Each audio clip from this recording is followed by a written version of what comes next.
3, The Book of Love. Chapter 28, The Reality of Marriage, discusses the sex customs now existing in the world and their relation to the ideal of monogamous love. Just as human beings, through wrong religious beliefs, torture one another and wreck their lives and happiness, just as through wrong eating and other physical habits they make disease and misery for themselves, just so they suffer and perish for lack of the most elementary knowledge concerning the sex relationship. The difference is that in the field of religious ideas, it is now permissible to impart the truth one possesses. If I tell you there is no devil, and that believing this will not cause you to suffer in an eternity of sulfur and brimstone, no one will be able to burn me at the stake, even though he might like to do so. If I advise you that it is not harmful to eat beefsteak on Friday, or to eat thoroughly cooked pork on any day of the week, neither the archbishops, nor the rabbis, nor the vegetarians will be able to lock me in a dungeon.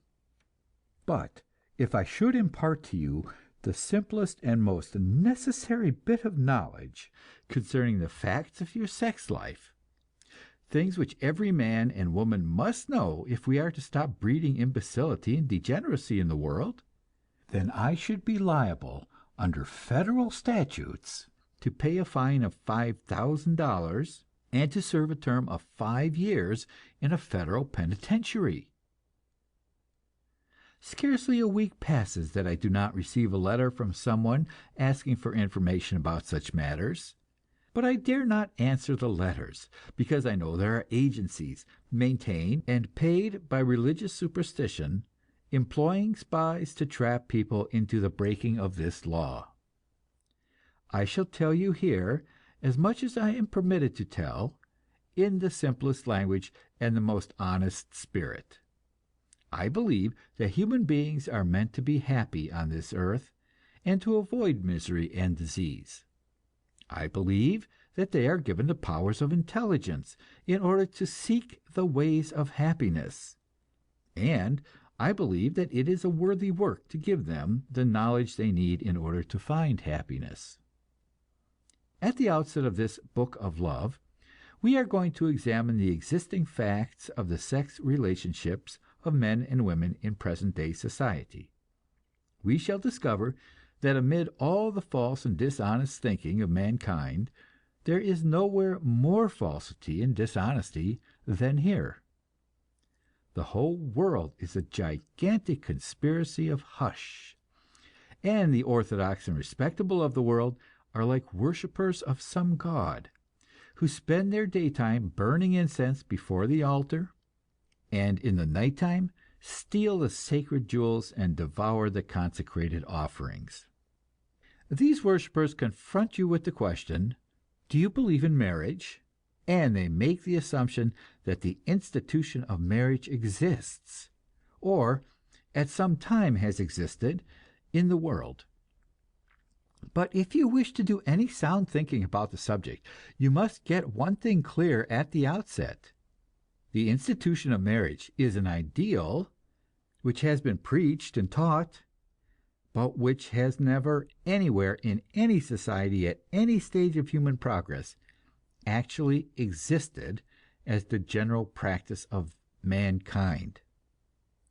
What has existed and still exists is a very different institution, which I shall here describe as marriage plus prostitution. By this statement, I do not mean to deny that there are many women and a few men who have been monogamous all their lives, nor that there are many couples living together happily in monogamous marriage. What I mean is that considering society as a whole, wherever you find the institution of marriage, you also find, coexistent therewith and complementary thereto, the institution of prostitution. Of this double arrangement, one part is recognized and written into the law, and the other part is hidden and prohibited by law. But those who have to do with enforcing the law all know that it exists, and practically all of them consider it inevitable, and a great many derive income from it. So I say, if you believe in marriage plus prostitution, that is your right. But if marriage is what you believe in, then your task is to consider such questions as these. Is marriage a possible thing? Can it ever become the sex arrangement of any society? What are the forces which have so far prevented it from prevailing, and how can these forces be counteracted? It is my belief that monogamous love is the most desirable of human sex relationships, the most fruitful in happiness and spiritual development. The laws and institutions of civilized society pretend to defend this relationship, but the briefest study of the facts will convince anyone that these laws and institutions are not really meant to protect monogamous love.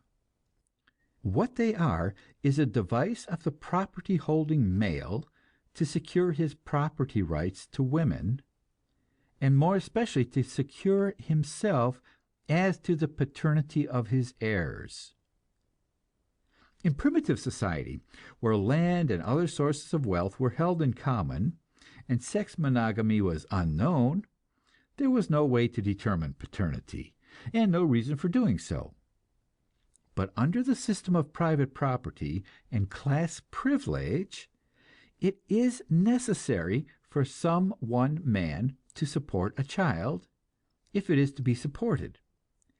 And when a man has fought hard and robbed hard and traded hard and acquired wealth, he does not want to spend it in maintaining another man's child. That he should let himself be fooled into doing so is one of the greatest humiliations his fellow man can imagine. If you read Shakespeare's plays and look up the meaning of old words, so as to understand old witticisms and allusions, you will discover that this was the stock jest of Shakespeare's time. In order to protect himself from such ridicule, the man maintained in ancient times his right to kill the faithless woman with cruel tortures. He maintains today the right to deprive her of her children and of all share in his property, even though she may have helped to earn it.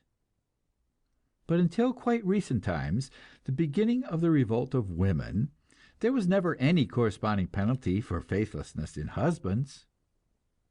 Under the English law today, the husband may divorce his wife for infidelity, but the wife must prove infidelity plus cruelty, and the courts have held that the cruelty must consist in knocking her down.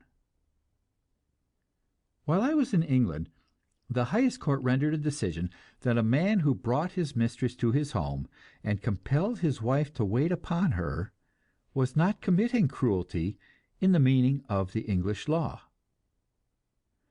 This is what is known as the double standard, and the double standard prevails everywhere under the system of marriage plus prostitution, and proves that capitalist monogamy is not a spiritual ideal, but a matter of class privilege.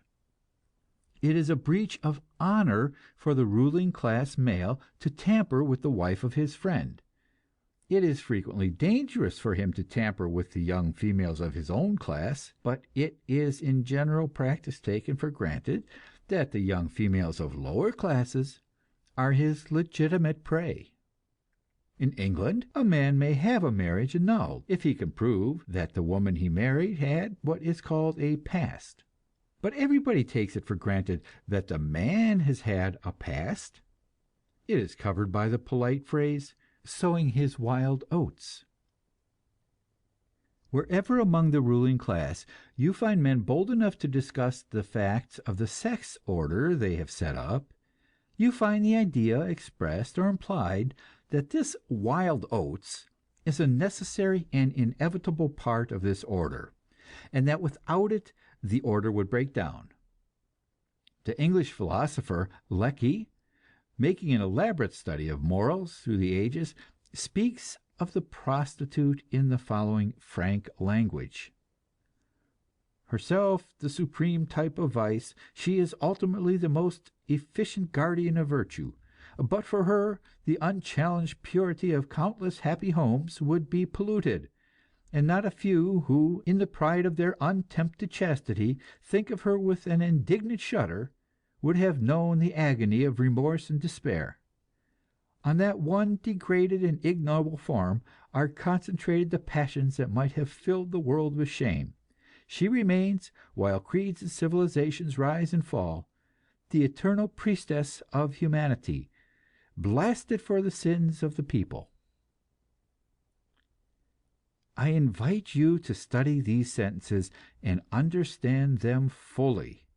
Remember that they are the opinion of the most learned historian of sex customs who has ever written in English, a man whose authority is recognized in our schools, whose books are in every college library. William Edward Hartpole Lecky is not in any sense a revolutionist. He is a conventional English scholar, an upholder of English law and order and patriotism. He is not of my school of thought, but of those who now own the world and run it. I quote him because he tells in plain language what kind of world they have made. I invite you to study his words, and then judge my statement that the sex arrangement under which we live in modern society is not monogamous love, but marriage plus prostitution. It is my hope to point the way to a higher system. I should like to call it marriage. But perhaps it would be more precise to call it marriage minus prostitution. In working it out, we shall have to think for ourselves and discard all formulas. It is obvious that our present-day religious creeds, ethical ideals, legal codes, and social rewards and punishments have been powerless to protect marriage, or to make it the rule in sex relationships. So we shall have to begin at the beginning and find new reasons for monogamous love, a new basis for marriage other than the protection of private property. We shall have to inform ourselves as to the fundamental purposes of sex. We shall have to ask ourselves, what are the factors which determine rightness and wrongness in the sex relationship? What is love, and what ought it to be? These questions we shall try to approach without any fixed ideas whatever. We shall decide them by the same tests that we have used in our thinking about God and immortality, health and disease. We shall ask not what our ancestors believed, not what God teaches us, not what the law ordains, not what is respectable, nor yet what is advanced, according to the claim of modern sex revolutionists and free lovers. We shall ask ourselves, what are the facts? We shall ask, what can be made to work in practice? What can justify itself by the tests of reason and common sense? End of chapter 28. Chapter 29. The development of marriage deals with the sex relationship, its meaning and its history, the stages of its development in human society. What, in the most elemental form, is sex? It is a difference of function which makes it necessary for two organisms to take part in the reproduction of the species. The purpose, or at any rate the effect, of this sex difference is the mixing of characteristics and qualities. If the sex relationship were unnecessary to reproduction, variations might begin and be propagated and carried to extremes in one line of inheritance without ever affecting the rest of the species. Very soon there would be no species, or rather an infinity of them.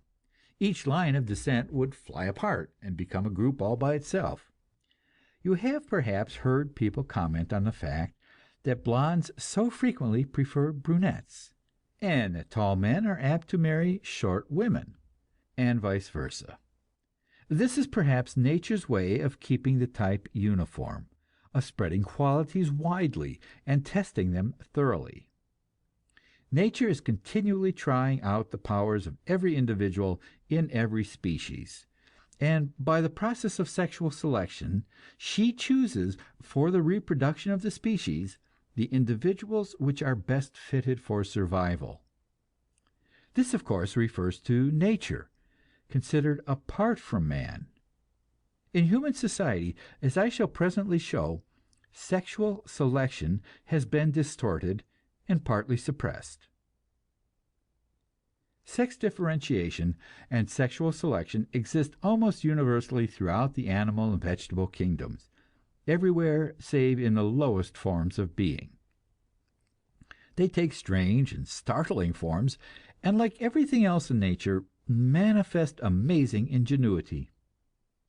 People who wish to prove this or that about human sex relations will advance arguments from nature, but as a matter of fact, we can learn nothing whatever from nature, except her determination to preserve the products of her activity and to keep them up to standard. Sometimes nature will give the precedence in power, speed, and beauty to the male, and sometimes to the female. She is perfectly ruthless and willing in the accomplishment of her purpose to destroy the individuals of either sex. She will content the most rabid feminist by causing the female spider to devour her mate when his purpose has been accomplished, or by causing the male bee to fall from his mating in the air, a disemboweled shell. As for man, he has won his supremacy over nature by his greater power to combine in groups, by his more intense gregarious or herd instincts, which enabled him to fight and destroy creatures which would have exterminated him if he had fought them alone. So in primitive society everywhere, we find that the individual is subordinated to the group, and the folk ways give but little heed to personal rights. Very thorough investigations have been made into the life of primitive man in many parts of the world, and the anthropologists are now arguing over the exact meaning of the data. We shall not here attempt to decide among them, but rest content with the statement that communism and tribal ownership is a widespread social form among primitive man, so much so as to suggest that it is an early stage in social evolution. And this communism includes not merely property, but sex. In the very earliest days, there was often no barrier whatever to the sex relationship, not even between brothers and sisters, nor between parents and children. In fact, we find savages who do not know that the sex relationship has anything to do with procreation. But as knowledge increases, sex taboos develop, some wise and some foolish. From causes not entirely clear, but which we discuss in chapter 48, there gradually evolves a widespread form of sex relationship of primitive man, the system of the gens, as it is called. This is the Latin word for family, but it does not mean family in the narrow sense of mother and father and children, but in the broad sense of all those who have blood relationship, however far removed, uncles and aunts and cousins, as far as memory can trace. In primitive communism, a man is not permitted to enter into the sex relationship with a woman of the same gens, but with all other women of some other gens. It is difficult for us to imagine a society in which all the men named Jones would be married to all the women named Smith. But that was the way whole races of mankind lived for many thousands of years. In that primitive communist society, the woman was generally the equal of the man. It is true that she did the drudgery of the camp, but the man, on the other hand, faced the hardships of battle and the chase on land and sea. The woman was as big as the man, and except when handicapped by pregnancy, as strong as the man. She was as respected, if not more so. Her children bore her name, and were under her control, and she was accustomed to assert herself in all affairs of the tribe. In Frederick O'Brien's "White Shadows in the South Seas" you may read a comical story of a journey this traveler made into the interior of one of the cannibal islands. Everywhere he was treated with courtesy and hospitality, but was embarrassed by continual offers from would-be wives. In one case a powerful cannibal lady, whose advances he rejected, picked him up and proceeded to carry him off, and he was quite helpless in her grasp. He might have been a cannibal husband today, if it had not been for the intervention of his fellow travelers. The basis of this sex equality under primitive communism is easy to understand. All goods belonged to the tribe, and were shared alike according to need.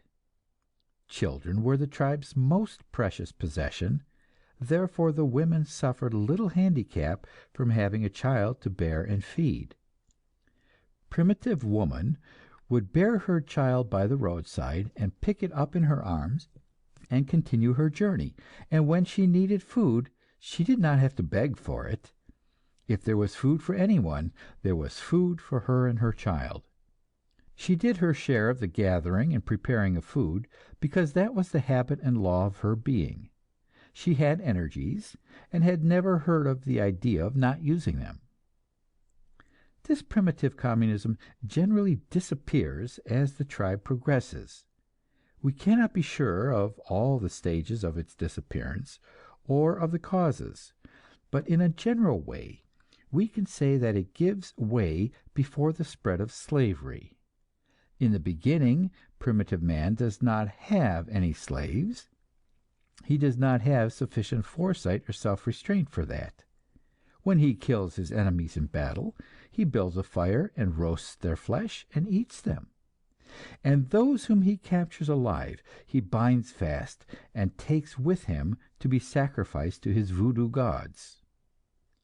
But as he comes to more settled ways of living, and as the tribe grows larger, it occurs to the chiefs in battle that the captives would be glad to give their labor in return for their lives, and that it would be convenient to have some people to do the hard and dirty work.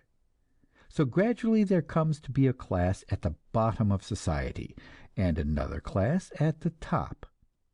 Those who capture the slaves and keep them at work lay claim to the products of their labor.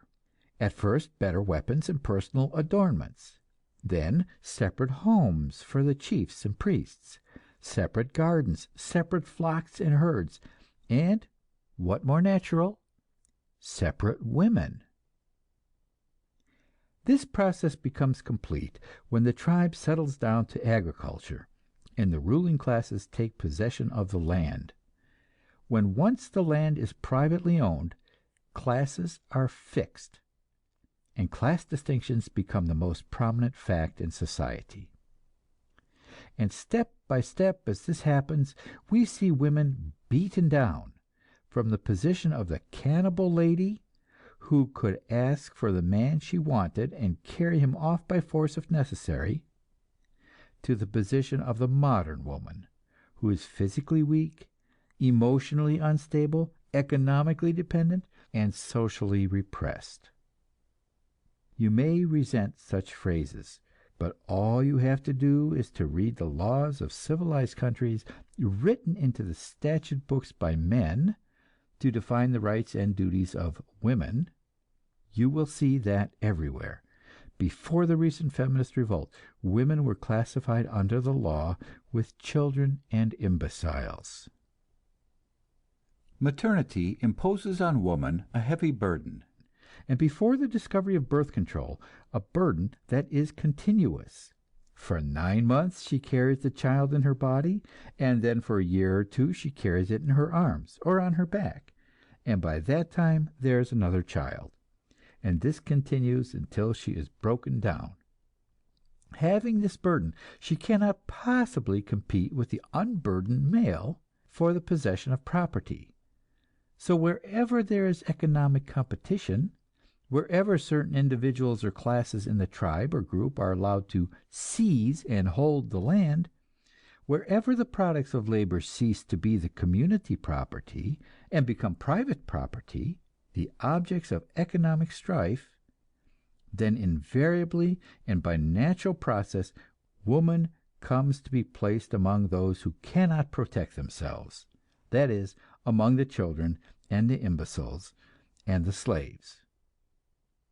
Of course, some children are well cared for, and so are some imbeciles and some slaves and some women.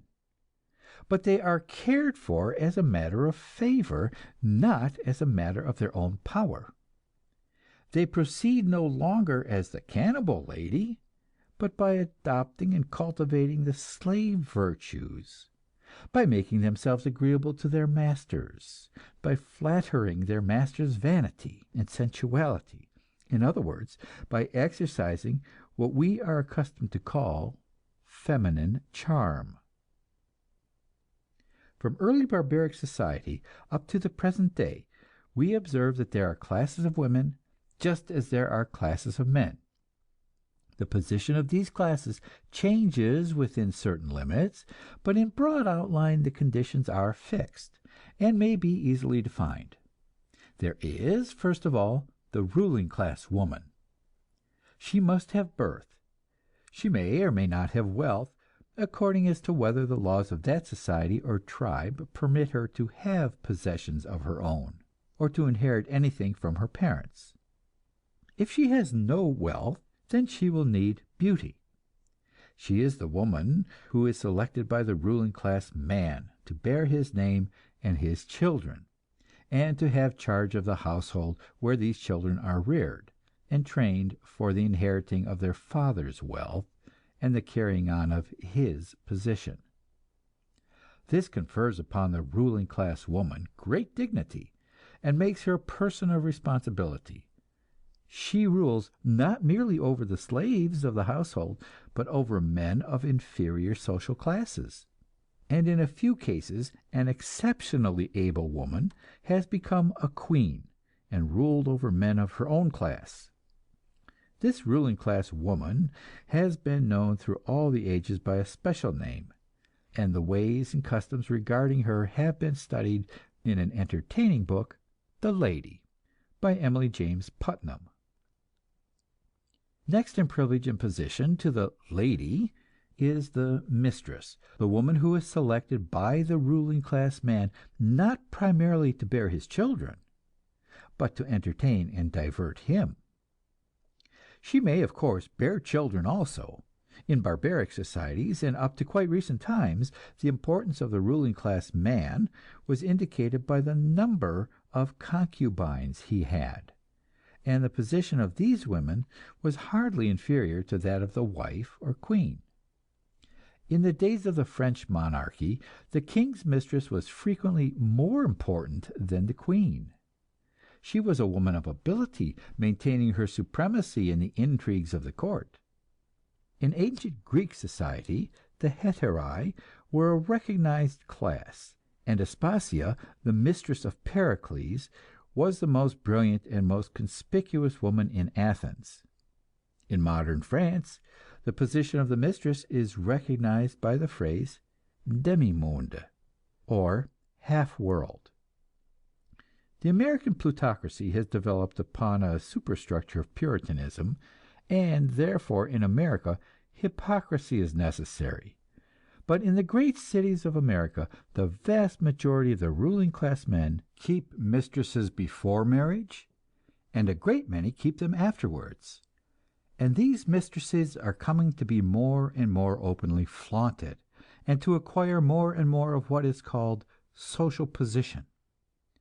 It is possible now in the smart set for a lady to accept the status of mistress, delicately veiled, without losing caste thereby, and actresses and other freelance women who get their start in life by taking the position of a mistress are coming more and more to be recognized as ladies, and to be received into what are called the best circles. There remains to be considered the position of lower class women.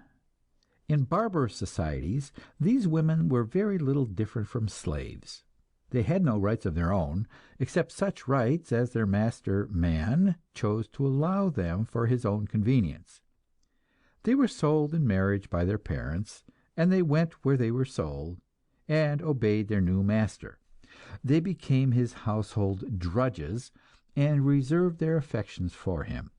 If they failed to do this, he stoned them to death, or strangled them with a cord, and tied them in a sack, and threw them into the river. And, of course, the rights of the master man yielded to the rights of the men of higher classes. The king or nobleman could take any woman he wished at any time, and he made laws to this effect and enforced them. In feudal society, the lord of the manor claimed the right of the first night with the wives of his serfs. This was one of the ruling class privileges which was abolished in the French Revolution. Wherever the French Revolution did not succeed in effecting land tenure, the right of the landowner to prey upon his tenant girls continues as a custom, even though it is not written in the law, and would be denied by the hypocritical. It prevails in Poland, as you may discover by reading Sienkiewicz's Whirlpools. It prevails in England, as you may discover from Hardy's Tests of the d'Urberville.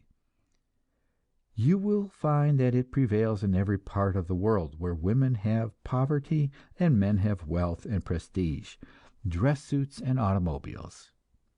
You will find it wherever there are leisure class hotels or colleges or other gatherings of ruling class young males. You will find it in the theatrical and moving picture worlds. It is well understood in the theatrical world of Broadway that the woman "star" in the profession gets her start in life by becoming the mistress of a manager or angel. In the moving picture world of Southern California, it is a recognized convention, known to everyone familiar with the business, that a young girl parts with her virtue in exchange for an important job. End of chapter 29. Chapter 30. Sex and Young America discusses present-day sex arrangements as they affect the future generation. Our first task is to consider how people actually behave in the matter of sex, as distinguished from the way they pretend to behave. The first and most necessary step in the cure of any disease is a correct diagnosis, and in this case we have not merely to make the diagnosis, but to prove it, because the most conspicuous fact about our present sex arrangements is a mass of organized concealment. Not merely do teachers and preachers, for the most part, suppress all mention of these subjects, but the defenders of our present economic disorder are accustomed to acclaim the private property regime as the only basis of family life. So long as people hold such an idea, there is no use trying to teach them anything on the subject. There is no use talking to them about monogamous love, because all they understand is hypocrisy. In this chapter, therefore, we shall proceed to hold up the mirror in front of capitalist morality. I pause and consider. Where shall I begin? At the top of society or at the bottom? With the city or the country? With the old or the young? I think you care most of all about your boys and girls, so I am going to tell you what is happening to the youth of America in these days of triumphant reaction. I have a son, about whom naturally I think a great deal. Just now he is a student at one of our state universities, and he wrote me the other day, "I went to a dance, and believe me, father, if you knew what these modern dances mean, you would write something about them." I know what they mean. They have come to us straight from the brothels of the Argentine, among the vilest haunts of vice in the world. Others have come from the jungle, where they were natural. The poor creature of the jungle has his sex desire and nothing else. He is not troubled with brains. He does not have a complicated social organism to build up and protect. Consequently, He does not need what are called morals. But we civilized people need morals, and we are losing them. And our society is disintegrating, going back to the howling and fighting and cannibalism of the jungle. Professor William James, America's greatest psychologist, tells us that going through the motions appropriate to an emotion automatically causes that emotion to be felt. If you watch an actor preparing to rush on the stage in an emotional scene, you will see him walking about, clenching his fists, stamping his feet, making ferocious faces, working himself up. And now, what do you think is going on in the minds of young men and women, while with their bodies they are going through procedures which are nothing and can be nothing but imitations of sexual contact? The parents, it appears, are ignorant and unsophisticated, and have left it for their children to find out what these dances mean. In Rhode Island, one of our oldest states is Brown College, chosen by New England's aristocracy for the education of its sons. And these boys go to social affairs in the best homes in Providence, and they call them petting parties. And here's what they write in their college paper: "The modern social bud drinks, not too much, often, but enough. She smokes unguardedly, swears considerably, and tells dirty stories. All in all, she is a most frivolous, passionate, sensation-seeking little thing." This statement, published in a college paper, causes a scandal, and a newspaper reporter goes to interview the college boy who edits the paper, and this boy talks. He tells how he met a lovely girl at a dance, and his heart was thrilled with the rapture of young love. "Frankly, between you and me, I was pretty smitten with this particular little lady. Felt about her, don't you know, like a real guy feels about a girl he could imagine himself married to. Thought she was too nice to touch, almost. You know, the grave sort of love affair a man always has once in a lifetime. Well, we talked a bit, and I guess I didn't say much. For a while, I felt plenty, respectfully, just the same. And as we turned the corner of one of the buildings here, she grasped my hand. Hers was trembling. 'Love and let love is my motto, dearie,' said this seraph of my dreams. 'Come, we're losing a lot of time getting started.' That girl thought I was dead slow. She didn't know that just then I imagined the great love of my life was just entering the door. It was cruel the way she got down from the pedestal I had built for her." Suppose I should ask you to name the influence that is having most to do with shaping the thoughts of young America. What would you answer? Undoubtedly, the moving pictures. It is from the movies that your children learn what life is. If I can show you that a certain thing is in the movies, you can surely not deny that it is passing every day and night into the hearts and minds of millions of our boys and girls. Take a vote among the girls. What would they consider the most delightful destiny in life? Surely 9 out of 10 would answer to become a screen star, and pose before a world of admirers, and be paid $1 million a year. Make a test and see, and put that fact together with the one I have already stated, that in order to get an important job in the movies, a girl must regularly, and as a matter of course, part with her virtue. You will be told, no doubt, that this is a slanderous statement, so let me give you a little evidence. I happened within the past year to be in the private office of a well-known moving picture producer, a man who is married and takes care to tell you that he loves his wife. He was producing a play, the heroine of which was supposed to be a daughter of Puritan New England. To play this part, he had engaged a chaste girl, and as a result was in the midst of a queer trouble, which he poured out to me. His leading man had refused to act with this girl, insisting that no girl could act a part of love unless she had had passionate experience. No such thing had ever been heard of in moving pictures before. Likewise, the director agreed that no girl who is chaste could act for the screen, and the producer asked my advice about it. Mr. William Allen White of Kansas was present in the office, and authorizes me to state that he substantiates this anecdote. We both advised the producer to stand by the girl, and he did so, and the picture went out and proved to be what in trade parlance is termed a frost. That is to say, your children didn't care for it, and it cost the producer something like $100,000 to make this attempt to defy the conventions of the moving picture world. I will tell you another story. I have a friend, a prominent man in Los Angeles, who was appealed to by a young lady who wished to act in the movies. My friend introduced this young lady to a very prominent screen actor, who in turn introduced her to one of the biggest producers in America, one of the men whose million-dollar feature pictures are regularly exploited. The producer examined the young lady's figure and told her that she would do. He added, quite casually, and as a matter of course, that she would be expected to pay the price.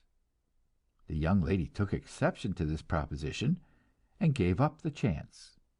She told my friend about it, and he, being a man of the world, accustomed to dealing with the foibles of his fellow men, wrote a note to the actor, explaining that inasmuch as this young lady had been socially introduced to him, and by him socially introduced to the manager, she should not have been expected to pay the price. To this the actor answered that my friend was correct, and he would see the manager about it. The manager conceded the point, and the young lady got her chance in the movies, and made good without paying the price. This story tells you all you need to know about the difference in sex ethics that society applies to the lady and to the daughter of common people.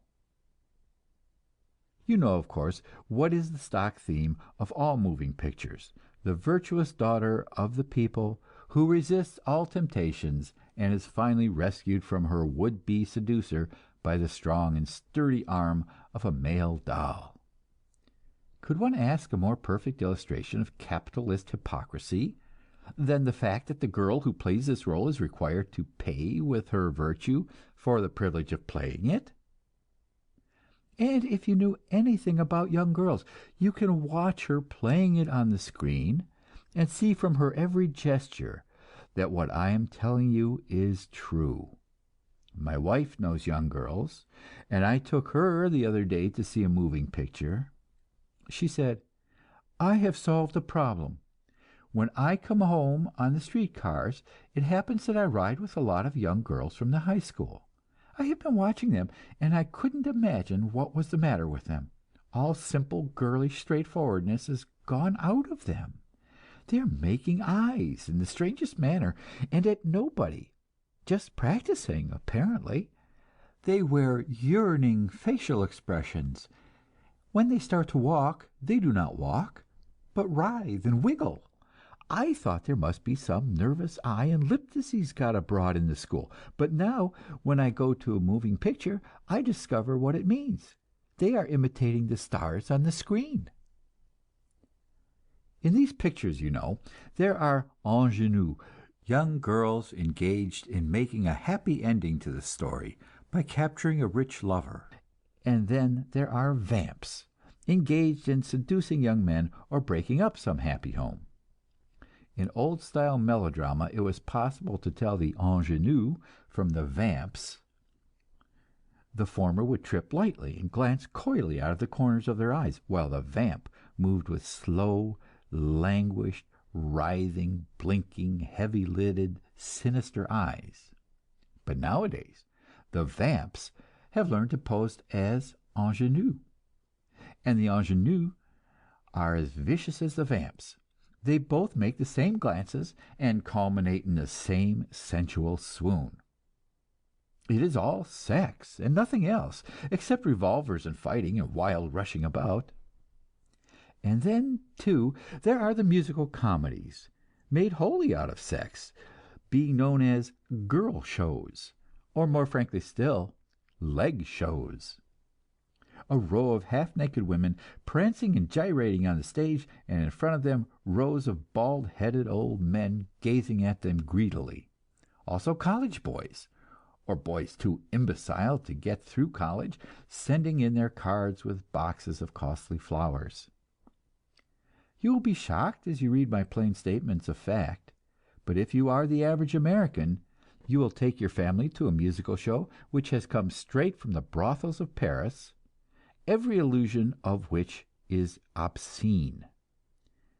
I remember once being in a small town in the South when one of these road shows arrived from New York, and I realized that this institution was simply a traveling house of ill fame. The whole male portion of the town was aquiver with excitement, a mixture of lust and fear. I live in Southern California, one of the many places in America where the idle rich gather for their diversion. The country is dotted with palatial hotels, and a golden flood of pleasure seekers come in every winter. I have talked with some of the college boys in this part of the country, and also with teachers who try to save the boys. They report these swell hotels as hotbeds of vice, haunted by married women with automobiles and nothing to do, who wish to go into the canyons for sexual riots. Even elderly women, white-haired women old enough to be your grandmother. I have had them pointed out to me in these hotels, their cheeks and lips covered with rouge, with pink silk tights on their calves, and nothing else, almost up to their knees, and nothing at all halfway down their backs. These old women seek to prey on boys, wanting their youth and being willing to lavish money upon them. They are preying on your boys, you prosperous businessmen who have preached the gospel of each for himself and are proud of your skill to prey upon society. You heap up your fortunes and call it success, and are secure and happy. You have made your children safe against want, you think. But how are you going to make them safe against the vamps who prey upon the overwhelming excitements of youth, and betray your sons before your very eyes, teaching them lust in their youth, so that love may never be born in their stunted hearts? All the haunts of gilded vice are thriving, and somebody's boy is paying the interest on the capital, to say nothing of paying the police. Many years ago I paid a call upon Anthony Comstock, head of the Society for the Prevention of Vice. Comstock was an old-style Puritan, and many insist that he was likewise an old-style grafter. However that may be, he had a collection of literature of pornography which would cause any man to hesitate in condemning his activities. There's a vast traffic in this kind of thing. It is sold by pack peddlers all over the country, and it is sold in little shops in the neighborhood of public schools. You may be sure that in your school there are some boys who know where to get it, even though they will not tell what they know. I will describe just one piece that a schoolboy brought to me, a catalog of obscene literature for sale in Spain, and to be ordered wholesale. You know how men with wares to sell will expend their imaginations and exhaust their vocabulary in describing to you the charms of each particular article for sale. Here was a catalog of 100 or 200 pages listing thousands of items, pictures, pamphlets, and books, and various implements of vice, all set forth in that imitation ecstasy of department stores and seed catalogs. Here was something neat. Here was a fancy one. This one was a peach, and that one was a winner. When I was a lad, I was tramping in the Adirondack Mountains and was picked up by an itinerant photographer. We rode all day together, and he became friendly and showed me some obscene pictures. Presently he discovered that he was dealing with a young moralist, and apparently it was the first time he had ever had that experience. He talked honestly, and we became friends on a different basis. This man had a wife and children at home, but he traveled all over the mountains, and was like the sailor with a girl in every port. Also, he was thoroughly familiar with all forms of unnatural vice, and took this also as a matter of course, and spread it on his journeys. The other day I read a statement by a prominent physician in New York. He had been talking with a police captain, and had asked him to state what, in his opinion, was the most significant development in the social life of New York. The answer was the spread of male prostitution. Here is a subject to which I have to admit my courage is unequal. I cannot repeat the jokes which I have heard young men tell about these matters, and about the attitude of the police to them. Suffice it to say that these hideous forms of vice are now the commonplace of the underworld of all our great cities. The other day a friend of mine was talking with a prostitute who had left a high-class resort where the price charged was $10, and gone to live in a 50-cent house frequented by sailors. She was asked the reason, and her explanation was, "The sailors are natural." Dr. William J. Robinson has written in his magazine an account of the haunts in Berlin which are frequented by the victims of unnatural vice. There allowed to meet openly and to solicit. Frank Harris, in his Life of Oscar Wilde, tells how, when that scandal was at its height and further exposure threatened, swarms of the most prominent men in England suddenly discovered that it was advisable for them to travel on the continent. The great public schools of England are rotten with these practices. The younger boys learn them from the older ones, and are victims all the rest of their lives. And the corruption is creeping through our own social body, and you think that all you have to do is not to know about it? My friend Floyd Dell, reading this manuscript, insists that this chapter and the one following are too severe. In case others should agree with him, I quote two newspaper items which appear while I am reading the proofs. The first is from an interview with H. Gordon Selfridge, the London merchant, telling his impressions of America. He tells about the flappers, and then about the shifters. The other is the newly exploited shifters. The shifters are an organization of mushroom growth among high school girls and boys, which is spreading through the eastern states and winning converts among youngsters. It is described as the flapper Ku Klux, and its emblem, if worn by a girl, according to high school teachers and children's society leaders who oppose it, to be nothing more or less than an invitation to be kissed. To call it an organization, even, is an exaggeration, for the shifters are better described as a secret understanding without any responsible head. From being a seemingly harmless group whose emblem was originally a brass paper clip fastened in the coat lapel, it has developed by rapid strides. Manufacturers of emblems are coining money by the sale of hands, palm outstretched. The significance is to take what you want, or, as the motto of the order says, be a good fellow, get something for nothing. One of the principles is to do one's parents referred to as they. The second item is an Associated Press dispatch. St. Louis, March 10. In reiterating his statements that a girls' and boys' secret organization requiring that all applicants must have violated the moral code before admission was granted existed in a local high school, Victor J. Miller, president of the Board of Police Commissioners, tonight named the Solden High School as the one in which the alleged immoral conditions exist. The school is attended largely by children of the wealthy West End citizens.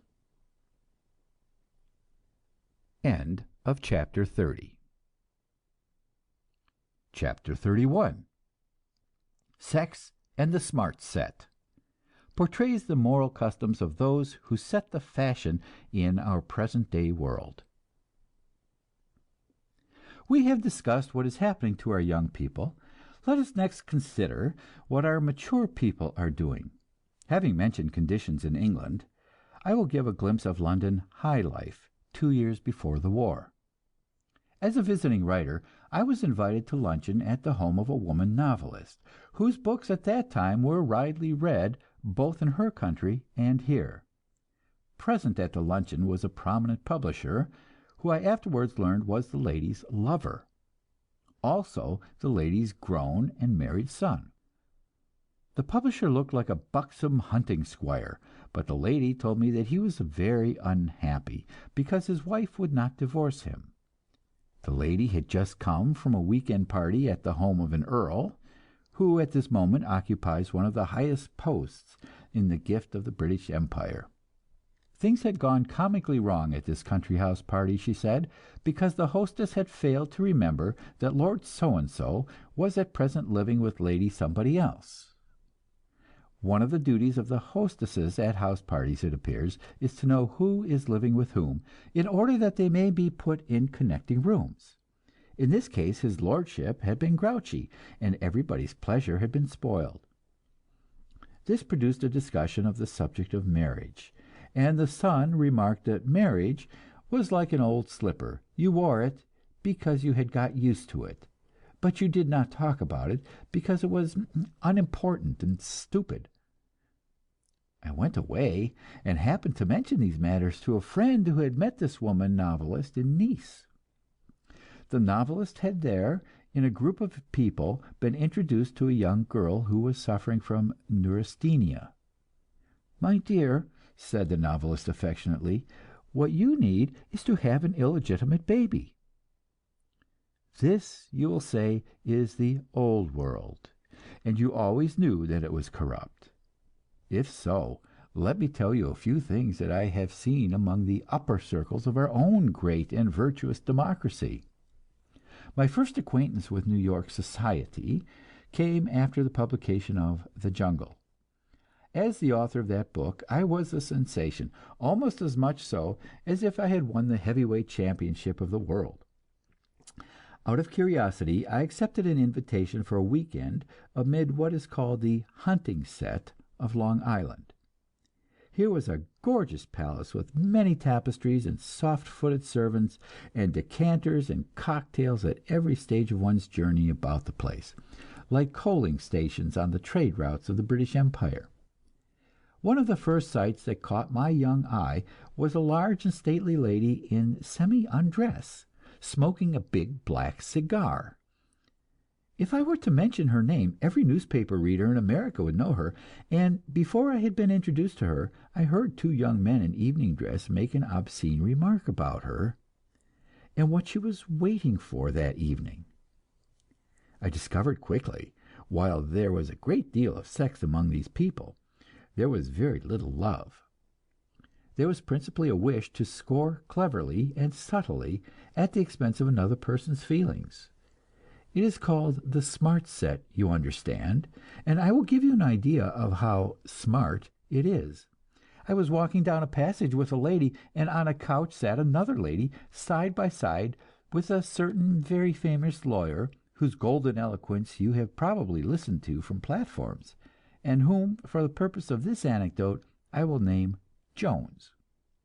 Mr. Jones and the lady on the sofa were sitting very close together, and my companion, with a bright smile over her shoulder, called out, "Be careful, Mary! You'll be scattering a lot of little Joneses around here if you don't watch out." Quite continental, you perceive, and a long way from the Puritanism of our ancestors. From there I went to the billiard room, and observed a young man of fashion trying to play billiards when he was half drunk. It was a funny spectacle, and they took away his cigarette by force, for fear he would drop it on the cloth of the billiard table. Pretty soon he was telling about a racing meet and an orgy with a Negro woman in a stable. Therefore I returned to where the ladies were gathered, and one middle-aged matron, who had read widely, including some of my books, engaged me in serious conversation. I came later on to know her rather well, and she told me her views of love. The source of all the sex troubles of humanity was that they took the relationship seriously. Modern discoveries made it unnecessary to attach importance to it. She herself, acting upon this theory, probably had relations with... My friends, reading the proofs of this book, beg me to omit the number of men, because you would not believe me. You may argue that it is not typical. Say that I fell into the clutches of some particular group of degenerates. All I can tell you is that these people are as socially prominent as any in New York City. I will say furthermore that I have sat in the home of the best known corporation lawyer in America, who was paid $1 million to organize the Steel Trust, the late James B. Dill, at that time a member of the Court of Appeals of New Jersey, and have heard him muckrake his business friends by the hour with stories of that sort. I have heard him tell of the steel crowd hiring a trolley car and a load of prostitutes and champagne, and taking an all-night trip from one city to another, smashing up both the car and the prostitutes. I have heard him tell of sitting on the deck of a Sound steamer, and overhearing two of his Wall Street associates and their wives arranging to trade partners for the night. I have mentioned a lady who had a great many lovers. Once, in the dining room of a club on Fifth Avenue, commonly known as the Millionaires', a companion pointed out various people, many of whom I had read about in the newspapers, and told me funny stories about them. "See that old boy with the notebook?" said my host. "That is Jacob So-and-so, and he is entering up the cost of his lunch. He keeps accounts of everything, even his women. He told me that he had had over 1,000, and that they had cost him over $1 million." It is impossible to say what is the most terrible thing in capitalist society, but among the most terrible are assuredly the old men. The richest and most powerful banker in America was in his sex habits the merry jest of New York society. He took toward women the same attitude as King Edward VII. If he wanted one, he went up and asked for her, and it made no difference who she was or where she was. This man's personal living expenses were $5,000 a day, and all women understood that they might have anything within reason. When I was a boy living in New York, there was a certain aged moneylender about whom one read something in the newspapers almost every day. He was a prominent figure because he was worth 80 millions, yet wore an old rusty black suit and saved every penny. Every now and then you would read in the paper how some woman had been arrested for attempting to blackmail him in his office. It seemed puzzling, because you wouldn't think of him as a likely subject for blackmail. Some years later I met Dorothy Richardson, author of The Long Day, a very fine book which has been undeservedly forgotten. Miss Richardson had been a reporter for the New York Herald, and had been sent to interview this old moneylender. She was ushered into his private office, and as soon as the attendant had gone out and closed the door, the old man came up, and without a word of preliminaries grabbed her in his arms like a gorilla. She fought and scratched, and got out, and was wise enough to say nothing about it. Therefore there was nothing published about another attempt to blackmail the aged moneylender.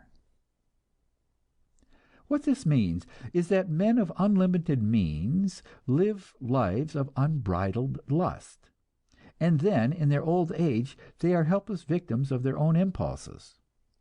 There was a certain enormously wealthy United States senator from West Virginia who came very near to being vice president of the United States. This doddering old man would go about the streets of Washington with a couple of very decorous and carefully trained attendants, and whenever an attractive young woman would pass on the street, or when one would approach the senator, these two attendants would quietly slip their arms into his and hold him fast. They would do this so that the ordinary person would not suspect what was going on, but would think the old man was being supported.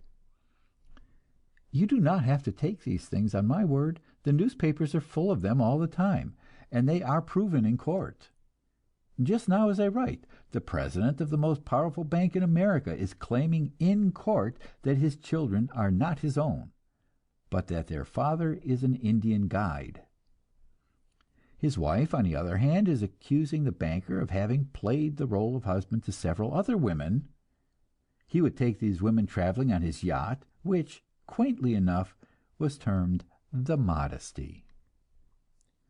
Also, the papers have been full of the Hammond case. Here is a wealthy man, Republican National Committeeman from Oklahoma, who is about to go to Washington to advise our new president whom to appoint to office from that state. Before he goes, he casts off his mistress, and she shoots him. She was his secretary, it appears, and helped him to make his fortune. She has made many friends, and $1 million is spent to save her life. The prosecuting attorney calls her a painted snake, and accuses her of having sat week after week, displaying to the jury 24 inches of silk-stockinged shin bone. The jury, apparently unable to withstand this allurement, acquits the woman, and she announces that she intends to bring suit under the man's will to get his money. Also, she is going into the movies, and tells us that it is to be for educational purposes. Everything in our capitalist society must be educational, you understand. It was P.T. Barnum who discovered that the American people would flock to look at a five-legged calf if it was presented as educational. The moving pictures and the theaters are the honeypots which gather the feminine beauty and youthful charm of our country for the convenience of rich men's lust. These girls swarm in the theatrical agencies and in the artist studios. They starve for a while, and finally they yield. In every great city there are thousands of men of wealth whose only occupation is to prey upon such girls. I know a certain theatrical manager, the most famous in the United States, a sensual, stout little Jew. He is a man of culture and subtle insight, and in the course of his conversation he described to me quite casually, and as a matter of course, the charm of deflowering a virgin. Nothing could equal that sensation. The first time was the last. Many years ago there was a horrible scandal in New York. The most famous architect in America was murdered, and the newspapers probed into his life, and it was revealed to us that many of the most famous artists and men about town in New York maintained elaborate studios, equipped with every luxury, all the paraphernalia of all the vices of the ages. And through these places there flowed an endless stream of beautiful young girls. In every large city in America you will find an athletic club. And if you go there and listen to the gossip, you'll discover that there are scores of idle rich men with automobiles and private apartments and a staff of procurers used in preying, not merely upon young girls, but also upon young boys. And these are not merely the children of the poor, they are the children of all but the rich and powerful. In the movies, you see pictures of girls lured into automobiles and carried out into the country, or seduced by means of knockout drops, and you think this is just melodrama. But it is happening all the time. In every big city of our country, the police know that hundreds of young girls disappear every year. At a recent convention of police chiefs in Washington, it was stated from police records that 60,000 girls disappear every year in the United States, leaving no trace. Unless the parents happen to be in position to make a fuss, not even the names of the girls are published in the newspapers. I do not ask you to believe such things on my word. Believe District Attorney Sims of Chicago, who made the most thorough study of this subject ever made in America, and wrote, "When a white slave is sold and landed in a house or dive, she becomes a prisoner. In each of these places is a room having but one door, to which the keeper holds the keys. Here are locked all the street clothes, shoes, and ordinary apparel. The finery provided for the girls is of a nature to make their appearance on the street impossible. Then, in addition to this handicap, the girl is placed at once in debt to the keeper for a wardrobe. She cannot escape while she is in debt, and she can never get out of debt. Not many of the women in this class expect to live more than 10 years. Perhaps the average is less. Many die painful deaths by disease, many by consumption, but it is hardly beyond the truth to say that suicide is their general expectation. End of chapter 31. Chapter 32. Sex and the Poor discusses prostitution, the extent of its prevalence, and the diseases which result from it. It is manifest that the rich cannot indulge in vices without drawing the poor after them. And in addition to this, the poor have their own evil instincts, which fester in neglect. There were several 100,000 dark rooms, that is, rooms without light or ventilation, in New York City before the war. Now the country is reported to be short 1,000,000 homes, and in New York City working girls are sleeping 6 or 8 in a room. In the homes of the poor, in the slums, parents and children and boarders all sleep in one room indiscriminately, and the world moves back to that primitive communism in which incest is an everyday affair, and little children learn all the vices there are. I have in my hand a pamphlet by a physician in charge of a hospital in New York, who in 15 years has examined 900 children who have been raped, and the age of the youngest was 8 months. I have another pamphlet by a settlement worker who discusses the problem of the thousands of deserted wives, most of them with children, many with children yet unborn. As I write, there are millions of men out of work in our country, and these men are desperate, and they quit and take to the road. They join the army of the casual workers, the blanket stiffs, and of course, the more there are of these men, the more prostitutes there have to be, and the more homosexuality there will inevitably be. Also, the girls are out of work and are on the streets. Many years ago I visited the mill towns of New England, she-towns they are called, and one of the young fellows said to me that you could buy a girl there for the price of a sandwich. Read "The Long Day," to which I have previously referred, and see how our working girls live. Dorothy Richardson describes her roommate, who read cheap novels which she found in the gutter weeklies. She read them over and over. When she had got to the bottom of the pile, she began again, because her mind was so weak that she had forgotten everything.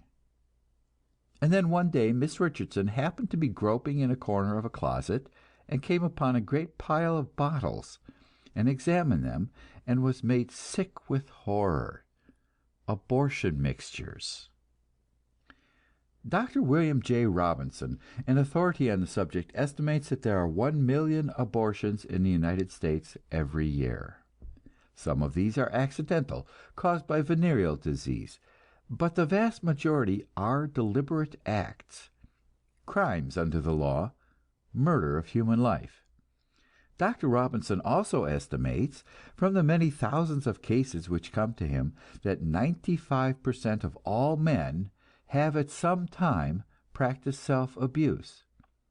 He is a strenuous opponent of what he calls hysteria on the subjects of venereal disease, and insists that its prevalence is exaggerated, that instead of 1 person in 10 being syphilitic, as is commonly stated, the proportion is only 1 in 20.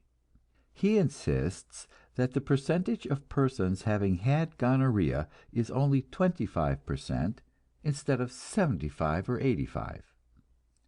I find that other authorities generally agree in the statement that 50% of young men become infected with some venereal disease before they reach the age of 30. The Committee of Seven in New York estimated in 1903 that there were 200,000 cases of syphilis in the city, and 800,000 of gonorrhea. There were villages in France before the war in which 25% of the inhabitants were syphilitic, and in Russia there were towns in which it was said that every person was syphilitic. We may safely say that these latter are the only towns in Europe in which there was not an enormous increase of this disease during and since the war. What are the consequences of these diseases? The consequences are frightful suffering, not merely to persons guilty of immorality, but to innocent persons.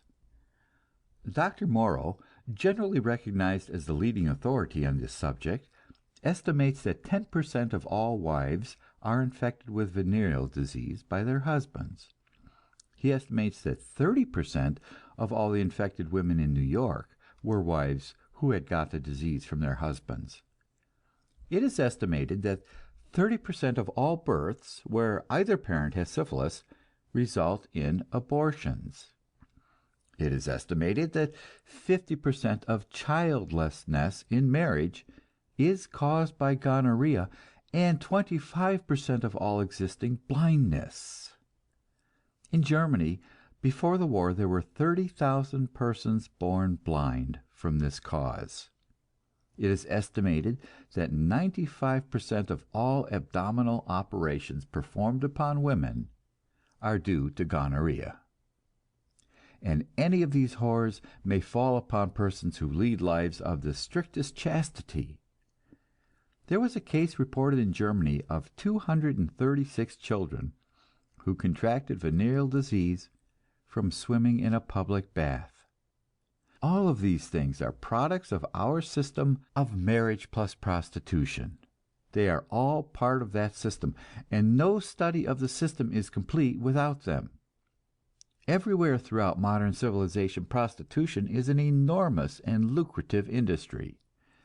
In New York, it is estimated to give employment to 200,000 women, to say nothing of the managers and the runners and the men who live off the women. There are thousands of resorts, large and small, high-priced and cheap, and the police know all about it and derive a handsome income from it. And you find it the same in every great city of the world, in every port where sailors land, or every place where crowds of men are expected.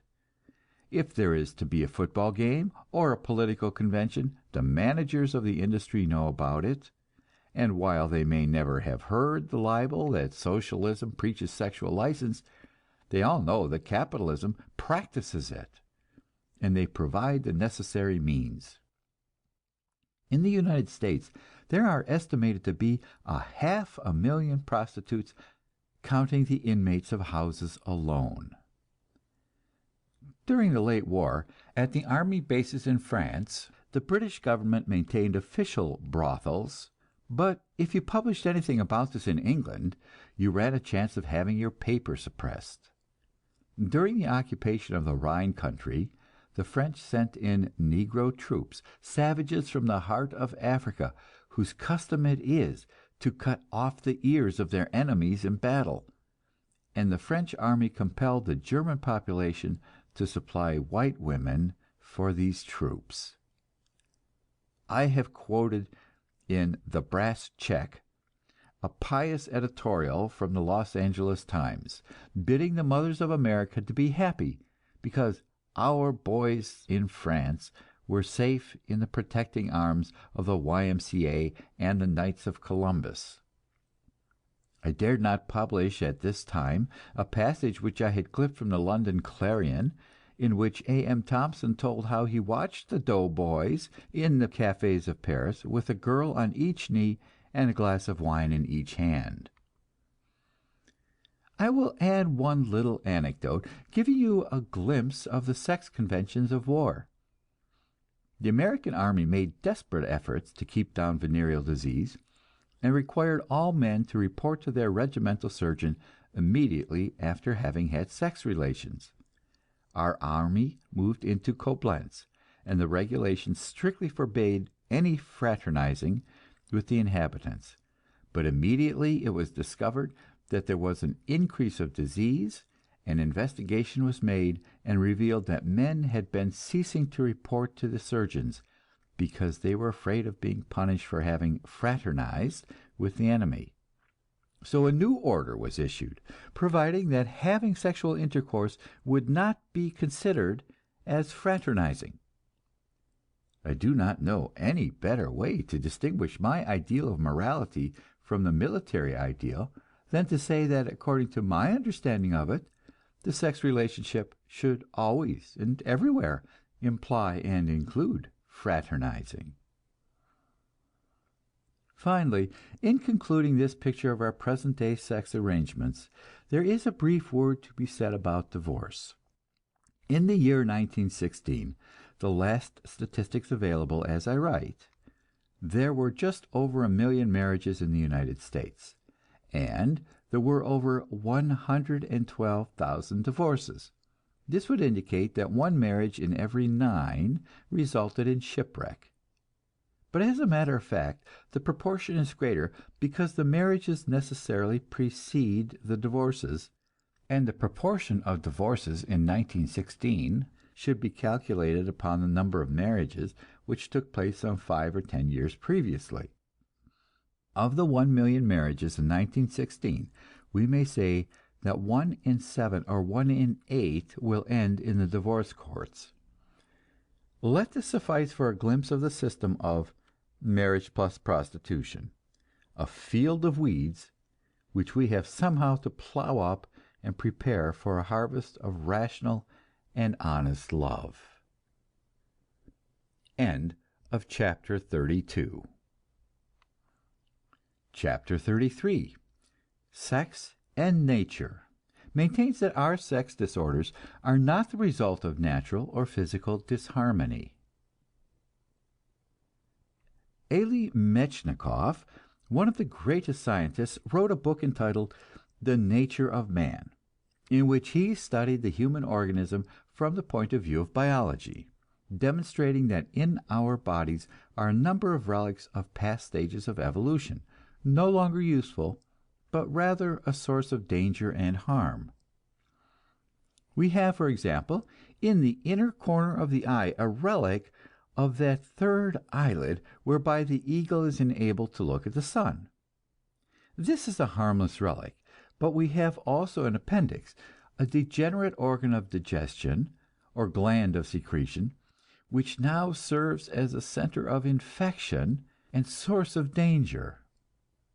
We have likewise a lower bowel, a survival of our hay-eating days, and a cause of auto-intoxication and premature death. Among the sources of trouble, Metchnikoff names the fact that the human male possesses a far greater quantity of sexual energy than is required for the purposes of procreation.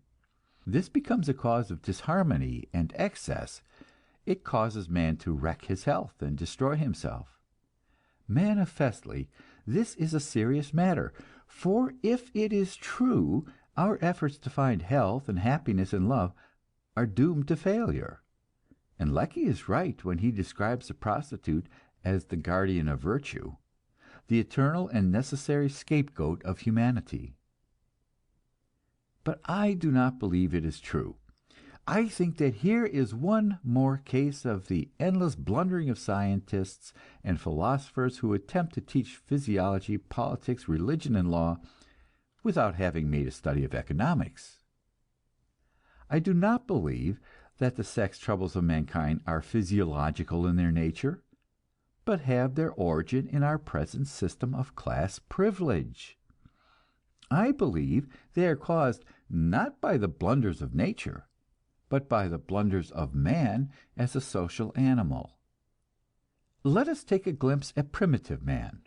I choose the Marquesas Islands because we have complete reports about them from numerous observers. Here was a race of people, not interfered with by civilization, who manifested all that overplus of sexual energy to which Metchnikoff calls attention. They placed no restraint whatever upon sex activity. They had no conception of such an idea. Their games and dances were sex play, and so also in great part was their religion. Yet we do not find that they wrecked themselves. Physically speaking, they were one of the most perfect races of which we have record. Both the men and women were beautiful. They were active and strong from childhood to old age, and here is the significant thing: they were happy. They were a laughing, dancing, singing race. They hardly knew grief or fear at all. They knew how to live, and they enjoyed every process and aspect of their lives, just as children do, naively and simply. This included their sex life, and I think it assures us that there can be no such fundamental physical disharmony in the human organism as the great Russian scientist thought he had discovered. Is it not a fact that throughout nature a superfluity of any kind of energy or product may be a source of happiness rather than distress? Consider the singing of birds, or consider nature's impulse to cover a field with useless plants, and how by a little cunning we are able to turn it into a harvest for our own use. In the life of our bodies, one may show the same thing again and again. We have within us the possibility of and the impulse toward more muscular activity than our survival makes necessary. But we do not regard this additional energy as a curse of nature and a peril to our lives. We turn out and play baseball. We have an impulse to see more than is necessary, so we climb mountains or go traveling. We have an impulse to hear more, so we go to a concert. We have an impulse to think more, so we play chess or whist or write books and accumulate libraries. Never do we think of these activities as signs of an irrevocable blunder on the part of nature. But about the activities of love, we feel differently. And why is this? If I say that it is because we have an unwholesome and degraded attitude toward love, because as a result of religious superstition we fear it and dare not deal with it honestly, the reader may suspect that I am preparing to hint at some self-indulgence, some form of sex orgy, such as the turkey trot and the bunny hug and the grizzly bear, the shimmy and the toddle and the cuddle. I hasten to explain that I do not mean any of the abnormalities and monstrosities of present-day fashionable life. Neither do I mean that we should set out to emulate the happy cannibals in the South Seas. In the Book of the Mind, I set forth as carefully as I knew how the difference between nature and man, the life of instinct and the life of reason. It is my conviction that if civilized life is to go on, there must be a far wider extension of judgment and self-control in human affairs. Our lost happiness will be found, not by going back to nature, but by going forward to a new and higher state, planned by reason and impelled by moral idealism. But we find ourselves face to face with horrible sex disorders, and a great scientist tells us they are nature's tragic blunder, of which we are the helpless victims. Manifestly, the way to decide this question is to go to nature and see if primitive people, having the same physical organism as ours, had the same troubles and spent their lives in the same misery. If they did, then it may be that we are doomed. But if they did not, then we can say with certainty that it is not nature, but ourselves who have blundered. Our task then becomes to apply reason to the problem, to take our present sex arrangements, our field of bad-smelling weeds, and plow it thoroughly, and sow it with good seed, and raise a harvest of happiness and love. It is my belief that, admitting true love, honest and dignified and rational love, it is possible to pour into it any amount of sex energy, to invent a whole new system of beautiful and happy love play. End of chapter 33. Chapter 34. Love and Economics. Maintains that our sex disorders are of social origin, due to the displacing of love by money as a motive in mating. If the cause of our sex disorders is not physiological, what is it? Everything in nature must have a cause, and this includes human nature, the actions and feelings of men, both as individuals and as groups. We hear the saying, "You can't change human nature." But the fact is that human nature is one of the most changeable things in the world.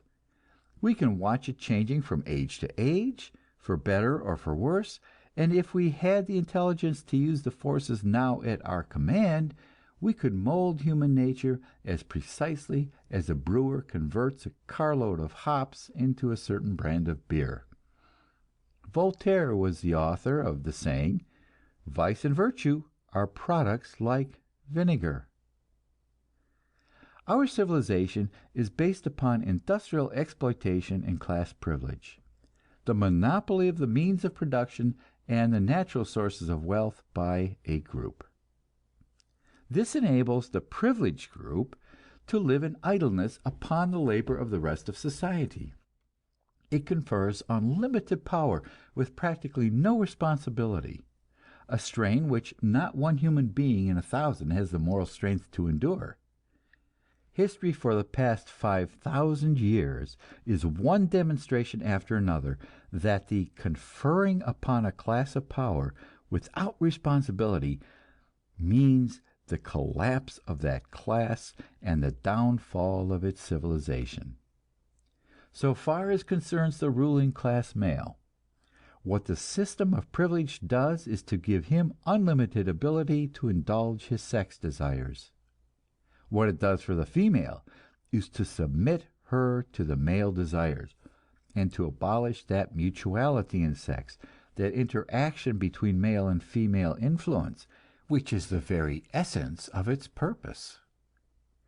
Woman, in a predatory society, is subject to a double enslavement, that of class as well as of sex, and the result is the perverting of sexual selection and a constantly increasing tendency towards the survival of the unfit.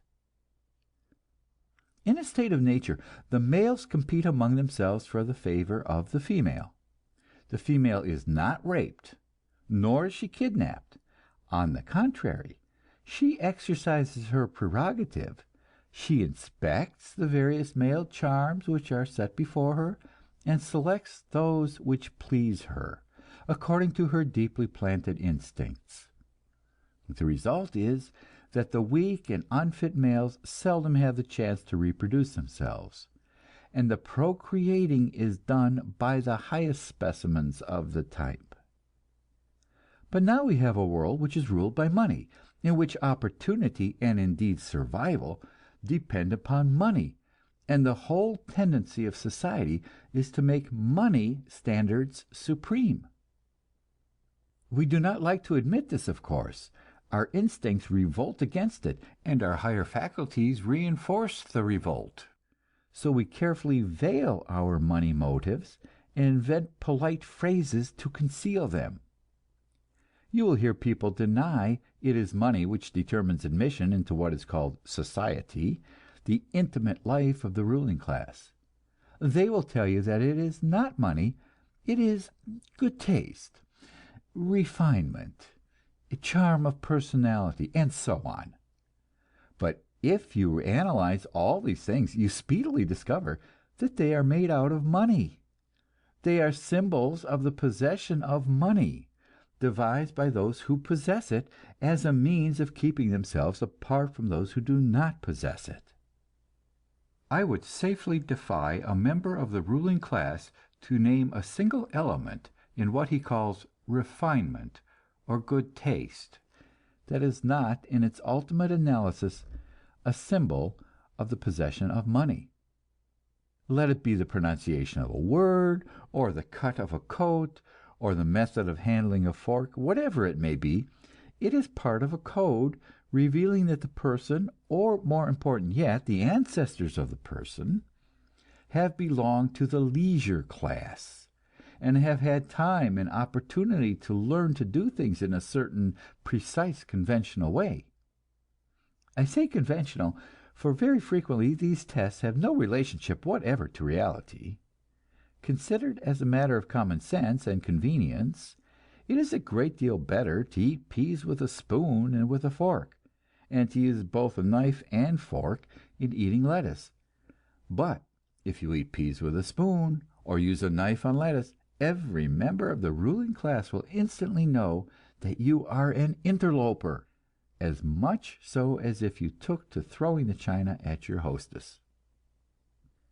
Our culture is a money culture. Our standards are money standards, and our sex decisions are based upon money, not upon love. Any man can have money in our society, provided the accident of birth favors him, and it is everywhere known that any man who has money can get a wife. It is certainly not true that any man with no money can get a wife. And it is true that most men who have little money have to take wives who have less. That is, who belong to a lower class, according to the world's standards. The average young girl of the propertied classes is trained for marriage as for any other business. She is taught to be sexually cold, but to imitate sexual excitement deliberately so as to arouse it in the male, and to keep herself surrounded with a swarm of males, this being the basis of her prestige, the factor which will cause the eligible man, the catch, to desire her. In polite society, this proceeding is known as coquetry or charm, and it would be no exaggeration to say that 75% of all the novels so far written in the world are expositions of this activity. Also, that when we go to the theater, we go in order to watch and sympathize with these manifestations of pecuniary sexuality. As a rule, the young girl knows what she is doing, but she is taught to camouflage it, to preserve her innocence. She would not dream of marrying for money. She wants to marry something distinguished, that is to say, something which has received the stamp of approval from a world which approves money. She wants to marry somebody who is elegant, who is in good form. She wants to marry without having to think about the horrid subject of money at all, and so she is carefully chaperoned and confined to a world where nothing but money is to be met. In Tennyson's poem, "The Northern Farmer," the old fellow is coaching his son on the subject of marriage, and they are driving along a road, and the farmer listens to his horse's hoofs, and they are saying, "Property, property, property." The farmer sums up in one sentence the doctrine of pecuniary marriage as it is taught to the ruling class virgin. "Don't thee marry for money, but go where money is." In this process, of course, the ruling class virgin must spend a great deal of money in order to keep up her own prestige, and when she is married she must spend it to keep up the prestige of her unmarried sisters and then of her children. As a result of this, the only ruling class males who can afford to marry are the rich ones. There are always some who are richer, and these are the most desirable.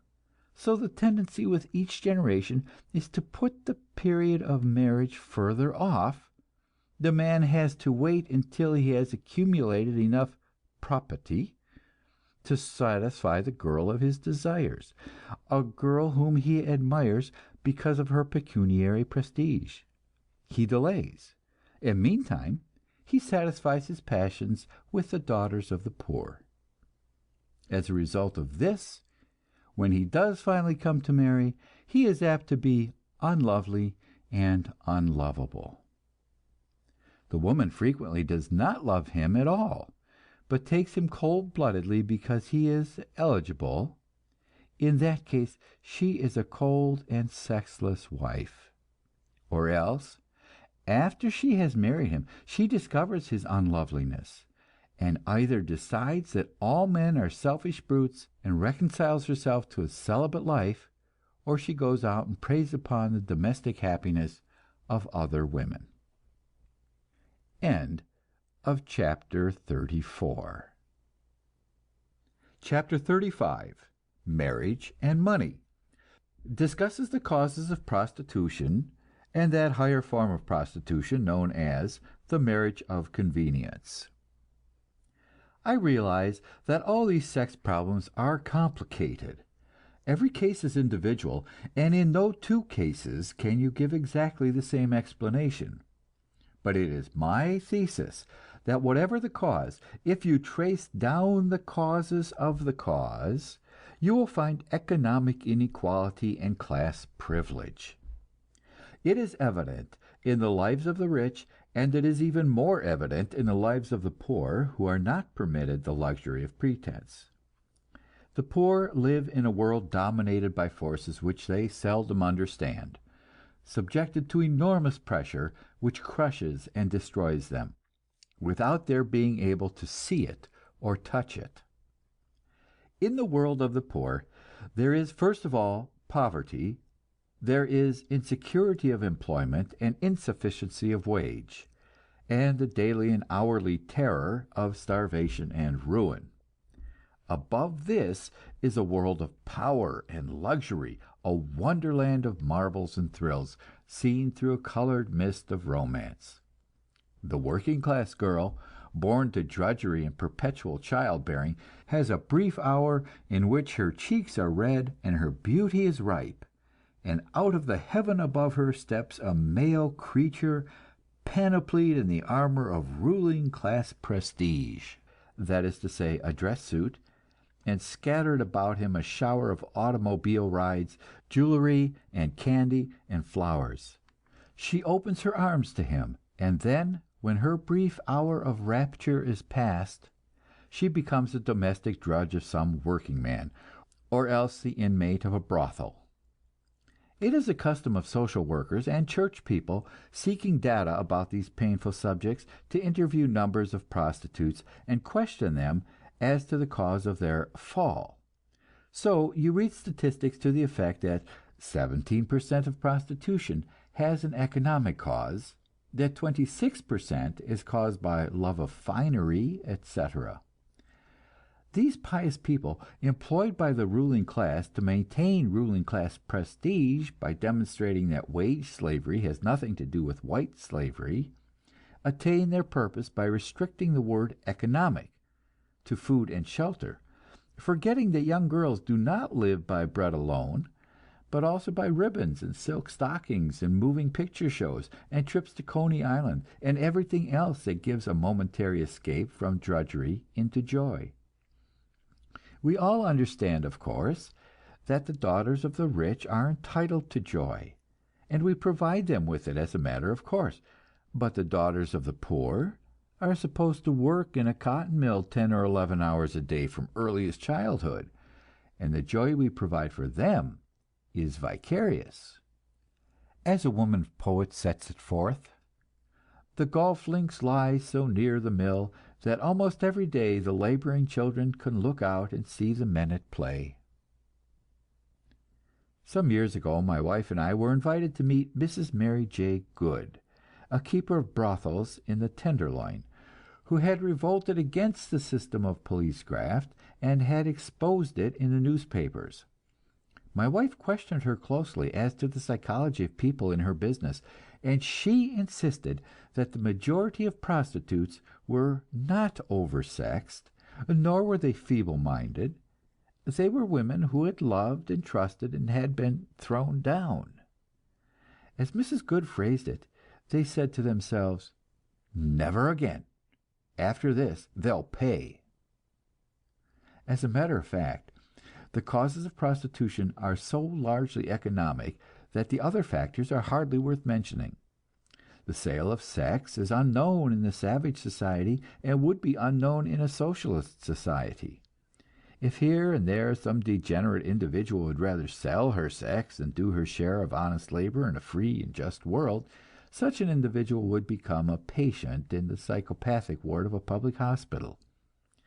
Economic forces drive women to prostitution, first by direct starvation, and second by teaching them money standards of prestige, the ideal of living without working, which is the heaven achieved by the rich and longed for by the poor.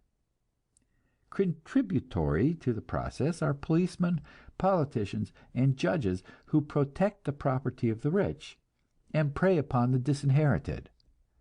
Also newspaper editors, college professors, priests of God, and preachers of Jesus who attribute the social evil to original sin, or the weakness of human nature. So far as men are concerned, economic forces operate by three main channels: late marriage, loveless marriage, and drudgery in wives. You will find patronizing and maintaining the brothels the following kinds of males. First, young boys who have been taught that it is manly to gratify their sex impulses. Second, young men who take it for granted that they cannot afford to marry. Third, old bachelors who have looked at marriage and decided that it is not a paying proposition. Fourth, married men who have been picked out for their money and have come to the conclusion that good women are necessarily sexless. And finally, married men whose wives have lost the power to charm them by continuous childbearing and the physical and nervous strain of domestic slavery. This latter applies not merely to wives of the poor; it applies to members of the middle classes, and even of the richer classes, because the job of managing many servants is often as trying as the doing of one's own work. To explain how domestic drudgery is caused by economic pressure would require a little essay in itself. The home is the place where the man keeps his sex property apart, under lock and key, and it is, therefore, the portion of our civilization least influenced by modern ideas. Women still drudge in separate kitchens and nurseries, as they have drudged for thousands of years. They cook their dinners over separate fires, and have each their own little group of children, generally ill cared for because the work is done by an untrained amateur. Moreover, the prestige of this home has to be kept up because the social position and future prosperity of the man depend upon it. The children must be dressed in frilled and starched clothing, which makes them miserable and wears out the tempers and pocketbooks of the mothers. Costly entertainments must be given, and twice a day a meal must be prepared for the father of the family. All good wives have learned the ancient formula for the retention of masculine affections: feed the brute. Living in a world of pecuniary prestige, every particle of the woman's surplus energy must go into some form of ostentation, into buying or making things which are futile and meaningless. In such a blind world, dazed by such a struggle, women become irritable. They lose their sex charm. They forget all about love. So the husband gives up hoping for the impossible, accepts the common idea that love and marriage are incompatible, and adopts the formula that what his wife doesn't know will not hurt her. And step by step, as economic evolution progresses, as vested wealth becomes more firmly established and claims for itself a larger and larger share of the total product of society, so step by step you find the pecuniary ideals becoming more firmly established. You will find marriage becoming more and more a matter of property, and less a matter of love. In European countries, there may still be some love marriages among the poor, but in the upper classes there is no longer any pretense of such a thing, and if you spoke of it, you would be considered absurd. In countries of fresh and naive commercialism like America, the women select the men because of their money prestige. But in Germany, the process has gone a step further.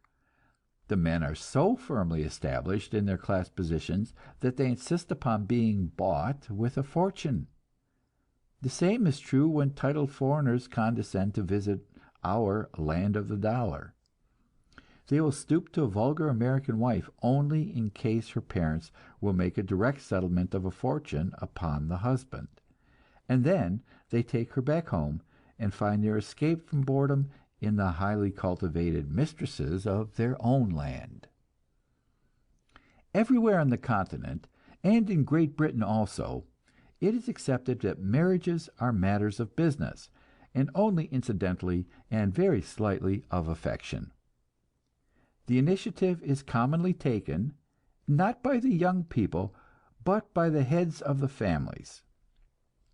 Preliminary protocols are exchanged, and then the family solicitors sit down and bargain over the matter.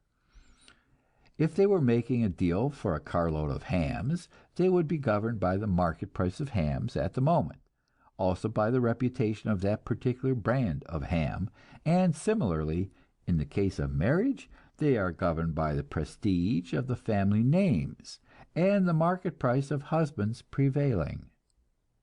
Always the man exacts a cash settlement, and in Catholic countries he becomes the outright owner of all the property of his wife, thus reducing her completely to the status of a chattel. If any young couple dares to break through these laws of their class, the whole class unites to trample them down. One of the greatest of English novelists, George Meredith, wrote his greatest novel, The Ordeal of Richard Feverel, to show how, under the most favorable circumstances, the union of a ruling class youth with a farmer's daughter could result in nothing but shipwreck. The country in which the property marriage is most firmly established is probably France, and in France the rights of nature are recognized in a kind of supplementary union, which constitutes what is known as the domestic triangle, or in the French language, la vie trois. The young girl of the French ruling class is guarded every moment of her life like a prisoner in jail. She is sold in marriage, and is expected to bear her husband an heir, possibly 2 or 3 children. After that, she is considered, not under the law or by the church, but by the general common sense of the community, to be free to seek satisfaction of her love needs. Her husband has mistresses, and she has a lover, and to that lover she is faithful, and in her dealings with him she is guided by an elaborate and subtle code. Practically all French fiction and drama deal with this life in threes, and the complications and tragedies which result from it. I name one novel, simply because it happens to be the last that I myself have read, The Red Lily, by Anatole France. Of course, every human being knows in his heart that this is a monstrous arrangement, and there are periods of revolt when real feelings surge up in the hearts of men, and we have stories of true love, young and unselfish love, such, for example, as Goethe's Hermann und Dorothea, or Saint-Pierre's Paul and Virginia, or Halévy's L'Abbé Constantin.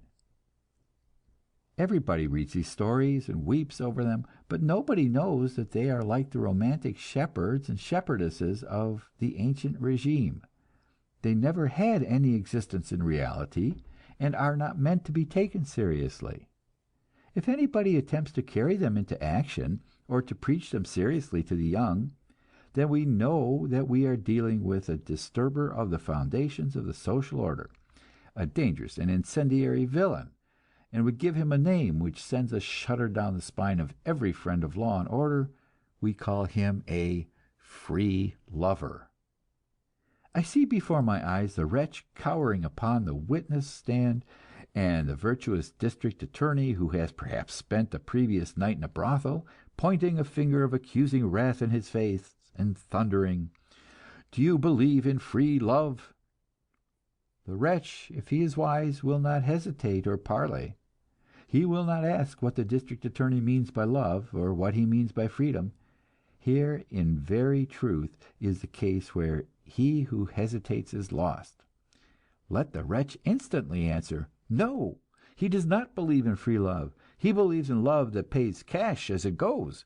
He believes in love that investigates carefully the prevailing market conditions, decides upon a reasonable price, has contracted in writing, and lives up to the bargain, till death do us part." If the witness be a woman, let the answer be that she believes in slave love, that she expects to be sold for the benefit of her parents, the prestige of her family, and the social position of her future offspring. Let her say that she will be a loyal and devoted servant, and will never do anything at any time to invalidate the contract which is signed for her by her parents or guardians. End of chapter 35. Chapter 36. Love versus lust discusses the sex impulse, its use and misuse, when it should be followed, and when repressed. We have considered the sex disorders of our age and their causes. We have now to grope our way toward a basis of sanity and health in these vital matters. Consider man as Metchnikoff describes him, with his overplus of sex energy. From early youth he is besieged by impulses and desires, and as a rule is left entirely uninstructed on the subject, having to pick up his ideas from the conversation of older lads, who have nothing but misinformation and perversions to give him. Nearly all these older lads declare and believe that it is necessary to gratify the sex impulse, that physically it is harmful not to do so. I have even heard physicians and trainers maintain that idea. Opposed to them are the official moralists and preachers of religion, who declare that to follow the sex impulse, except when officially sanctioned by the church, is to commit sin. At different times in my life I have talked with all kinds of people, young and old, men and women, doctors and clergymen, teachers and trainers of athletes, and a few wise and loving mothers who have talked with their own boys and other boys. As a result, I have come to agree with neither side in this debate. I believe that there is a distinction which must be drawn, and I ask you to consider it carefully, and to bear it in mind in all that I say on the problem of happiness and health in sex. I believe that a normal man is one being, manifesting himself in various aspects, physical, emotional, intellectual. I believe that all these aspects of human activity go normally together, and cannot normally be separated, and that the separation of them is a perversion and a source of harm. I believe that the sex impulse, as it normally manifests itself, and would manifest itself in a man if he were living a normal life, is an impulse which includes every aspect of the man's being. It is not merely physical desire and emotional excitement. It is intellectual curiosity, a deep and intense interest, not merely in the body, but in the mind and heart and personality of the woman. I appreciate that there is opportunity for controversy here. As a matter of psychology, it is not easy to separate instinct from experience, to state whether a certain impulse is innate or acquired. Some may argue that savages know nothing about idealism in sex. Neither do those modern savages whom we breed in city slums. Some may make the same assertion concerning a great mass of loutish and sensual youths. We have got so far from health and soundness that it is hard to be sure what is normal and what is ideal. But without going into metaphysics, I think we can reasonably make the following statement concerning the sex impulse at its first appearance in the average healthy youth in civilized societies: that this impulse, going to the roots of the being, affecting every atom of energy and every faculty, is accompanied not merely by happiness, but by sympathetic delight in the happiness of the woman, by interest in the woman, by desire to be with her, to stay with her, and share her life, and protect her from harm. In what I have to say about the subject from now on, I shall describe this condition of being and feeling by the word love. But now suppose that men should, for some reason or other, evolve a set of religious ideas which denied love and repudiated love, and called it a sin and a humiliation. Or suppose there should be an economic condition which made love a peril, so that the young couple which yielded to love would be in danger of starvation, or of seeing their children starve. Suppose there should be evolved classes of men and women, held by society in a condition of permanent semi-starvation. Then, under such conditions, the impulse to love would become a trap and a source of terror. Then the energies of a great many men would be devoted to suppressing love and strangling it in themselves. Then the intellectual and spiritual sanctions of love would be withdrawn. The beauty and charm and joy would go out of it, and it would become a starving beggar at the gates, or a thief skulking in the night time, or an assassin with a dagger and club. In other words, sex would become all the horror that it is today, in the form of purchased vice, and more highly purchased marriage, and secret shame, and obscure innuendo. So we should have what is, in a civilized man, a perversion, the possibility of love which is physical alone, a purely animal thing in a being who is not purely animal, but is body, mind, and spirit all together. So it would be possible for pitiful, unhappy man, driven by the blind urge of nature, to conceive of desiring a woman only in the body, and with no care about what she felt, or what she thought, or what became of her afterwards. That purely physical sex desire I will indicate in our future discussions by the only convenient word that I can find, which is lust. The word has religious implications, so I explain that I use it in my own meaning as above. There is a great deal of what the churches call lust, which I call true and honest love. On the other hand, in Christian churches today, there are celebrated innumerable marriages between innocent young girls and mature men of property, which I describe as legalized and consecrated lust. We are now in position to make a fundamental distinction. I assert the proposition that there does not exist in any man at any time in his life, or in any condition of his health, a necessity for yielding to the impulses of lust. And I say that no man can yield to them without degrading his nature and injuring himself, not merely morally, but mentally, and in the long run physically.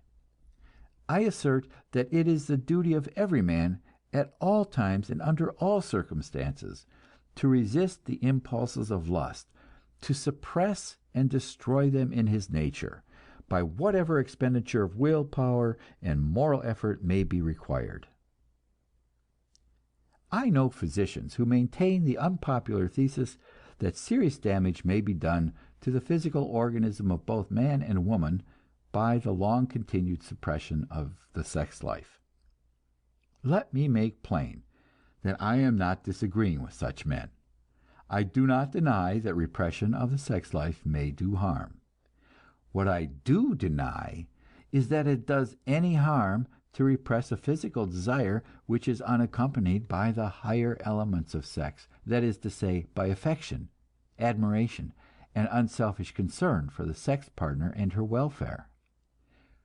When I advise a man to resist and suppress and destroy the impulse toward lust in his nature, I'm not telling him to live a sexless life.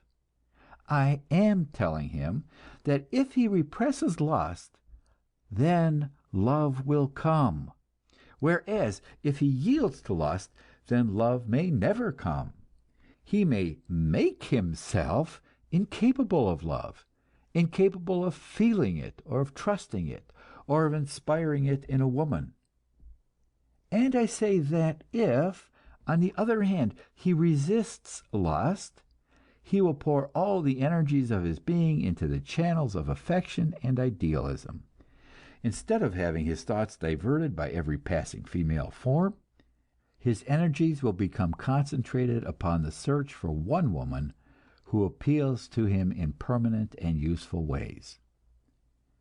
We may be sure that nature has not made men and women incompatible, but, on the contrary, has provided for fulfillment of the desires of both. The man will find some woman who is looking for the thing which he has to offer, that is, love. And now, what about the suppression of love? Here I am willing to go as far as any physician could desire, and possibly farther. Speaking generally and concerning normal adult human beings, I say that the suppression of love is a crime against nature and life. I say that long-continued and systematic suppression of love exercises a devastating effect, not merely upon the body, but upon the mind and all the energies of being. I say that the doctrine of the suppression of love, no matter by whom it is preached, is an affront to nature and to life, and an insult to the Creator of life. I say that it is the duty of all men and women not merely to assert their own right to love, but to devote their energies to a war upon whatever ideas and conventions and laws in society deny the love right. The belief that long-continued suppression of love does grave harm has been strongly reinforced in the last few years by the discovery of psychoanalysis, a science which enables us to explore our unconscious minds and lay bare the secrets of nature's psychic workshop. These revelations have made plain that sex plays an even more important part in our mental lives than we realized. Sex feeling manifests itself not merely in grown people, but in the tiniest infants. In these latter, it has of course no object in the opposite sex, but the physical sensations are there, and some of their outward manifestations. And as the infant grows and realizes the outside world, the feelings come to center upon others, the parents first of all. These manifestations must be guided and sometimes repressed, but if this is done violently by means of terror, the consequences may be very harmful. The wrong impulses or the terrors may survive as a complex in the unconscious mind, and cause a long chain of nervous disorders and physical weaknesses in the adult.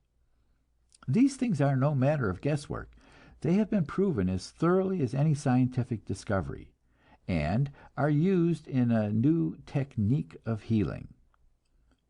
Of course, as with every new theory, there are unbalanced people who carry it to extremes. There are fanatics of Freudianism who talk as if everything in the human unconsciousness were sex. But that need not blind us to the importance of these new discoveries, and the confirmation they bring to the thesis that sane and normal love, wisely guided by common sense and reasoned knowledge, is at a certain period of life a vital necessity to every sound human being. End of chapter 36. Chapter 37. Celibacy versus chastity. The ideal of the repression of the sex impulse as against the ideal of its guidance and cultivation. There are two words which we need in this discussion, and as they are generally used loosely, they must now be defined precisely. The two words are celibacy and chastity. We define celibacy as the permanent and systematic suppression of love. We define chastity, on the other hand, as the permanent and systematic suppression of lust. Chastity, as the word is here used, is not a denial of love, but a preparing for it. It is the practice and the ideal, necessary especially in the young, of consecrating their beings to the search for love and to becoming worthy for love. In that sense, we regard chastity as one of the most essential virtues in the young. It is widely taught today, but ineffectively, because unintelligently and without discrimination. because, in other words, it is confused with celibacy, which is a perversion of life and one of humanity's intellectual and moral diseases. The origin of the ideal of celibacy is easy to understand. At a certain stage in human development, the eyes of the mind are opened, and to some man comes a revelation of the life of altruism and sympathetic imagination. To use the common phrase, the man discovers his spiritual nature. But under the conditions then prevailing, all the world outside him is in a conspiracy to strangle that nature, to drag it down and trample it into the mire. One of the most powerful of these destructive agencies, as it seems to the man, is sex. By means of sex he is laid hold upon by strange and terrible creatures who do not understand his higher vision, but seek only to prey upon him and to use him for their convenience. At the worst, they rob him of everything: money, health, time, and reputation. At best, they saddle him and bridle him, put him in harness, and set him to dragging a heavy load. In the words of a wise old man of the world, Francis Bacon, "He who marries and has children gives hostages to fortune." In a world wherein war, pestilence, and famine held sway, the man of family had but slight chance of surviving as a philosopher or prophet or saint. Discovering in himself a deep-rooted and overwhelming impulse to fall into this snare, he imagined a devil working in his heart. So he fled away to the desert and hid in a cave and starved himself and lashed himself with whips and allowed worms and lice to devour his body in an effort to destroy in himself the impulse of sex. So the world had monasteries and a religious culture, not of much use, but better than nothing, and so we still have in the world celibate priesthoods. And what is more dangerous to our social health, we have the old degraded notions of the essential vileness of the sex relationship, notions permeating all our thoughts, our literature, our social conventions and laws, making it impossible for us to attain true wisdom and health and happiness in love. I say the ideal of celibacy is an intellectual and moral disease. It is a violation of nature, and nature devotes all her energies to breaking it down, and she always succeeds. There never has been a celibate religious order, no matter how noble its origin and how strict its discipline, which has not sooner or later become a breeding place of loathsome, unnatural vices. And sooner or later, the ideal begins to weaken and common sense to take its place, and so we read in history about popes who had sons, and we see about us priests who have nieces and attractive servant girls.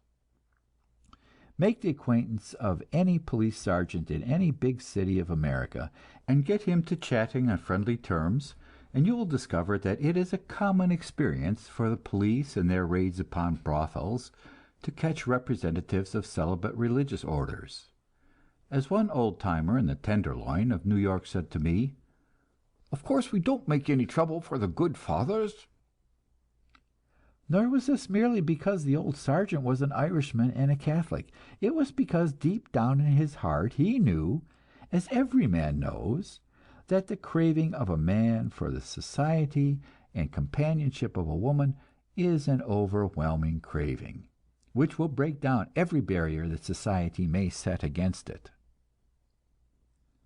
There is another form of celibacy which is not based upon religious ideas, but is economic in its origin and purely selfish in its nature. It is unorganized and unreasoned, and is known as bachelorhood. It has as its complements the institutions of old maidenhood and of prostitution. Both forms of celibacy, the religious and the economic, are entirely incompatible with chastity, which is only possible where love is recognized and honored. Chastity is a preparation for love, and if you forbid love, whether by law or by social convention or by economic strangling, you at once make chastity a utopian dream, You may preach it from your pulpits until you are black in the face. You may call out your Billy Sundays to rave and dance and go into convulsions. You may threaten hellfire and brimstone until you throw whole audiences into spasms. But you will never make them chaste. On the contrary, strange and horrible as it may seem, those very excitements will turn into sexual excitements before your eyes. So subtle is our ancient Mother Nature, and so determined to have her own way. The abominable old ideal of celibacy, with its hatred of womanhood, its distrust of happiness, its terror of devils, is not yet dead in the world. It is in our very bones, and is forever appearing in new and supposed to be modern forms. Take a man like Tolstoy, who gained enormous influence not merely in Russia, but throughout the world among people who think themselves liberal, humanitarians, pacifists, philosophic anarchists. Tolstoy's notions about sex, his teachings and writings, and likewise his behavior toward it, were one continuous manifestation of disease. All through his youth and middle years as an army officer, popular novelist, and darling of the aristocracy, his life was one of license, and the attitude toward women he thus acquired he never got out of his thoughts to his last day. Gorky, meeting him in his old age, reports his conversation as unpleasantly obscene, and his whole attitude toward women one of furtive and unwholesome slyness. But Tolstoy was in other ways a great soul, one of the great moral consciences of humanity. He looked about him at a world gone mad with greed and hate, and he made convulsive efforts to reform his own spirit and escape the power of evil. As regards sex, his thought took the form of ancient Christian celibacy. Man must repudiate the physical side of sex. He must learn to feel toward women a pure affection, the relationship of brother and sister. In his novel Resurrection, Tolstoy portrays a young aristocrat who meets a beautiful peasant girl and conceives for her such a noble and generous emotion, but gradually the poison of physical sex desire steals into his mind, he seduces her, and she becomes a prostitute. Later in life, when he discovers the crime he has committed, he humbles himself and follows her into exile and wins her to God and goodness by the unselfish and unsexual love which he should have maintained from the beginning. It was Tolstoy's teaching that all men should aspire toward this kind of love, and when it was pointed out to him that if this doctrine were to be applied universally, the human race would become extinct, his answer was that there was no reason to fear that, because only a few people would be good enough and strong enough to follow the right ideal. Here you see the reincarnation of the old Christian notion that we are conceived in sin and born in iniquity. We may be pure and good and cease to exist, or we may sin and let life continue. Some choose to sin, and these sinners hand down their sinful qualities to the future. And so virtue and goodness remain what they have always been, a futile crying out in the wilderness by a few religious prophets, whom God has sent to call down destruction upon a world which he had made, through some mistake never satisfactorily explained. It is easy nowadays to persuade intelligent people to laugh at such a perverted view of life. But the truth is that this attitude toward sex is written not merely into our religious creeds and formulas, but into most of our laws and social conventions. It is this which, for convenience, I will call the monkish view of love, which prevents our dealing frankly and honestly with its problems, distinguishing between what is wrong and what is right, and doing anything effective to remedy the evils of marriage plus prostitution. That is why I have tried so carefully to draw the distinction between what I call love and what I call lust, between the ideal of celibacy, which is a perversion, and the idea of chastity, which must form an essential part of any regimen of true and enduring love. End of chapter 37. Chapter 38. The Defense of Love. Discusses passionate love, its sanction, its place in marriage, and its preservation in marriage. I have before me, as I write, a newspaper article by Robert Blatchford, a great writer and great man. He is dealing with the subject of love and marriage, and his doctrine is summed up in the following sentences. There is a difference between loving a woman and falling in love with her. The love one falls into is a sweet illusion, but that fragrant dream does not last. In marriage, there are no fairies. This expresses one of the commonest ideas in the world. Passionate love is one thing, and marriage is another and different thing, and it is no more possible to reconcile them than to mix oil and water. Our notions of romantic love took their rise in the Middle Ages from the songs and narratives of the troubadours, and this whole tradition was based upon the glorification of illegitimate and extramarital love. That tradition has ruled the world of art ever since, and rules it today. I do not exaggerate when I say that it is the conventional view of grand opera and the drama of moving pictures and novels that impassioned and thrilling love is found before marriage, and is found in adultery and in temptations to adultery, but is never found in marriage. I have a pretty varied acquaintance with the literature of the world, and I have sat and thought for quite a while without being able to recall a single portrait of life which contradicts this thesis. And certainly anyone familiar with literature could name 10,000 novels and dramas and grand operas which support the thesis. English and American Puritanism have beaten a tradition down to this extent: the novelist portrays the glories and thrills of young love and carries it as far as the altar and the orange blossoms and white ribbons and showers of rice, and stops.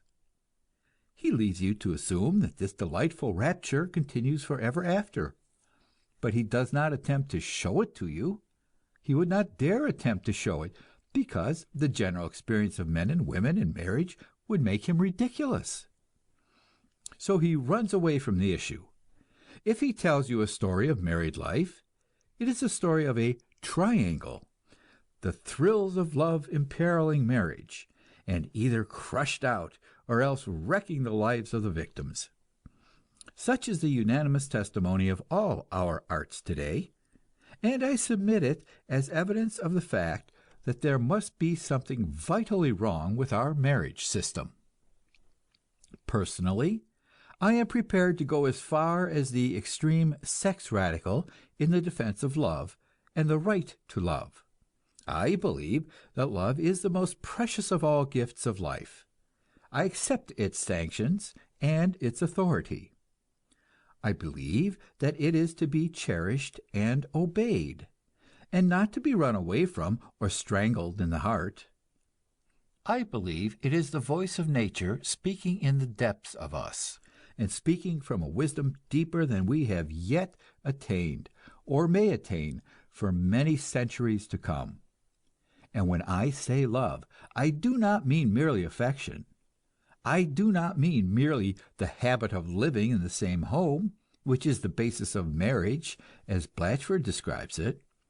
What I mean is the love of the poets and the dreamers, the young love, which is thrill and ecstasy, a glorification and a transfiguration of the whole of life. I say that, far from giving up this love for marriage, it is the true purpose of marriage to preserve this love and perpetuate it. To save repetition and waste of words, let us agree that from now on, when I use the word love, I mean the passionate love of those who are in love.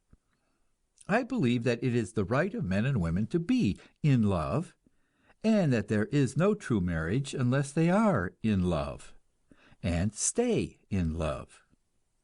I believe that it is possible to apply reason to love, to learn to understand love and the ways of love, to protect it and keep it alive in marriage.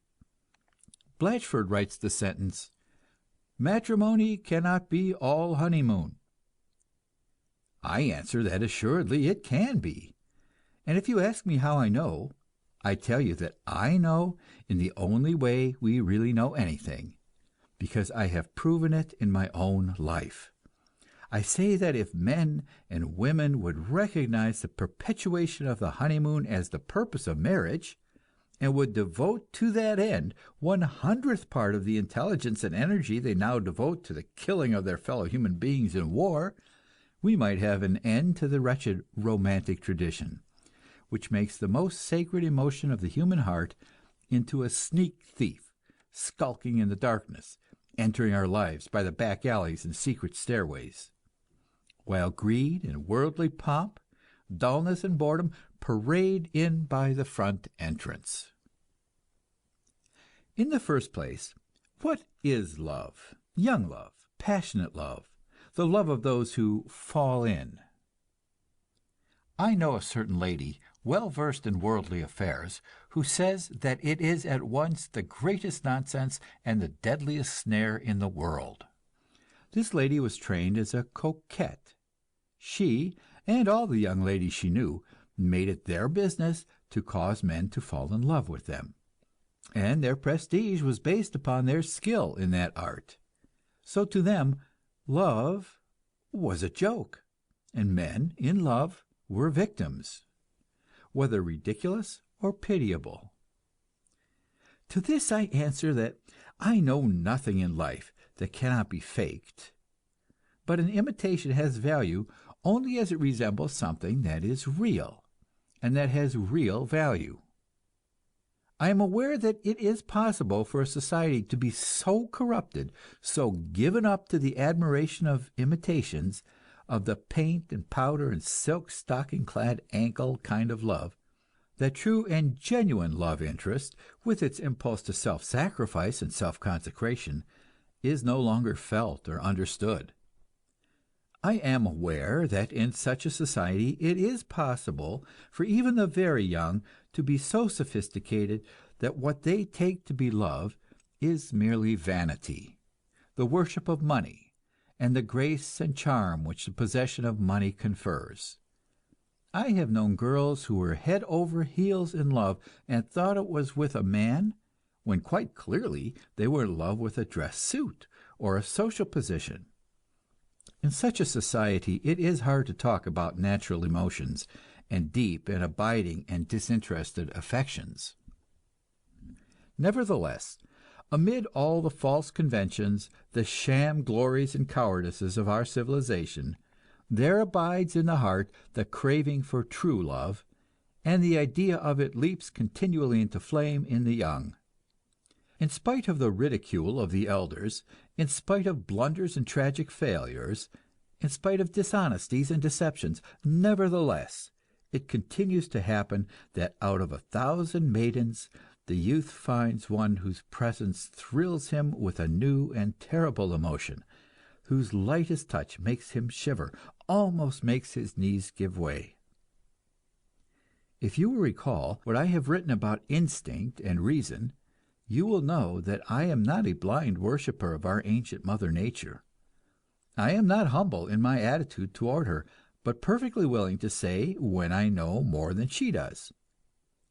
On the other hand, when I know nothing or next to nothing, I am shy of contradicting my ancient mother, and disposed to give respectful heed to her promptings.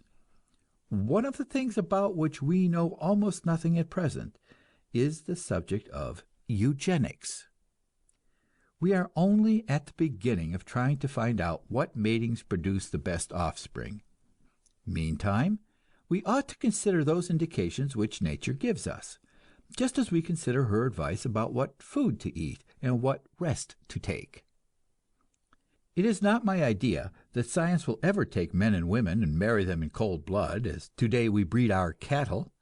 What I think will happen is that young men and women will meet one another, as they do at present, and will find the love impulse awakening, they will then submit their love to investigation as to whether they should follow that impulse or should wait. In other words, I do not believe that science will ever do away with the raptures of love, but will make itself the servant of these raptures, finding out what they mean and how their precious essence may be preserved. I perfectly understand that the begetting of children is not the only purpose of love. The children have to be reared and trained, which means that a home has to be founded, and the parents have to learn to cooperate. They have to have common aims in life, and temperaments sufficiently harmonious so that they can live in the house together without tearing each other's eyes out. This means that in any civilized society all impulses of love have to be subjected to severe criticism.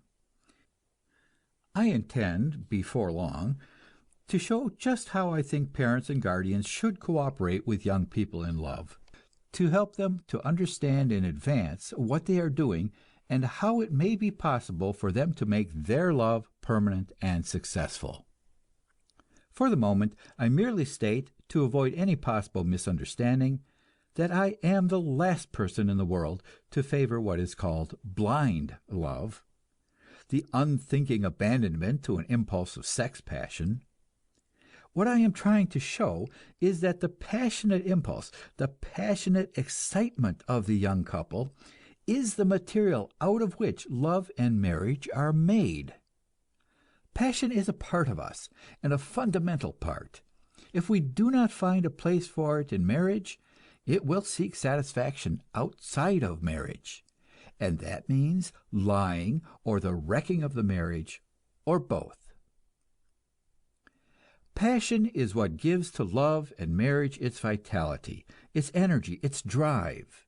In fact, it gives these qualities to the whole character. It is a vivifying force, transfiguring the personality, and if it is crushed and repressed, the whole life of that person is distorted. Yet, it is a fact which every physician knows that millions of women marry and live their whole lives without ever knowing what passionate gratification is. As a consequence of this, millions of men take it for granted that there are good women and bad women, and that only the latter are interesting. This, of course, is simply one of the abnormalities caused by the supplanting of love by money as a motive in marriage. Love becomes a superfluity and a danger, and all the forces of society, including institutionalized religion, combine to outlaw it and drive it underground. Or we might say that they lock it in a dungeon, and that the supreme delight of all painters, poets, musicians, dramatists, and novelists of all climes and all periods of history is to portray the escape of the young god from these imprisonments. The story is told in 6 words of an old English ballad: "Love will find out the way." Is it not obvious that there must be something vitally wrong with our institutions and conventions in matters of sex, when here exists this eternal war between our moralists and our artists? Why not make up our minds what we really believe, whether it is true that poets are, as Shelley said, the unacknowledged legislators of mankind, or whether they are, as Plato declared, false teachers and seducers of the young? If they are the latter, let us have done with them. Let us drive them from the state, together with lovers and all other impassioned persons. But if, on the other hand, it is truth the poets tell about life, then let us take the young god out of his dungeon and bring him into our homes by the front door, and cast out the false gods of vanity and greed and worldly prestige which now sit in his place. End of chapter 38. Chapter 39. Birth Control. deals with the prevention of conception as one of the greatest of man's discoveries, releasing him from nature's enslavement and placing the keys of life in his hands. I assume that you have followed my argument and are prepared to consider seriously whether it may be possible to establish love in marriage as the sex institution of civilized society. If you really wish to bring such an institution into existence, the first thing you have to do is to accomplish the social revolution. That is, you must wipe out class control of society and prestige based upon money exploitation. But that is a vast change, and will take time, and meanwhile we have to live, and wish to live with as little misery as possible. So the practical question becomes this: suppose that you, as an individual, wish to find as much happiness and love as may now be possible. What counsel have I to offer? If you are young, you wish this advice for yourself, while if you are mature, you wish it for your children. I will put my advice under 4 heads. First, marriage for love. Second, birth control. Third, early marriage. Fourth, education for marriage. The first of these we have considered at some length. A part of the process of social revolution is personal conversion, the giving up by every individual of the worldly ideal, the surrender of luxury and self-indulgence, the consecrating of one's life to self-education and the cause of social justice. And do not think that that is an easy thing, or an unimportant thing, a thing to be taken for granted. On the contrary, it is something that most of us have to struggle with at every hour of our lives, because respect for property and worldly conventions has become one of our deepest instincts.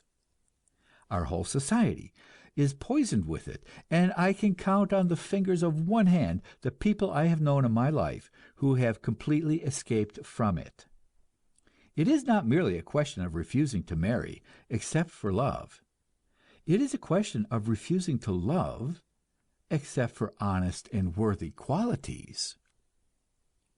It is a question of saving our children from the damnable forces of snobbery, which lay siege to their young minds and destroy the best impulses of their hearts, while we, in our blindness, are still thinking of them as babies. Of the other 3 topics that I have suggested, I begin with birth control, because it is the most fundamental and most important. Without birth control, there can be no freedom, no happiness, no permanence in love, and there can be no mastery of life. Birth control is one of the great fundamental achievements of the human reason, as important to the life of mankind as the discovery of fire or the invention of printing.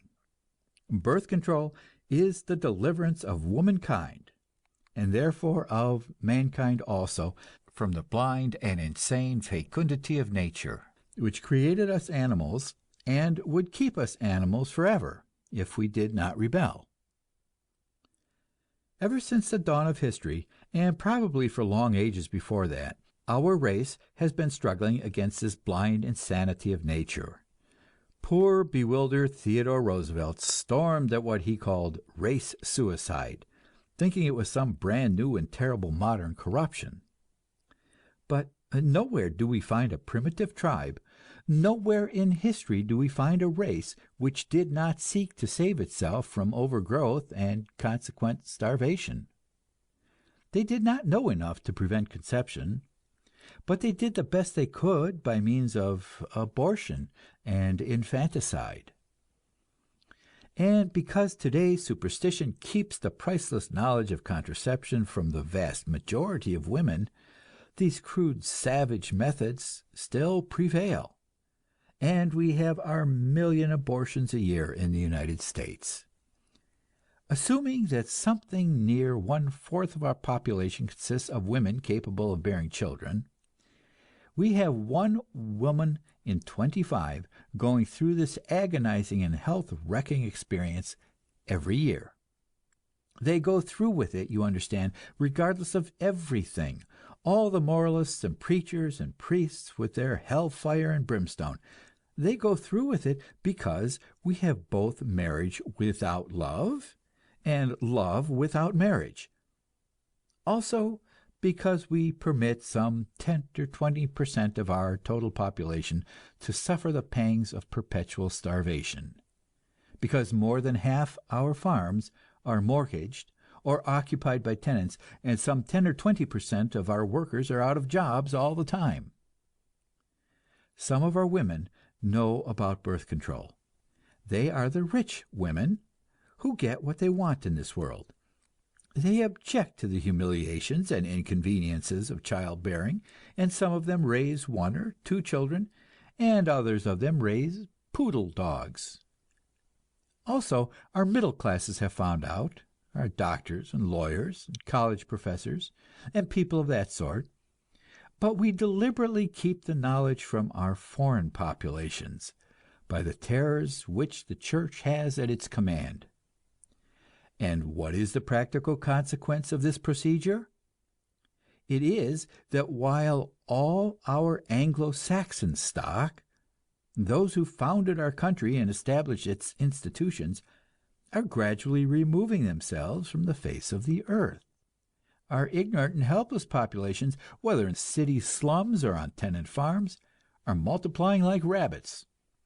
Read Jack London's The Valley of the Moon, and see what is happening in California.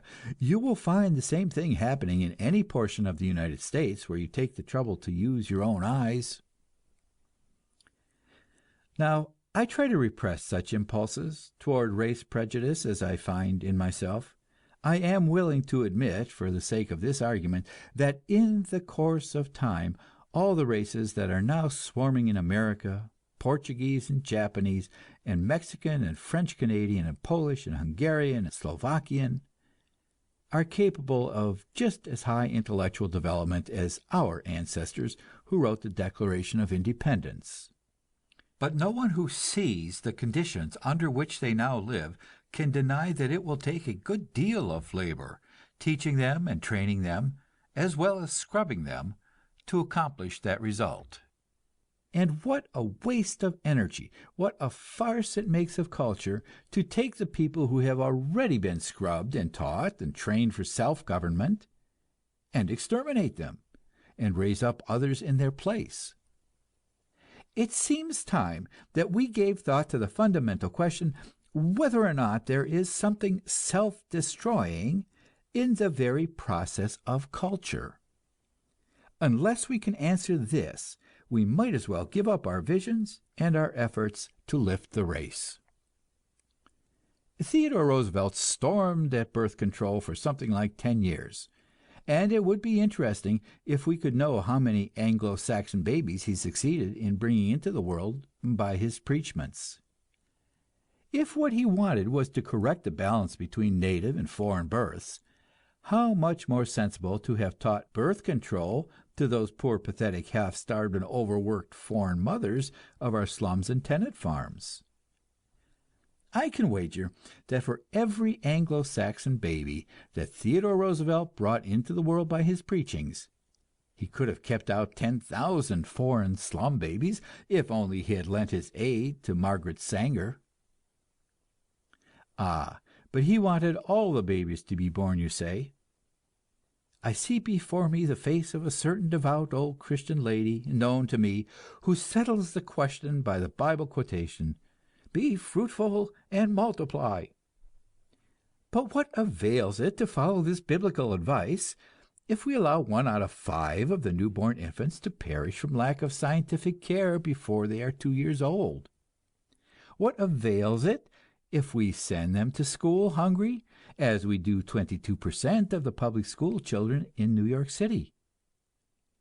What avails it if we allow venereal disease to spread, so that a large percentage of the babies are deformed and miserable? What avails it if, when they are fully grown, we can think of nothing better to do with them than to take them by millions at a time and dress them up in uniforms and send them out to be destroyed by poison gases? Would it not be the part of common sense to establish universal birth control for at least a year or two, until we have learned to take care of our newly born babies, and to feed our school children, and to protect our youths from vice, and to abolish poverty and war from the earth?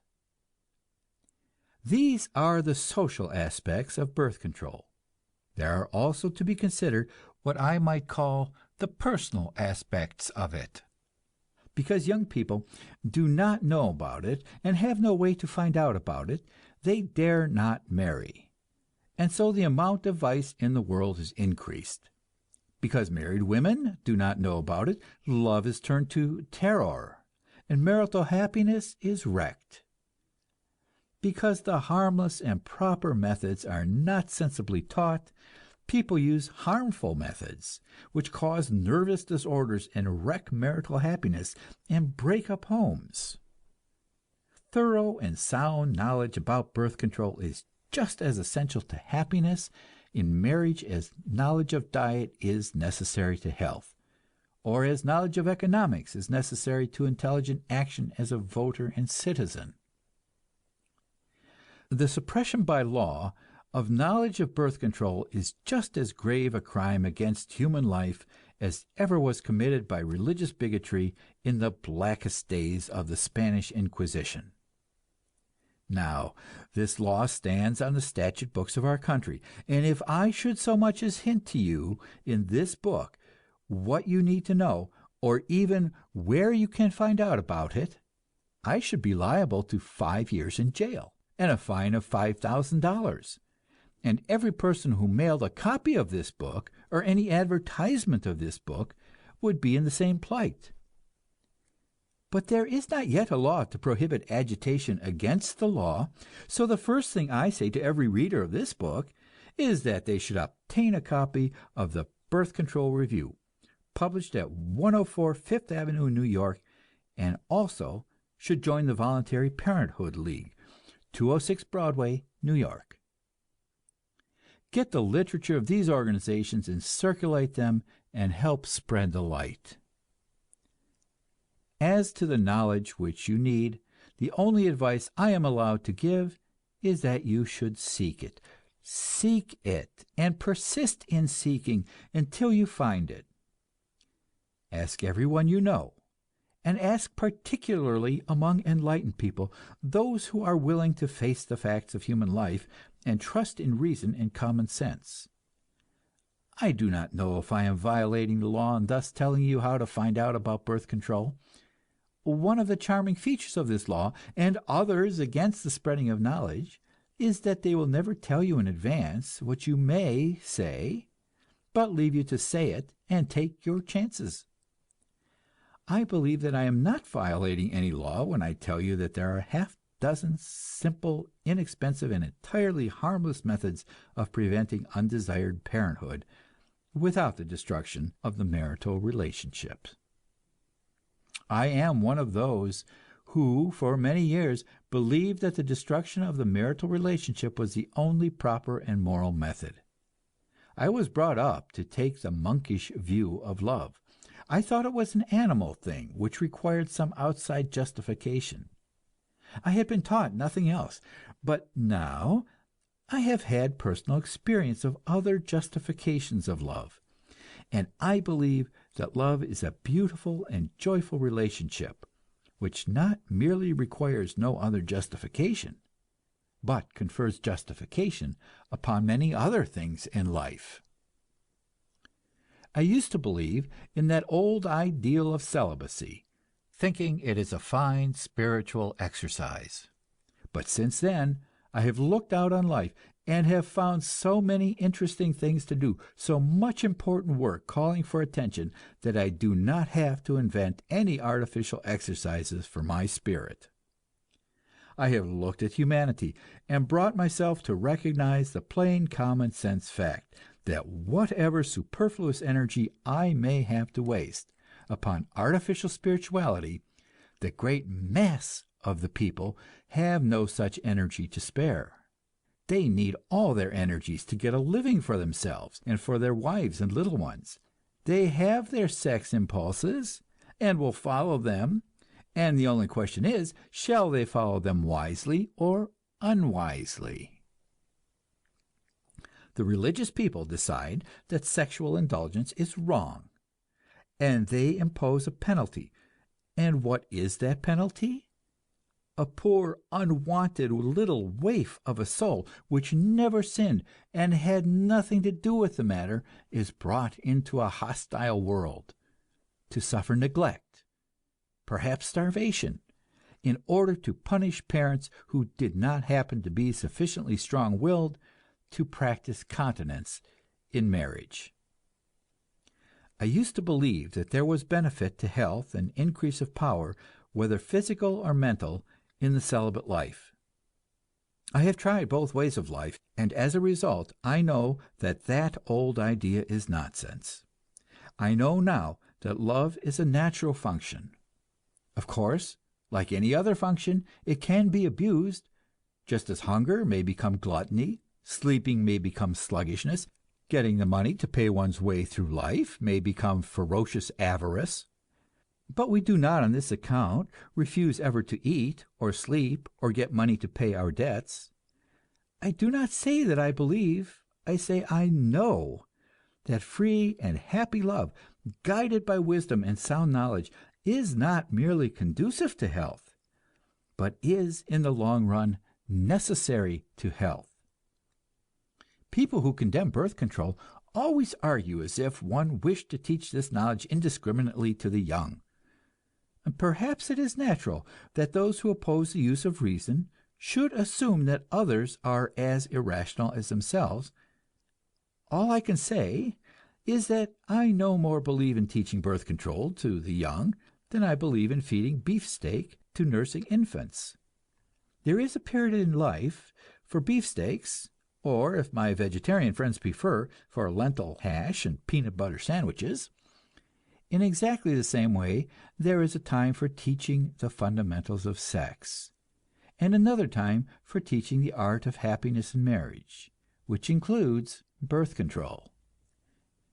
That brings me by a very pleasant transition to the other two subjects which I have promised to discuss: early marriage and education for marriage. End of chapter 39. Chapter 40. Early marriage discusses love marriages, how they can be made, and the duty of parents in respect to them. I have shown how economic forces in our society make for later and later marriage, and at the present time economic forces are so overwhelming that all other forces are hardly worth mentioning in comparison. You are, let us say, the mother of a boy of 18, and you have what you call common sense, meaning thereby a grasp of the money facts of life. If your darling boy of 18 should come to you with a grave face and announce, "Mother dear, I have met a girl I love, and we have decided that we want to get married," you would consider that the most absurd thing you had ever heard in all your born days, and you would tell the lad that he was a baby and to run along and play. If he persisted in his crazy notion, you and your husband and all the brothers and sisters and relatives and friends, both of the boy and the girl, would set to work by scolding and ridiculing, to make life a misery for them, and 99 times out of 100 you would break down the young couple's marital intention. But now, let us try another supposition. Let us suppose that your darling boy of 18 should come to you again and say, "Mother dear, some of the boys are going to spend this evening in a brothel, and I have decided to go along." Would you think that was the most absurd thing you had ever heard in all your born days? Or would you answer, "Yes, of course, my boy, that is what I had in mind when I made you give up the girl you loved"? No, you would not answer that. But here is the vital fact: it does not matter what you would answer, for you would never have a chance to answer. When a mother's darling wants to get married, he comes and asks his mother's blessing, but never does a mother's darling ask the blessing before he goes with the other boys to a brothel. He just goes. Maybe he borrows the money from some other fellow, and the next day tells you he went to the theater. Or maybe he picks up some poor man's daughter on the street and takes her into the park, or up on the roof of a tenement. Some such thing he does, to find satisfaction for an instinct which you in your worldly wisdom, or your heavenly piety, spurn and ridicule. I do not wish to exaggerate. If you are an exceptionally wise and tactful mother, you may keep the confidence of your boy, and guide him day by day through his temptations and miseries, and keep him chaste. But the more you try that, the more apt you will be to come to my conclusion that late marriage is a crime against the race. The more aware you will be of the danger, either that his boy friends may break him down, or that some lewd woman may come to his bedroom in the night time. Never will you be able to be quite sure that he is not lying to you, because of his shame, and the pain he cannot bear to inflict upon you. Never will you be quite sure that he is not hiding some cruel disease, sneaking off to some quack who takes his money and leaves him worse than before, until finally he shoots off his head, as happened to a nephew of an old and dear friend of mine. Such is the problem of the mother of a son, and now what about the mother of a daughter? This seems much simpler, because your daughter is not generally troubled with sex cravings, and if you teach her the proprieties, and see that she is carefully chaperoned, you may reasonably hope that she will be chaste. But some day you expect that she will marry, and then comes your problem. If you are the usual mother, you are looking for someone who can maintain her in the state of life to which she is accustomed. If a fairy prince would come along, or a plaster saint, you would be pleased. But failing that, you will take a successful businessman, one who has made his way in the world and secured himself a position. But turn back to the figures I gave you a while ago. If this man is 30 years of age, there is at least a 50-50 chance that he has had some venereal disease. And while the doctors claim to cure these diseases absolutely, we must bear in mind that doctors are human, and sometimes claim more than they perform. Every doctor will admit, if you pin him down, that these diseases burrow deeply into the tissues, and many times are supposed to be cured when they are only hidden. Here is, in a nutshell, the problem of the mother of a daughter. If you marry your daughter at 17 to a lad of her own age, you have a very good chance of marrying her to a person who is chaste. If you marry her to a man of 25, you have perhaps one chance in 100. If you marry her to a man of 35, you have perhaps one chance in 10,000. You may not like these facts. I do not like them myself, but I have learned that facts are nonetheless facts on that account. You know the average society bud of 18 and her attitude to a boy of the same age. She regards him as a child, and you think, perhaps, that it is natural for a girl to be interested in men of 35 or even 45. But I tell you that it is not natural. It is simply one of the perversions of pecuniary sex. The girl is interested in such men because all her young life she has been carefully coached for the marriage market, because she is dressed for it and solemnly brought out and introduced to other players of this exciting game of marriage for money, with its incredible prizes of automobiles and jewels and palaces full of servants and magic checkbooks that never grow empty. But suppose that, instead of regarding her as a prize in a lottery, you let her grow up naturally, and taught her the truth about herself, both body and mind. Suppose that, instead of dressing her in ways deliberately contrived to emphasize her sex, you put her in a simple uniform and taught her to be honest and straightforward, instead of mincing and coy. Suppose she played athletic games with boys of her own age, and invited them to her home, not for jazz dancing and stuffing cake and candy, but for the sharing of good music and literature and art. Don't you think that maybe this girl might become interested in a lad of her own age, and choose him with some understanding of his real self? You take it for granted that young people should not marry until they can afford it. But stop and consider. Is not this a relic of the old days? Always it takes time and deliberate effort of the reason to adjust our conventions to new facts. So face this fact: marriage today does not necessarily mean children. It may just mean love. It involves little more expense because the young people need cost no more together than they cost in the separate homes of their parents.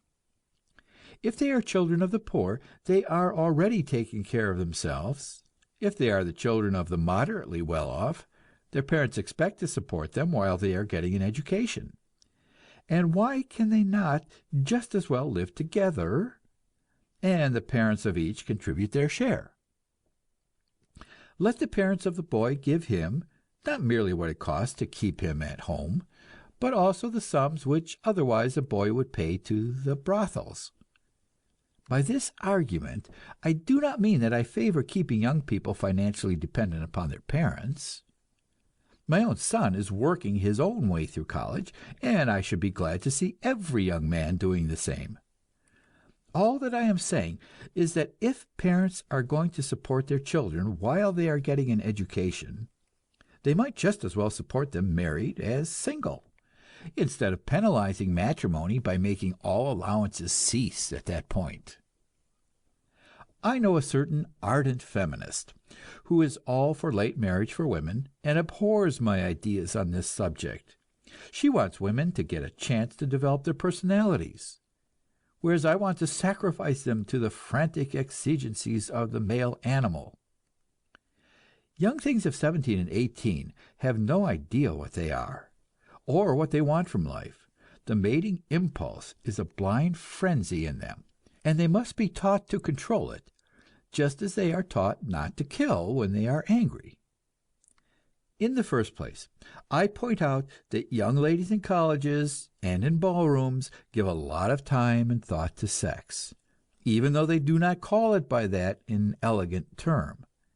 I very much question whether, if we should apply our wisdom to the task of getting our young people happily mated before we sent them off to college, we should not get a lot more serious study out of them than we do now, with all their fussing and flirting and dancing.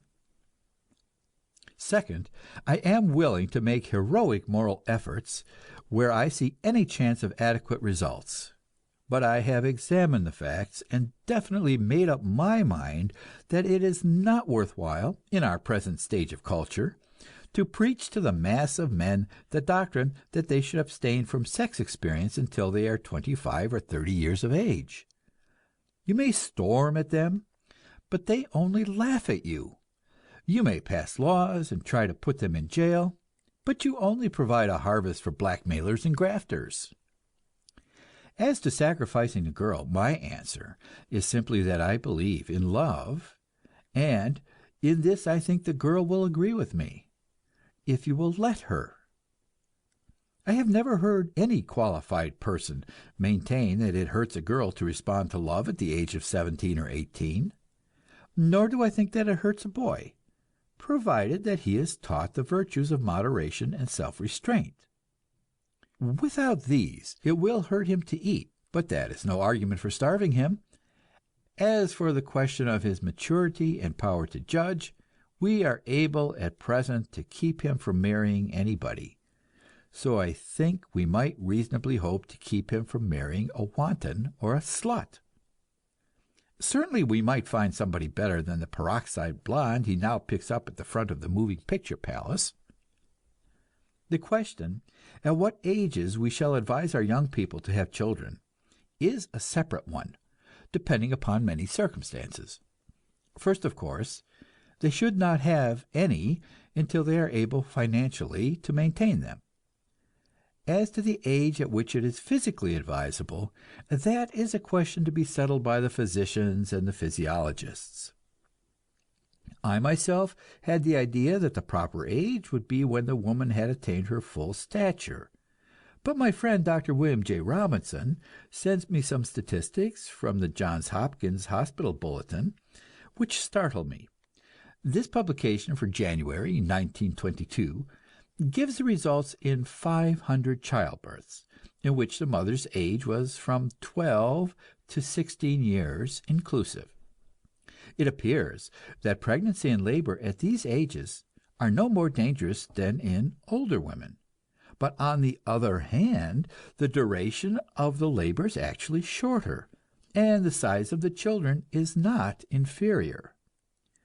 These facts are so contrary to the general impression that I content myself with calling attention to them, and leave the commenting to be done by feminists and others who oppose themselves to the idea of early marriage. End of chapter 40. Chapter 41. The Marriage Club discusses how parents and elders may help the young to avoid unhappy marriages. I will make the assumption that you would like to have a trial of my cure for prostitution. You would like to do something right here and now, without waiting for this social revolution. Very well. I propose that you shall find a few other parents of boys and girls who are in revolt against our system of hidden vice, and that you will meet and form a modern marriage club. Only you won't call it that, of course. You will tactfully describe it as a literary society, or a social circle, or an Epworth League. The parents who run it will know what it is for, just as they do today. The only difference being that it will exist to promote love matches instead of money matches. It happens that I am myself a tactless sort of a person, not skillful at avoiding saying what I mean.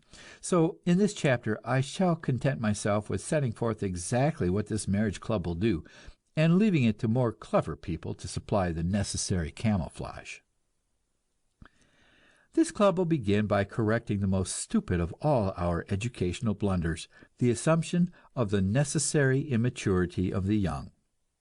Our young people nowadays have 10 times as much chance to learn and 10 times as much stimulus to learn as we had, and it is a generally safe assumption that they know much more than we think they do, and are ready to learn every sensible and interesting thing. I am carrying on an epistolary acquaintance with a little miss of 12, who has read half a dozen of my books, among the worst of them, and writes me letters of grave appreciation. I have talked on socialism to 1,000 school children, and had them question me for an hour, and heard just as worthwhile questions as I have heard from an audience of bankers.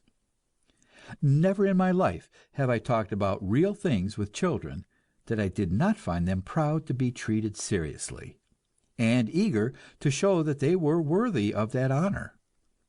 A great part of our foolishness with children is due to the emptiness of our own heads.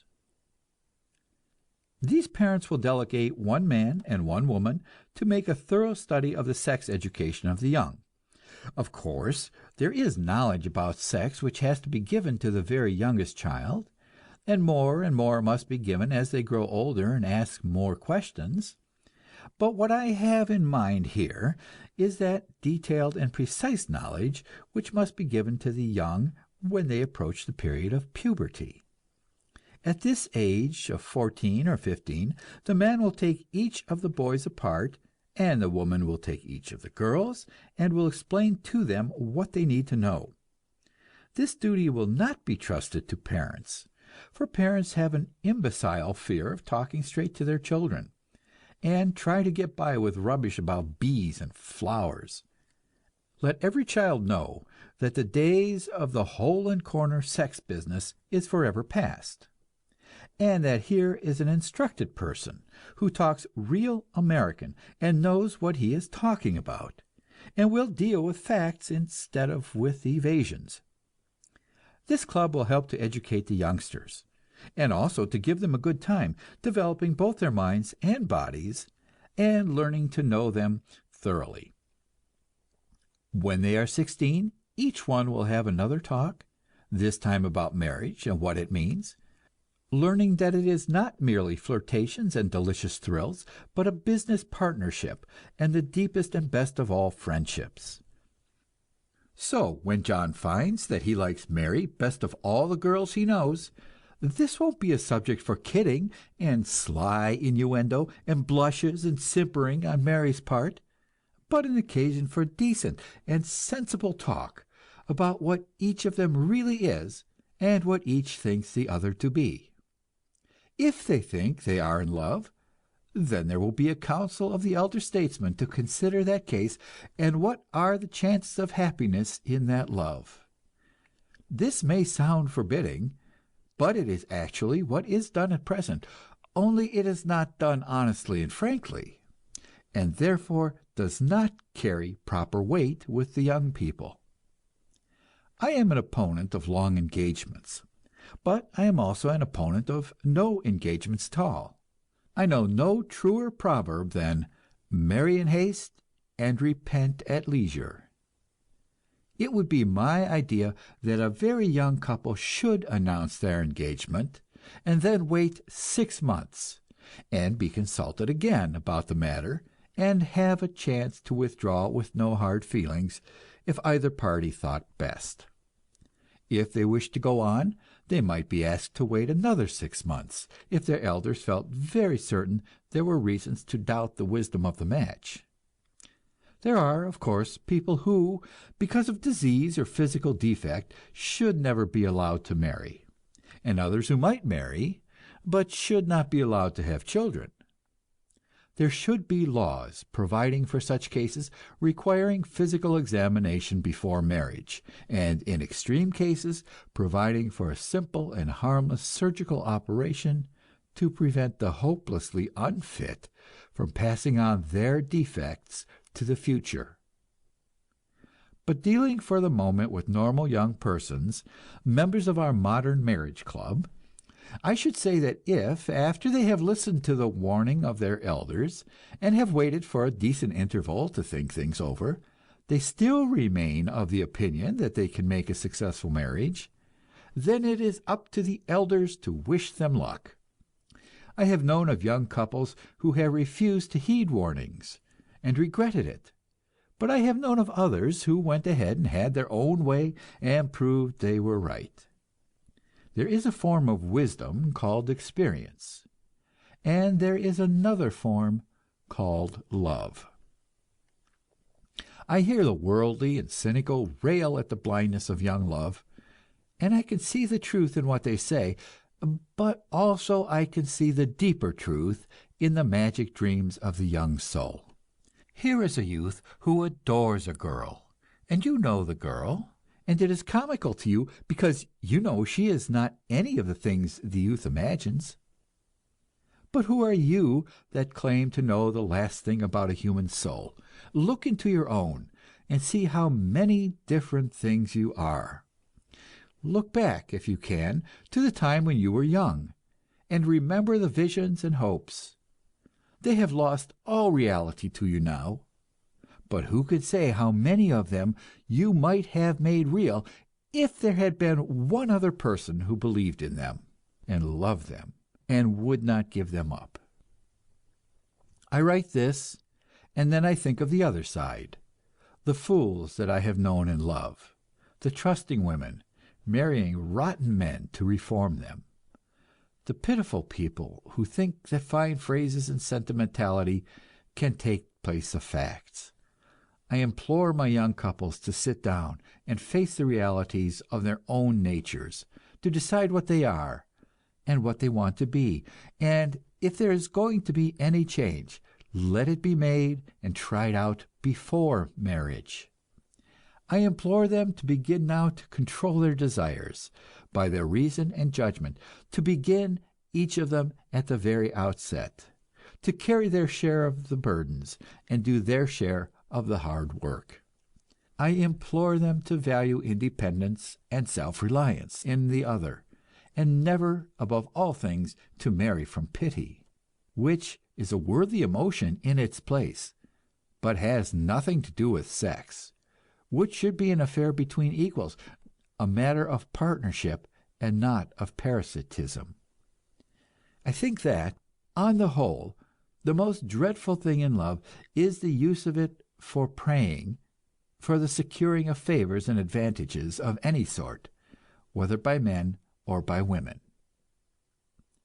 End of chapter 41.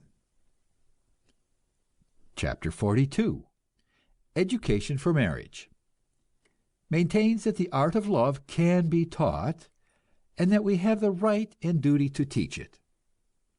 I assume now that our young couple have definitely made up their minds, and that the wedding day is near. They are therefore, both the man and the woman, in position to receive information as to the physical aspects of their future experience. This information is now, for the most part, possessed only by pathologists, who impart it too late, after people have blundered and wrecked their lives. The opponents of birth control ask in horror if you would teach it to the young. I am now able to answer just when I would teach it. I would teach it to these young couples about to marry. I would make it by law compulsory for every young couple to attend a school of marriage, and to learn not merely the regulation of conception, but the whole art of health and happiness in sex. Perhaps the words "a school of marriage" strike you as funny. When I was young, I remember that Pulitzer founded a school of journalism, and all newspaper editors made merry. They knew that journalism could only be learned in practice. But nowadays, every city editor gives preference to an applicant who has taken a college course in reporting. They have learned that journalism can be taught, just like engineering and accounting. In the same way, I assert that marriage can be taught, and the art of love, physical, mental, moral, and even financial. I think that the day will come when enlightened parents would no more dream of trusting their tender young daughter to a man who had not taken a course in sex, than they would go up in an aeroplane with a pilot who knew nothing about an engine. The knowledge which I possess upon the art of love I would be glad to give you in this book, but unfortunately, if I were to do so, my book would be suppressed, and I should be sent to jail. Some 10 or 12 years ago, I received a pitiful letter from a man who was in state's prison in Delaware, charged with having imparted information as to birth control. Under our amiable legal system, a perfectly innocent man may be thrown into jail and kept there for a year or two before he is tried, and if he is without money or friends, he might as well be buried alive.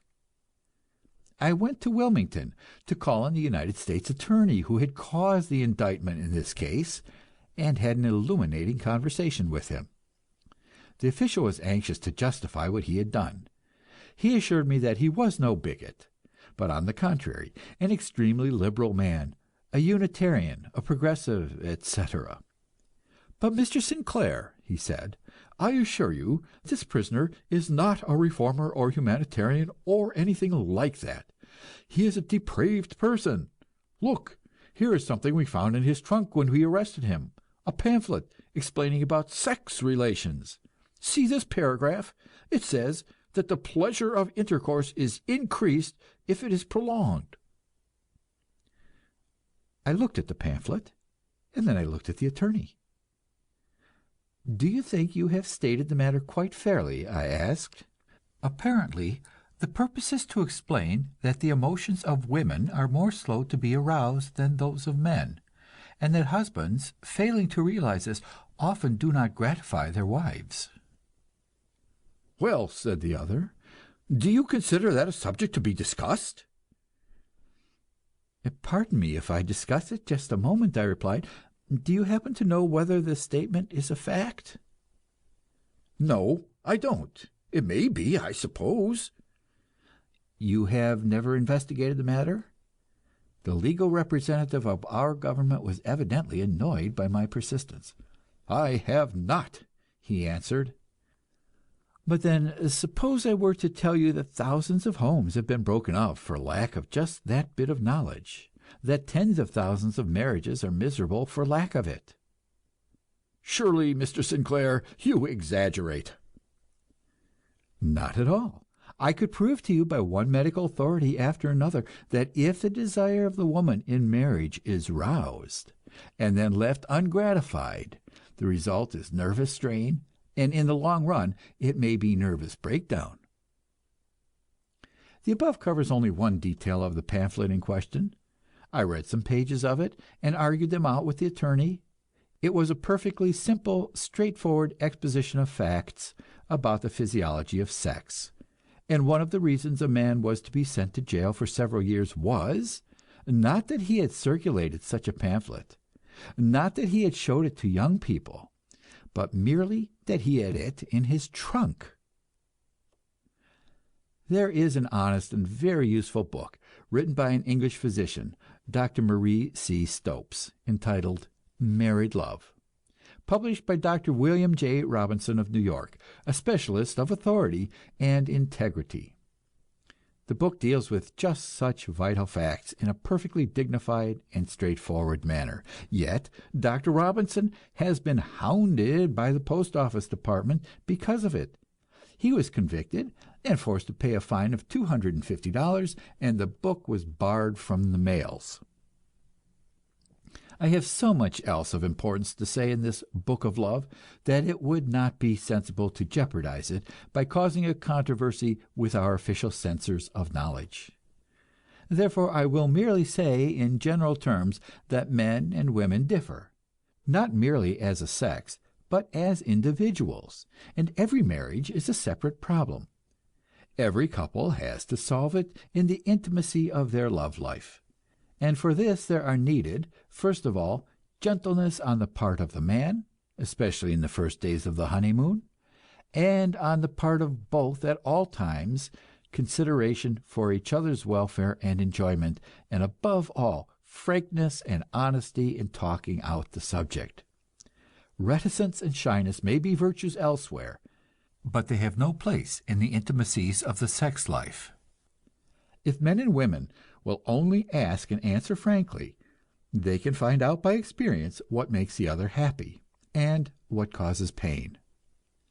We are dealing here with the most sacred intimacy of life, and one of the most vital parts of life's problems. It is here, in the marriage bed, that the divorce problem is to be settled, and likewise the problem of prostitution, for it is when men and women fail to understand each other and to gratify each other that one or the other turns cold and indifferent, perhaps angry and hateful, and then we have passions unsatisfied and ranging the world, breaking up other homes and spreading disease. So I would say to every young couple, seek knowledge on this subject. Seek it without shame from others who have had a chance to acquire it. Seek it also from nature, our wise old mother who knows so much about her children. Be natural, be simple and straightforward, and beware of fool notions about sex. If you will look in the Code of Hammurabi, which is over 4,000 years old, you will see the provision that a man who has intercourse with a menstruating woman shall be killed. In Leviticus, you will read that both the man and the woman are to be cast out from their people. You will find that most people still have some such notion, which is without any basis whatever in health. And this is only one illustration of many I might give of ignorance and superstition in the sex life. I would give this as one very good rule to bear in mind. Your love exists for the happiness and health of yourself and your partner, and not for Hammurabi, nor Moses, nor Jehovah, nor your mother-in-law, nor anybody else on the earth or above it. Great numbers of people believe that women are naturally less passionate than men, and that marital happiness depends upon men's recognizing this.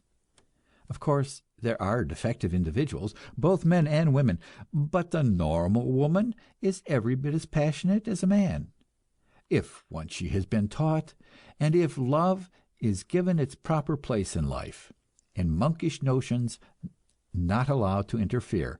she will remain so all through life, in spite of childbearing or anything else.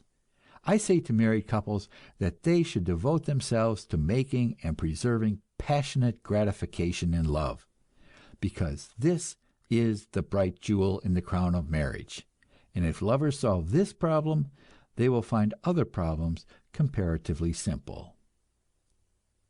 End of chapter 42.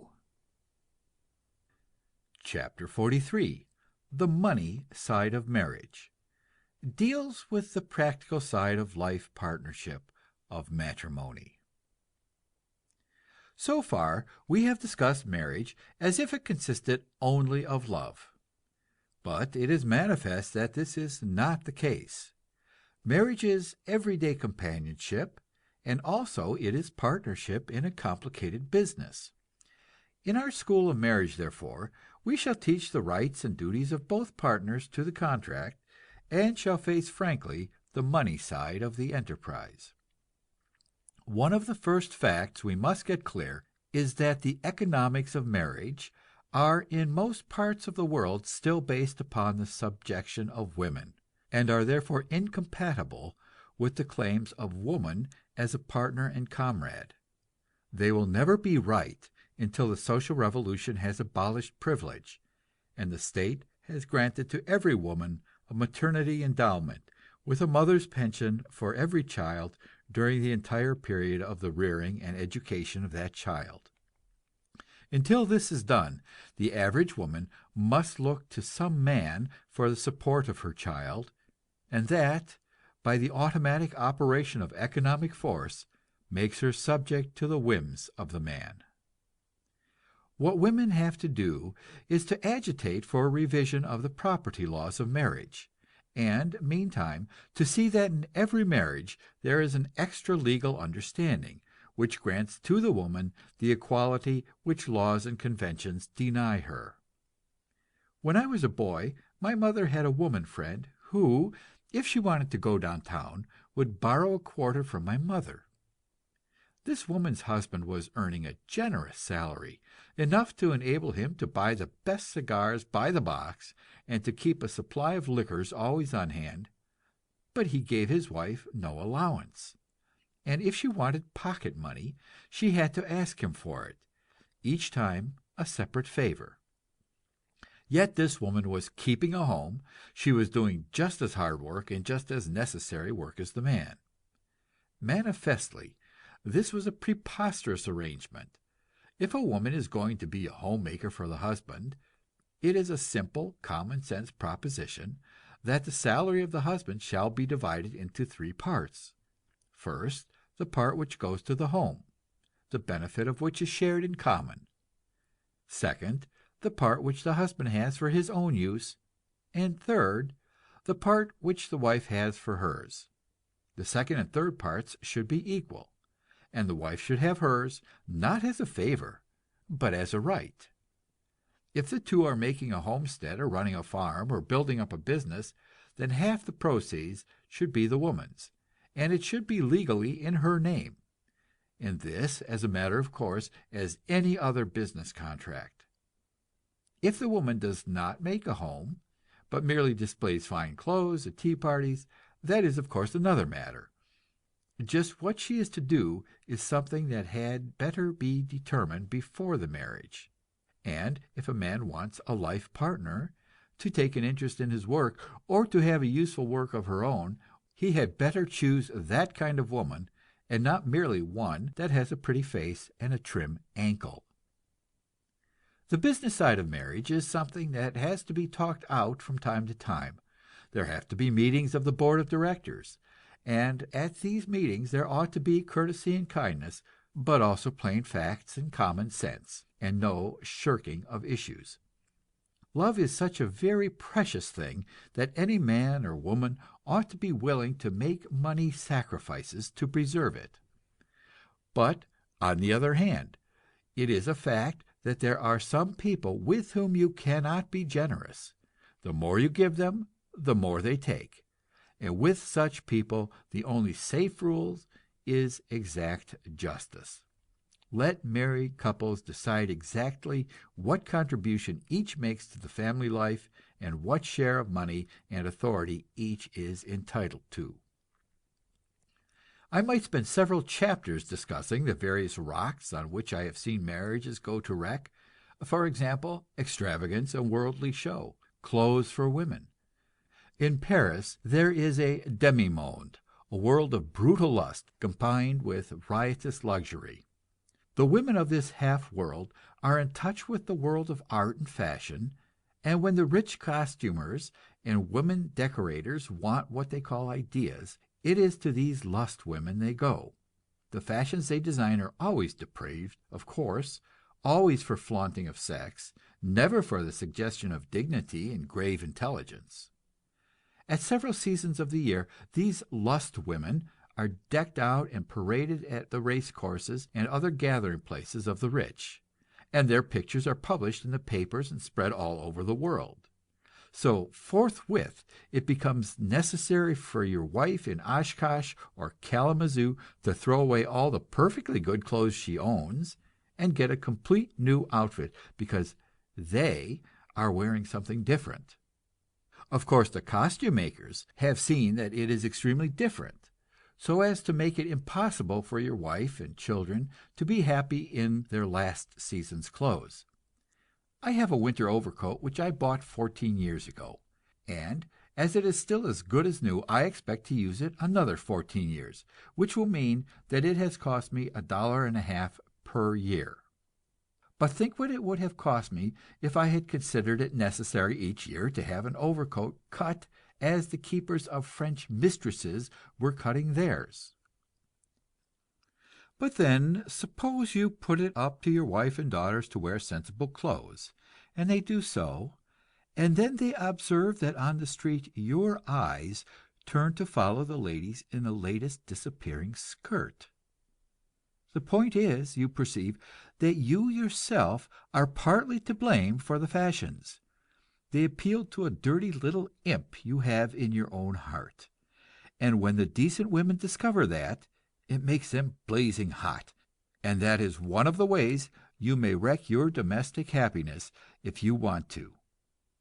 Unless I am greatly mistaken, when the class war is all over, we are going to see in our world a sex war. But it is not going to be between the men and the women, it is going to be between the mother women and the mistress women. And the mistress women are going to have their hides stripped off. Men wreck marriage because they are promiscuous, and women wreck it because they are parasites. Woman has been for long centuries an economic inferior, and she has the vices of the subject people and tribes. Now, there are some who want to keep these vices, while at the same time claiming the new privileges which go with equality. Such a woman picks out a man who is sensitive and chivalrous, who knows that women suffer handicaps, pains of childbirth, physical weakness, and who therefore feels impelled to bear more than his share of the burdens. She makes him her slave, and by she gets a child, and then she has him, because he is bowed down with awe and worship. He thinks that such a miracle has never happened in the world before, and he spends the rest of his life waiting on her whims and nursing her vanities. I note that at the recent convention of the Women's Party, they demanded their rights and agreed to surrender their privileges. There you have the final test by which you may know that women really want to be free and are prepared to take the responsibilities of freedom. End of chapter 43. Chapter 44. The Defense of Monogamy discusses the permanence of love and why we should endeavor to preserve it. So far in this discussion, we have assumed that love means monogamous love. We did so for the reason that we could not consider every question at once. But we have promised to deal with all the problems of sex in the light of reason, and so we have now to take up the question: what are the sanctions of monogamy? And why do we refuse sanction to other kinds of love? First, let us set aside several reasons with which we have nothing to do. For example, the reason of tradition. It is a fact that Anglo-Saxon civilization has always refused legal recognition to non-monogamous marriage. But then Anglo-Saxon civilization has recognized war and slavery and speculation and private property in land and many other things which we presume to describe as crimes. If tradition cannot justify itself to our reason, we shall choose martyrdom. Second, the religious reason. This is the one that most people give. It is convenient because it saves the need of thinking. Suffice it here to say that we prefer to think. If we cannot justify monogamy by the facts of life, we shall declare ourselves for polygamy. What are the scientific and rational reasons for monogamy? First among them is venereal disease. This may seem like a vulgar reason, but no one can deny that it is real. There was a time, apparently, when mankind did not suffer from these plagues, and we hope there may be such a time again. I shall not attempt to prescribe the marital customs for the people of that happy age. I suspect that they will be able to take care of themselves. Confining myself to my lifetime and yours, I say that the aim of every sensible man and woman must be to confine sex relations to the smallest possible limits. I know, of course, that there are prophylactics, and the Army and Navy present statistics to show that they succeed in a great proportion of cases. But if you are one of the persons in whose case they don't succeed, you will find the statistics a cold source of comfort to you. John and Mary go to the altar or to the justice of the peace, and John says, "With all my worldly goods I thee endow." But the formula is incomplete. It ought to read, "And likewise with the fruits of my wild oats." Marriage is a contract wherein each of the contracting parties agrees to share whatever pathogenic bacteria the other party may have or acquire. Surely, therefore, the contract involves a right to each party to have a say as to how many chances of infection the other shall incur. John goes off on a business trip, and is lonesome, and meets an agreeable widow, and figures to himself that there is very little chance that so charming a person can be dangerous. But maybe Mary wouldn't agree with his calculations, and maybe Mary would not consider it a part of the marriage bargain that she should take the diseases of the agreeable widow. What commonly happens is that Mary is not consulted. John revises the contract in secret, making it read that Mary shall take a chance at the diseases of the widow. How can any thinking person deny that John has thus committed an act of treason to Mary? I know that there are people who don't mind running such chances. That is one reason why there are venereal diseases. All I can say is that the sex code set forth in this book is based upon the idea that to deliver mankind from the venereal plague, we wish to confine the sex relationship within the narrowest limits consistent with health, happiness, and spiritual development, and that to this end we take the young and teach them chastity, and we marry them early while they are clean, and then we call upon them to make the utmost effort to make a success of that union, and to make it a matter of honor to keep marital faith. We do this with some hope of effectiveness, because we have made our program consistent with the requirements of nature, the genuine needs of love, both physical and spiritual. The second argument for monogamy is the economic one. We have dreamed a social order where every child will be guaranteed maintenance by the state, and where women will be free from dependence on men. What will be the love arrangements of men and women under this new order is another problem which we leave for them to decide, in the certainty that they will know more about it than we do. Meantime, we are for the present under the private property regime, and have to love and marry and raise our children accordingly. The children must have homes, and if they are to be normal children, they must have both the male and female influence in their lives, which means that their parents must be friends and partners, not quarreling in secret. This argument, I know, is one of expediency. I have adopted it after watching a great number of people try other than monogamous sex arrangements, and seeing their chances of happiness and success wrecked by the pressure of economic forces. To rebel against social compulsion may be heroism, and again, it may be merely bad judgment. For my part, the world's greatest evil is poverty, the cause of crime, prostitution, and war. I concentrate my energies upon the abolishing of that evil, and I let other problems wait. The third reason is that monogamy is economical of human time and thought. The business of finding and wooing a mate takes a lot of energy, and adjustment after marriage takes more.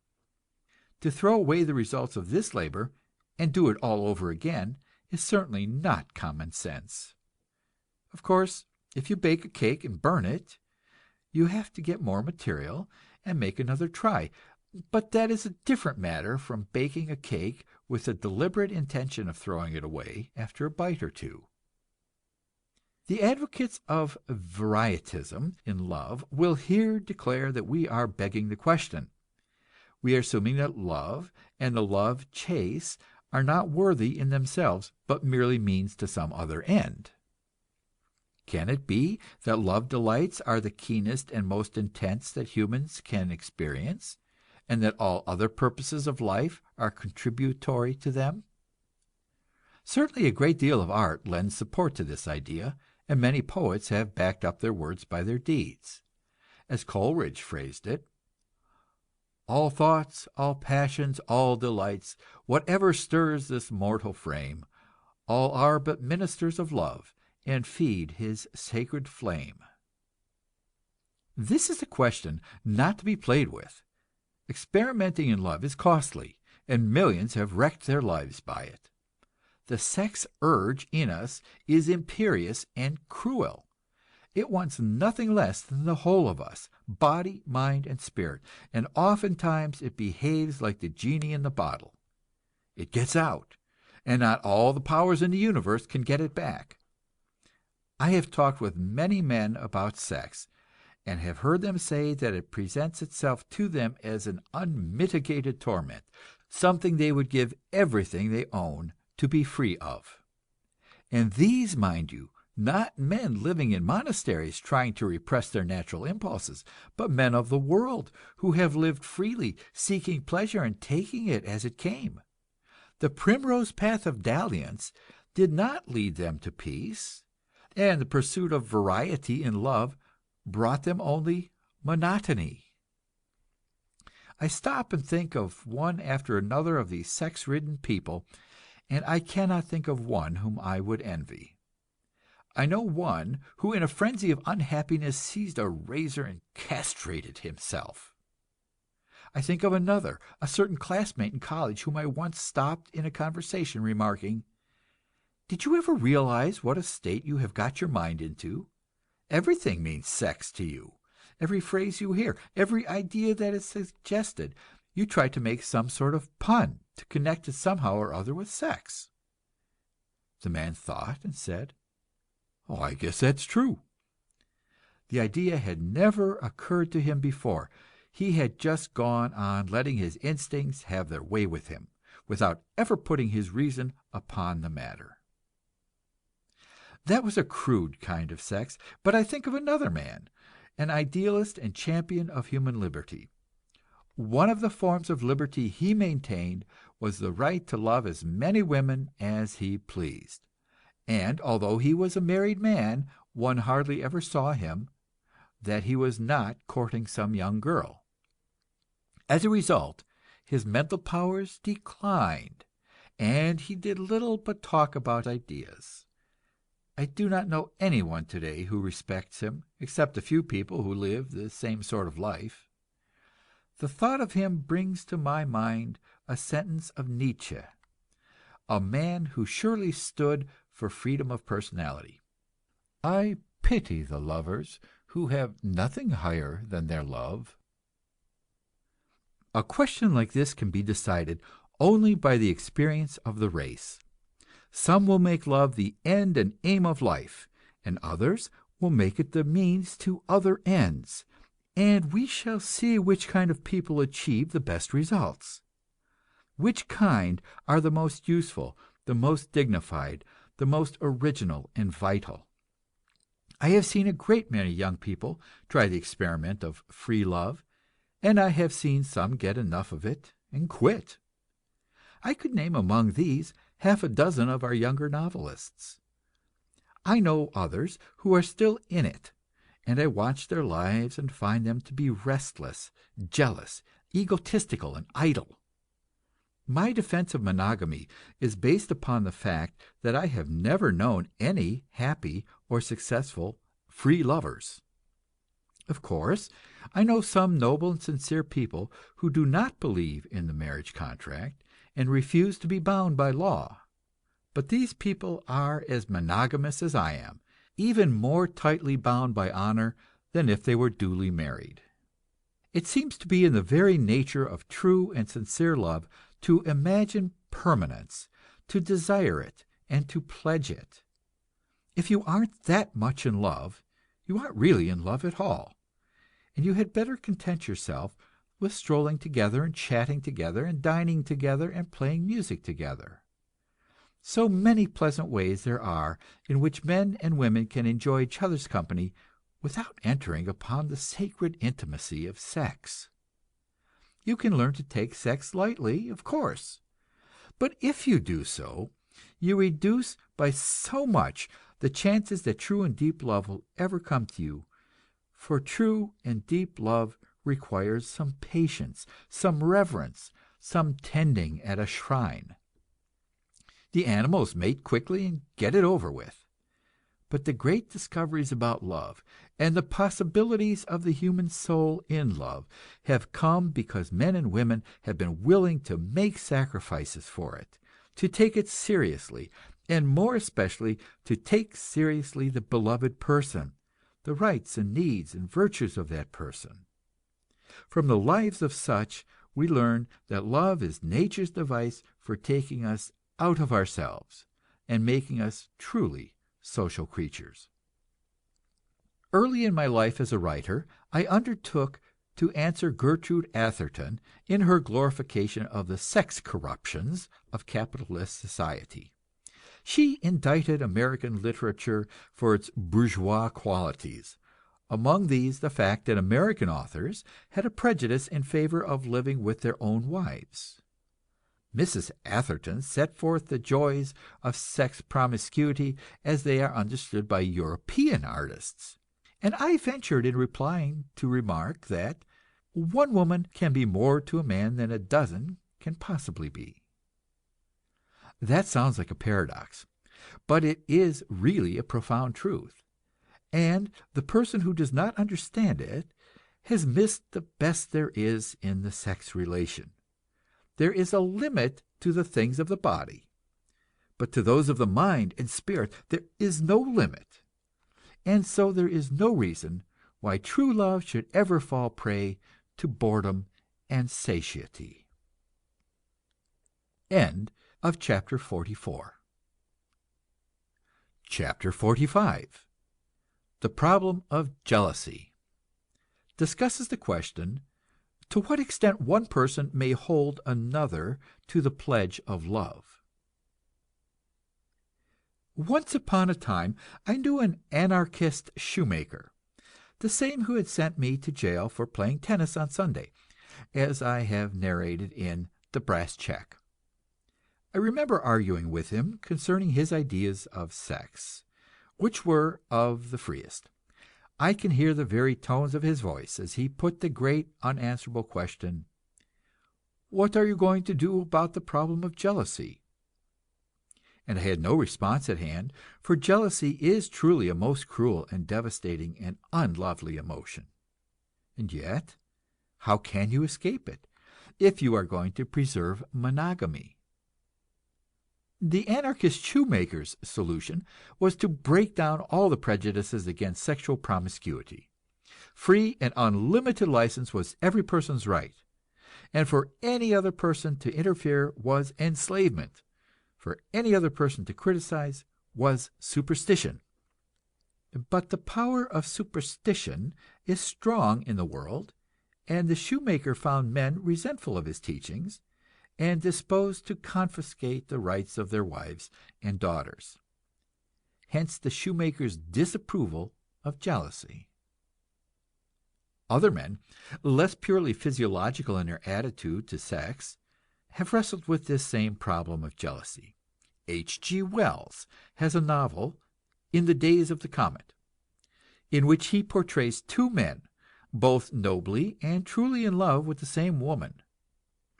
One, in a passion of jealousy, is about to murder the other, when a great social transformation is magically brought about, and the would-be murderer wakes up to universal love, and the two men nobly and lovingly share the same woman. Shelley also dreamed this dream, inviting two women to share him.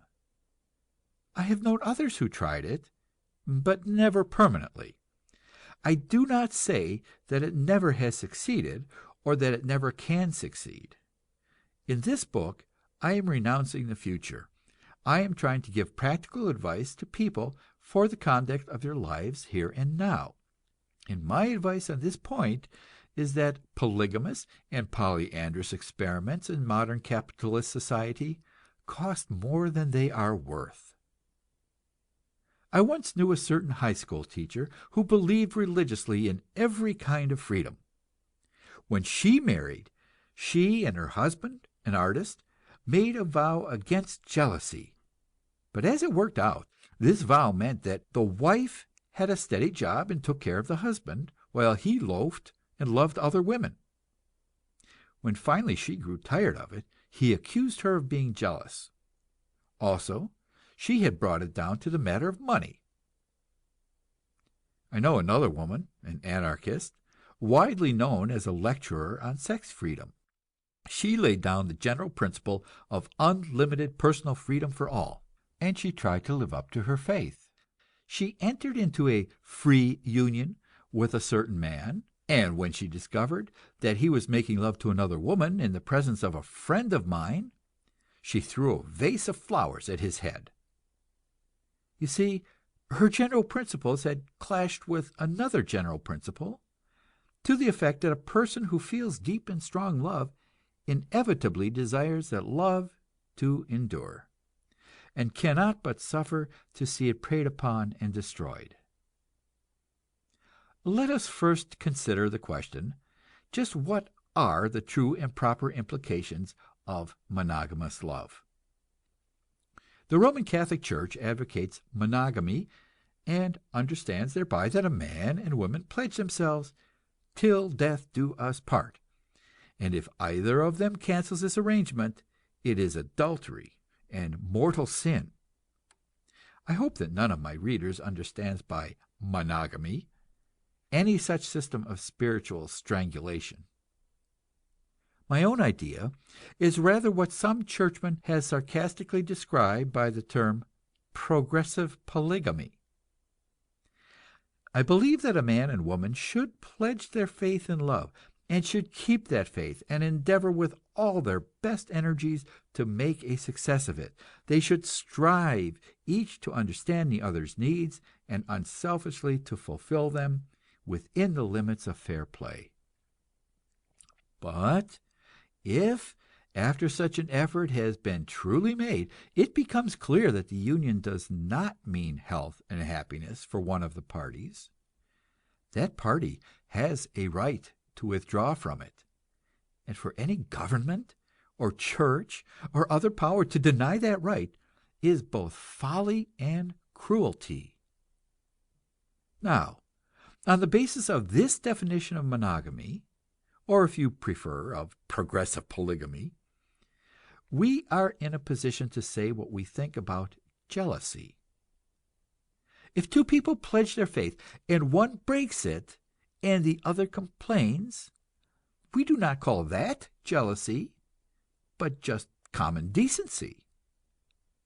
Neither do we call it jealousy if one expects the other to avoid the appearance of guilt. For love is a serious thing, not to be played with. And I think that a person who truly loves will do everything possible to make clear to the beloved that he is keeping and means to keep the plighted faith. You may say that I am using words arbitrarily, in endeavoring thus to distinguish between justifiable and unjustifiable jealousy, and calling the former by some other name. It does not make much difference about words, provided I make clear my meaning. I could point out a whole string of words which have good meanings and bad meanings, and cannot be discussed without preliminary explanations and distinctions. Religion, for example, and morality, and aristocracy, and justice, to name only a few. Most people's thinking about marriage and love has been made like a soup in a cheap restaurant, by dumping in all kinds of scraps and notions from such opposite poles of human thought as Christian monkery and Renaissance license, absurdly called romance. So before you can do any thinking about a problem like jealousy, you have to agree to use the word to mean something definite, whether good or bad. We shall take jealousy as a bad word, and use it to mean the setting up, by a man or woman, of some claim to the love of another person, which claim cannot be justified in the court of reason and fair play. This includes, in the first place, all claims based upon a courtship, not ratified by marriage. It is to the interest of society and the race that men and women should be free to investigate persons of the other sex and to experiment with the affections before pledges of marriage are made. If sensible customs of love and just laws of marriage were made, there would be no excuse for a woman's giving herself to a man before marriage. She should be taught not to do it. And then, if she does it, the risk is her own, and the disgusting perversion of venality and greed, known as the breach of promise suit, should be unknown in our law. The young should be taught that it is the other person's right to change his mind and withdraw at any time before marriage. Whatever pains and pangs this may cause must be borne in silence. The second kind of jealousy is that which seeks to keep in the marriage bond a person who is not happy in it, and has asked to be released. The law sanctions this kind of cowardly selfishness, which manifests itself every day on the front pages of our newspapers, a spectacle of monstrous and loathsome passions unleashed and even glorified. Husbands set the bloodhounds of the law after wives who have fled with some other man, and send the man to a cell, and drag the woman back to a loveless home. Wives engage private detectives and trail their husbands to some love nest, and then ensue long public wrangles with a washing of filthy linen, and the matter is settled by a separation. The virtuous wife, who may have driven the man away by neglect or vanity or stupidity, is granted a share of his earnings for the balance of her life, and 2 more people are added to the millions who are denied sexual happiness under the law, and are thereby impelled to live as law violators. For this, there is only one remedy conceivable. We have banned cannibalism and slavery and piracy and dueling, and we must ban one more ancient and cruel form of human oppression: the effort to hold people in the bonds of sex by any other power save that of love. I am aware that the reactionaries who read this book will take this sentence out of context and quote it to prove that I am a free lover. I shall be sorry to have that done, but even so, I was not willing to live in slavery myself, and I am not willing to advocate it for others. I am aware that there are degenerate and defective individuals, and that we have to make special provision for them, as I shall presently set forth. But the average normal human being must be free to decide what is love for him, and what is happiness for him. Every person in the world will have to deny himself the right to demand love where love is not freely given, and all lovers in the world will have to hold themselves ready to let the loved one go if and when the loved one demands it. I am aware that this is a hard saying and a hard duty, but it is one that life lays upon us, and one that there is no escaping. End of chapter 45. Chapter 46. The problem of divorce. Defends divorce as a protection to monogamous love, and one of the means of preventing infidelity and prostitution. You will hear sermons and read newspaper editorials about the divorce evil, and you will find that to the preacher or editor this evil consists of the fact that more and more people are refusing to stay unhappily married. It does not interest these moralizers if the statistics show that it is women who are getting most of the divorces, and that the meaning of the phenomenon is that women are refusing to continue living with drunken and dissolute men. To the clergy, the breaking of a marriage is an evil per se, and regardless of circumstances. They know this because God has told them so, and in the name of God, they seek to keep people tied in sex unions which have come to mean loathing instead of love. Now, I will assert it as a mathematical certainty that a considerable percentage of marriages must fail. It is essential to progress that human beings should grow, both mentally and spiritually, and manifestly they cannot all grow in the same way. If they grow differently, must they not sometimes lose the power to make each other happy in the marital bonds? Who does not know the man who masters life and becomes a vital force, while his wife remains dull and empty? If such a man changes wives, the world in general denounces him as a selfish beast, but the world does not know, nor does it care about, those thousands of men who, not caring to be branded as selfish beasts, fulfill the needs of their lives by keeping mistresses in secret. I knew a certain country school teacher, one of the most narrowly conventional young women imaginable, who was engaged to a middle-aged businessman. He went to New York on a business trip and stayed a couple of months, and wrote her that he had met some anarchists, and had discovered that all he had read about them in the newspapers was false, and that they were the true and pure idealists to whom the rest of his life must be devoted.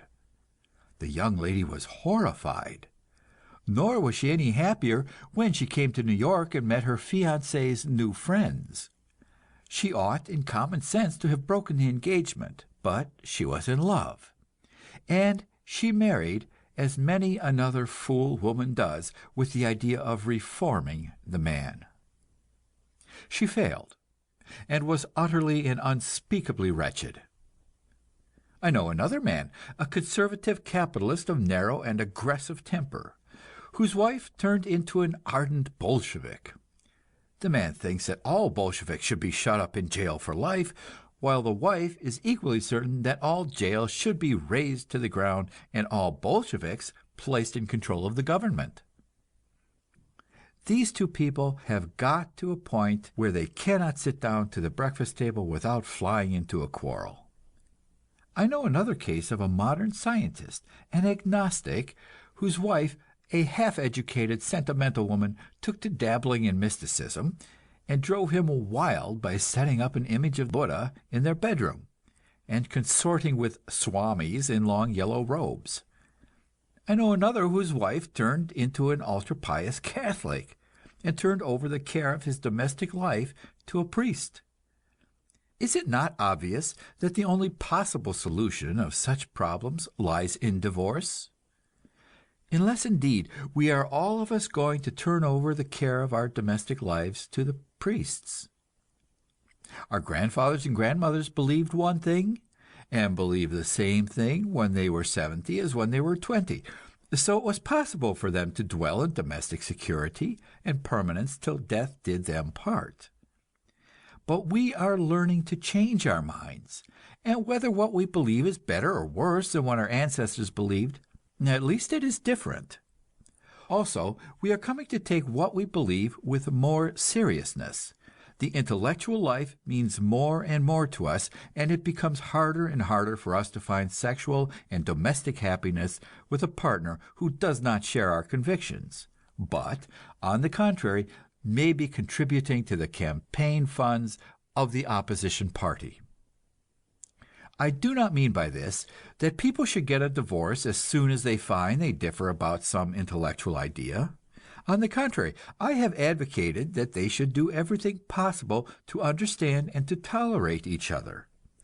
But it is a fact that intellectual convictions are the raw materials out of which characters and lives are made.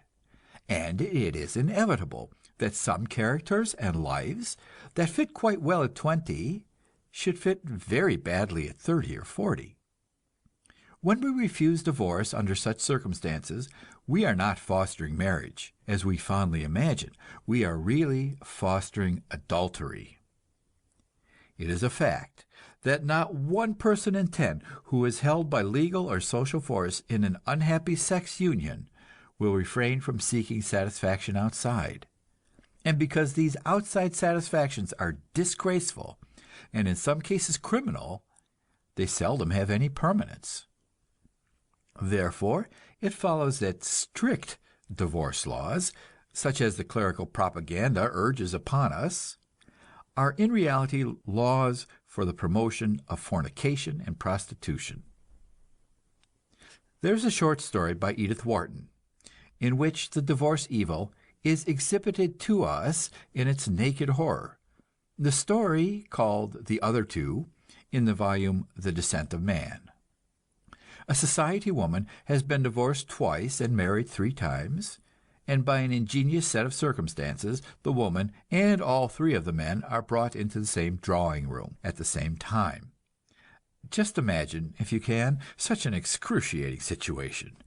A woman, her husband, and 2 men who used to be her husbands, all compelled to meet together and think of something to say. I cite this story because it is a perfect illustration of the extent to which the divorce problem is a problem of our lack of sense. Mrs. Wharton will, I fear, consider me a very vulgar person if I assert that there is absolutely no reason whatever why any of those 4 people in her story should have had a moment's discomfort of mind, except that they thought there was. There's absolutely nothing to prevent a man and woman who used to be married from meeting socially and being decent to each other, or to prevent 2 men from being decent to each other under such circumstances. I would not say that they should choose to be intimate friends, though even that may be possible occasionally. I know, because I have seen it happen. In Holland, I met a certain eminent novelist and poet, a great and lovable man. I visited his home and met his wife and 2 little children, and saw a man and woman living in domestic happiness. The man had also 2 grown sons, and after a few days he remarked that he would like me to meet the mother of these young men. We went for a walk of a mile or so, and met a lady who lived in a small house by herself, and who received us with a friendly welcome, and talked with us for a couple of hours about music and books and art. This lady had been the writer's wife for 10 years or so, and there had been a terrible uproar when they voluntarily parted. But they had refused to pay attention to this uproar. They understood why they did not wish to remain husband and wife any longer, but they did not consider it necessary to quarrel about it, nor even to break off the friendship which their common interests made possible. The two women in the case were not intimate, I gathered, but they frequently met at the homes of others, and found no difficulty in being friendly. I suggest to Mrs. Wharton that this story is at least as interesting as the one she has told, but I fear she will not care to write it, because apparently she considers it necessary that people who are well bred and refined should be the helpless victims of destructive manias. End of chapter 46.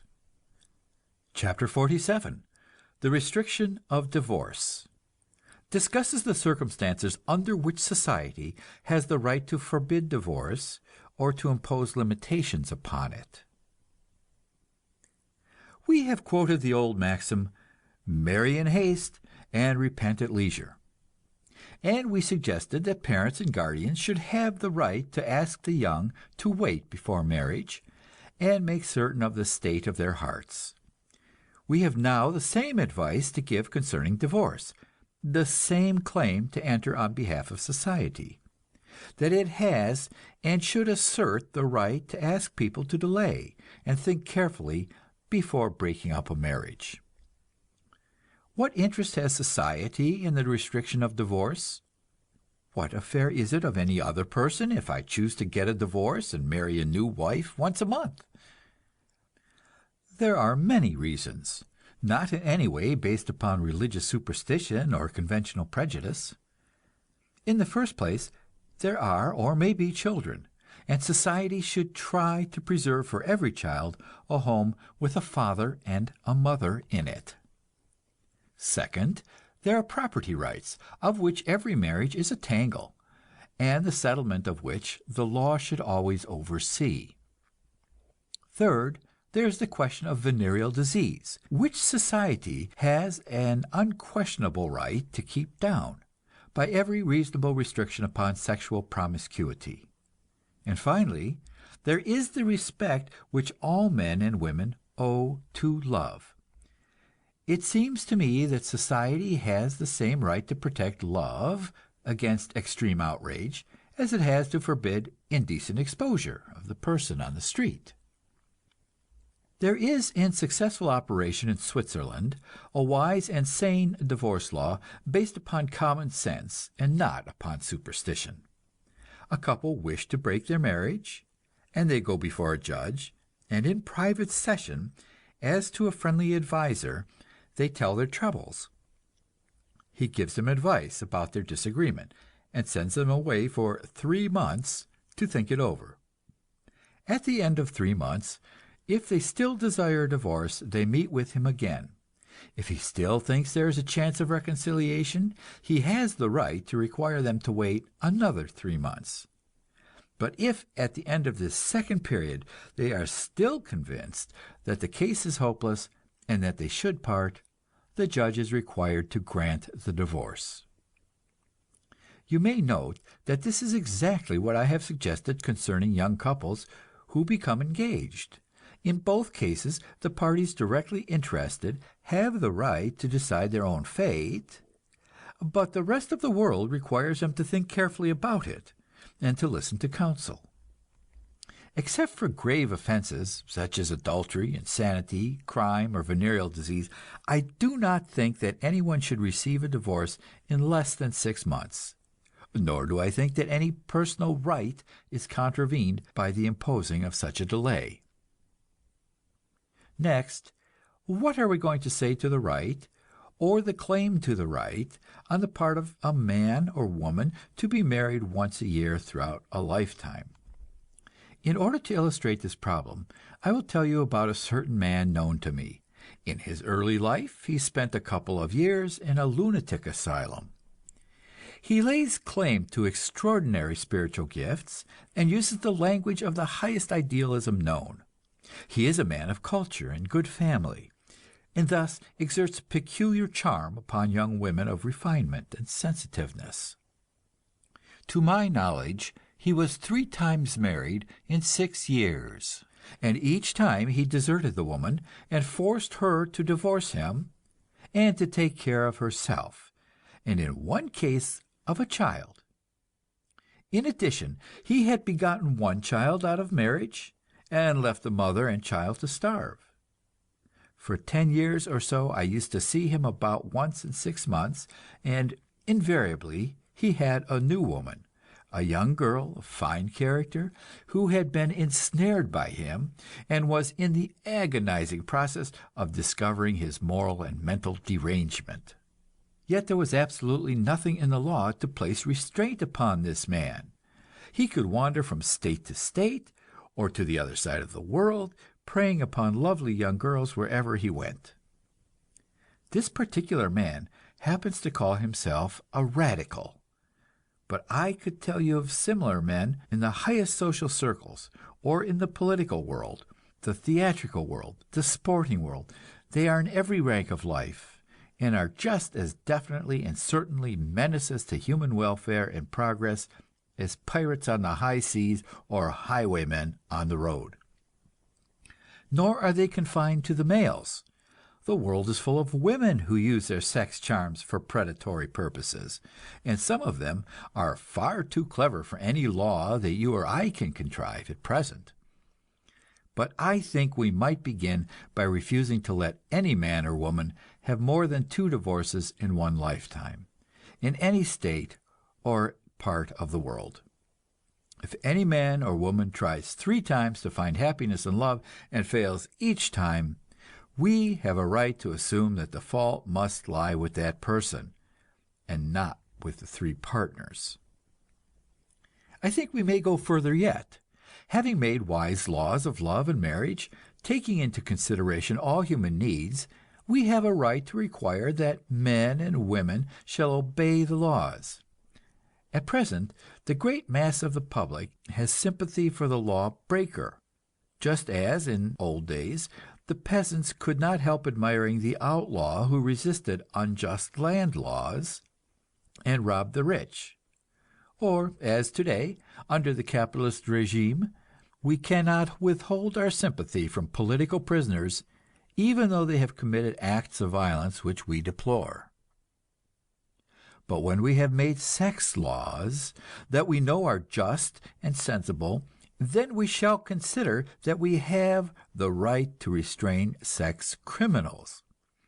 And in extreme cases, we shall avail ourselves of the skill of science to perform a surgical operation which will render him unable in future to prey upon the love needs of people who are placed at his mercy by their best qualities, their unselfishness and lack of suspicion. We clear out foul-smelling weeds from our garden because we wish to raise beautiful flowers and useful herbs therein. There lives in California a student of plant life who has shown us what we can do, not by magic or by superhuman efforts, but simply by loving plants, by watching them ceaselessly, understanding their ways, and guiding their sex life to our own purposes. We can perform what to our ignorant ancestors would have seemed to be miracles. We can actually make all sorts of new plants, which will continue to breed their own kind and survive forever if we give them proper care. In other words, Luther Burbank has shown us that we can change plant nature. There flash back upon my memory all those dull, weary, sick human creatures who have repeated to me that dull, weary, sick old formula, "You cannot change human nature." I do not think I am indulging either in religious superstition or in blind optimism, but am speaking precisely in saying that whenever human beings get ready to apply experimental science to themselves, they can change human nature just as they now change plant nature. By putting human bodies together in love, we make new bodies of children more beautiful than any who have yet romped on the earth. And in the same way, by putting minds and souls together, we can make new kinds of minds and souls, different from those we have previously known, and greater than either the man's soul or the woman's soul alone. Also, by the magic which is the law of mind and soul life, each new creation can be multiplied to infinity, and shared by all other minds and souls that live in the present or may live in the future. We have shown elsewhere how genius multiplies to infinity the joy and power of life by means of the arts, and one of the greatest of the arts is the art of love. Consider the great lovers, the true lovers of history, how they have enriched the lives of us all. It does not make any difference whether these men and women lived in the flesh or in the brain of a poet.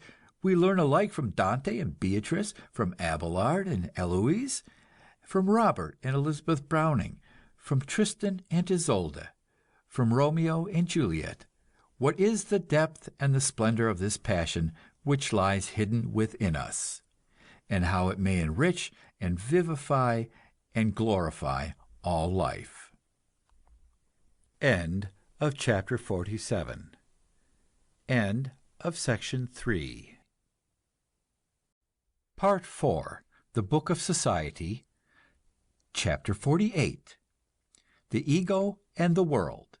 Discusses the beginning of consciousness in the infant and in primitive man, and the problem of its adjustment to life. We have now to consider the relationship of man to his fellows, with whom he lives in social groups. Upon this problem floods of light have been thrown by the new science of psychoanalysis. I will try to give, briefly and in simple language, an idea of these discoveries. One of the laws of biology is that every individual, in his development, reproduces the history of the race, so that impulses and mental states of a child reveal to us what our far-off ancestors loved and feared. The same thing is discovered to be true of neurotics, people who have failed in adjusting themselves to civilized life, and have gone back, in some or all of their mental traits, to infantile states. If we analyze the unconscious minds of nervous patients, and compare them with what we find in the minds of infants and in savages, we discover the same dreams, the same longings, and the same fears. The mental life of man begins in the womb. We cannot observe that life directly, but we know that it is there, because there cannot be organic life without mind to direct it. And just as there is an unconscious mind that regulates the bodily process in adults, so in the embryo there must be an unconscious mind to direct the flow of blood, the building of bones, muscle, eyes, and brain. The mental life of that unborn creature is of course purely egotistical. It knows nothing outside itself, and it finds this universe an agreeable place, everything being supplied to it promptly and perfectly, without effort of its own. But suddenly it gets its first shock. Pain begins, and severe discomfort, and the creature is shoved out into a cold world, yelling in protest against the unsought change. And from that moment on, the newborn infant labors to adjust itself to an entirely new set of conditions. Discomforts trouble it, and it cries. Quickly it learns that these cries are answered, and satisfaction of its needs is furnished. Somehow, magically, things appear, warm and dry covering, a trickle of delicious hot milk into its mouth. At first, the infant mind has no idea how all this happens, but gradually it comes to realize objects outside itself, and it forms the idea that these objects exist to serve its wants. Later on, it learns that there are particular sounds which attach to particular objects and cause them to function. The sound "mama," for example, produces a goddess clothed in beauty and power performing miracles. So the infant mind arrives at the period of magic gestures and the period of magic words, corresponding to a certain type of myth and belief which we find in every race and tribe of human being that now exists or ever has existed on earth. All these stories about magic wishes and magic rings and magic spells of 1,000 sorts and nowhere on earth a child which does not listen greedily to such fancies. The reason is simply that the child has passed through this stage of mental life, and so recently that the feelings are close to the surface of his consciousness. But gradually the infant makes the painful discovery that not everything in existence can be got to serve him. There are forces which are proof against his magic spells. There are some which are hostile, and these the infant learns to regard with hatred and fear. Sometimes hatred and fear are strangely mixed with admiration and love.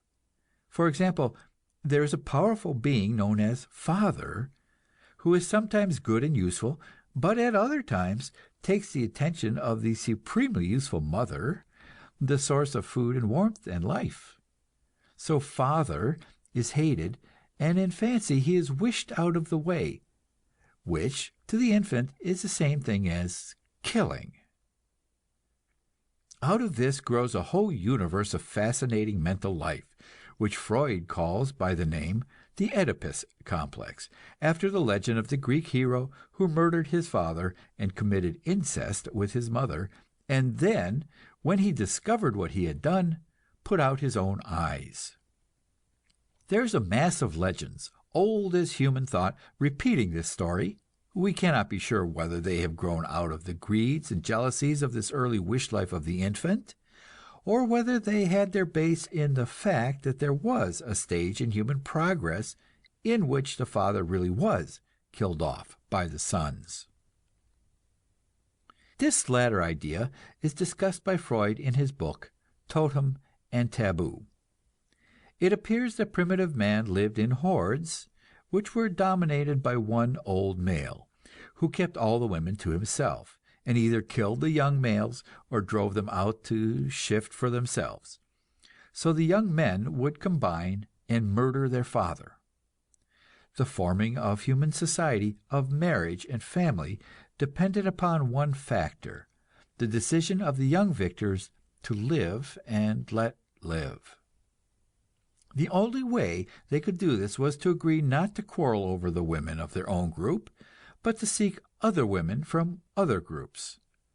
This may account for what is known as exogamy, an almost universal marriage custom of primitive man, whereby a man named Jones is barred by frightful taboos from the women named Jones, but is permitted relations with all the women named Smith. To return to our infant, he is in the midst of a painful process of adjusting himself to the outside world, discovering that sometimes all his magic words and gestures fail. His wishes no longer come true. There are beings outside him with wills of their own and power to enforce them.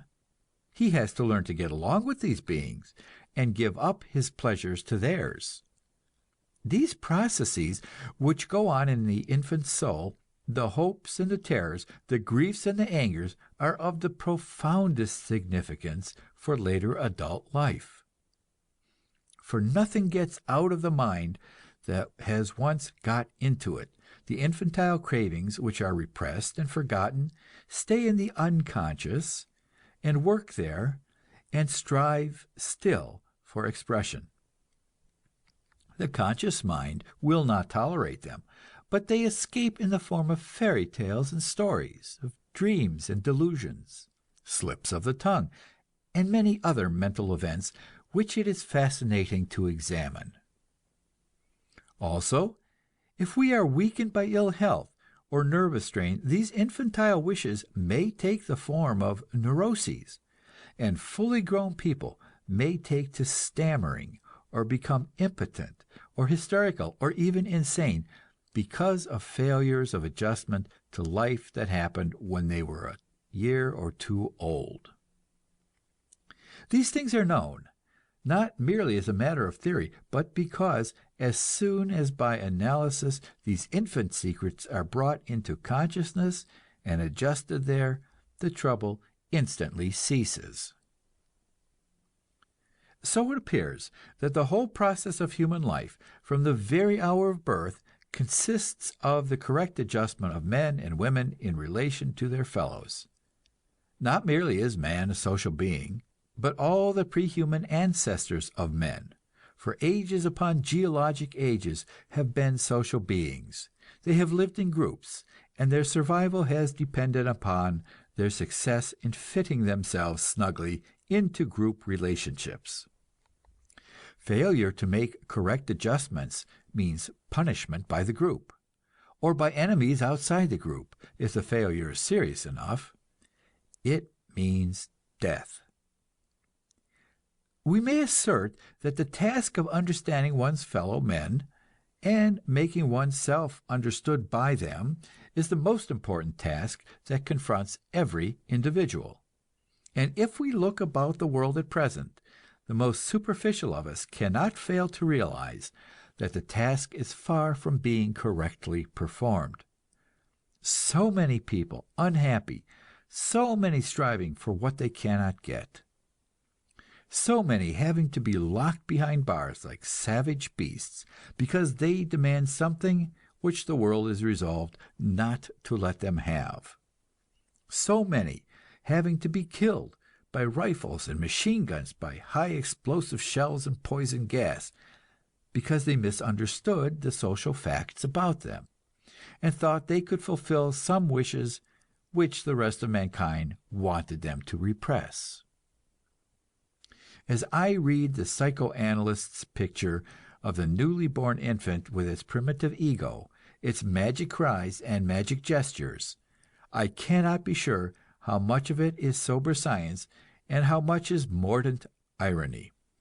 A sketch of the mental states of the men and women I see about me. Whole classes of men and women. Yes, even whole nations.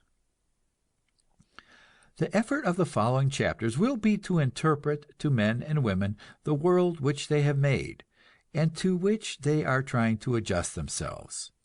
More especially, we shall try to show how, by better adjustments, men may change both themselves and the world, and make both into something less cruel and less painful, more serene and more certain and more free. End of chapter 48. Chapter 49. Competition and cooperation. Discusses the relation of the adult to society, and the part which selfishness and unselfishness play in the development of social life. Pondering the subject of this chapter, I went for a stroll in the country, and, seating myself in a lonely place, became lost in thought, when suddenly my eye was caught by something moving. On the bare, hot, gray sand lay a creature that I could see when it moved and could not see when it was still, for it was exactly the color of the ground, and it fitted the ground tightly, being flat, and having its edges scalloped so that they mingled with the dust. It was a lizard, covered with heavy scales and with sharp horns to make it unattractive eating. At the slightest motion from me, it vanished into a heap of stones, so quickly that my eye could scarcely follow it. This creature, you perceive, is in its actions and its very form an expression of terror, terror of devouring enemies, of jackals that pounce and hawks that swoop, and also of the hot desert air that seeks to dry out its few precious drops of moisture. Practically all the energies of this creature are concentrated upon the securing of its own individual survival.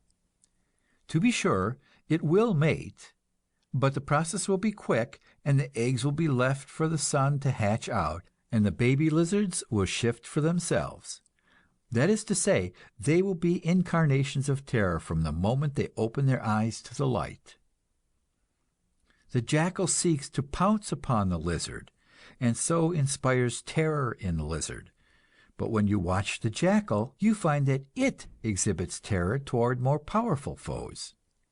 You find that the hawk, which swoops upon the lizard, is equally quick to swoop away when it comes upon a man with a gun. This preying and being preyed upon, this mixture of cruelty and terror, is a conspicuous fact of nature. If you go into any orthodox school or college in America today, you will be taught that it is nature's most fundamental law and governs all living things. If you should take a course in political economy under a respectable professor, you would find him explaining that such cruelty terror applies equally in human affairs. It is the basis of all economic science, and the effort to escape from it is like the effort to lift yourself by your bootstraps. The professor calls this cruelty terror by the name competition, and he creates for his own purposes an abstract being whom he names the economic man, a creature who acts according to this law and exists under these conditions. One of the professor's formulas is the so-called Malthusian law, that population presses always upon the limits of subsistence. Another is the law of diminishing returns of agriculture, that you can get only so much product out of a certain piece of land, no matter how much labor and capital you put into it. Another is Ricardo's iron law of wages, that wages cannot rise above the cost of living. Another is embedded in the formula of Adam Smith, that competition is the life of trade. The professor enunciates these laws, coldly and impersonally, as becomes a scientist, but if you go into the world of business, you find them set forth cynically in scores of maxims and witticisms. Dog eat dog. The devil take the hindmost. Business is business. Do others, or they will do you.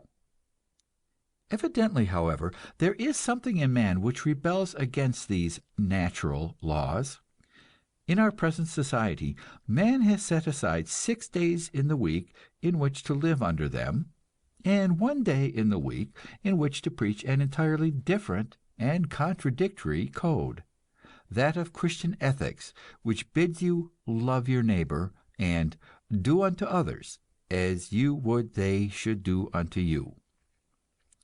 Between these Sunday teachings and the weekday teachings there is eternal conflict, and one who takes pleasure in ridiculing his fellow men can find endless opportunity here. The Sunday preachers are forbidden to interfere with the affairs of the other 6 days. That is called dragging politics into the pulpit. On the other hand, incredible as it may seem, there are professors of the weekday doctrine who call themselves Christians, and believe in the Sunday doctrine too. They manage this by putting the Sunday doctrine off into a future world. That is, we are to pounce upon one another and devour one another under the iron laws of economics so long as we live on earth. But in the next world we shall play on golden harps and have nothing to do but love one another. If anybody is so foolish as to apply the Sermon on the Mount to present-day affairs, we regard him as a harmless crank. If he persists and sets out to teach others, we call him a communist or a pacifist, and put him in jail for 10 or 20 years. In the Book of the Mind, I have referred to Kropotkin's Mutual Aid as a Factor in Evolution, which I regard as one of the epoch-making books of our time. Kropotkin clearly proves that competition is not the only law of nature. It is everywhere modified by cooperation, and in the great majority of cases cooperation plays a larger part in the relations of living creatures than competition. There is no creature in existence which is entirely selfish. In the nature of the case, such a creature could not exist, save in the imaginations of teachers of special privilege. If a species is to survive, some portion of the energies of the individual must go into reproduction. And steadily, as life advances, we find the amount of this sacrifice increasing. The higher the type of the creature, the longer is the period of infancy, and the greater the sacrifice of the parent for the young. Likewise, most creatures make the discovery that by staying together in herds or groups and learning to cooperate instead of competing among themselves, they increase their chances of survival. You find birds that live in flocks and other birds like hawks and owls and eagles that are solitary. And you find the cooperating birds 1,000 times as numerous, that is to say, 1,000 times as successful in the struggle for survival. You find that all man's brain power has been a social product. The supremacy he has won over nature has depended upon one thing and one alone: the fact that he has managed to become different from the economic man, that product of the imagination of the defenders of privilege. It is evident that both competition and cooperation are necessary to every individual, and the health of the individual and of the race lies in the proper combination of the two. If a creature were wholly unselfish, if it made no effort to look after its own individual welfare, it would be exterminated before it had a chance to reproduce. If, on the other hand, it cannot learn to cooperate, its progeny stand less chance of survival against creatures which have learned this important lesson. We have a nation of 110 million people who have learned to cooperate to a certain limited extent. Some of us realize how vastly the happiness of these millions might be increased by a further extension of cooperation. But we find ourselves opposed by the professors of privilege, and we wish that these gentlemen would go out and join the lizards of the desert sands or the sharks of the sea, creatures which really practice the system of laissez-faire which the professors teach. The plain truth is that we cannot make a formula out of either competition or cooperation. We cannot settle any problem of economics, of business or legislation by proclaiming, for example, that competition is the life of trade. Competition may just as well turn out to be the death of trade. It depends entirely upon the kind of competition and the stage of trade development to which it is applied.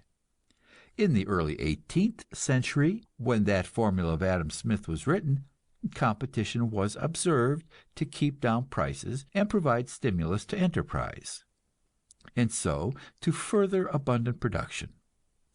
But the time came when the machinery for producing goods was in excess, not merely of the needs of the country, but of the available foreign markets, and then suddenly the large-scale manufacturers made the discovery that competition was the death of trade to them.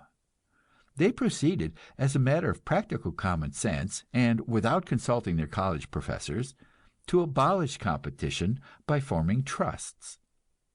We passed laws forbidding them to do this, but they simply refused to obey the laws. In the United States, they have made good their refusal for 35 years, and in the end have secured the blessing of the Supreme Court upon their course. So now we have cooperation in large-scale production and marketing. It is known by various names: pools, syndicates, price fixing, gentlemen's agreements.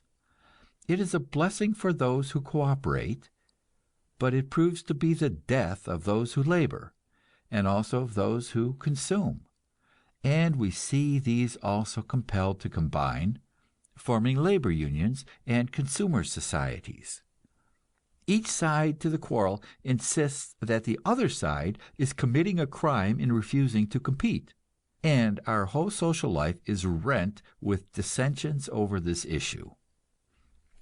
Manifestly, we need to clear our minds of dead doctrines, to think out clearly just what we mean by competition, and what by cooperation, and what is the proper balance between the two.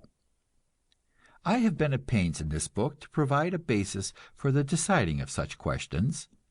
It is a practical problem, the fostering of human life and the furthering of its development. We cannot lay down any fixed rule. We have to study the facts of each case separately. We shall say, this kind of competition is right because it helps to protect human life and develop its powers. We shall say, this other kind of competition is wrong because it has the opposite effect.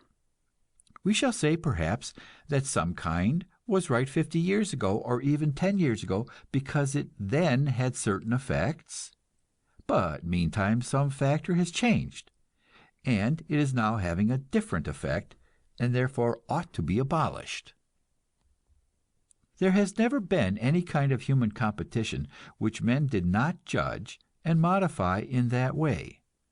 There is no field of human activity in which ethical codes do not condemn certain practices as unfair. The average Englishman considers it proper that two men who get into a dispute shall pull off their coats and settle the question at issue by pummeling each other's noses. But let one of these men strike his opponent in the groin, or let him kick his shins, and instantly there will be a howl of execration. Likewise, an Anglo-Saxon man who fights with his fists has a loathing for a Sicilian or Greek or other Mediterranean man who will pull a knife. That kind of competition is barred among our breeds, and also the kind which consists of using poisons or of starting slanders against your opponent.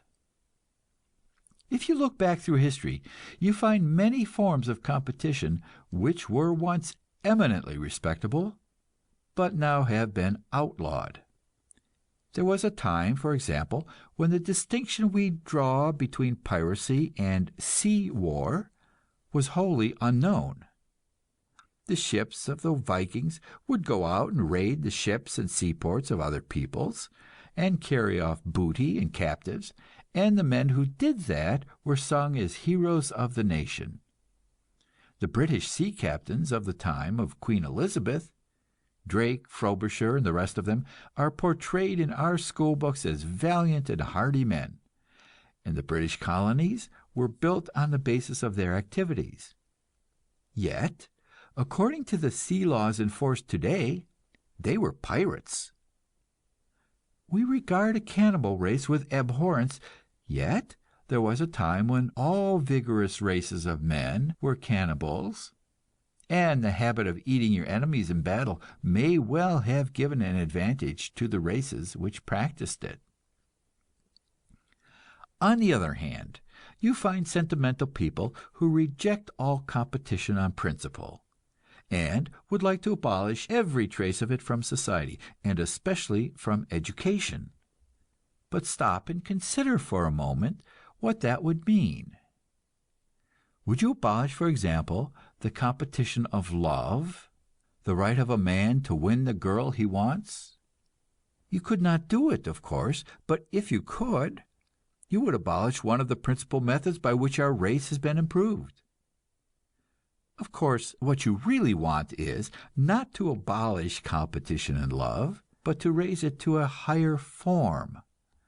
There is an old saying, "All's fair in love and war," but no one ever meant that. You would not admit that a man might compete in love by threatening to kill the girl if she preferred a rival. You would not admit that he might compete by poisoning the other man. You would not admit that he might compete by telling falsehoods about the other man. On the other hand, if you are sensible, you admit that he has a right to compete by making his character known to the girl, and if the other man is a rascal, by telling the girl that.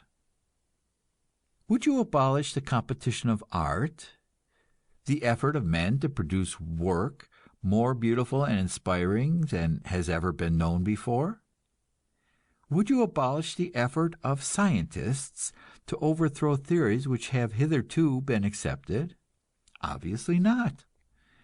You make these forms of competition seem better by calling them emulation, but you do not in the least modify the fact that they involve the right of one person to outdo other persons, to supplant them and take away something from them, whether it be property or position or love or fame or power. In that sense, competition is indeed the law of life, and you might as well reconcile yourself to it and learn to play your part with spirit and good humor. Also, you might as well train your children to it. You will find you cannot develop their powers to the fullest without competition. In fact, you will be forced to go back and utilize forms of competition which are now out of date among adults. I have told in the Book of the Body how I myself tried for 10 years or more to live without physical competition, and discovered that I could not. I have had to take up some form of sport, and hundreds of thousands of other men have had the same experience. What is sport? It is a deliberate going back, under carefully devised rules, to the savage struggles of our ancestors.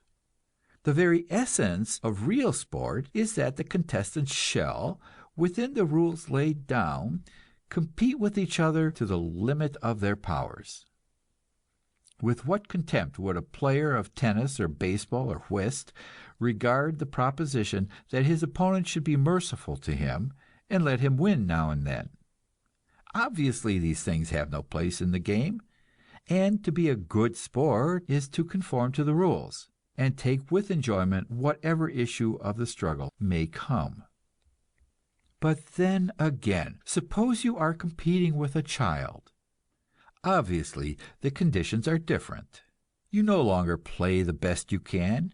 You let the child win a part of the time, but you do not let the child know this, or it would spoil the fun for the child. You pretend to try as hard as you know how, and you cry out in grief when you are beaten, and the child crows with delight.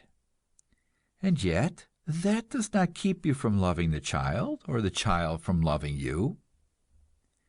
The purpose of this elaborate exposition is to make clear the very vital point that a certain set of social acts may be right under some conditions, and desperately wrong under other conditions. They may be right in play and not in serious things. They may be right in youth and not in maturity. They may be right at one period of the world's development, while at another period they are destructive of social existence. If, therefore, we wish to know what are right and wrong actions in the affairs of men, if we wish to judge any particular law or political platform or program of business readjustment, the first thing we have to do is to acquire a mass of facts concerning the society to which the law or platform or program is to be applied. We need to ask ourselves exactly what will be the effect of that change, applied in that particular way at that particular time. In order to decide accurately, we need to know the previous stages through which that society has passed, the forces which have been operating in it, and the ways in which they have worked. But also, we must realize that the lessons of history cannot ever be accepted blindly. The principles of the founders apply to us only in modified form. For the world in which we live today is different from any world which has ever been before, and the world tomorrow will be different yet. We are the makers of it, and the masters of it, and what it will be depends to some extent upon our choice. In fact, that is the most important lesson for all of us to learn. The final purpose of all our thought about the world is to enable us to make it a happier and a better world for ourselves and for our posterity to live in. End of chapter 49. Chapter 50, Aristocracy and Democracy, discusses the idea of superior classes and races, and whether there is a natural basis for such a doctrine. In the letters of Thomas Jefferson is found the following passage: "All eyes are open or opening to the rights of man, The general spread of the light of science has already laid open to every view the palpable truth that the mass of mankind has not been born with saddles on their backs, nor a favor few, booted and spurred, ready to ride them legitimately by the grace of God. This, which Jefferson, over 100 years ago, described as a palpable truth, is still a long way from prevailing in the world. We are trying in this book not to take anything for granted, so we do not assume this truth, but investigate it, and we begin by admitting that there are many facts which seem to contradict it, and which make it more difficult of proof than Jefferson realized. It is not enough to point out the lack of saddles on the backs and of boots and spurs on the feet of newly born infants, for the fact is that men are not exploited because of saddles, nor is the exploiting accomplished by means of boots and spurs. It is done by means of gold and steel, banks and credit system, railroads, machine guns and battleships.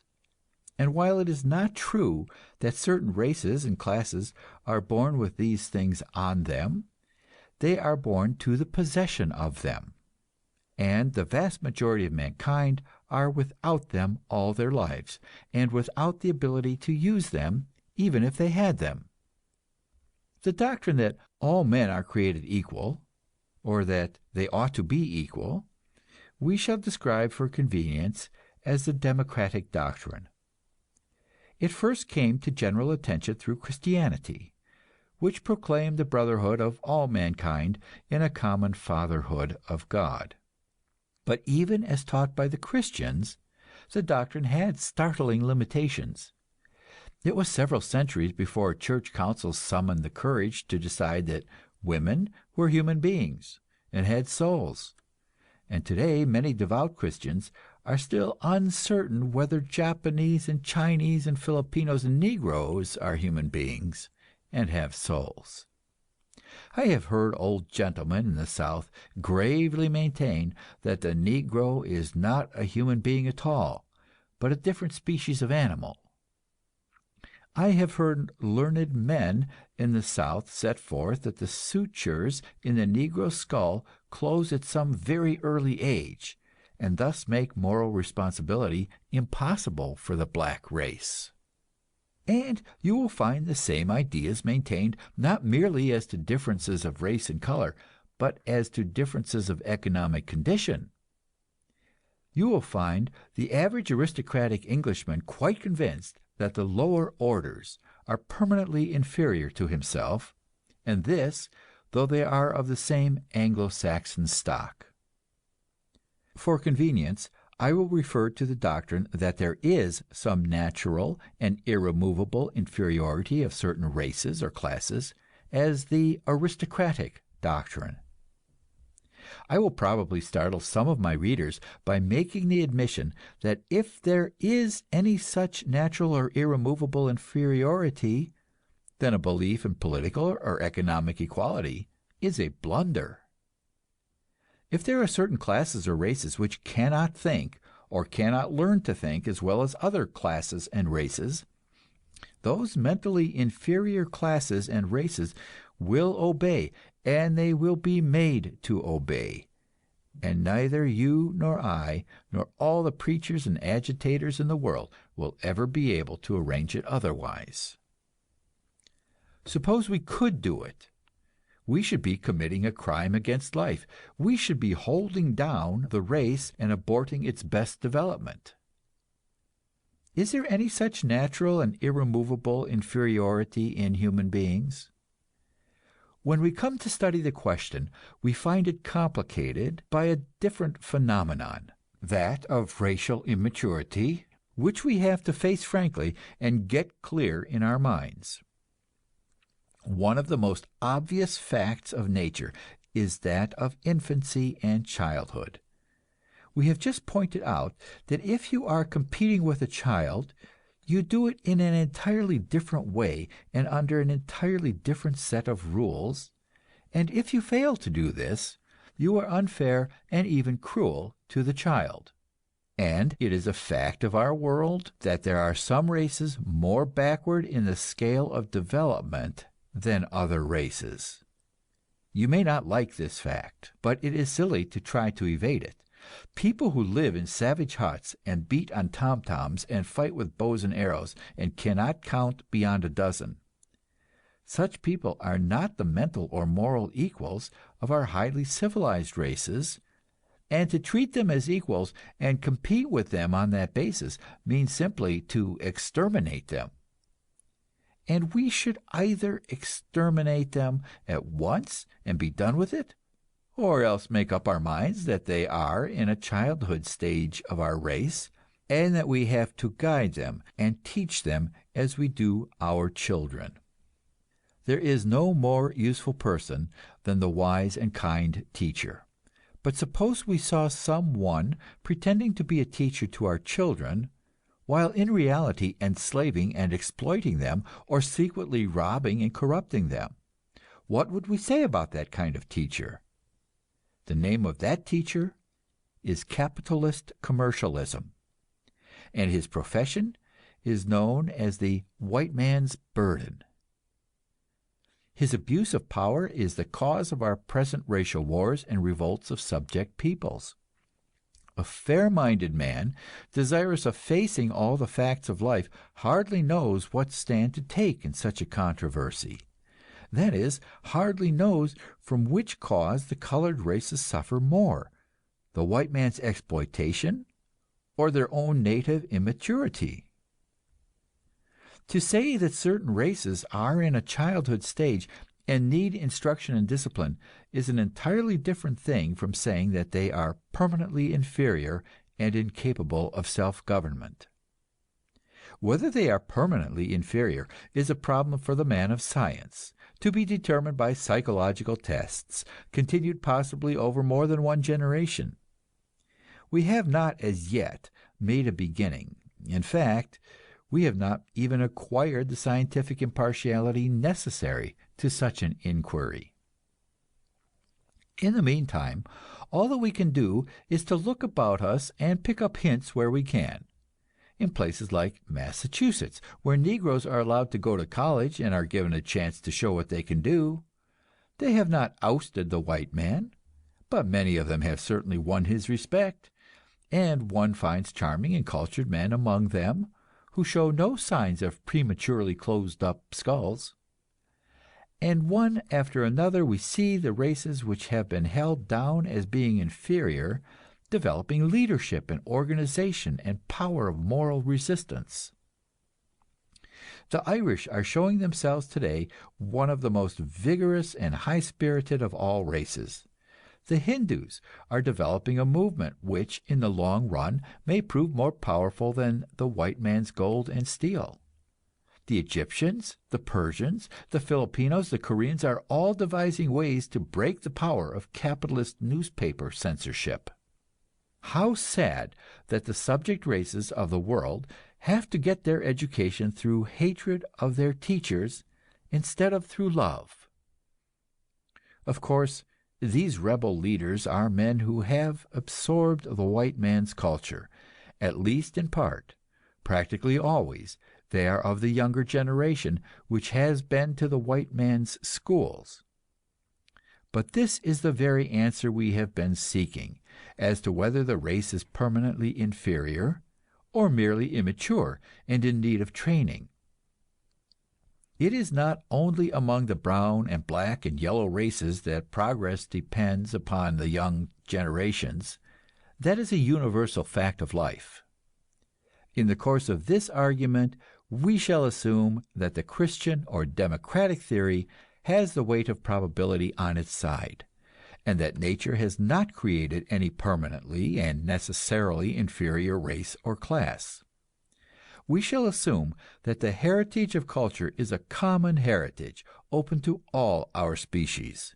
We shall not go so far as the statement which Jefferson wrote into the Declaration of Independence, that all men are created free and equal, but we shall assert that they are created with certain inalienable rights, and that among these is the right to maintain their lives and to strive for liberty and happiness.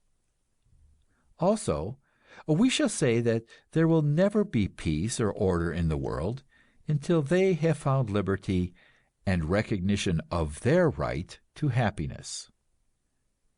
End of chapter 50. Chapter 51. Ruling Classes. Deals with authority in human society, how it is obtained, and what sanction it can claim. It is possible to conceive an order of nature in which all individuals were born and developed exactly alike and with exactly equal powers. Such is apparently the case with lower animals, for example the ants and bees. But among human beings there are great differences. Some are born idiots, and some are born geniuses. Even supposing that we are able to do away with blindness and idiocy, it is not likely that we can ever make a race of uniform genius. There will always be some more capable minds who will discover new powers of life, and will compel the others to learn from them. It is to the interest of the race that this learning should be done as quickly as possible. In other words, the great problem of society is how to recognize superior minds and put them in authority. We look back over history and discover a few wise men and many rulers, but very, very rarely does it happen that the ruler is a wise man, or a friend of wise men. Far more often we find the ruler occupied in suppressing the wise man and his wisdom. There was a ruler who allowed the mob to crucify Jesus, and another who ordered Socrates to drink the hemlock, and another who tortured Galileo, and another who chopped off the head of Sir Walter Raleigh, and so on through a long and tragic chronicle. And even when the accident of a wise ruler occurs, he is apt to be surrounded by a class of parasites and corrupt officials who are busy to thwart his will. The general run of history is this: some group seizes power by force and holds it by the same means, and seeks to augment and perpetuate it. Those who win the power are frequently men of energy and practical sense, and do fairly well as governors. But they are never able to hand on their virtues, and their line becomes corrupted by sensuality and self-indulgence, and the subject classes are plundered and driven to revolt. Often the revolt fails, but in the course of time it succeeds, and there is a new dynasty or a new ruling class, sometimes a little better than the old, sometimes worse. How shall one judge whether the new regime is better or worse? Obviously, this is a most important question. It has to do not merely with history, but with our daily affairs, our voting. As one who has read some tens of thousands of pages of history, and has pondered its lessons with heart sickness and despair, I lay down this general law by which revolts and changes of power may be judged. If the change results in the holding of power by a smaller number of people, it is a reaction. But if the change results in distributing the power among a larger group of the community, then that community has made a step in advance. I have seen a sketch of the history of some Central American country, Guatemala, I think, which showed 130 revolutions in less than 100 years. Some rascal gets together a gang and seizes the government and plunders its revenue. When he has plundered too much, some other rascal stirs up the people and gets together another gang. Such revolutions we regard as subjects for comic opera, and for the Richard Harding Davis type of fiction. But we do not consider them as having any relationship to progress. We describe them as palace revolutions. But compare with this the various English revolutions. We write learned histories about them and describe England as the mother of parliaments. The reason for this is that when there was political discontent in England, the protesting persons proceeded to organize themselves and to understand their trouble and to remedy it. They had the brain power to do this. They maintained their right to do it, and when by violence or threats of violence they forced the ruling class to give way, they brought about a wider extension of liberty, a wider distribution of power. Tennyson has pictured England as a state where freedom slowly broadens down from precedent to precedent. We today, reading its history, are inclined to put a sarcastic emphasis on the word slowly. But Tennyson would answer that it is better for a community to move forward slowly than to move forward rapidly and then move backward nearly as far. We have pointed out several times the important fact of biology, that change does not necessarily mean progress from any rational or moral point of view. Degeneration is just as real a fact as progress, and it does not at all follow that because things change, they are changing for the better. It is worthwhile to repeat this in discussing human society, for it is just as true of governments and morals as of living species. A nation may pile up wealth and multiply 100-fold the machinery of wealth production, and only be increasing luxury and wantonness and graft. A nation may change its governmental forms, its laws and social conventions, and boast noisily of these changes in the name of progress, while, as a matter of fact, it is following swiftly the road to ruin, which all the empires of history have traced. So far as I can discover, there is one test and only one by which you can judge, and that is the test already indicated. Is the actual effective power of the state wielded by a larger or a smaller percentage of the population than before the change took place? You will note the words actual effective power. Nothing is more familiar in human life than for forms to survive after the spirit which created them is dead. And nothing is more familiar than the use of these forms as masks to deceive the populace.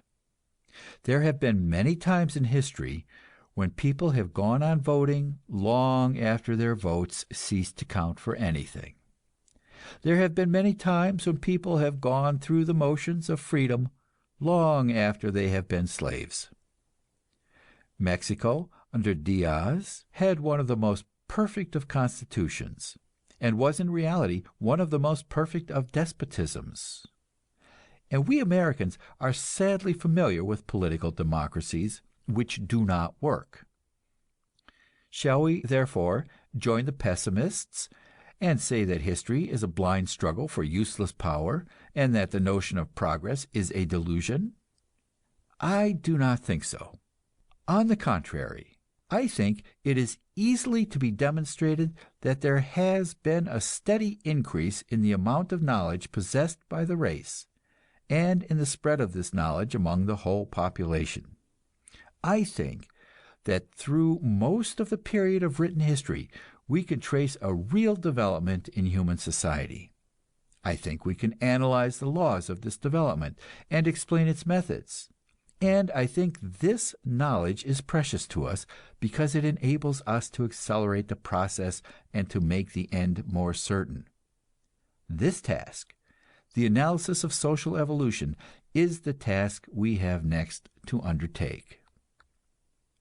End of chapter 51. Chapter 52. The process of social evolution discusses the series of changes through which human society has passed. We have now to consider briefly the history of man as a social being, the groups he has formed, and the changes in his group systems. Everything in life grows, and human societies are no exception to the rule.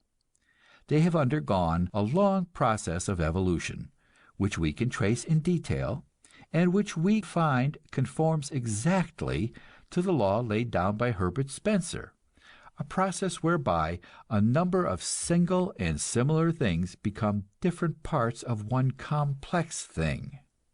In the case of human societies, the units are men and women, and social evolution is a process whereby a small and simple group, in which the individuals are practically alike, grows into a large and complex group, in which the individuals are widely different, and their relations one to another are complicated and subtle.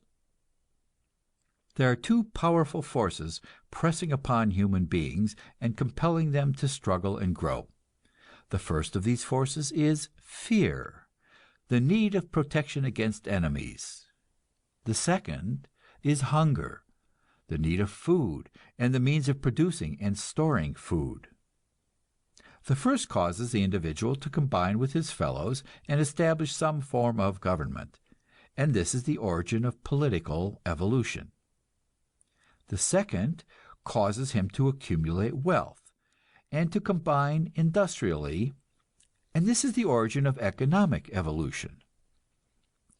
Because the first force is a little more urgent, we observe in the history of human society that evolution in government precedes evolution in industry. I made the statement some 20 years ago in an article in Collier's Weekly. I wrote to the effect that man's first care was to secure himself against his enemies, and that when he had done this, he set out to secure his food supply. Collier's called upon the late Professor Sumner of Yale University, a prize reactionary and Tory of the old school, to answer me. And Professor Sumner made merry over my statement, declaring that man sought for food long before he was safe from his enemies. Some years later, when Sumner died, one of his admirers wrote in the New York Evening Post that he had completely overwhelmed me, and I had acknowledged my defeat by failing to reply. Something which struck me as very funny. It was, of course, possible that Sumner had overwhelmed me, but to say that I had considered myself overwhelmed was to attribute to me a degree of modesty of which I was wholly incapable. As a matter of fact, I had had my usual experience with capitalist magazines. Collier's Weekly had promised to publish my rejoinder to Sumner, but failed to keep the promise. And finally, when I worried them, they tucked the answer away in the back part of the paper, among the advertisements of cigars and toilet soaps.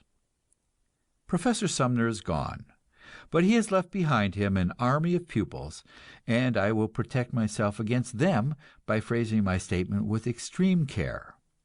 I do not mean to say that man first secures himself completely against his enemies, and then goes out to hunt for a meal.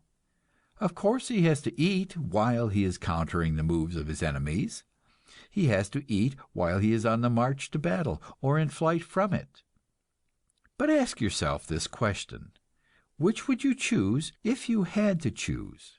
To go a couple of days with nothing to eat, or to have your throat cut by bandits and your wife and children carried away into slavery? Certainly you would do your fighting first, and meantime you would scratch together any food you could. While you were devoting your energies to putting down civil war, or to making a treaty with other tribes, or to preparing for a military campaign, you would continue to get food in the way your ancestors had got it. In other words, your economic evolution would wait, while your political evolution proceeded. But when you had succeeded in putting down your enemies, and had a long period of peace before you, then you would plant some fields and domesticate some animals, or perhaps discover some new way of weaving cloth, and so your industrial life would make progress. It is easy to see why Professor Sumner wished to confuse this issue. He could not deny political evolution, because it had happened. He despised and feared political democracy, but it was here. And he had to speak politely to it as to a tiger that had got into the house. But industrial democracy was a thing that had not yet happened in the world. It was only a hope and a prophecy, and therefore a prize old Tory was free to ridicule it. I remember reading somewhere his statement, the notion that democracy had anything to do with industry or could in any way be applied to industry was a piece of silliness. So, of course, he sought to demolish my idea that there was a process of evolution in economic affairs, paralleling the process of political evolution which had already culminated in democracy. Let us consider the process of political evolution briefly and in its broad outlines. Take any savage tribe. You find it composed of individuals who are very much alike. Some are a little stronger than others, a little more clever, more powerful in battle, but the difference is slight. And when the tribe chooses someone to lead them, they might as well choose one man as another. They all have a say in the tribe councils, both men and women. Their rights in the tribe are the same. They are, of course, slaves to ignorance, to degrading superstition and absurd taboos. But these things apply to everyone alike. There is no privileged caste, no hereditary inequality. But little by little, as the tribe grows in numbers and in power and intelligence, as it comes to capture slaves in battle and to unite with other tribes, there comes to be an hereditary chieftain and a group of his leading supporters, his courtiers and henchmen. When the society has evolved into the stage which we call barbarism, there is a permanent superior caste. There are hereditary priests who have in their keeping the favor of the gods, and there is a subject population of slaves. The society moves on into the feudal stage, in which the various grades and classes are precisely marked off, each with its different functions, its different privileges and rights and duties. The feudal principalities and duchies war and struggle among themselves. They are united by marriage or by conquest, and presently some stronger ruler brings a great territory under his power, and we have what is called a kingdom, a society still larger, still more complex in its organization, and still more rigid in its class distinctions. Take France under the ancient regime, and compare a courtier or noble gentleman with a serf. They are not only different before the law, they are different in the language they use, in the clothes they wear, in the ideas they hold. They are different even in their bodies, so that the gentleman regards the serf as an inferior species of creature. The kings warred among themselves, and emperors arose. The ultimate ideal in Europe was a political society which should include the whole continent, and this idea was several times almost attained. But it is the rule of history that wherever a society is built upon the basis of privilege and enslavement, the ruling classes prove morally and intellectually unequal to the burden put upon them. They become corrupted, and their rule becomes intolerable. This happened in Europe. And there came political revolutions, first in England, which accomplished it by gradual stages, and then in the French monarchy, and quite recently in a dozen monarchies and empires, large and small. What precisely is this political revolution? Let us consider the case of France, where the change was sudden and the issues precisely drawn. King Louis XIV had said, "I am the state." To a person of our time, that might seem like boasting, but it was merely an assertion of the existing political fact. King Louis was the state by universal consent, and by divine authority, as all men believed. The army was his army, the navy was his navy, and wars, when he made them, were his wars. Everyone in the state was his subject, and all the property of the state was his personal private property, to dispose of as he pleased.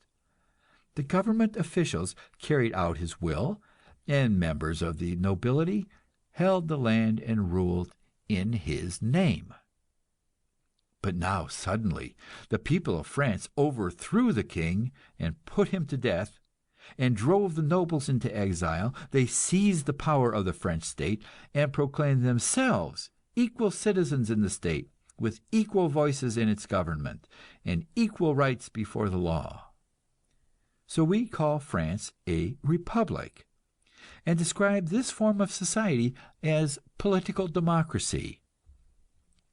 It is the completion of the process of political evolution, and you will see that it moves in a sort of spiral, having completed a circle and got back to where it was before, but upon a higher plane. The citizens of a modern republic are equal before the law, just as were the members of the savage tribe. But the political organization is vastly larger and infinitely more complicated, and every individual lives his life upon a higher level because he shares in the benefits of this more highly organized and more powerful. End of chapter 52. Chapter 53. Industrial Evolution examines the process of evolution in industry and the stage which it has so far reached. And now, let us consider the process of industrial evolution. We shall find it to be exactly the same thing, reproducing the changes in another field of activity. You may picture two gigantic waves sweeping over the ocean. In some places, the waves are far apart, and in other places they are closer together. For a time they may mingle, and perhaps their bases always mingle. It would be easy for a critic to point out how political affairs play a leading part in industrial evolution, and vice versa. It would be easy to argue that property rules the public state, or again, that the main function of the political state is to protect property. As I have said, man has to fight his enemies, and he has to seek food, and often he has to do the two things at the same time. But nevertheless, broadly speaking, we observe two great waves sweeping over human society, and most of the time these waves are clearly separated and easily distinguished. Industry in a savage tribe is, like government, simple and uniform. All the members of the tribe get their living in the same way. One may be a little more expert as a fisherman, another as a gatherer of coconuts.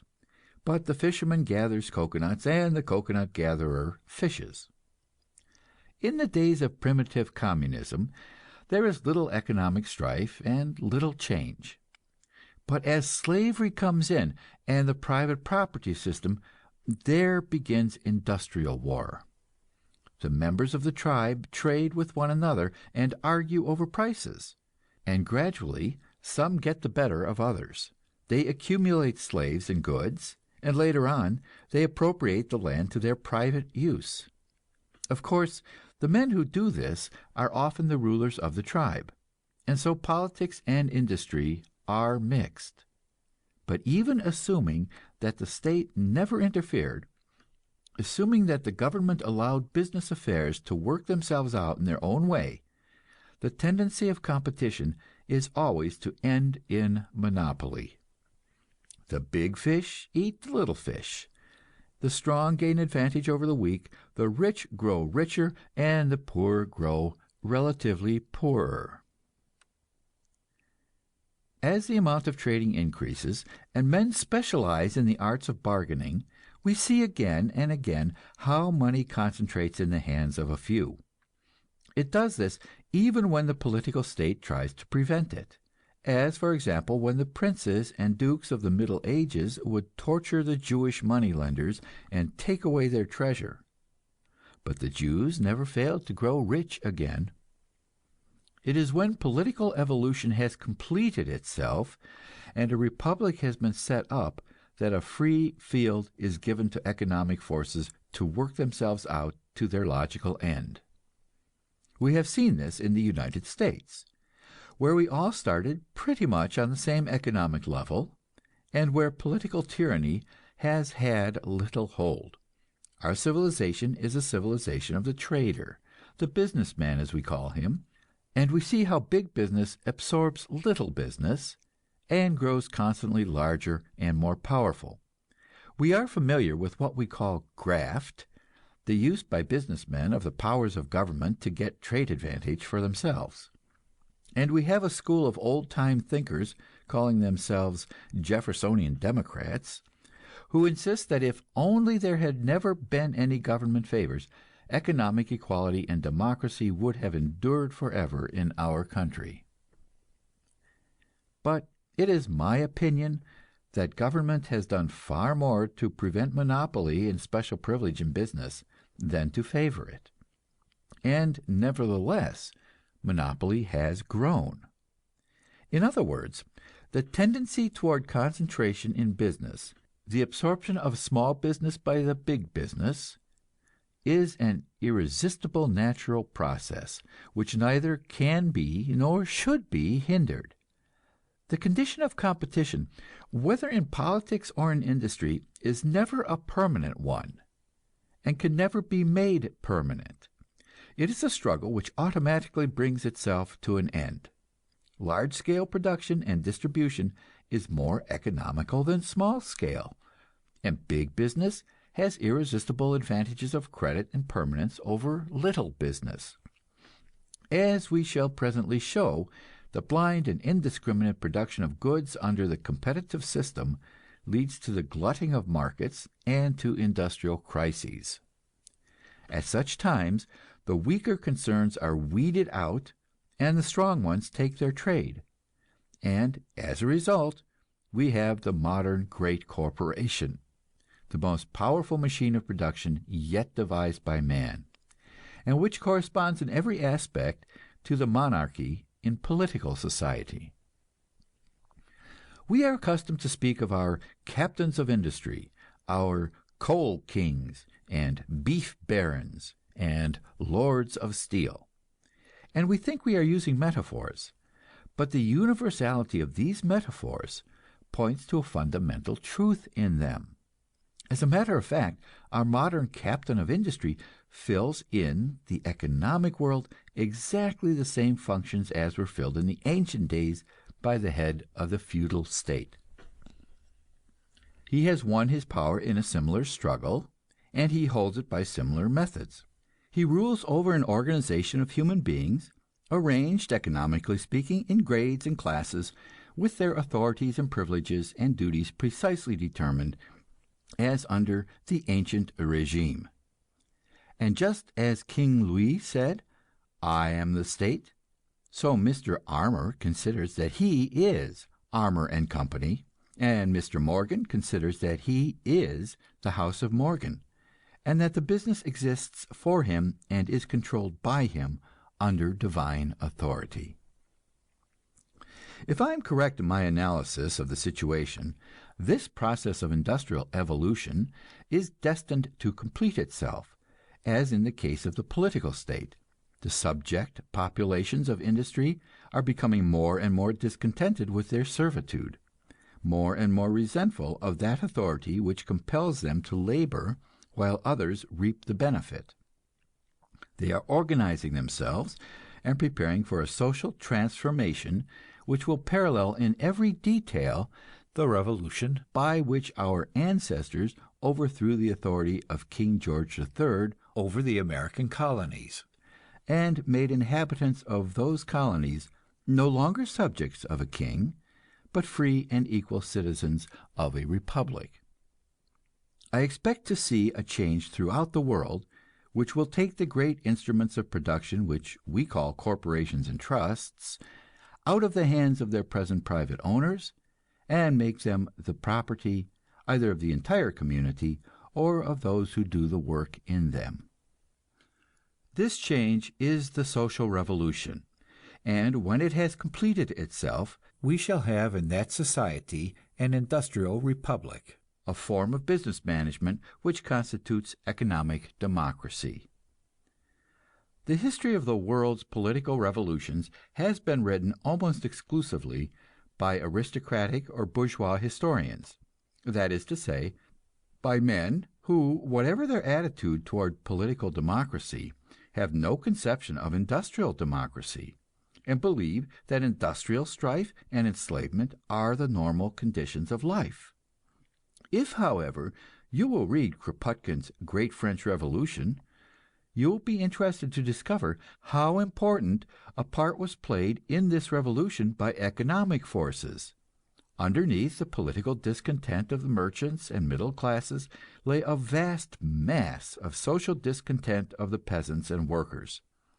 It was the masses of people who made the revolution, but it was the middle classes who seized it and turned it to their own ends, putting down attempts toward economic equality and confining the changes so far as possible to the political field. And everywhere throughout history, if you study revolutions, you will find that same thing happening. You find, for example, Martin Luther fighting for the right to preach the word of God without consulting the Pope. But when the peasants of Germany arose and sought to set themselves free from feudal landlords, Luther turned against them and called upon the princes to shoot them down. The ass needs to be beaten, and the populace needs to be controlled with a strong hand.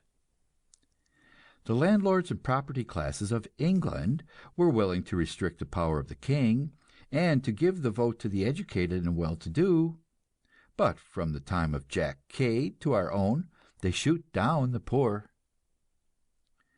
But meantime, the industrial process continues. The modern factory system brings the workers together in larger and larger groups, and teaches them the lesson of class consciousness. So the time of the workers draws near. The first attempt in modern times to accomplish the social revolution and set up industrial democracy was in the Paris Commune. When the French Empire collapsed after the war with Germany in 1871, the workers of Paris seized control. They were massacred, some 50,000 of them, and the propertied classes of France established the present bourgeois republic, which has now become the bulwark of reaction throughout the continent of Europe.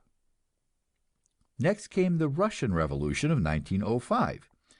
And this was an interesting illustration of the relation between the two waves of social progress.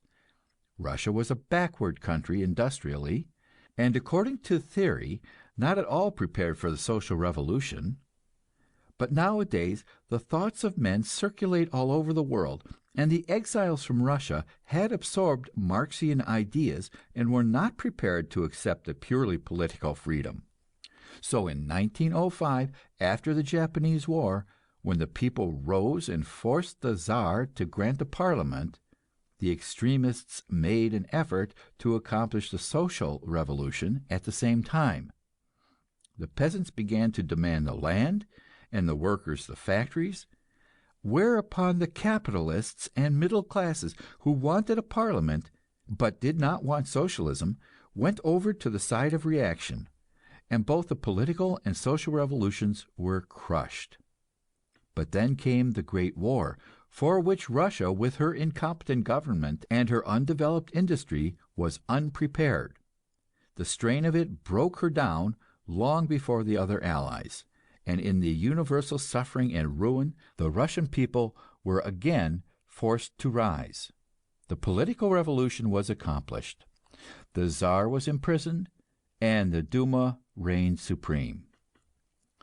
Middle-class liberalism throughout the world gave its blessings to this revolution, and hastened to welcome a new political democracy to the society of nations. But then occurred what to orthodox democratic opinion had been the most terrifying spectacle in human history. The Russian people had been driven too far towards starvation and despair.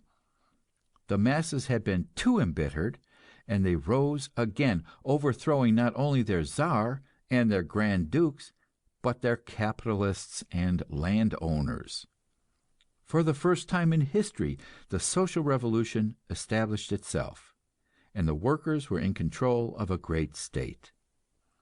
Ever since then, we have seen exactly what we saw in Europe from 1789 onward, when the first political republic was established, and all the monarchies and empires of the world banded themselves together to stamp it out. We have witnessed a campaign of war, blockade, intrigue, and propaganda against the Soviet government of Russia, all pretending to be carried on in the name of the Russian people, and for the purpose of saving them from suffering, but all obviously based upon one consideration and one alone: the fear that an effort at industrial self-government might possibly prove to be a success. Whether or not the Soviets will prove permanent, no one can say, but this much is certain: just as the French Revolution sent a thrill around the world, and planted in the hearts of the common people the wonderful dream of freedom from kings and ruling classes, just so the Russian Revolution has brought to the working masses the dream of freedom from masters and landlords. Everywhere in capitalist society this ferment is working, and in one country after another we see the first pangs of new birth. Also, we see capitalists and landlords who once found democracy, free speech, and equality before the law useful formulas to break down the power of kings and aristocrats, now repudiating their old-time beliefs and going back to the frankest reaction. We see in our own land of the free the government refusing to reprint the Declaration of Independence during the war, and arresting men for quoting from it and circulating it. We even see the Department of Justice refusing to allow people to reprint the Sermon on the Mount. End of chapter 53. Chapter 54. The Class Struggle discusses history as a battleground between ruling and subject classes, and the method and outcome of this struggle. There is a theory of social development, sometimes called the materialistic interpretation of history, and sometimes the economic interpretation of history. It is one of the contributions to our thought which we owe to Karl Marx, and like all the rest of Marxian theory, it is a subject of embittered controversy, not merely between socialists and orthodox economists, but between various schools of revolutionary doctrine. For my part, I have never been a great hand for doctrine, whether ancient or modern. I am not much more concerned with what Marx taught than I am with what St. Paul taught or what Martin Luther taught. My advice is to look at life with your own eyes, and to state in simple language the conclusions of your own thinking. Man is an eating animal. He has also been described as a tool-making animal, and might be described as an ideal-making animal.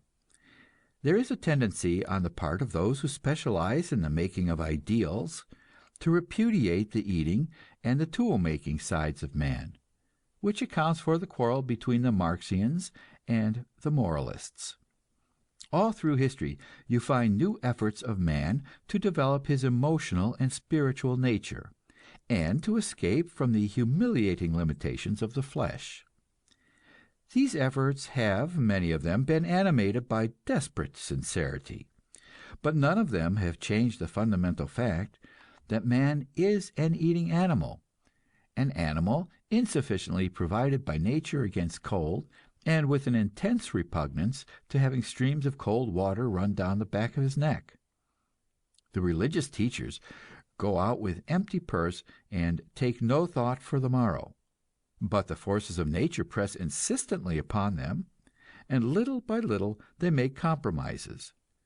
They take to shelter while they are preaching.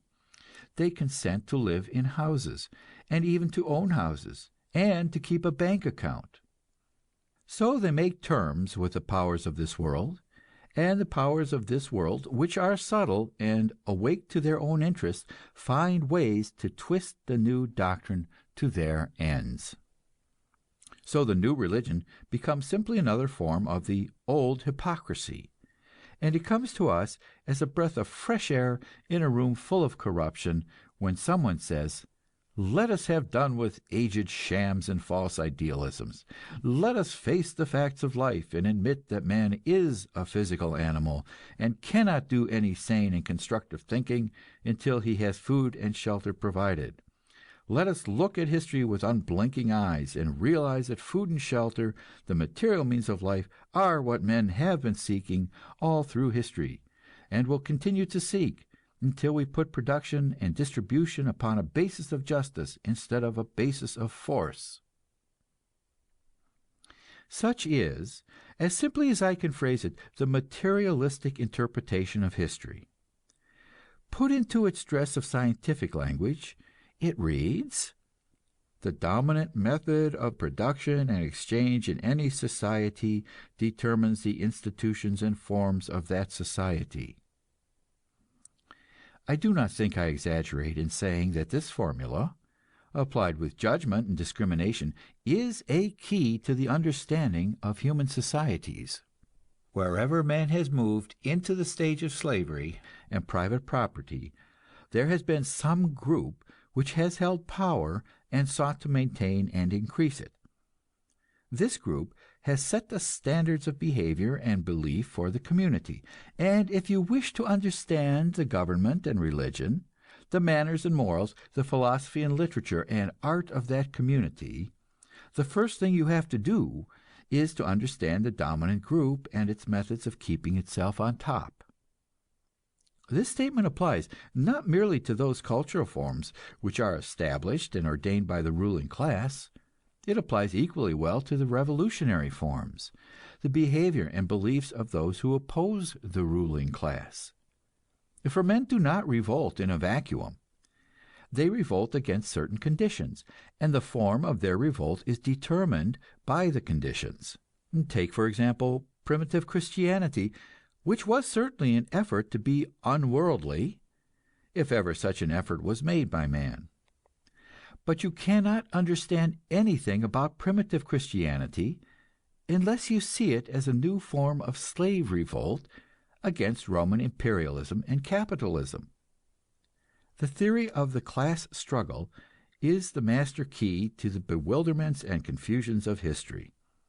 Always there is a dominant class, holding the power of the state, and always there are subject classes, and sooner or later the subject classes begin protesting and struggling for wider rights. When they think they are strong enough, they attempt a revolt, and sometimes they succeed. If they do, they write the histories of the revolt, and their leaders become heroes and statesmen. If they fail, the histories are written by their oppressors, and the rebels are portrayed as criminals.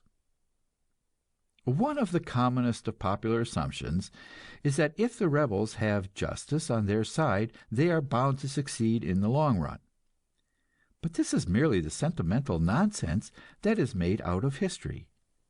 It is perfectly possible for a just revolt to be crushed, and to be crushed again and again, just as it is possible for a child which is ready to be born to fail to be born, and to perish miserably.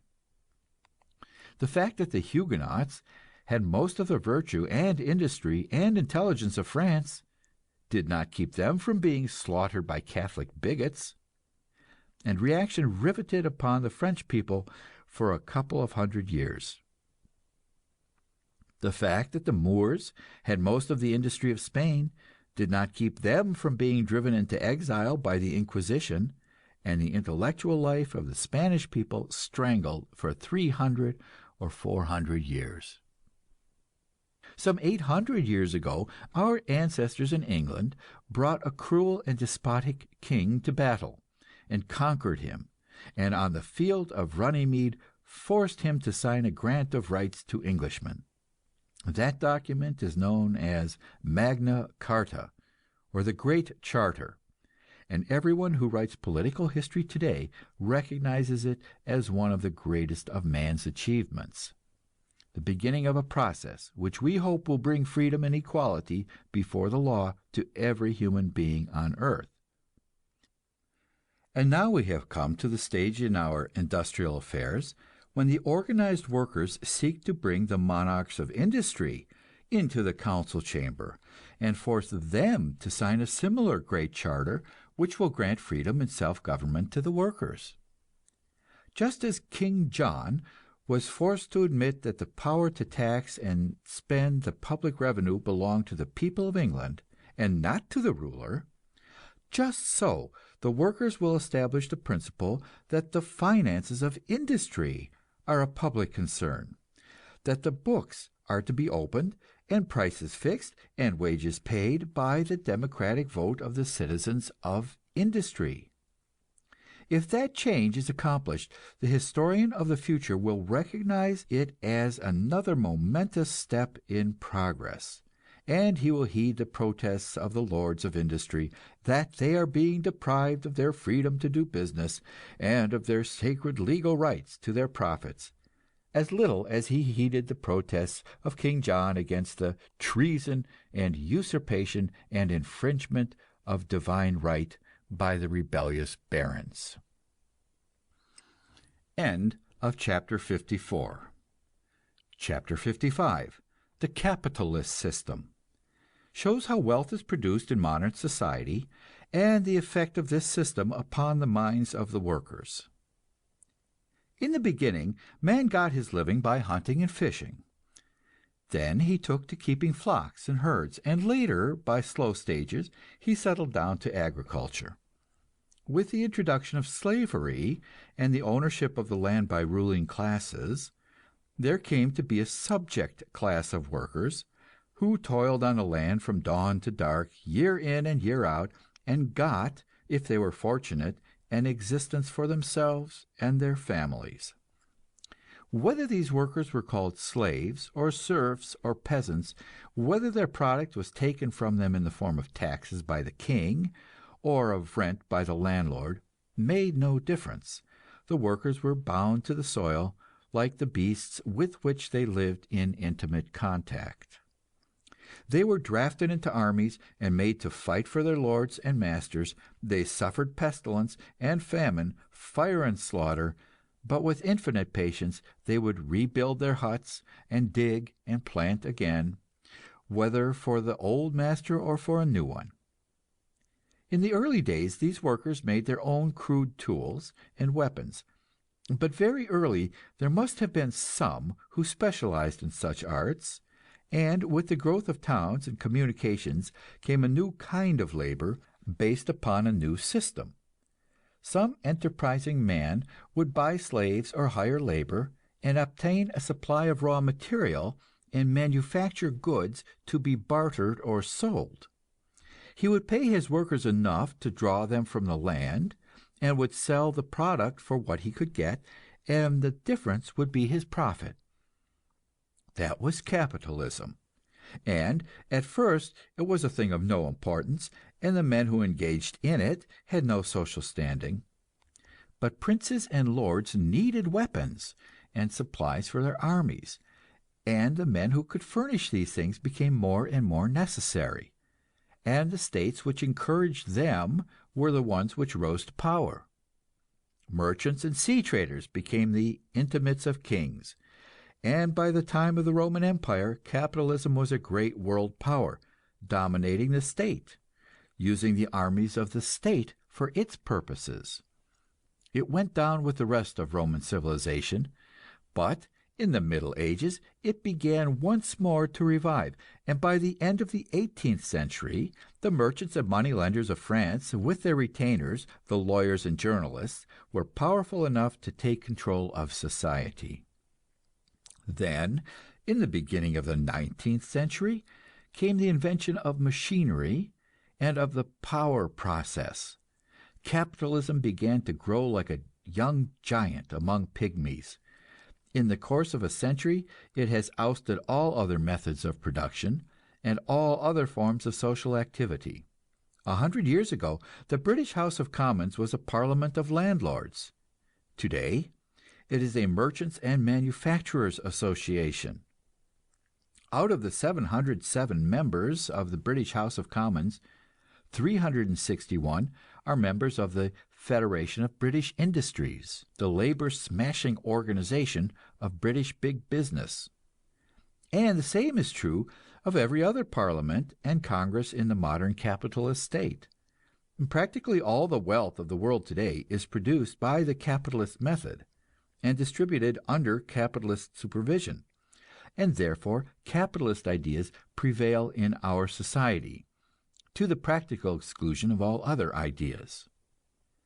I have shown in The Prophets of Religion how these ideas dominate the modern church, and in The Brass Check how they dominate the modern press. I plan to write 2 books to show how they dominate education and literature. 100 years ago, an industry consisted of a half a dozen or a dozen men working under the personal supervision of an owner and using crude hand tools. Today, it consists of a gigantic trust owning and managing scores and perhaps hundreds of mills and factories, each employing thousands of workers. A corporation like the Steel Trust owns enough of the sources of its raw material to give it practical monopoly. It owns a fleet of vessels specially designed for ore carrying. It owns its private railroads to deliver the ore to the mills. Through its system of dummy directorates, it has practical control of the main railroads over which it distributes its products, also of banks and trust companies and insurance companies to gather the money of the public to finance its undertakings. It owns huge office buildings and vast tracts of land upon which the homes of its workers are built. It has a private army for the defense of its property, a complete army of cavalry, infantry, and artillery, including a large and highly efficient secret service department, with a host of informers and spies. It has newspapers for the purpose of propaganda, and it controls the government of every village, town, and city in which it has important interests. If you will take the trouble to visit a steel town and make inquiries among public officials, newspaper men, and others who are on the inside, you will discover that those in authority consider it necessary and proper that steel should control, and are unable to conceive any other condition of affairs. If you go to other parts of the country, where other great industries are located, you will find it taken for granted that copper should control, or lumber, or coal, or oil, or whatever it may be. Under the system of large-scale capitalism, labor is a commodity, bought and sold in the market like any other commodity. Some years ago, Congress was requested to pass a law contradicting this fundamental fact of world capitalism. Congress passed a law, very carefully worded so that no one could be sure what it meant, and a few years later the Supreme Court nullified the law. But all through this political and legal controversy, the status of labor remained exactly the same. There was a labor market, consisting of those members of the community who, in the formula of Marx, had nothing but their labor power to sell. These competed for recognition at the factory gates, and highly skilled foremen selected those who offered the largest quantity of labor power for the stated wage. So entirely impersonal is this process that there are great industries in America in which 90% of the common labor force is hired and fired all over again in the course of a year. These men are put to work in gangs, under a system which enables one picked man to set the pace and compel all the others to keep up with him, under penalty of being discharged. This process is known as speeding up, and its purpose is to obtain from each worker the greatest quantity of energy in exchange for his daily wage. In the steel industry, men work 12 hours a day for 6 days in the week, and then finish with a 24-hour day. If they do not work so long in other industries, it is because experience has proven that the greatest quantity of energy can be obtained from them in a shorter time. There are very few men who can stand this pace for long. Those who are not crippled or killed in accidents are broken down at 40, and all the great corporations recognize this fact. Their foremen pick out the younger men, and practically all concerns have an age rule and never hire men above 40 or 45. I shall not in this book go into details concerning the fate of the worker under the profit system. I have written two novels, The Jungle and King Coal, in which the facts are portrayed in detail, and it seems the part of common sense to refer the reader to these textbooks. It will suffice here to set forth the main outlines of the situation. In every capitalist country of the world, the masses of the people are herded into industries in whose profits they have no share, and in whose welfare they have no interest. They do not know the people for whom they work, they have no human relationship, either with their work or with their employers. They see the surplus of their product drawn off to maintain a class of idlers, whose activities they know only through the scandals of the divorce courts and the luxury love of the moving picture screen. They compete with one another for jobs and bid down one another's wages. And if they attempt to organize and end this competition, their efforts are broken up by newspaper propaganda and policemen's clubs. At the same time, they know that monopoly, open or secret, prevails in the fixing of prices, and so they find the struggle to get ahead a losing one. In America, it used to be possible for the young and energetic to go west, but now the wave of capitalism has reached the Pacific coast and been thrown back, and there is no more frontier. The man who works on the land has been through all the ages a solitary man. He is better friends with his horse and his cow than with his fellow humans. He is brutalized by incessant toil. He lives amid dirt and the filth of animals. He is, in the words of Edwin Markham, a thing that grieves not and that never hopes, stunted and stunned, a brother to the ox.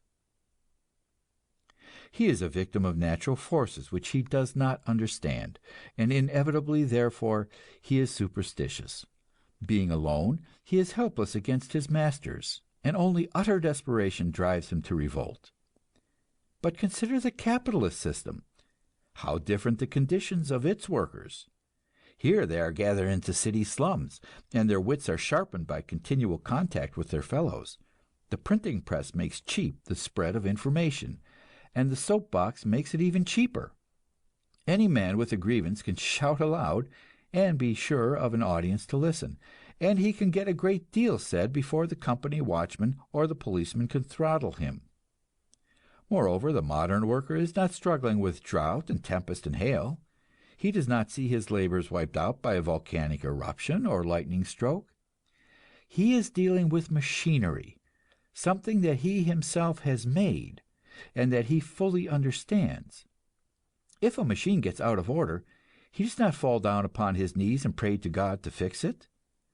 All the training of his life teaches him the relationship of cause and effect, the adjustment of means to ends. So the modern worker, as a necessary consequence of his daily work, is practical, skeptical, and unsentimental in his psychology. And what is more, he is making all the rest of society of the same temperament. He is building roads out into the country, and building machines to roll over them. He is running telephone lines and sending newspapers and magazines and moving picture shows to the peasant and the farmer.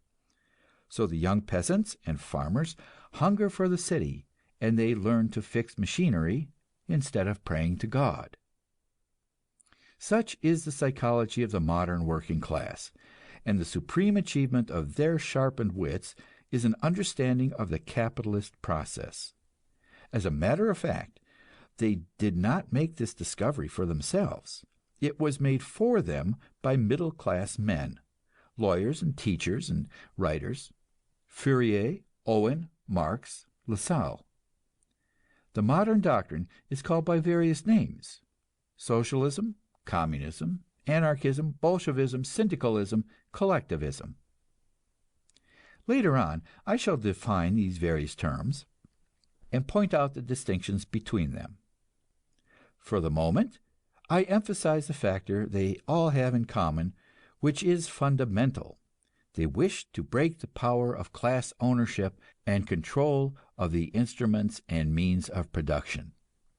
They wish to replace private capitalism by some system under which the instruments and means of production are collectively owned and operated. And they look to the non-owning class, the proletarian, as the mode of power by which this change is to be compelled.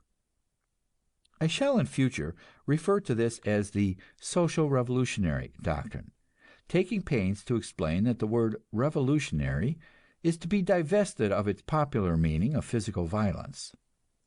It is perfectly conceivable that the change may be brought about peaceably, and I shall try to show before long that in modern capitalist states the decision as to whether it is brought about peaceably or by violence rests with the present masters of industry.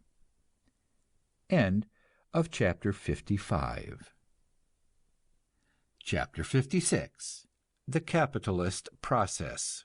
How profits are made under the present industrial system, and what becomes of them. We have next to examine the structure of our capitalist order, basing our arguments on facts which are admitted by everyone, including the most ardent defenders of the present system.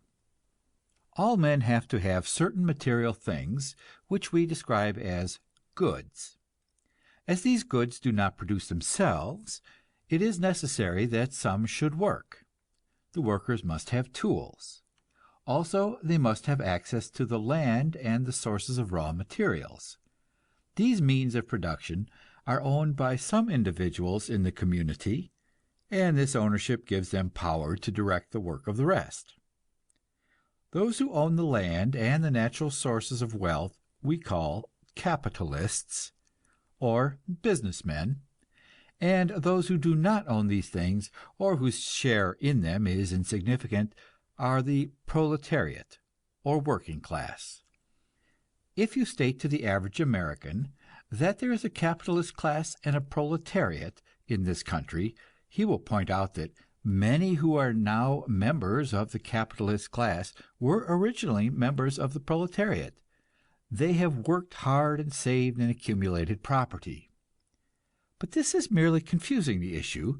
The fact that some proletarians turn into capitalists and some capitalists into proletarians is important to the individuals concerned, but it does not alter the fact that there are two classes, capitalist and proletarian.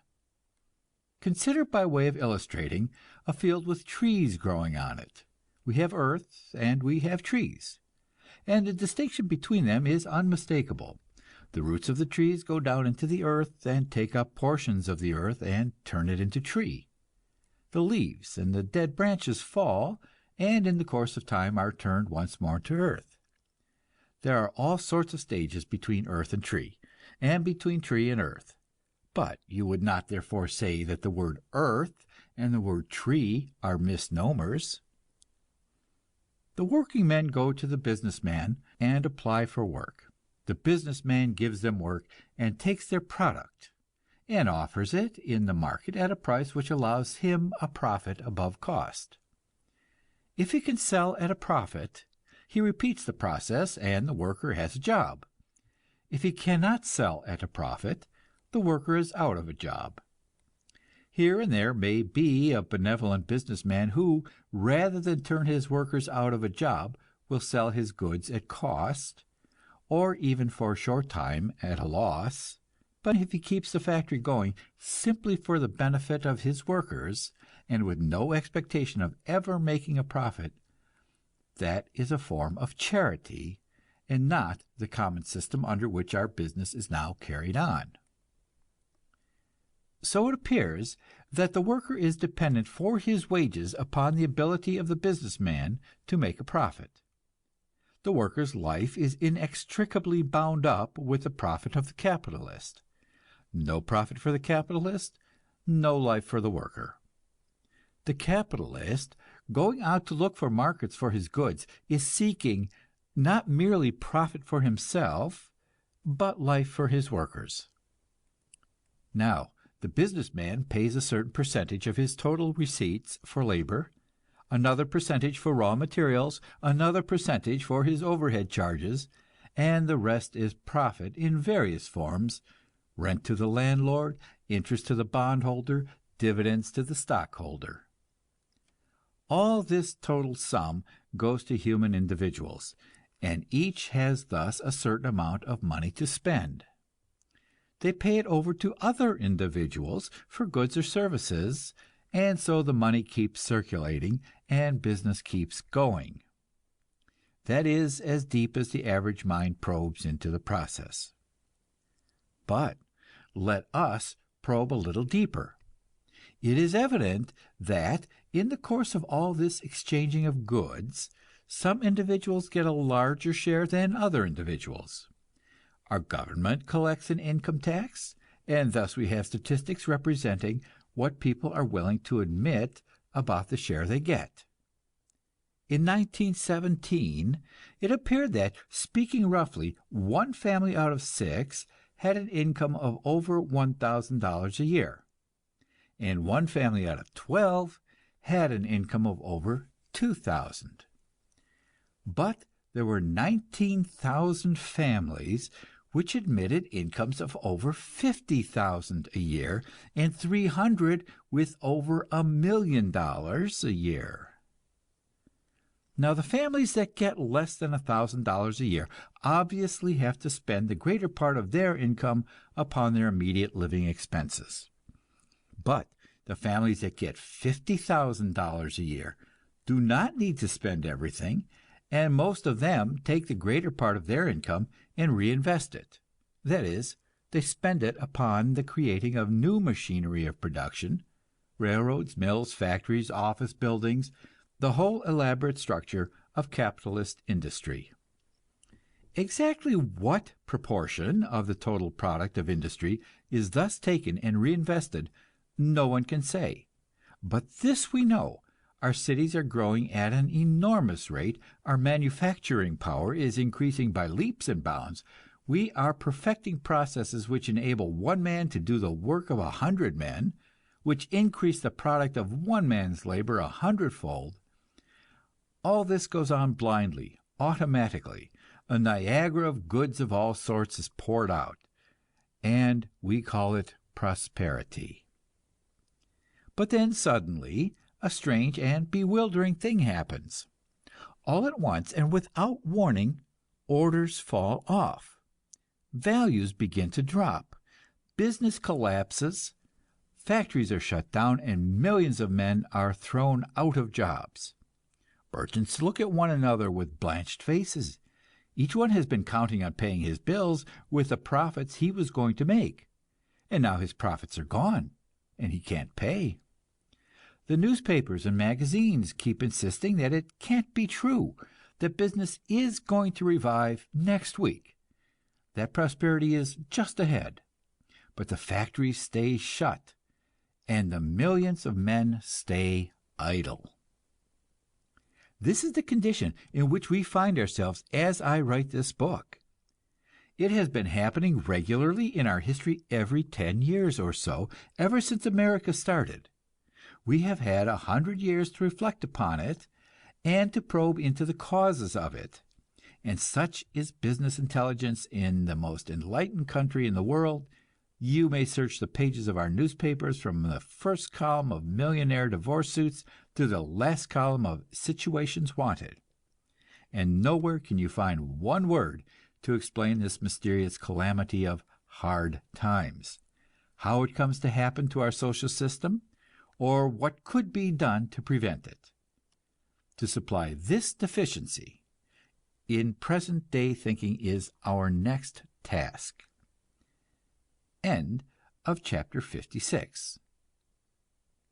Chapter 57, Hard Times, explains why capitalist prosperity is a spasmodic thing, and why abundant production brings distress instead of plenty. Let us picture a small island inhabited by 6 men. One of these men fishes, another hunts, another gathers coconuts, another raises goats for clothing, and so on. The 6 men among them produce by their labor all the necessities of their lives, and they exchange their products with one another. The island is productive, and each of the men is free, and makes his exchanges on equal terms On that basis, the industry of the island can continue indefinitely, and there will never be any trouble. There may sometimes be overproduction, but it will not cause anyone to starve. If the fisherman is unusually lucky one day, he will be able to take a vacation for a few days, living on his fish and the products he exchanges for his fish. For the sake of convenience, in future reference, I will describe this happy island as a free society, meaning that each of the members of this society has access on equal terms to the sources of wealth, and each owns the product of his own labor, without paying tribute to anyone else for the right to labor or to exchange his products. But now let us suppose that one of the men on the island is strong and aggressive. He takes a club and knocks down the other 5 men, and compels them to sign a piece of paper agreeing that hereafter he is the president of the Land Development Company of the island, the chief stockholder in the goat raising company, and owner of the fishing concession and the coconut grove. Also that hereafter goods shall not be bartered in any kind, but shall be exchanged for money, and that he is the banker, and also the government, with the right to issue money. In this society, you will find that the real work, the actually productive work, is done by 5 men instead of by 6, and these 5 do not get the full value of their labor. The fisherman will fish, but his product will no longer belong to himself. He will get part of it as wages, while the businessman takes charge of the balance. So when there is a lucky day, there will be prosperity in the fishing industry, but this prosperity will not benefit the fisherman. He will have only his wage, and when he has caught too many fish, he will not have a few days' vacation, but will be out of a job. And exactly the same thing will happen to the goat herd. He will probably have work all year round because goats have to be tended, but he will get barely enough to keep him alive, and the surplus skins and milk will go to the owner of the no longer happy island. Perhaps it will occur to the owner that the man who raises coconuts might also keep an eye on the goats, and so the goat herd will be permanently out of a job, and will turn into what is called a tramp or a vagrant. Inasmuch as everything to eat on the island belongs to the owner, the ex-goat herd will be tempted to become a criminal, and so it will be necessary for the owner to arm the coconut man with a club and make him into a policeman. Or perhaps he will organize the fisherman and the hunter into a militia for the preservation of law and order. They will be glad to serve him because, owing to the extreme productivity of the island, they will be out of jobs for a great part of the time, and, but for the generosity of the businessman, would have no way of earning a living. But suppose that the coconut man should invent a machine for gathering a year's supply of nuts in a week. Suppose the fisherman should devise a scheme to fill his boat with fish in a few minutes, and suppose that as a result of these inventions, the businessman got so rich that he moved to Paris and no longer saw his workers or even knew their names.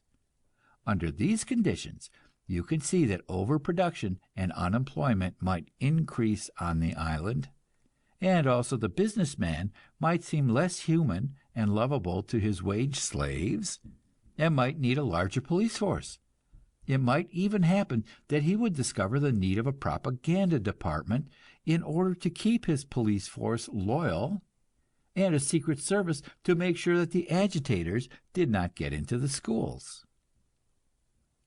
The 5 islanders, having filled all the barns and storehouses, would be turned out to starve, and when they asked the reason, they would be told it was because they had produced a surplus of food. This may sound grotesque, but it is what is being said to 5 million men in America as I write.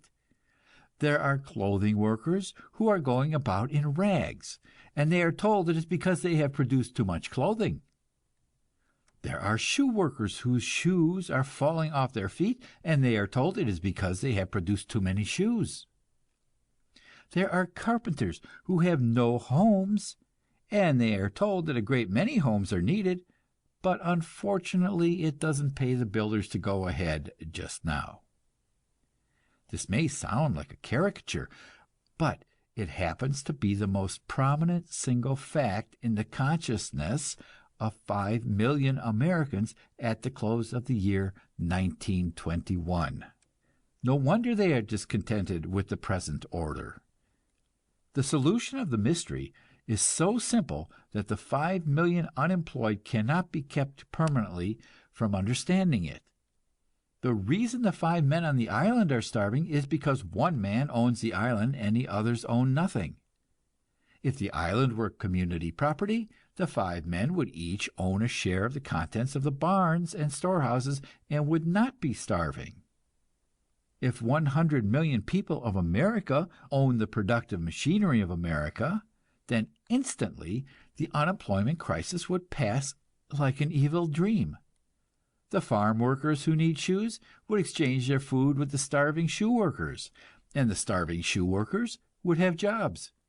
They would want clothing, and so the clothing makers would start to work, and so on all the way down the line.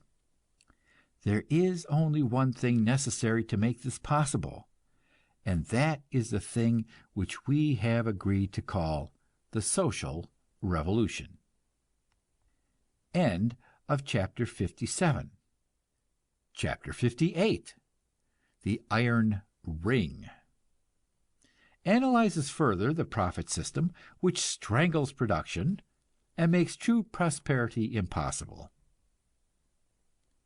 We have seen that in an exploiting society there is a surplus which is taken by the exploiter, and that under the modern system this surplus must be sold at a profit before production can continue. The vital fact in such a society is that the worker has not the money to buy back all that he produces. Therefore, it is inevitable that a surplus product should accumulate.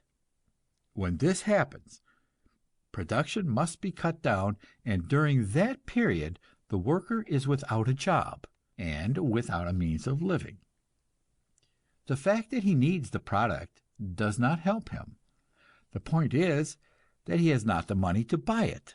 In such a society, the productive machinery is never used to the full.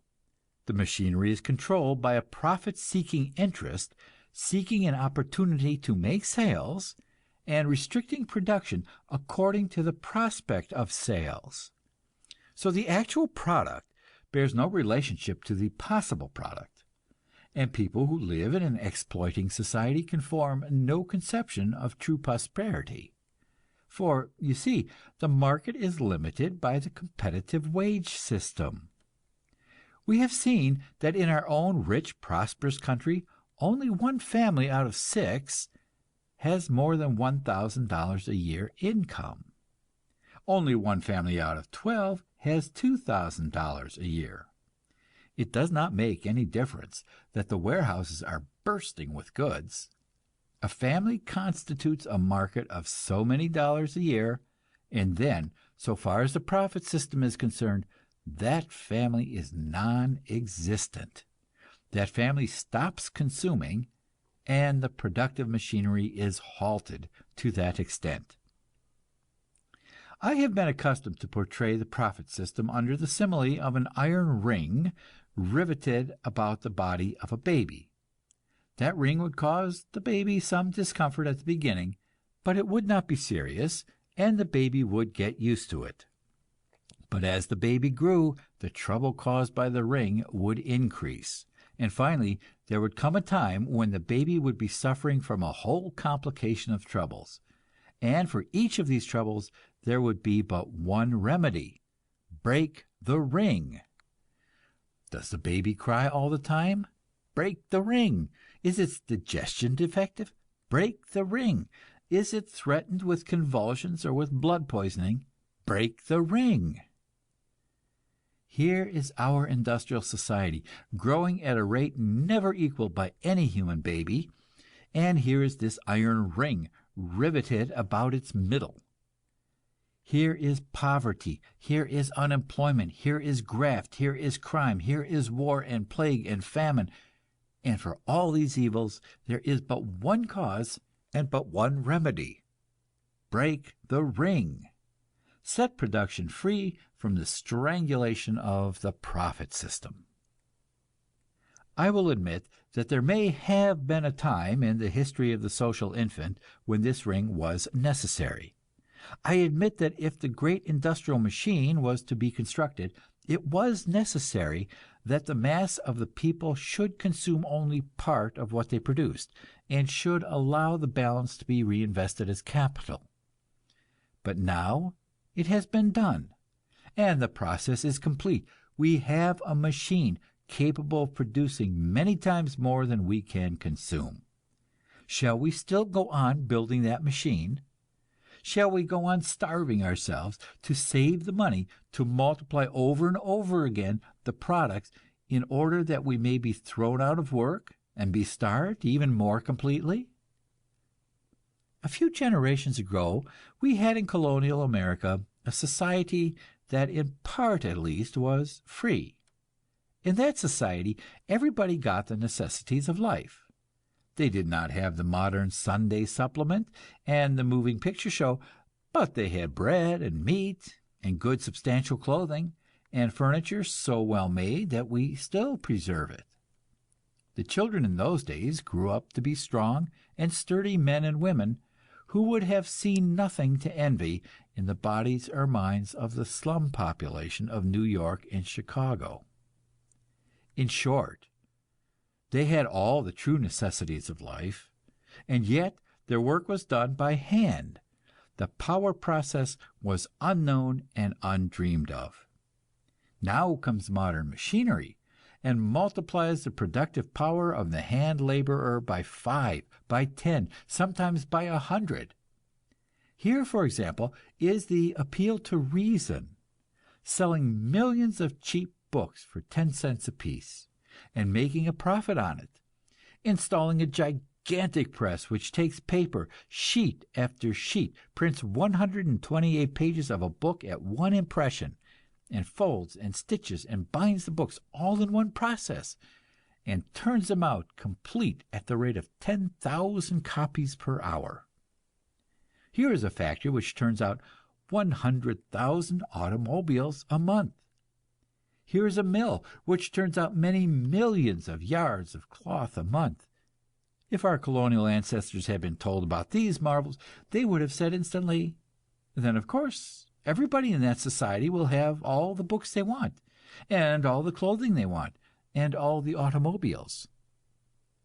Everybody in that society will have 5 or 10 or 100 times as much goods as we have." Imagine the bewilderment of our colonial ancestor if he had been told, "The majority of the people in that society will not have so much of the real necessities of life as you have. They will have a few cheap trinkets designed to tickle their senses. They will have cheap newspapers, carefully contrived to keep their minds vacant and to keep them contented with their lot. They will have moving picture shows constructed for the same purpose, but all their material things will be flimsy, put together for show and not for permanence. Their food will be adulterated, their clothing will be shoddy, everything they have will be made not for their service, but for the profit of someone who lives by selling to them.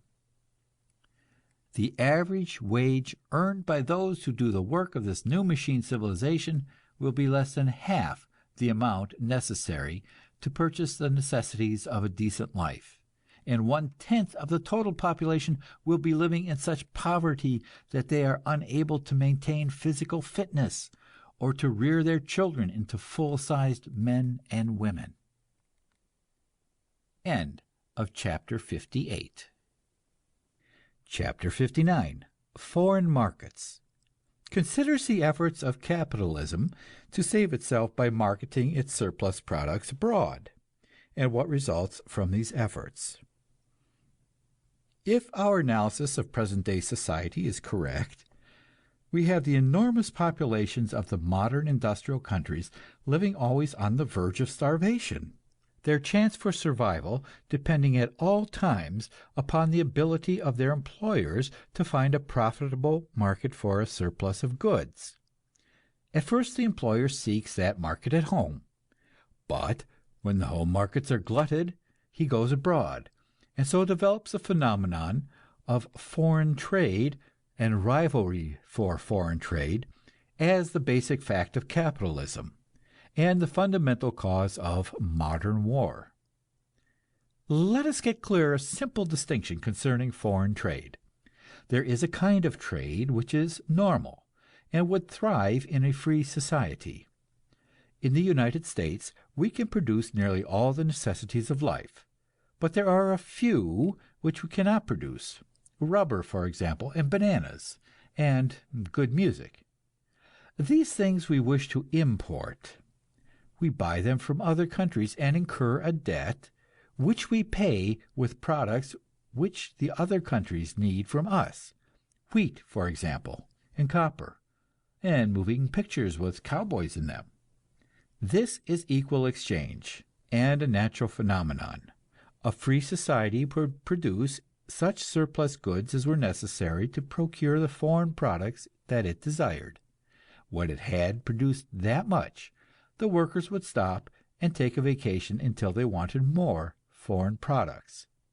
But under capitalism, we have an entirely different condition. We produce a surplus of goods which we have to sell in order to keep our factories running and to keep our working population from starving. And note that it does not help us to get back an equal quantity of foreign goods in exchange. We must have what we call a favorable balance. That is, we must have other people going into debt to us, so that we can be continually shipping out more goods than we take back, continually piling up credits which we can negotiate or turn into cash, so that we can go on and repeat the process of making more goods, selling them for more profits, and putting the surplus into the form of more machinery to make still more goods and still more profits. And then, after a while, we come upon this embarrassing phenomenon. Nations which buy and do not sell must either do it by sending us gold or by our giving them credit. The sending of gold cannot go on indefinitely, because then we should have all the gold, and if other nations had none, that would destroy their credit. On the other hand, business cannot be done by credit indefinitely, for the very essence of credit is a promise to pay, and payment can only be made in goods. And how can we take the goods without ruining our own industry? 15 years ago I pointed this out in a book. The argument was irrefutable and the conclusion inescapable, but the few critics who noted it repeated their usual formula about dreamers and theorists. Now, however, the business mills have ground on, and what was theory has become fact before our eyes. We have trusted the nations of Europe for some $10 billion worth of goods, and they are powerless to pay. And if they did pay, they would bankrupt American industry. France wishes to collect an enormous indemnity from Germany, but nobody can figure out how this indemnity can be paid without ruining French industry. The French have demanded coal from Germany and have got more than they can use, and are dumping it in Belgium and Holland, with the result that the British coal industry is ruined. The French clamor that the Germans must pay for the destruction they wrought in northern France, and the Germans offered to send German workmen to rebuild the ruined towns. But the French denounced this as an insult. It would deprive French working men of their jobs. So I might continue for pages, pointing out the manifold absurdities which result from a system of industry for the profit of a few, instead of for the use of all. Ever since I first began to read the newspapers, some 25 or 30 years ago, all our political life has been nothing but the convulsions of a social body tortured by the constricting ring of the profit system. Everywhere one group struggling for advantage over another group, and politicians engaging in playing one interest against another interest.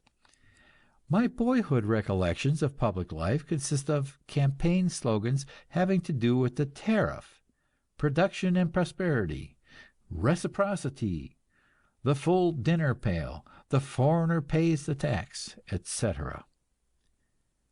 The working man under the profit system is like a man pounding away at a pump.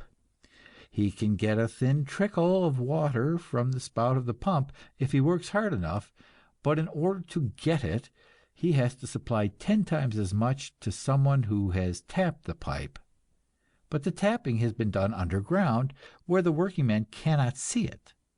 All the working man knows is that there is no job for him if the products of cheap foreign labor are allowed to be dumped on the American market. That is obvious, and so he votes for a tax on foreign imports, high enough to enable his own employer to market at a profit. He does not realize that he is thus raising the price of everything that he buys, and so leaving himself worse off than he was before. All governments are delighted with this tariff device because they are thus enabled to get money from the public without the public's knowing it. The foreigner pays the tax, we are told, and as a result of this arrangement, the Steel Trust, just before the war, was selling its product at a high price to the American people and taking its surplus abroad and selling it to the foreigner at half the domestic price. And we see this same thing in every line of manufacture, and all over the world. We see one nation after another withdrawing itself as a market for manufactured products and entering the lists as a marketer. One more nation now able to fill all its own needs and go out hungrily to look for foreign customers, adding to the glut of the world's manufactured products and the ferocity of international competition. At the close of the Civil War, the total exports of the United States averaged approximately $300 million, and the total imports were about the same. In 1892, the exports first touched $1 billion, while the imports were about 9/10 of that sum. In the year 1913, the exports were nearly $2.5 billion, while the imports were $600 billion less. And in the year 1920, our exports were over $8 billion, and our imports a little over $5 billion. So we have a favorable balance of almost $3 billion a year. And as a result, we are on the verge of ruin. This iron ring of overproduction and lack of market exercises upon our industrial body a steady pressure, a slow strangling. But because the body is in convulsions, struggling to break the ring, the pressure of the ring is worse at some times than at others. We have periods of what we call prosperity, followed by periods of panic and hard times. You must understand that only a small part of our business is done by means of cash payments, whether in gold or silver or paper money.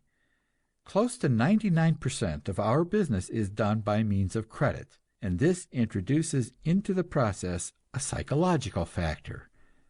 The businessman expects certain profits, and he capitalizes these expectations. Business booms because everybody believes everybody else's promises.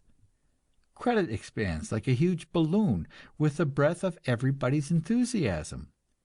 But meantime, real business, the real market, remains just what it was before. It cannot increase because of the iron ring which restricts the buying power of the mass of the people by the competitive wage. So presently the time comes when somebody realizes that he has overcapitalized his hopes. He curtails his orders, he calls in his money, and the impulse thus started precipitates a crash in the whole business world. We had such a crash in 1907, and I remember well a Wall Street man explaining it in a magazine article entitled, "Somebody Asked for $1." We learned one lesson by that panic, at least. The big financial men learned it, and had Congress pass what is called the Federal Reserve Act, a provision whereby in times of need the government issues practically unlimited credit to banks. This, of course, is fine for the banks. It puts the credit of everybody else behind them, and all they have to do is to stop lending money, except to the big insiders, and sit back and wait while the little men go to the wall and the mass of us live on our savings or starve. We saw this happen in the year 1920, and for the first time we had hard times without having a financial panic. But instead, we see prices staying high because the banks have issued so much paper money and bank credits. End of chapter 59. Chapter 60. Capitalist War. Shows how the competition for foreign markets leads nations automatically into war. In a discussion of the world's economic situation, published in 1906, the writer portrayed the ruling class of Germany as sitting in front of a thermometer, watching the mercury rising, and knowing that when it reached the top, the thermometer would break. This thermometer was the German class system of government, and the mercury was the socialist vote. In 1870, the vote was 30,000. In 1884, it was 549,000. In 1893, it was 1,876,000. In 1903, it was 3,008,000. In 1907, it was 3,250,000. In 1911, it was 4,250,000. Writing between 1906 and 1913, I again and again pointed out that this increase was the symptom of social discontent in Germany, caused by the overproduction of invested capital throughout the world and the intensification of the competition for world markets. I pointed out that a slight increase in the vote would be sufficient to transfer to the working class of Germany the political power of the German state. And I said that the ruling class of Germany would never permit that to happen. When it was ready to happen, Germany would go to war, to seize the trade privileges of some other nation. There was a time when wars were caused by national and racial hatreds. There are still enough of these venerable prejudices left in the world, but no student of the subject would deny that the main source of modern wars is commercial rivalry. In 1917, we sent Eugene V. Debs to prison for declaring that the late World War was a war of capitalist greed. But 2 years later, President Wilson, who had waged the war, declared in a public speech that everybody knew it had been a war of commercial rivalries. The aims of modern war makers are two. First, capitalism must have raw materials, including coal and oil, the sources of power, and gold and silver, the basis of credit. Parts of the world which are so unfortunate as to be rich in these substances become the bone of contention between rival financial groups, organized as nations. Some sarcastic writer has defined a backward nation as one which has gold mines and no navy. We are horrified to read of the wars of the French monarchs caused by the jealous quarrels of mistresses. But in 1905, we saw Russia and Japan go to war and waste 1 million lives because certain Russian Grand Dukes had bribed certain Chinese mandarins and obtained concessions of timber on the Yalu River. We now observe France and Germany vowed to undying hate because of iron mines in Lorraine, and the efforts of France to take the coal mines of Silesia from Germany and give them to Poland, which is another name for French capitalism. The other end sought by the war makers is markets for manufactured products, and control of trade routes, coaling stations, and cables necessary to the building up of foreign trade. England has been the mistress of the seas for some 300 years, which meant that her traders had obtained most of these advantages. But then came Germany, with her newly developed commercialism, shoving her rival out of the way. The Englishman was easygoing. He liked to play cricket and stop and drink tea every afternoon. But the German worked all day and part of the night. He trained himself as a specialist. He studied the needs of his customers, all of which, to the Englishman, was unfair competition. But here were the populations of the crowded slums, dependent for their weekly wage and their daily bread upon the ability of the factories to go on turning out products. Here was the ever blackening shadow of unemployment, the mutterings of social discontent, the agitators on the soapboxes, the workers listening to them with more and more eager attention, and the journalists and politicians and bankers watching this phenomenon with a ghastly fear. So came the Great War. Social discontent was forgotten overnight, and England and France plunged in to down their hated rival once and for all time. Now they have succeeded. Germany's ships have been taken from her, and likewise her cables and coaling stations. The Berlin-Baghdad Railroad is a forgotten dream. The British sit in Constantinople, and the traffic goes by sea. American capitalism wakes up and rubs its eyes after a debauch of Presbyterian idealism, and discovers that it has paid out some $20 billion in order to confer all these privileges and advantages upon its rivals. Ever since I can remember the world, there have been peace societies. I look back in history and discover that ever since there have been wars, there have been prophets declaiming against them in the name of humanity and God. As I write, there's a great world conference on disarmament in session in Washington, and all good Americans hope that war is to be ended and permanent peace made safe. All that I can do at this juncture is to point out the fundamental and all-controlling fact of present-day economics, that for the ruling class of any country to agree to disarmament and the abolition of war is for that class to sign its own death warrant and cut its own throat. American capitalism can survive on this earth only by strangling and destroying Japanese capitalism and British capitalism, and doing it before long. The far-sighted capitalists on both sides know that, and are making their preparations accordingly. What the members of the peace societies and the diplomats of the disarmament conferences do is to cut off the branches of the tree of war.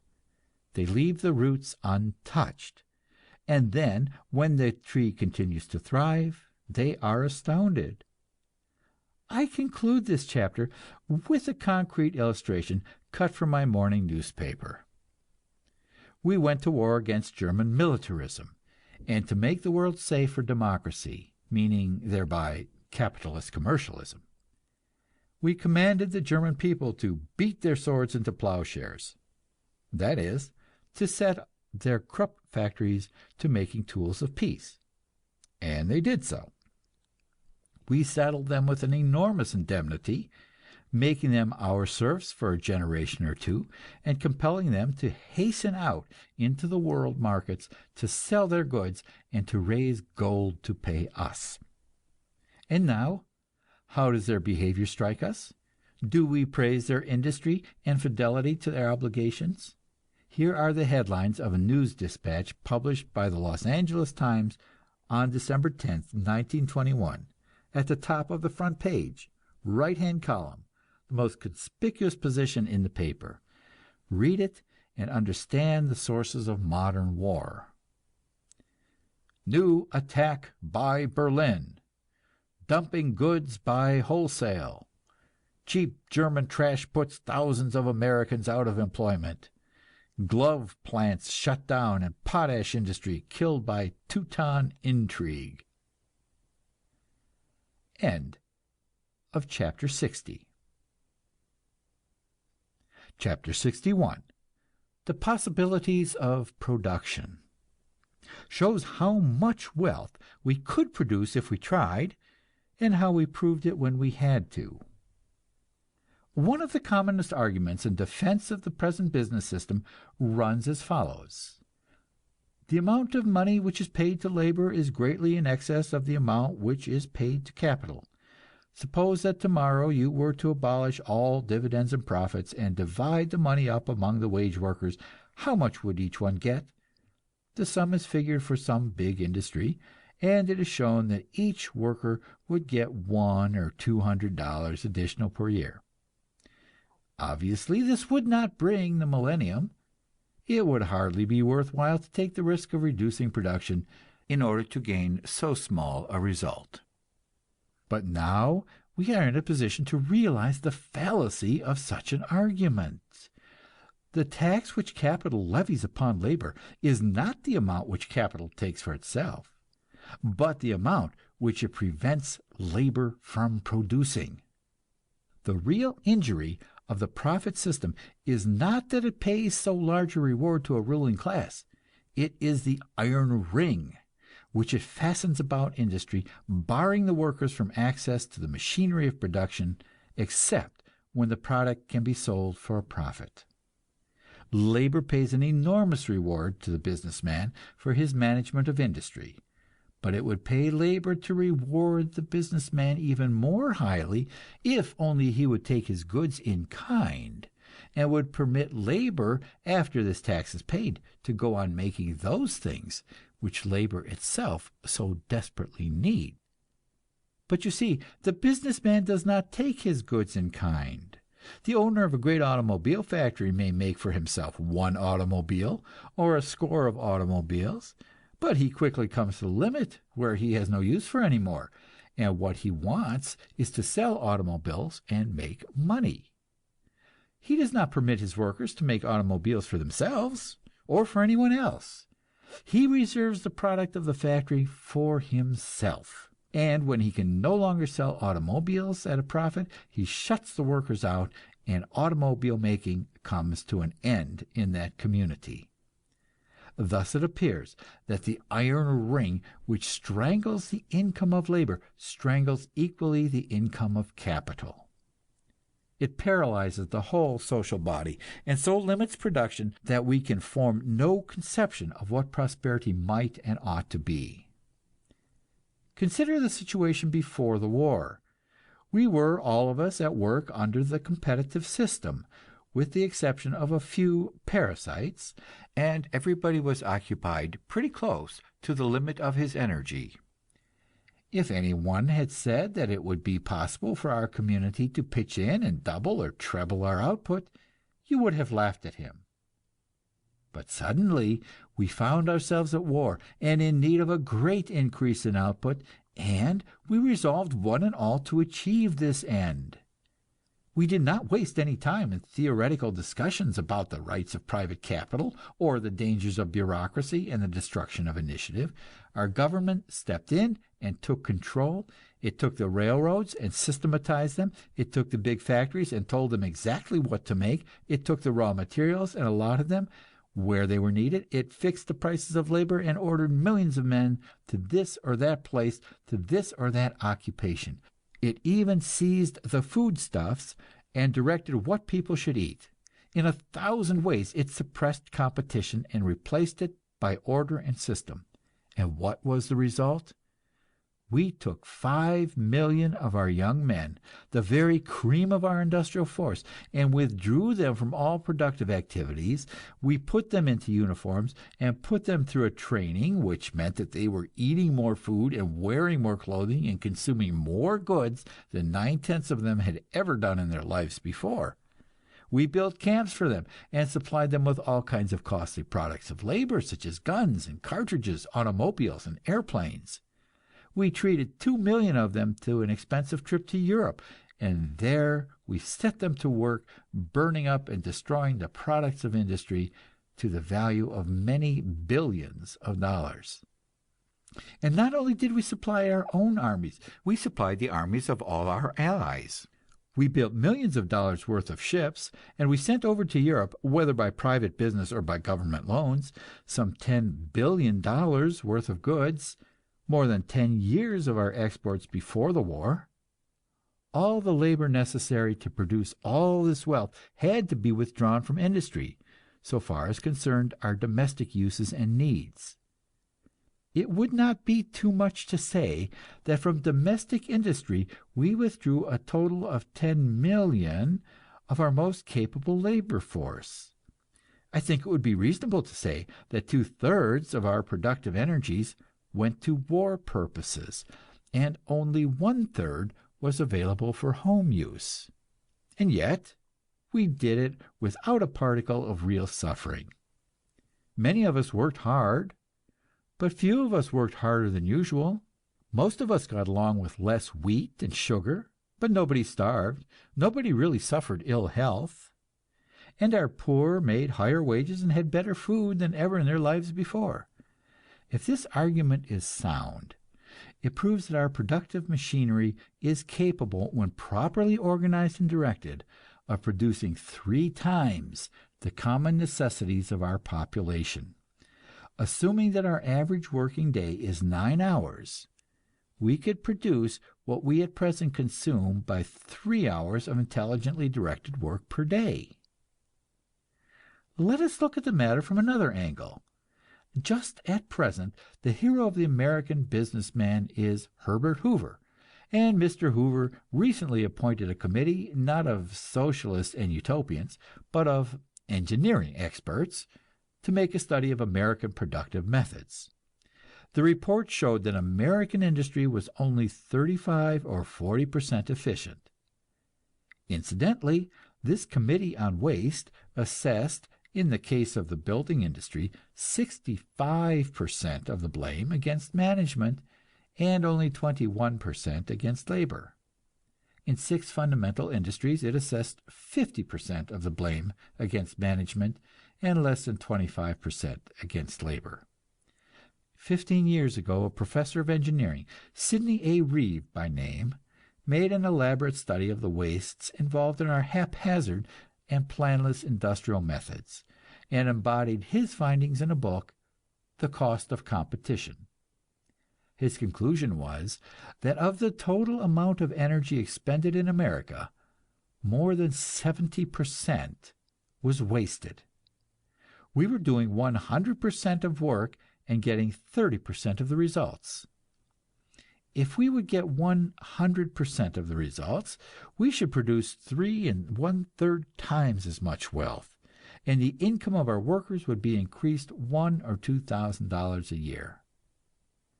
Robert Blatchford, in his book Merry England, has a saying to the effect that it makes all the difference when 6 men go out to catch a horse, whether they spend their time catching the horse or keeping one another from catching the horse.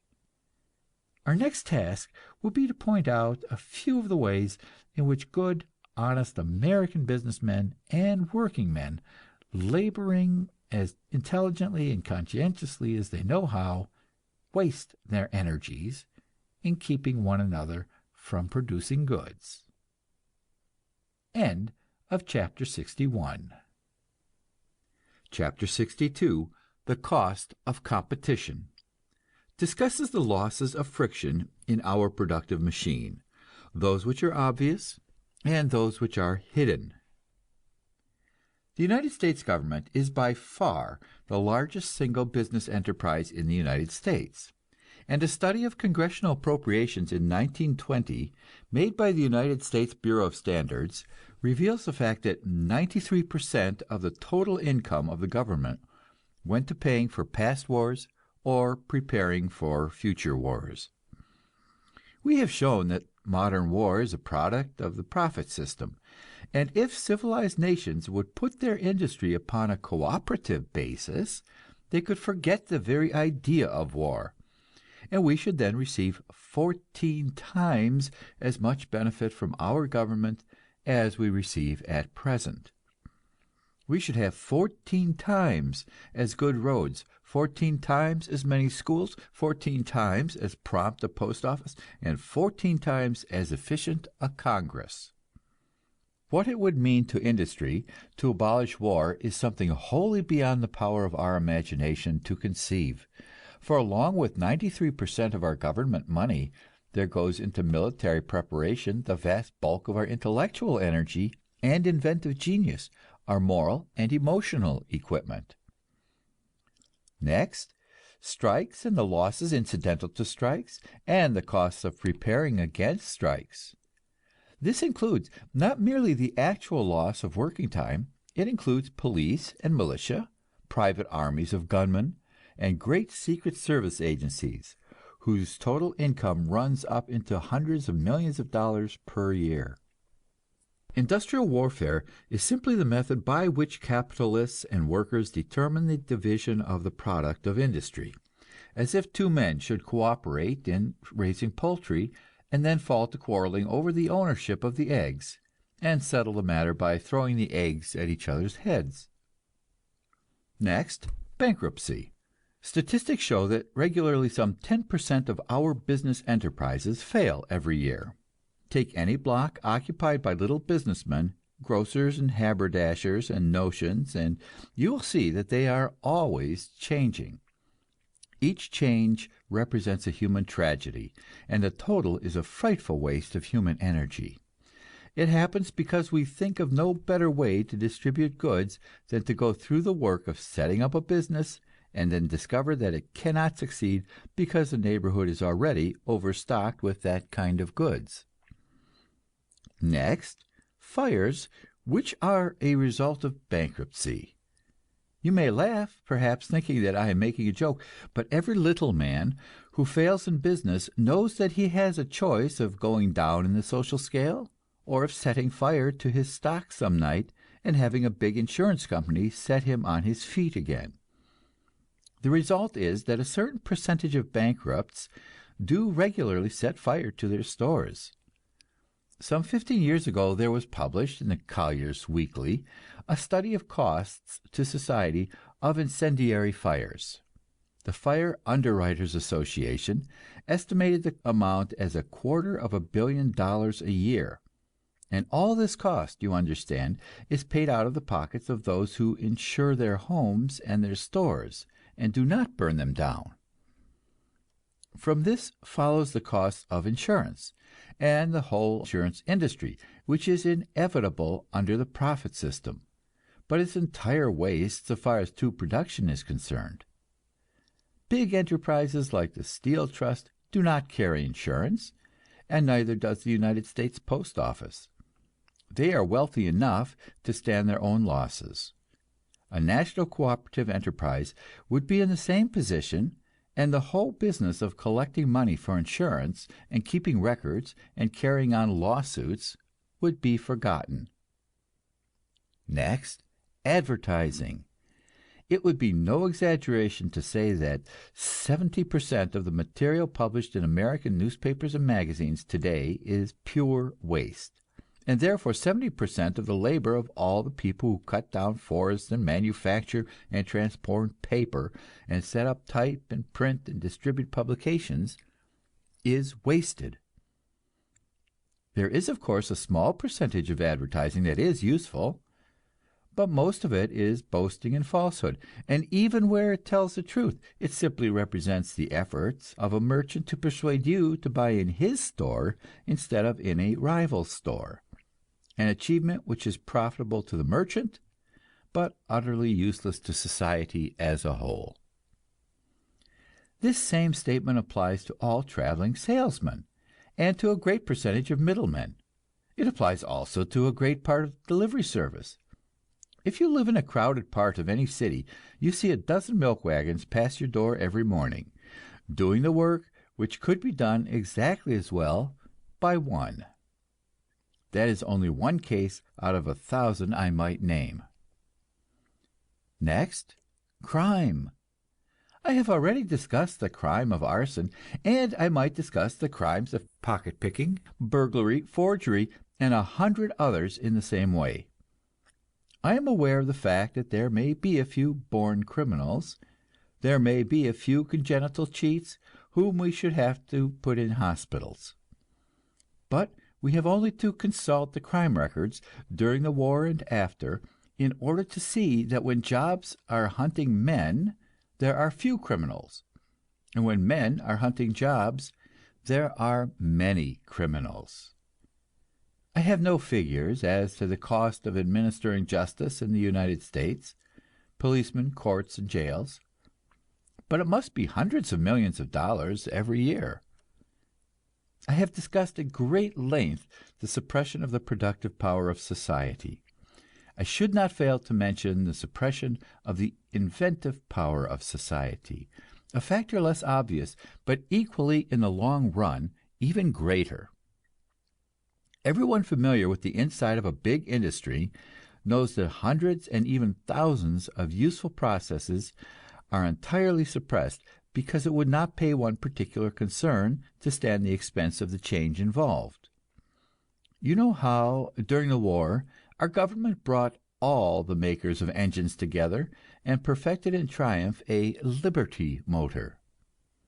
But now we have gone back to private interest and competition, and each concern is jealously engaged in guarding its own secrets and depriving the industry as a whole of the benefit of everything that it learns.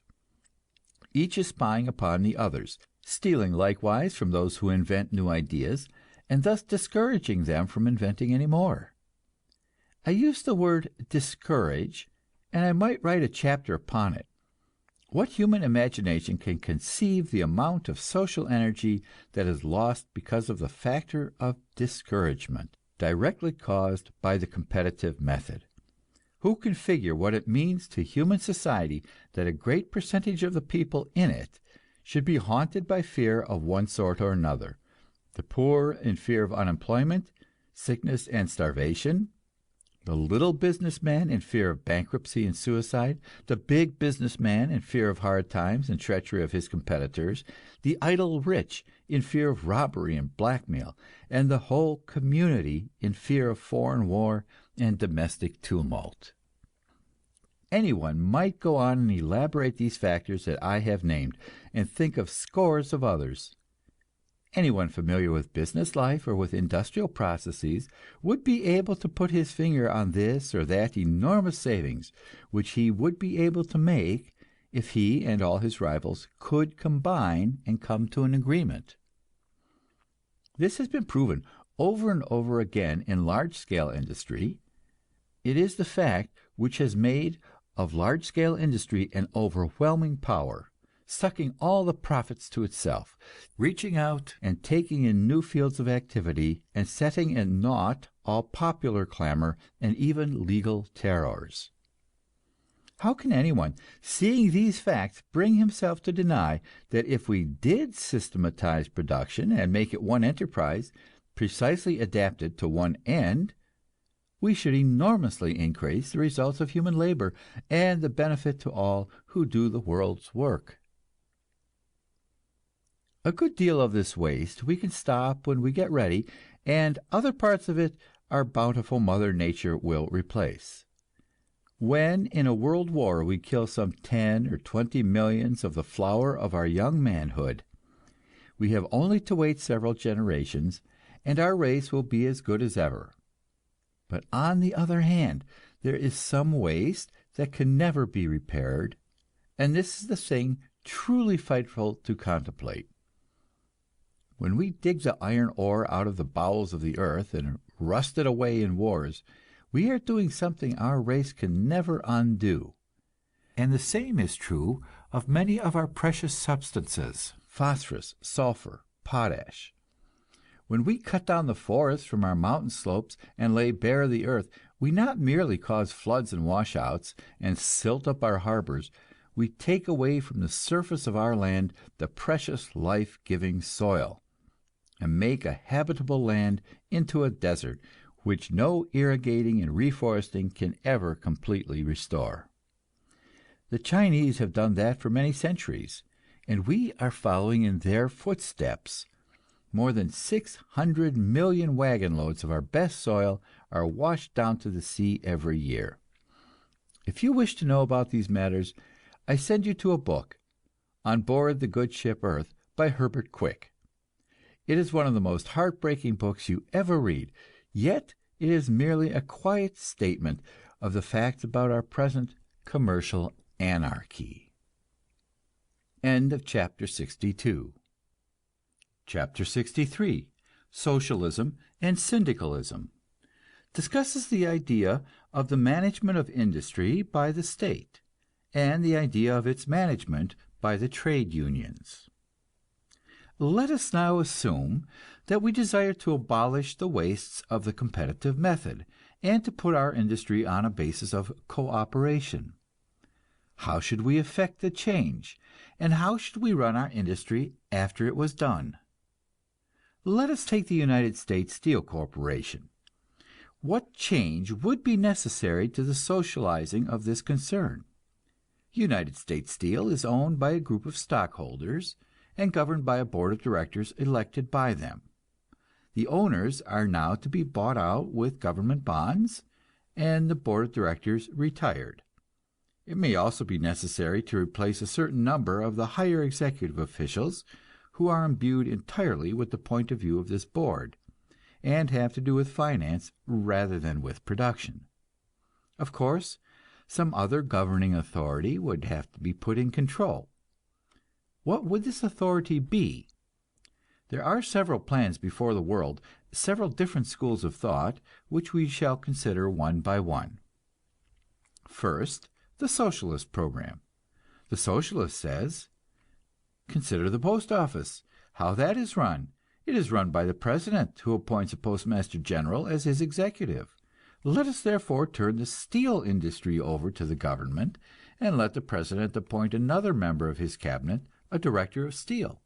Or let there be a commission similar to the Interstate Commerce Commission, or the various war industry boards. Any form of management of the steel industry which provides for its control and operation by our United States government is socialism of one sort or another.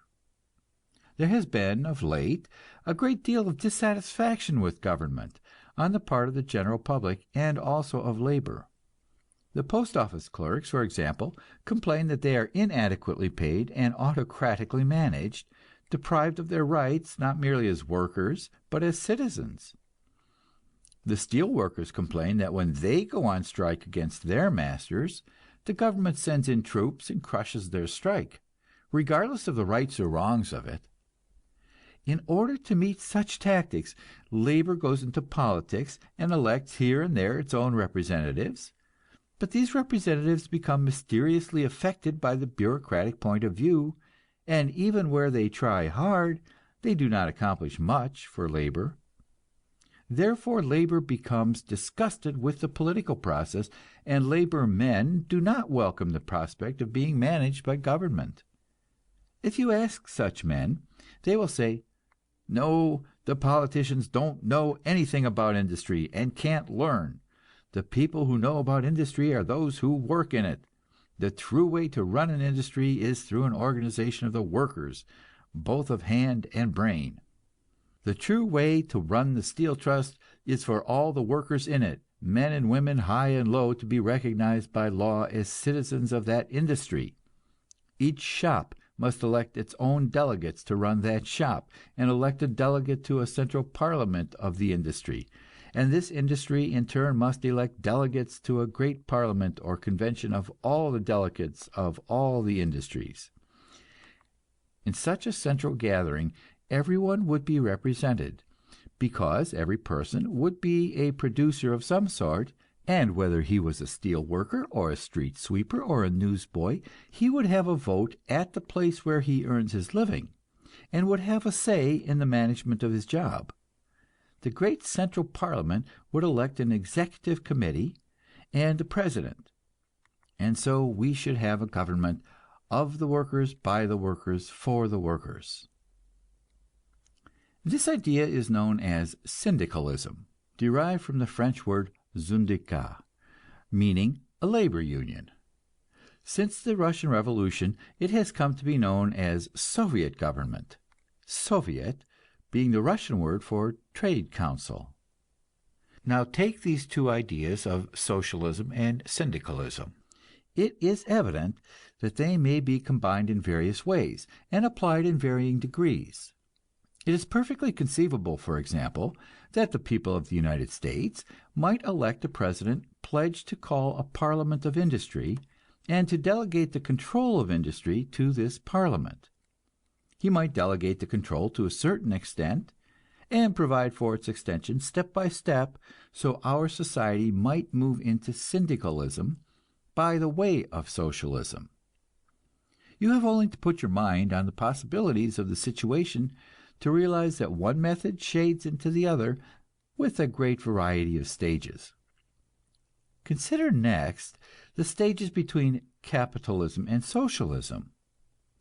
We have in the United States some industries which are purely capitalistic. For example, the Steel Trust, which is privately owned and has been powerful enough not merely to suppress every effort of its workers to organize, but every effort of the government to regulate it. On the other hand, the United States Post Office represents state socialism. Although the workers have been forbidden to organize, and the management of the industry is so arbitrary that I have always preferred to call it state capitalism. Likewise, the United States Army and Navy represent state socialism. When we had the job of putting the Kaiser out of business, we did not hire Mr. Rockefeller to do it.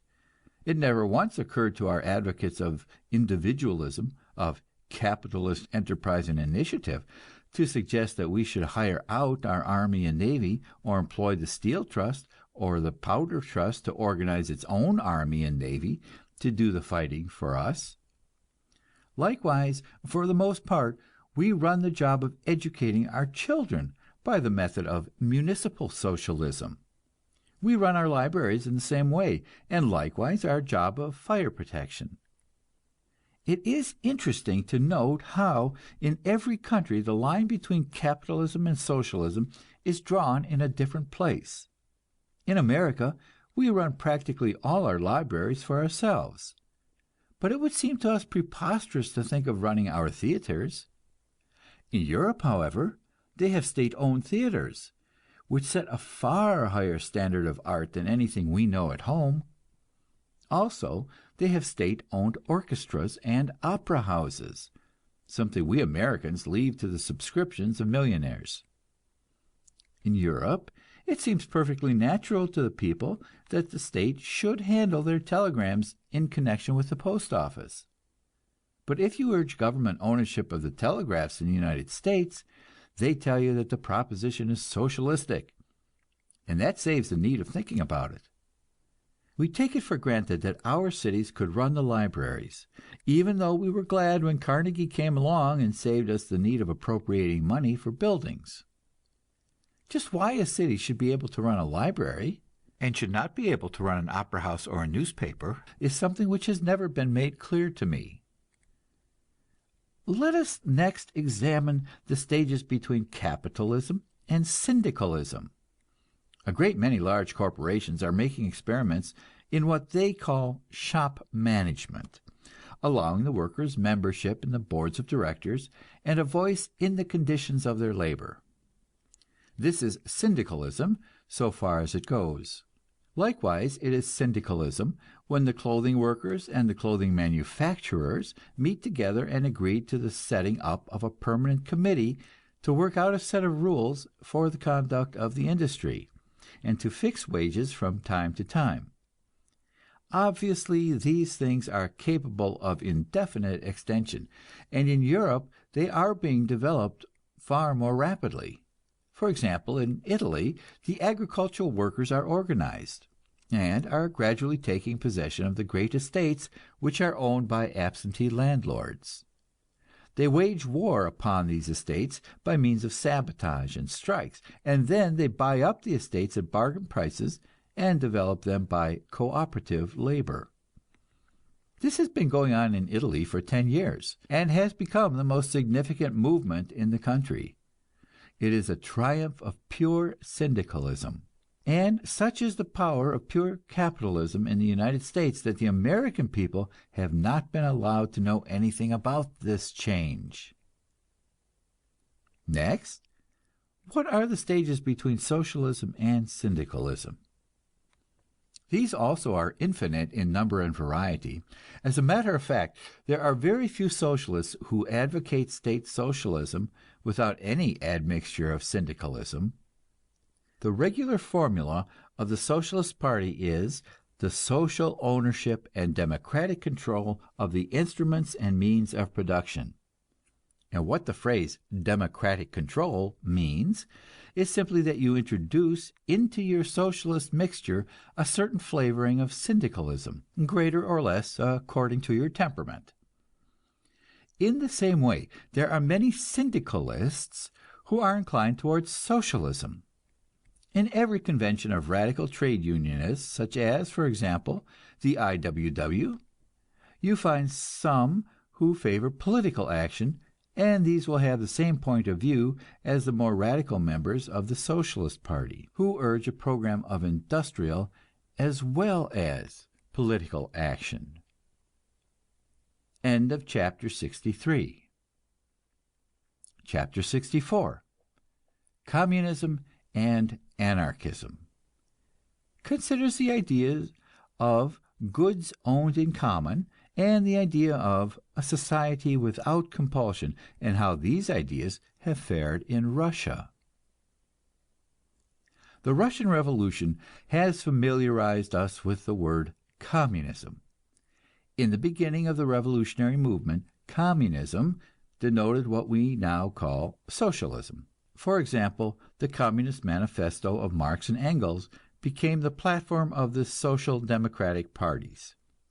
But because most of these parties supported their governments during the war, the more radical elements have now rejected the word socialism and taken up the old word communism. In the Russian Revolution, the communists went so far as to seize all the property of the rich, and so the word communism has come to bear something of its early Christian significance. It is obvious that here too it is a question of degree, and socialism will shade into communism by an infinite variety of stages, depending upon what forms of property it is decided to socialize. The socialist formula commonly accepted is that goods socially used shall be socially owned, and goods privately used shall be privately owned. If you own a factory, it will be taken by the state, or by the workers, and made social property like the post office. But no socialist wants to socialize your clothing or your books any more than he wants to socialize your toothbrush. But when you come to apply this formula, you run quickly into difficulties. Suppose you are a millionaire and own a palace with 100 or 200 rooms and 100 servants. Do you use that socially, or do you use it privately? And suppose there is a scarcity of houses, and thousands of children are dying of tuberculosis in crowded tenement rooms. You own a dozen automobiles, and do you use them all privately? I point out to you that in time of emergency, the capitalist state does not hesitate over such a problem. It seizes your palace and turns it into a hospital. It takes all your cars and uses them to carry troops. It should be obvious that a proletarian state would be tempted by this precedent. The communists also have a formula which reads, "From each according to his ability, to each according to his necessity."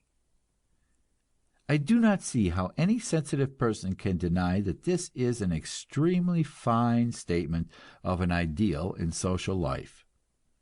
We take it quite for granted in family life. If you knew a family in which that rule did not apply, you would consider it an unloving and uncivilized family. I believe that when once industry has been socialized, and we have a chance to see what production can become, we shall find ourselves quickly adopting that family custom as our law, for all except a few congenital criminals and cheats. We shall find that we can produce so much wealth that it is not worth while keeping count of unimportant items. If today you meet someone on the street and ask him for a match or a pin, you do not think of offering to pay him. This is an automatic consequence of the cheapness of matches and pins. Once upon a time, you were stopped on the road every few miles and made to pay a few cents toll. I remember seeing toll gates when I was a boy, but I don't think I have seen one for 20 years. In exactly the same way, under socialized industry, we shall probably make streetcar traffic free, then railroad traffic. We shall abolish water meters and gas meters and electric light meters, also telephone charges, except perhaps for long distances, and telegraph tolls for personal messages. Then presently we shall find ourselves with such a large wheat crop that we shall make bread free, and then music and theaters and clothing and books. At present we use furniture and clothing as a means of manifesting our economic superiority to our fellow men. One of the most charming books in our language is Veblen's Theory of the Leisure Class, in which these processes are studied. We shall, of course, have to raise up a new generation, unaccustomed to the idea of class and of class distinction, before we could undertake to supply people with all the clothing they wanted, free of charge. The Russian theorists made haste to carry out these ideas all at once. They tried to leap several centuries in the evolution of Russian society. They ordained complete communism in the land. But the peasants would have nothing to do with such notions. Each wanted his own land and what he produced on it. The Soviets have now been forced to give way not merely to the peasants, but to the traders. And so we see once again that it is better to take one step forward than to take several steps forward and then several steps backward. The Russian Revolution is not yet completed, so no one can say how many steps backward it will be forced to take. This revolution was an interesting combination of the ideas of socialism and syndicalism. The trade unionists seized the factories and made an effort at democratic control of industry. At the same time, the state was overthrown by a political party, the Bolsheviks, who set up a dictatorship of the proletariat. Because of civil war and outside invasion, the democratic elements in the experiment have been more and more driven into the background, and the authority of the state has correspondingly increased. This causes us to think of the Soviet system as necessarily opposed to democracy. But this is not in any way a necessary thing. There is no inevitable connection between industrial control by the workers and a dictatorship over the state. In Germany, the state is proceeding to organize a national parliament of industry and to provide for management of the factories by the labor unions. The Italian government has promised to do the same thing. These, of course, are capitalist governments, and they will keep their promises only as they are made to. But it is a perfectly possible thing that in either of these countries a vote of the people might change the government and put in authority men who would really proceed to turn the industry over to the control of the workers. That would be the Soviet or syndicalist system, brought about by democratic means, without dictatorship or civil war. Another group of revolutionary thinkers whose theories must be mentioned are the anarchists. The word anarchy is commonly used as a synonym for chaos and disorder, which it does not mean at all.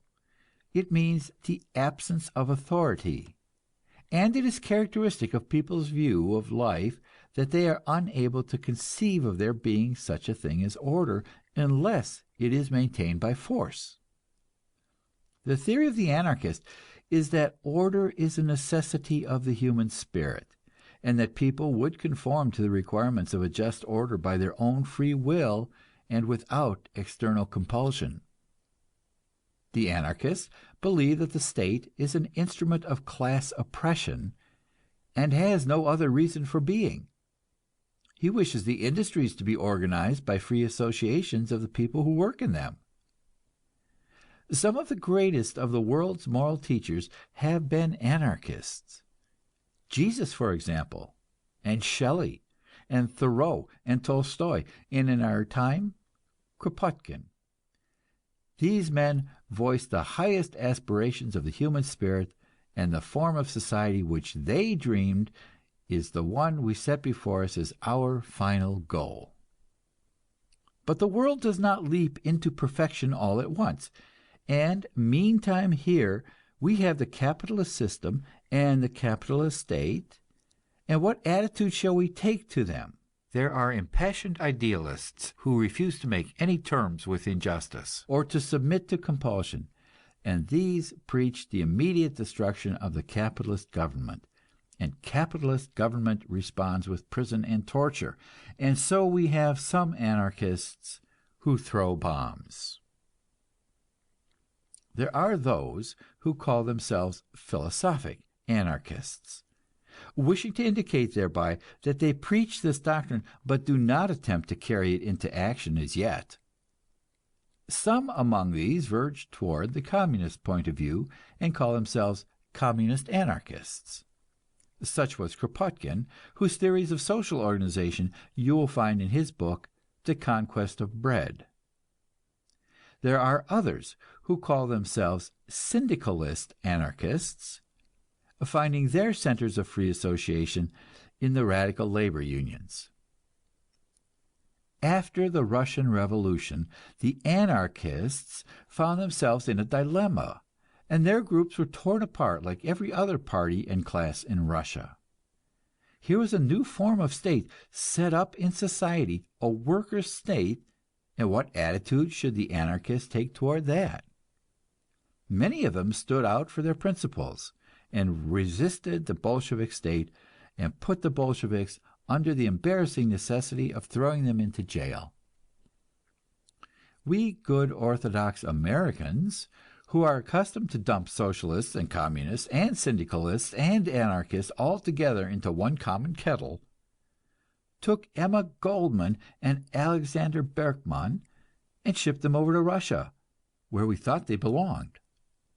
Now our capitalist newspapers find it strange that these anarchists do not like the Russian government any better than they like the American government.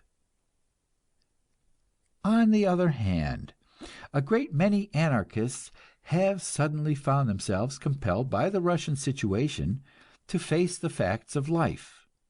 They have decided that a government is not such a bad thing after all, when it is your own government. Robert Minor, for example, has recanted his anarchist position and joined the communists in advocating the dropping of all differences among workers, all theories as to the future, and concentrating upon the immediate task of overthrowing capitalist government and keeping it overthrown. In every civilized nation, the Russian Revolution has had this effect upon the extreme revolutionists. It has given them a definite aim and a definite program upon which they can unite. It has presented to capitalist government the answer of force to force. It has shown the masters of industry in precise and definite form what they have to face, unless they set themselves immediately and in good faith to the task of establishing real democracy in industry. End of chapter 64. Chapter 65. Social Revolution. How the great change is coming in different industries, and how we may prepare to meet it. From a study of the world's political revolutions, we observe that a variety of governmental forms develop, and that different circumstances in each country produce different institutions. Suppose that back in the days of the French monarchy, someone asked you how France was going to be governed as a political republic. How would elections be held? What would be the powers of the deputies? Who would choose the premier? Who would choose the president? What would be the duties of each? Who can explain why in France and England the executive is responsible to the parliament and must answer its questions, while in the United States the executive is an autocrat responsible to no one for 4 years? Who could have foreseen that in England, supposed to remain a monarchy, the constitution would be fluid, while in America, supposed to be a democracy, the constitution would be rigid, and the supreme power of rejecting changes in the laws would be vested in a group of reactionary lawyers appointed for life? There will be similar surprises in the social revolution, and similar differences between what things pretend to be and what they are. I used to compare the social revolution to the hatching of an egg. You examine it, and apparently it is all egg, but then suddenly something begins to happen, and in a few minutes it is all chicken. If, however, you investigate, you discover that the chicken had been forming inside the egg for some time. I know that there is a chicken now forming inside our social egg.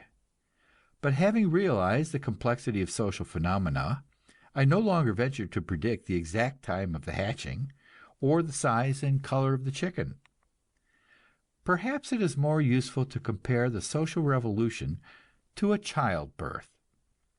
A good surgeon knows what is due to happen, but he knows also that there are 1,000 uncertainties, 1,000 dangerous possibilities, and all he can do is to watch the process and be prepared to meet each emergency as it arises.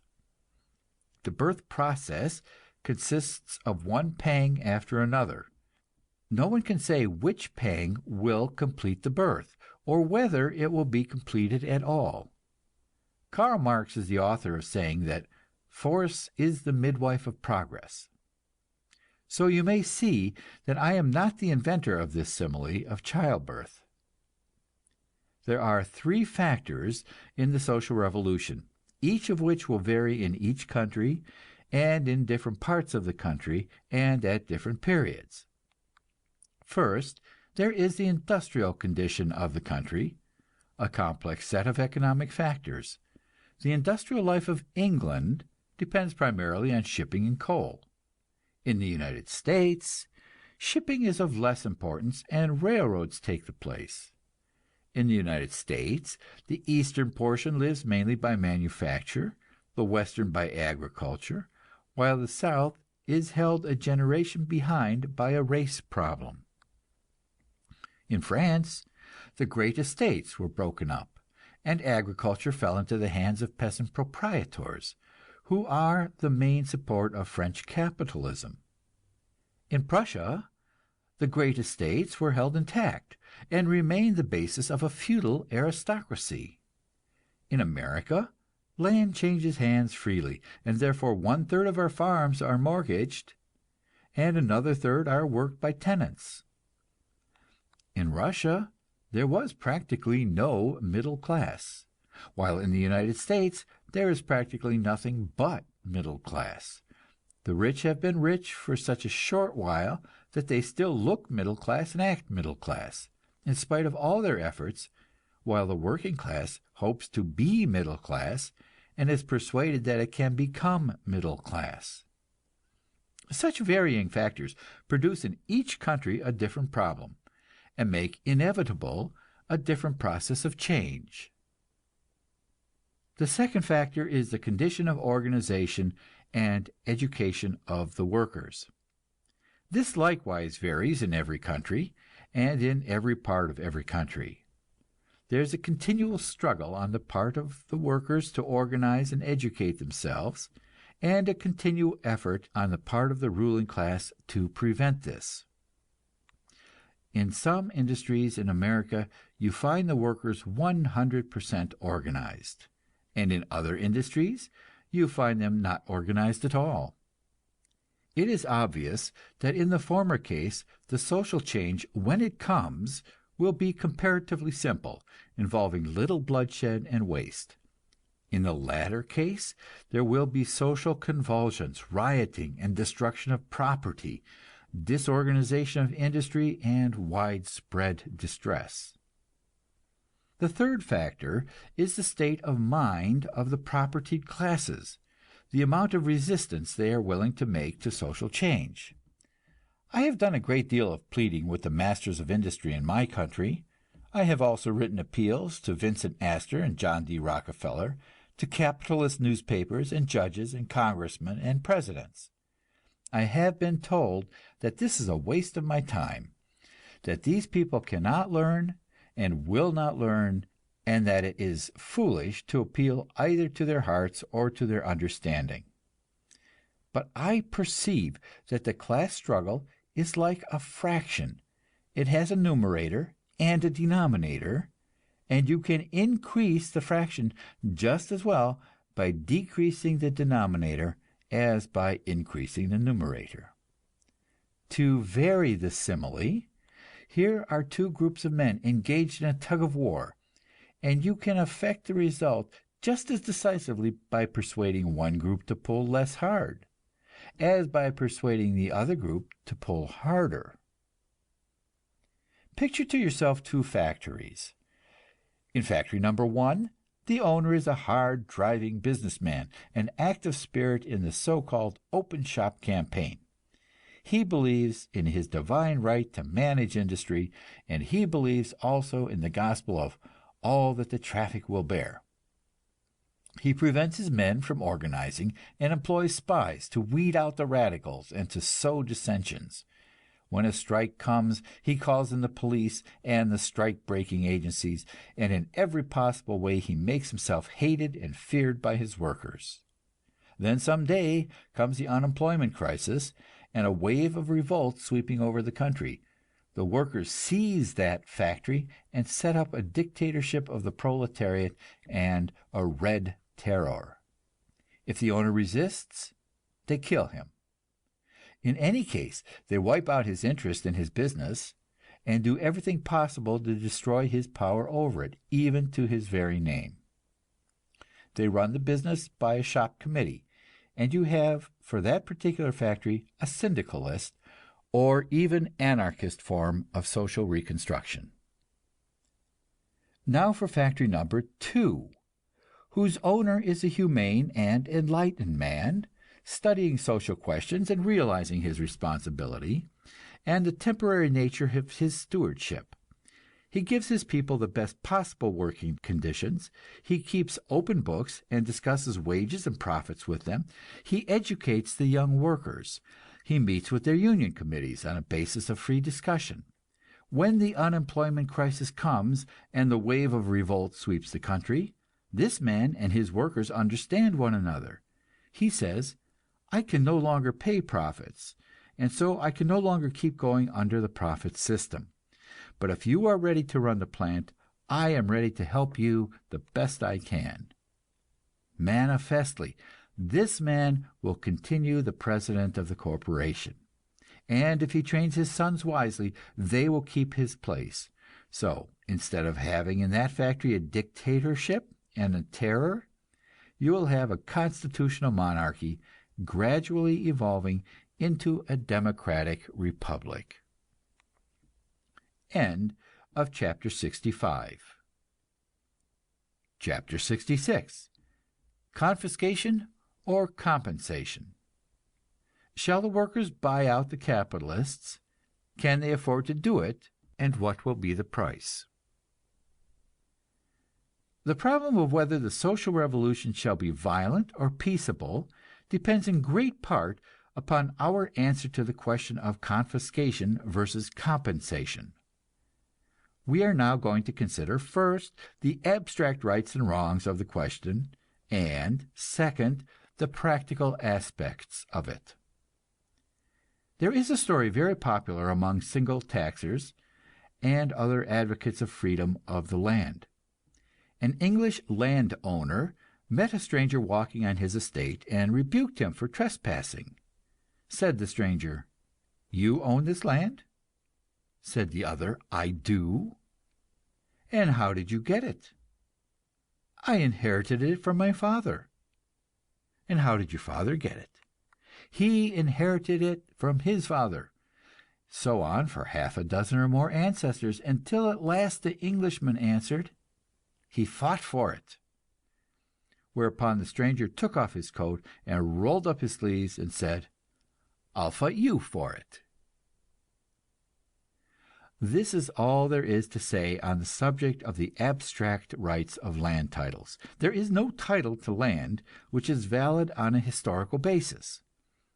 Everything rests upon fraud and force, continued through endless ages of human history. We in the United States took most of our land from the Indians, and in the process our guiding rule was that the only good Injun was a dead Injun. We first helped the English kings to take large sections of our country from the French and Spanish, and then we took them from the English king by a violent revolution. We purchased our southwestern states from Mexico, but not until we had taken the precaution of killing some thousands of Mexicans in war, which had the effect of keeping down the purchase price. It would be a simple matter to show that all public franchises are similarly tainted with fraud. Proudhon laid down the principle that property is theft. And from this principle it is an obvious conclusion that society has the right to scrap all paper titles to wealth, and to start the world's industries over again on the basis of share and share alike. But stop and consider for a moment. Property is theft, you say. But go to your corner grocery and tell the grocer that you deny his title to the sack of prunes which he exhibits in the front of his counter. He will tell you that he has paid for them, but you answer that the prunes were raised on stolen land and shipped to him over a railroad whose franchise was obtained by bribery.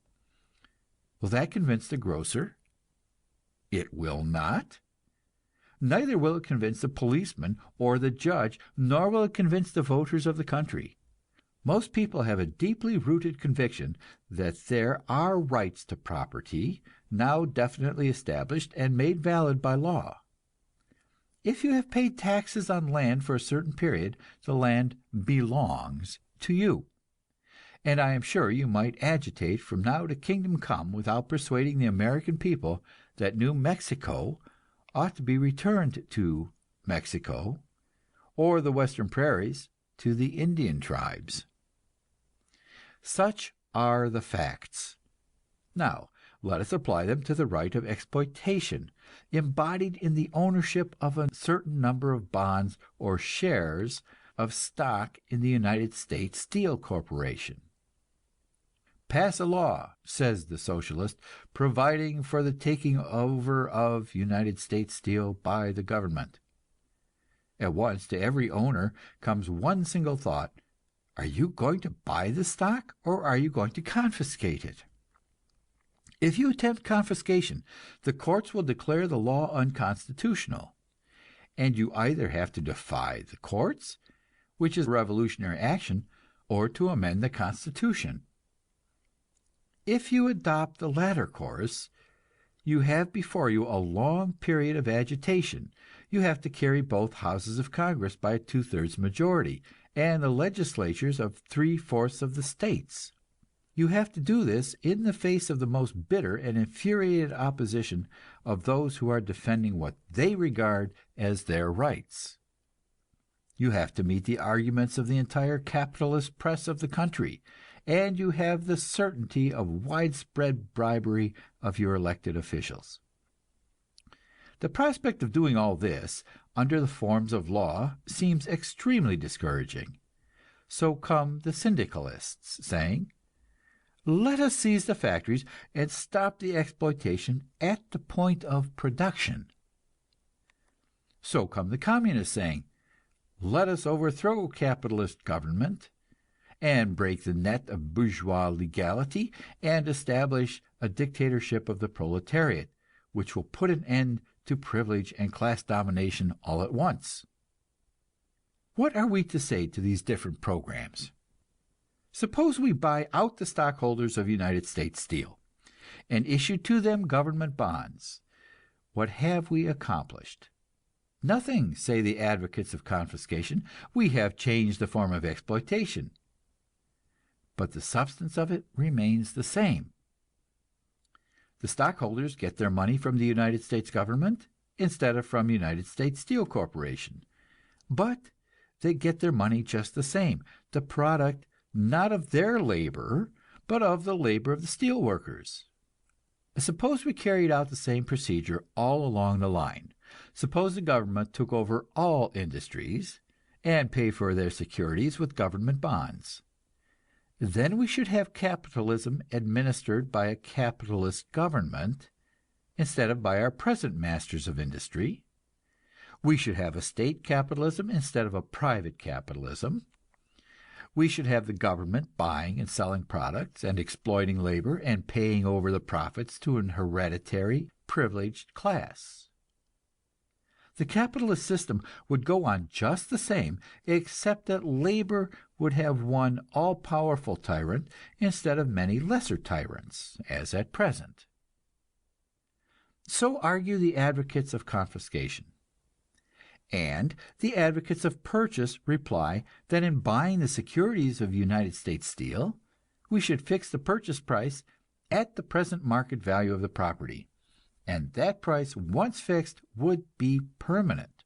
All future unearned increment of the steel industry would belong to the government instead of to private owners.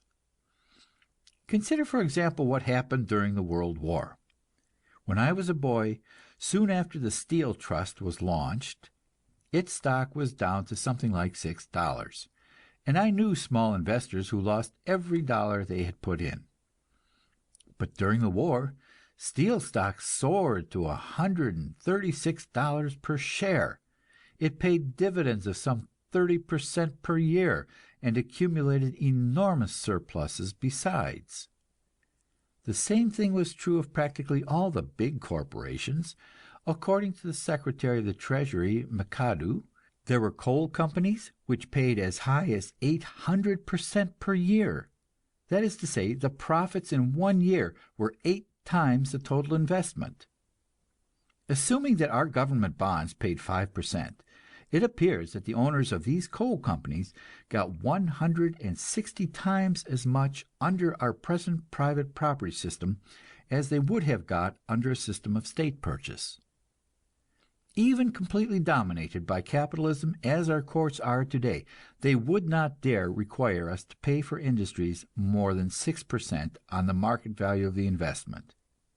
And from what I know of the inside graft of American big business, that would be restricting the private owners to less than 1/4 of what they are getting at present. We have already pointed out the economies that can be made by putting industry under a uniform system. But all these, important as they are, amount to little in comparison with the one great consideration, which is that by purchasing large-scale industry, we should break the iron ring. We should thenceforth be able to do our manufacturing for use instead of for profit. And so we should put an end to unemployment. Our cheerful workers would throng into the factories to produce for themselves instead of for masters, and in 1 year of that we should so change the face of our country that a return to the system of private ownership would be unthinkable. In 1 year we could raise production to such a point that the interest on the bonds we had issued would be like the crumbs left over from a feast. End of chapter 66. Chapter 67. Expropriating the expropriators. discusses the dictatorship of the proletariat and its chances for success in the United States. I am aware that the suggestion of paying for the industries we socialize will sound tame and uninspiring to a lot of ardent young radicals of my acquaintance. They will shake their heads sadly and say that I am getting middle-aged and tired. We have seen in Russia and Hungary and other places so many illustrations of the quick and easy way to expropriate the expropriators, that now there is in every country a considerable group of radicals who will hear to no program less picturesque than barricades and councils of action. In considering this question, I set aside all considerations of abstract right or wrong, the justification for violence and the overthrow of capitalist society. I put the question on the basis of cash, pure and simple. It will cost a certain amount of money to buy out the owners, and that money will have to be paid as it is paid at present, out of the labor of useful workers. The workers don't want to pay any more than they have to. The question they must consider is, which way will they have to pay most? The advocates of the dictatorship of the proletariat are lured by the delightful prospect of not having to pay anything. And if that were really possible, it would undoubtedly be the better way. But we have to consider this question: is the program of not having to pay anything a reality, or is it only a dream? Suppose it should turn out that we have to pay anyhow, and that in the case of violent revolution we pay much more, and in addition run serious risk of not getting what we pay for. Here are enormous industries running at full blast, and it is proposed that some morning the workers shall rise up and seize them and turn out the owners and managers and run the industries themselves. Will anybody maintain that this can be done without stopping production in those factories for a single day? Certainly production must stop during the time you are fighting for possession, and the cruel experience of Russia proves that it will stop during the further time you are fighting to keep possession and to put down counter-revolutionary conspiracies. Also, alas, it will stop during the time you are looking for somebody who knows how to run that industry. It will stop during the time you are organizing your new administrative staff. You may discover to your consternation that it stops during the time you are arranging to get other industries to give you credit and to ship you raw materials. Also during the time you are finding the workers in other industries who want your product and are able to pay for it with something that you can use or that you can sell in a badly disorganized market.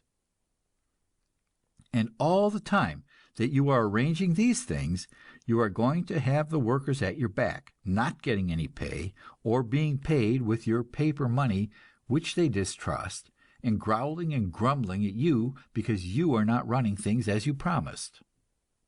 You see, the mass of the workers are not going to understand, because you haven't made them understand.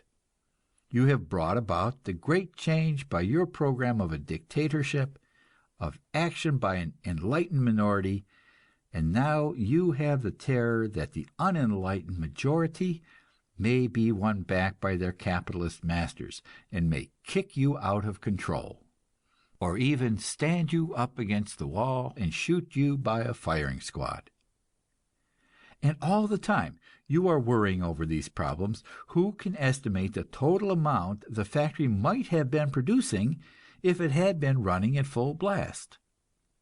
Whatever that difference is, remember, it is paid by the workers, and might that sum not just as well have been used to buy out the owners?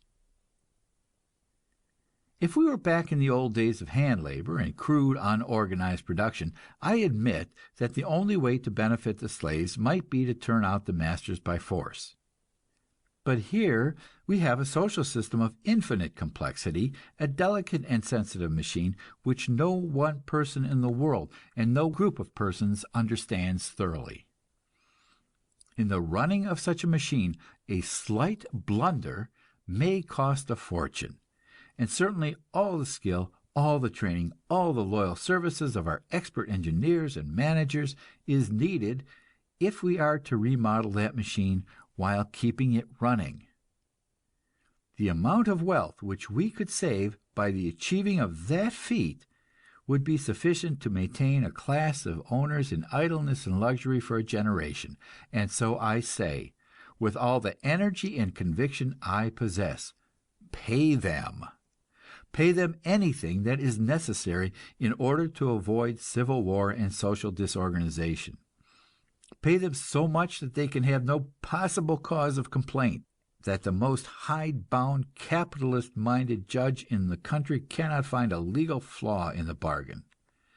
Pay them so that every engineer and efficiency expert and manager and foreman and stenographer and office boy will stay on the job and work double time to put the enterprise through.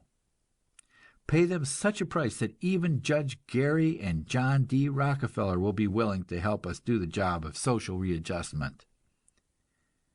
Ah, yes, my radical friends will say, that sounds all very beautiful, but it's the old utopian dream of brotherhood and class cooperation. That will never happen on this earth until you have first abolished capitalism. My answer is, it could happen tomorrow if we had sufficient intelligence to make it happen. That it does not happen is simply absence of intelligence. And will anyone maintain that it is the part of an intelligent man to advocate a less intelligent course than he knows?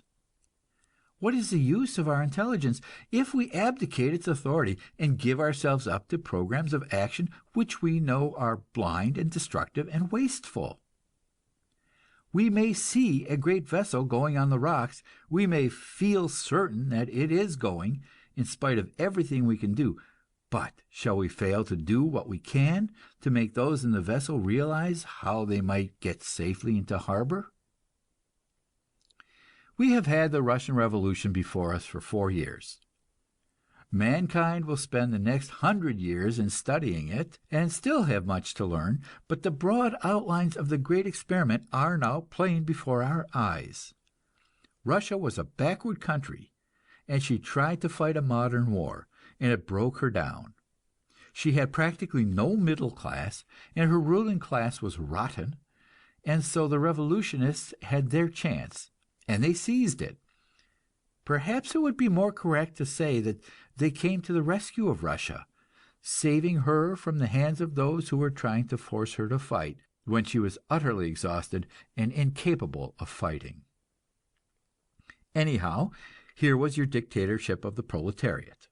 It turned out all the executive experts, or nearly all of them, because they were tainted with the capitalist psychology, and then straightway it had to call them back and make terms with them, because industry could not be run without them. And of course these engineers and managers sabotaged the revolution. Every non-proletarian sabotaged it, both inside Russia and outside. You denounced this and protested against this, but all the same it happened. It was human nature that it should happen, and it is one of the things you have to count on in any and every country where you attempt the social revolution by minority action. They have got power in Russia, and they dream of getting power in America in the same way. But there is no such disorganization in our country as there was in Russia, and it would take a generation of civil strife to bring us to such a condition. We have a middle class, powerful, thoroughly organized, and thoroughly conscious. Moreover, this class has ideals of majority rule, which are bred in its very bones, and while they have never realized these ideals, they think they have, and they are prepared to fight to the last gasp in that belief. All that the leaders of Moscow have to do is to bring about an attempt at forcible revolution, and they will discover in American society sufficient power of organization and of brutal action to put their movement out of business for a generation. 100 years ago, we had chattel slavery firmly fixed as the industrial system of one half of the United States. To far-seeing statesmen, it was manifest that chattel slavery was a wasteful system and that it could not exist in competition with free labor. There was a great American, Henry Clay, who came forward with a proposition that the people of the United States, through their government, should raise the money, about $1 billion, and compensate the owners of all slaves and set them free. For most of his lifetime, Henry Clay pleaded for this plan. But the masters of the South were making money fast. They knew how to handle the Negro as a slave. They could not imagine handling him as a free laborer, and they would not hear to the plan. On the other side of Mason and Dixon's line were fanatical men of principle, who said that slavery was wrong, and that was the end of it. There is a stanza by Emerson discussing this question of confiscation versus compensation. Pay ransom to the owner, and fill the bag to the brim. Who is the owner? The slave is owner, and ever was. Pay him. This, you see, is magnificent utterance, but as economic philosophy, it is reckless and unsound. The abolitionists of the North took up this poem, and the slave power of the South answered with a battle song. War to the hilt, theirs be the guilt who fetter the freeman to ransom the slave. And so the issue had to be fought out. It cost 1 million human lives and 5 billions of treasure, and it set American civilization back a generation.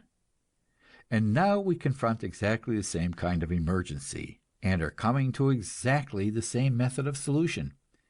We have white wage slaves clamoring for their freedom, and we have businessmen making money out of them, and exercising power over them, and finding it convenient and pleasant. They are going to fight it out in a civil war, and which side is going to win, I am not sure. But when the historians come to write about it a couple of generations from now, let them be able to record that there were a few men in the country who pleaded for a sane and orderly and human solution of the problem, and who continued to voice their convictions even in the midst of the cruel and wasteful strife. End of chapter 67. Chapter 68. The problem of the land discusses the land values tax as a means of social readjustment and compares it with other programs. The writer of this book has been watching the social process for 20 years, trying to figure out one thing: how the change from competition to cooperation can be brought about with the minimum of human waste. He has come to realize that the first step is a mental one, to get the people to want the change. That means that the program must be simple, so that the masses can understand it.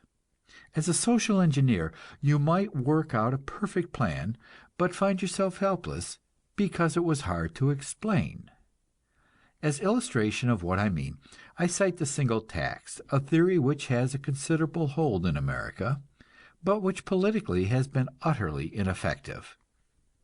A few years ago, a devoted enthusiast in Southern California, Luke North, started what he called the Great Adventure, to set free the idle land. In the campaign of 1918, I gave my help to this movement, and when it failed, I went back and took stock and revised my conclusions concerning the single tax. Theoretically, the movement has a considerable percentage of right on its side. Land, in the sense that single taxers use it, meaning all the natural sources of wealth, is certainly an important basis of exploitation. And if you were to tax land values to the full extent, you would abolish a large portion of privilege. Just how large would be hard to figure. I was perfectly willing to begin with that portion, so I helped with the Great Adventure. But a practical test convinced me that it could never persuade a majority of the people. The single tax proposal is to abolish all taxes except the tax on land values.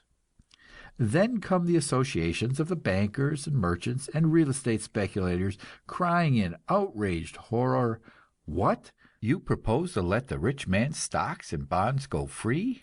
You propose to put no tax on his cash in the vaults and on his wife's jewels? You propose to abolish the income tax and the inheritance tax, and put all the costs of the government on the poor man's lot?" Now, of course, I know perfectly well that the rich man dodges most of his income tax and most of his inheritance tax. I know that he pays a nominal pittance on his cash in the bank and on his wife's jewels, and likewise on his stocks and bonds. I know that the corporations issuing these stocks and bonds would be far more heavily hit by a tax on the natural resources they own. They could not evade this tax, and they know it, and that is why they are moved to such deep concern for the fate of the poor man and his lot. I know that the tax on the poor man's lot would be infinitesimal in comparison with the tax on the great corporation. But how can I explain all this to the poor man? To understand it requires a knowledge of the complexities of our economic system, which the voters simply have not got. How much easier to take the bankers and speculators at their word, to answer, "All right, gentlemen, since you like the income and inheritance taxes, the taxes on stocks and bonds and money and jewels, we will leave these taxes standing. Likewise, we assent to your proposition that the poor man should not pay taxes on his lot, while there are rich men and corporations in our state holding 20 million acres of land out of use for purposes of speculation. We will therefore arrange a land values tax on a graduated basis, after the plan of the income tax. We will allow $1,000 or $2,000 worth of land exempt from all taxation, provided it is used by the owner, and we will put a graduated tax on all individuals and corporations owning a greater quantity of land, so that, in the case of individuals and corporations owning more than $10,000 worth of land, we will take the full rental value, and thus force all idle land into the market." Now, the provision above outlined would have spiked every single argument used by the opposition to the great adventure in California in 1918. It would have made the real intent of the measure so plain as to win automatically the additional votes needed to carry the election. But I tried for 3 years without being able to persuade a single one of the great adventure leaders to recognize this plain fact. The single taxer has his formula: the land values tax and no other tax, and all else is heresy. Actually, the president of a big single tax organization in the East declared that by the advocacy of my idea I had betrayed the single tax. We may take this as an illustration of the difference between dogmatism and science in the strategy of the class struggle. I first suggested my program immediately after the war, with the provision that the land thrown on the market should be purchased by the state and used to establish cooperative agricultural colonies for the benefit of returned soldiers. But we have preferred to have our returned soldiers stay without work, or to displace the men and women who had been gallantly doing their bit. By this means we soon had 5 million men out of work, and many other millions bitterly discontented with their wages. Again, I took up the proposition for a graduated land tax, with the suggestion that the money should be used to provide a pension, first for every dependent man or woman over 60 years of age in the country, and second for every child in the country whose parents were unable properly to support it, whether because they were dead or sick or unemployed. You may note that in advocating this program, you would not have to convert anybody to any foreign theories, nor would you have to use any long words. You would not have to say anything against the Constitution, nor to break any law, nor to give occasion for patriotic mobs to tar and feather you. To every poor man in your state you could say, If you own your own house and lot, this bill will lift the taxes from both, and therefore it will mean $50 or $100 a year in your pocket. If you do not own a home, it will take millions of idle acres out of the hands of the speculators and break the price of real estate so that you can have either a lot in the city or a farm in the country with ease. Furthermore, you could say, this measure will have the effect of drawing the unemployed from the cities at once, and so stopping the downward course of wages. At the same time that wages hold firm, the cost of food will go down, because there will be millions more men working on the land. In addition to that, the state will have an enormous income, many millions of dollars a year, taken exclusively from those who are owning and not producing. This money will be expended in saving from suffering and humiliation the old people of the country who have worked hard all their lives and have been thrown on the scrap heap. Also in making certain that every child in the country has food enough and care enough to make him into a normal and healthy human being, so that he can do his share of the work in the world and pay his own way through life. I submit the above measure to those who believe that the road to social freedom lies by some sort of land tax. But before you take it up, I invite you to consider whether there may not be some other way, even easier. There's a homely old saying to the effect that molasses catches more flies than vinegar. And I am always looking for some way that will get the poor what they want, without frightening the rich any more than necessary. I know a certain type of radical whom this question always exasperates. He answers that the opposition will be equally strong to any plan, the rich will do anything for the poor except to get off their backs, and so on. In reply, I mention that among the most ardent radicals I know are half a dozen millionaires. I know one woman who is worth $1 million, who pleads day and night for social revolution, while the people who work for her are devoted and respectful wage slaves. Herbert Spencer said that his idea of a tragedy was a generalization killed by a fact. I shall not say that the existence of millionaire socialists and parlor Bolsheviks kills the theory of the class struggle, but I certainly say that it compels us to take thought of the rich as well as of the poor in planning the strategy of our campaign. And manifestly, if we want to consider the rich, the very last device we shall use is that of a tax. Nobody likes to pay taxes. Everybody agrees in classifying taxes with death. Each feels that he is paying more than his share already. Each knows that the government which collects the tax is incompetent, or worse. And stop and recall what we have proven about the iron ring, the possibilities of production latent in our society. Realize the bearings of this all-important fact, that we can offer to mankind a social revolution which will make everybody richer instead of making some people poorer. Exactly how to do this is the next thing we have to inquire. End of chapter 68.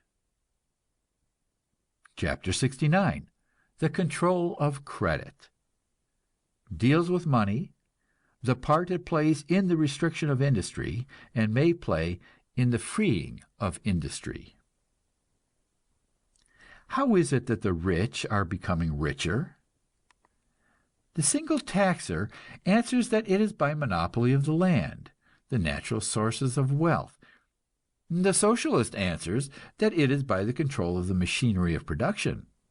But if you go among the rich and make inquiry, you speedily learn that these factors, large as they are, amount to little in comparison with another factor, the control of credit.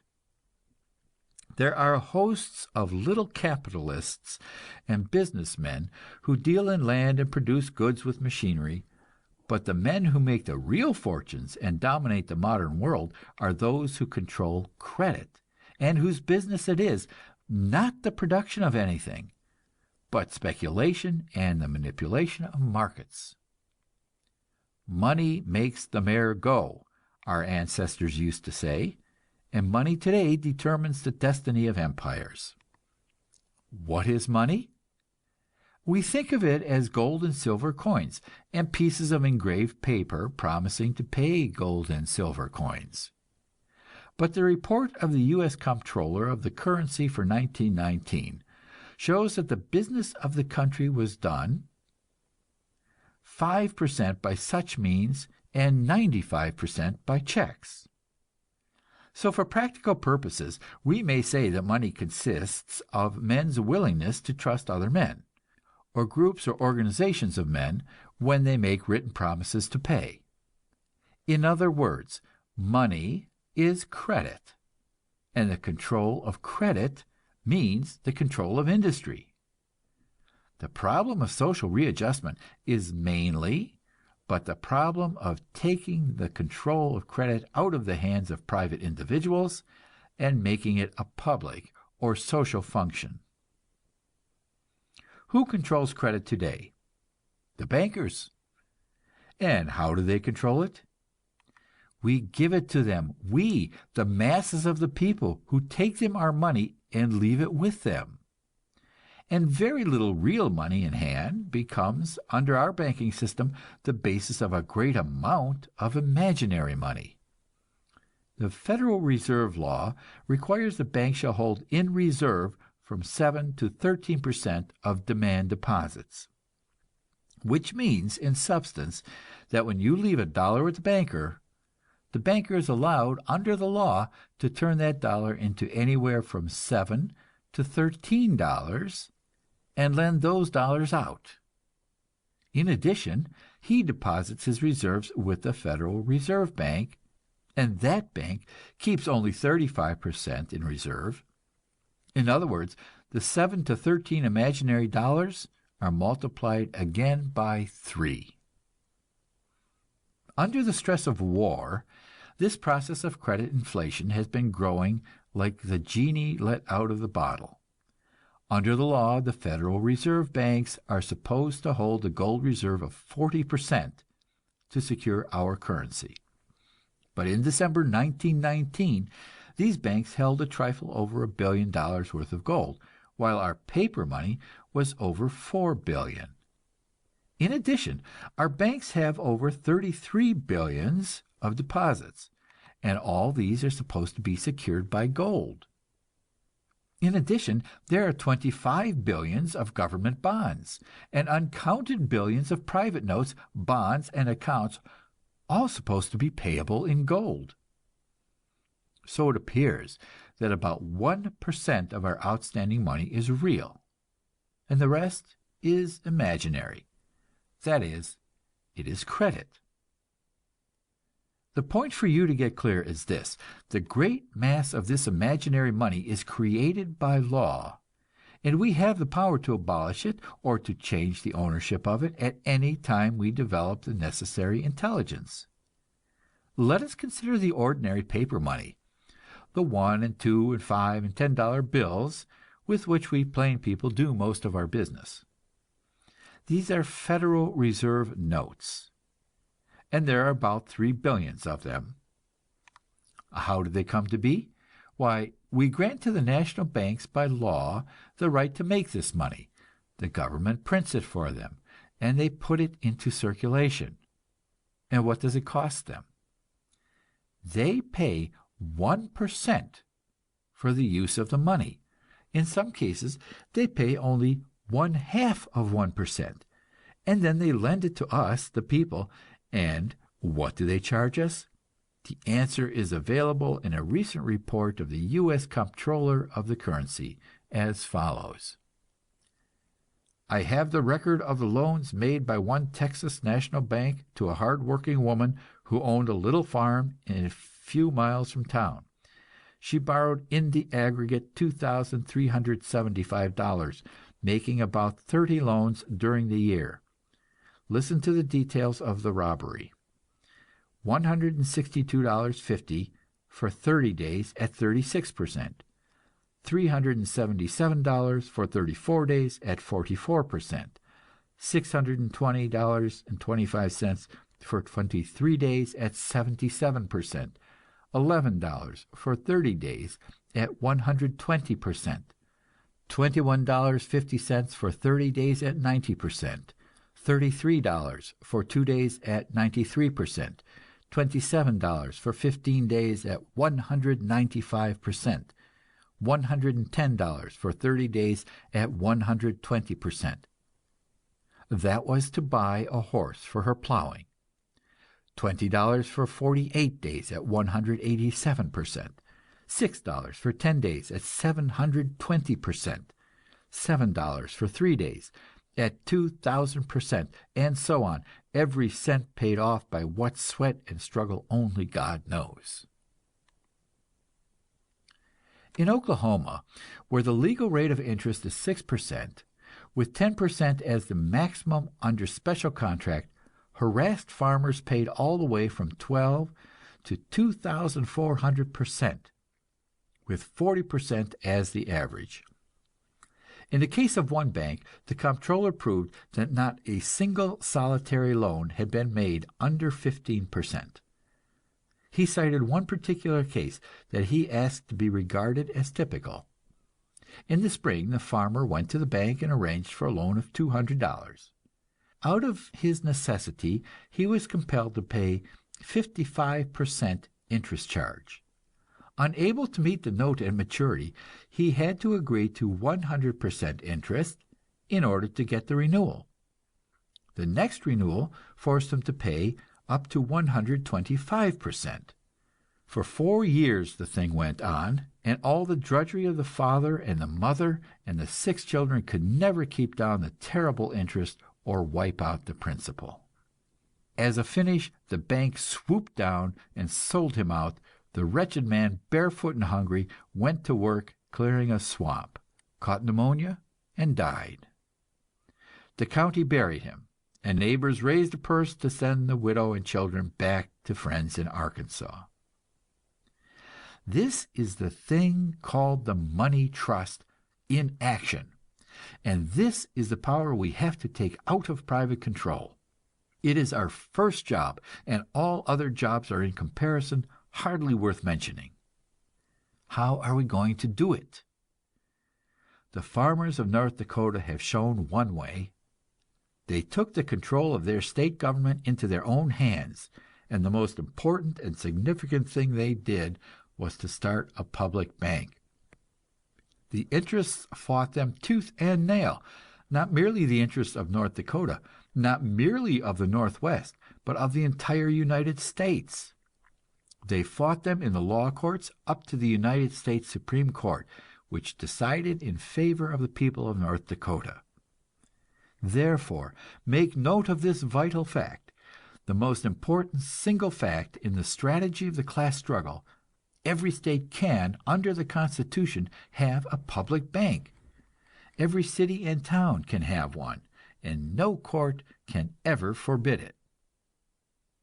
Therefore, I say to all socialists, labormen, and social reformers of every shade and variety, nail at the top of your program of action the demand for a public bank in your community, to take the control of credit out of the hands of speculators and use it for the welfare of the people. Make it your first provision that every dollar of public money shall be deposited in this bank, and every detail of public financing handled by this bank.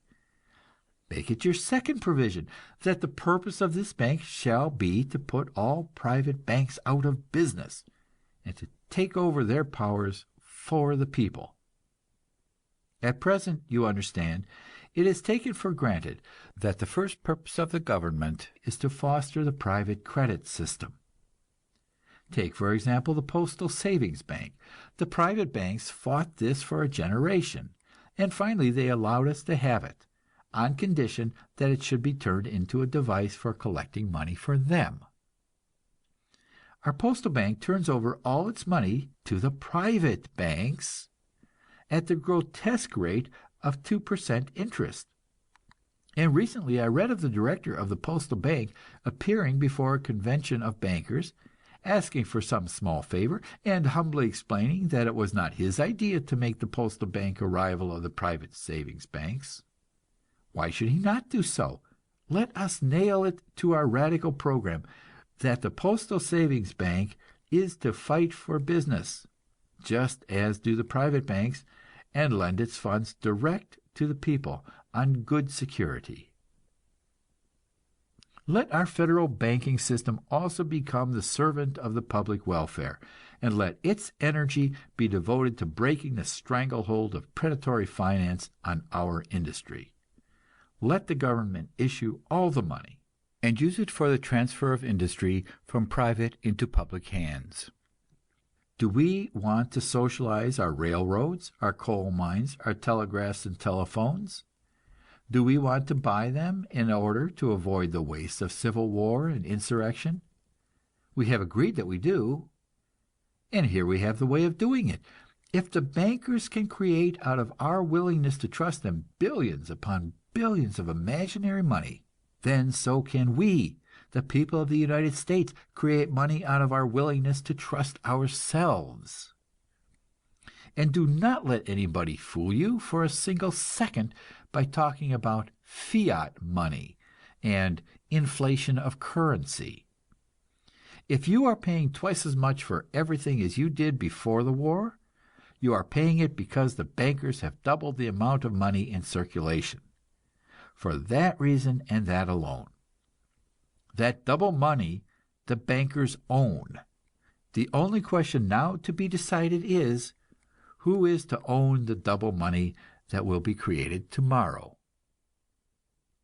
Make note of the fact that it costs nothing to start a public bank.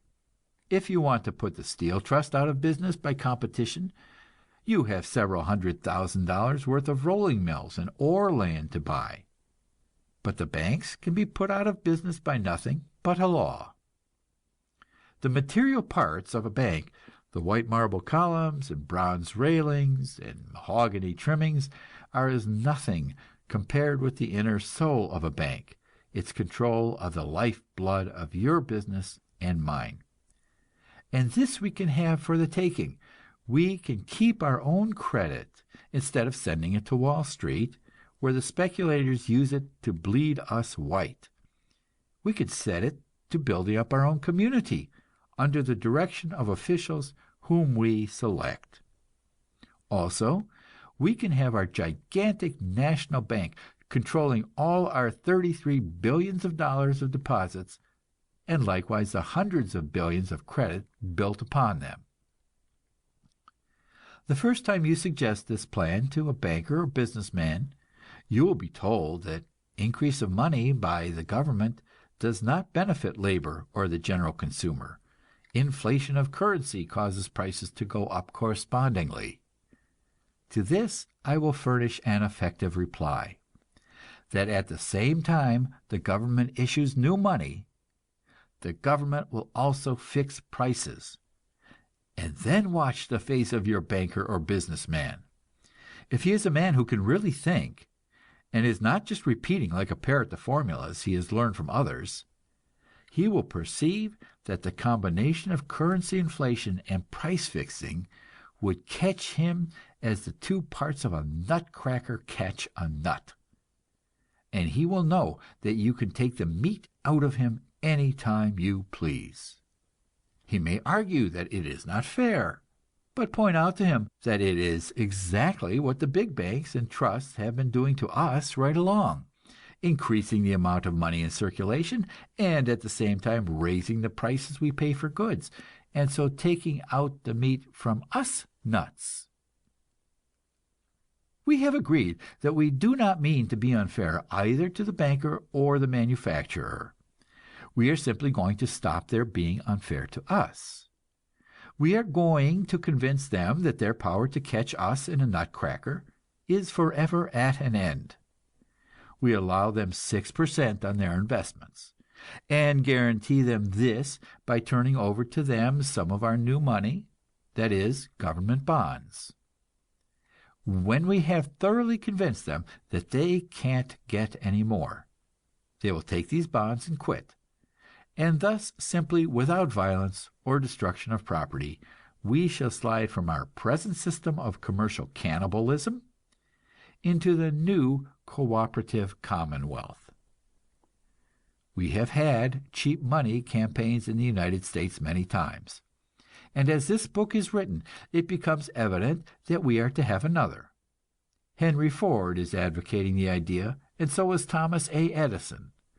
The present writer would like to make plain that in supporting such a program, he does it for one purpose and one only: the taking over of the industries by the community. The creation of state credit for that purpose is the next step in the progress of human society, whereas the creation of state credit for the continuance of the profit system is a piece of futility amounting to imbecility. This distinction is fundamental and is the test by which to judge the usefulness of any new program and the intelligence of those who advocate it. End of chapter 69. Chapter 70. The Control of Industry discusses various programs for the change from industrial autocracy to industrial democracy. The program of the railway workers for the democratic management of their industry is embodied in the Plum Plan. You may learn about it by addressing the weekly paper of the Railway Brotherhoods, which is called Labor, and is published in Washington, D.C. It appears that our transportation industry can be at once socialized because of a clause in the Constitution which gives the national government power over roads and communications. Through decades of mismanagement under the system of private greed, the railroads have been brought to such a financial condition that they will be forced into nationalization whenever we stop them from dipping their fingers into the public treasury. Under the Plum Plan, the government is to purchase the roads from their present owners, paying with government bonds. The management is to be under the control of a board consisting in part of representatives of the government and in part of the workers, this being a combination of the methods of socialism and syndicalism. The same program can be applied constitutionally to telegraphs and telephones, to interstate trolley systems, express companies, oil pipelines, and all other means of interstate communication and distribution. The Plum Plan also deals with coal and steel and other great industries. This could not be nationalized without a constitutional amendment, but it appears that in the majority of the constitutions of the states are provisions that all corporate charters are held subject to the power of the legislature to amend, modify, or revoke the same. That gives us a right to take over these corporations through state action. The only preliminary is to elect state administrations which will represent us instead of representing the corporations. Also, most state constitutions contain the provision that no corporation shall issue its stocks or bonds except for money, labor, or property actually received. The word labor gives the opening wedge for the Plum Plan. The state can purchase these industries, giving bonds in exchange, and can issue to the workers labor stock, which stock will carry part control of the industry.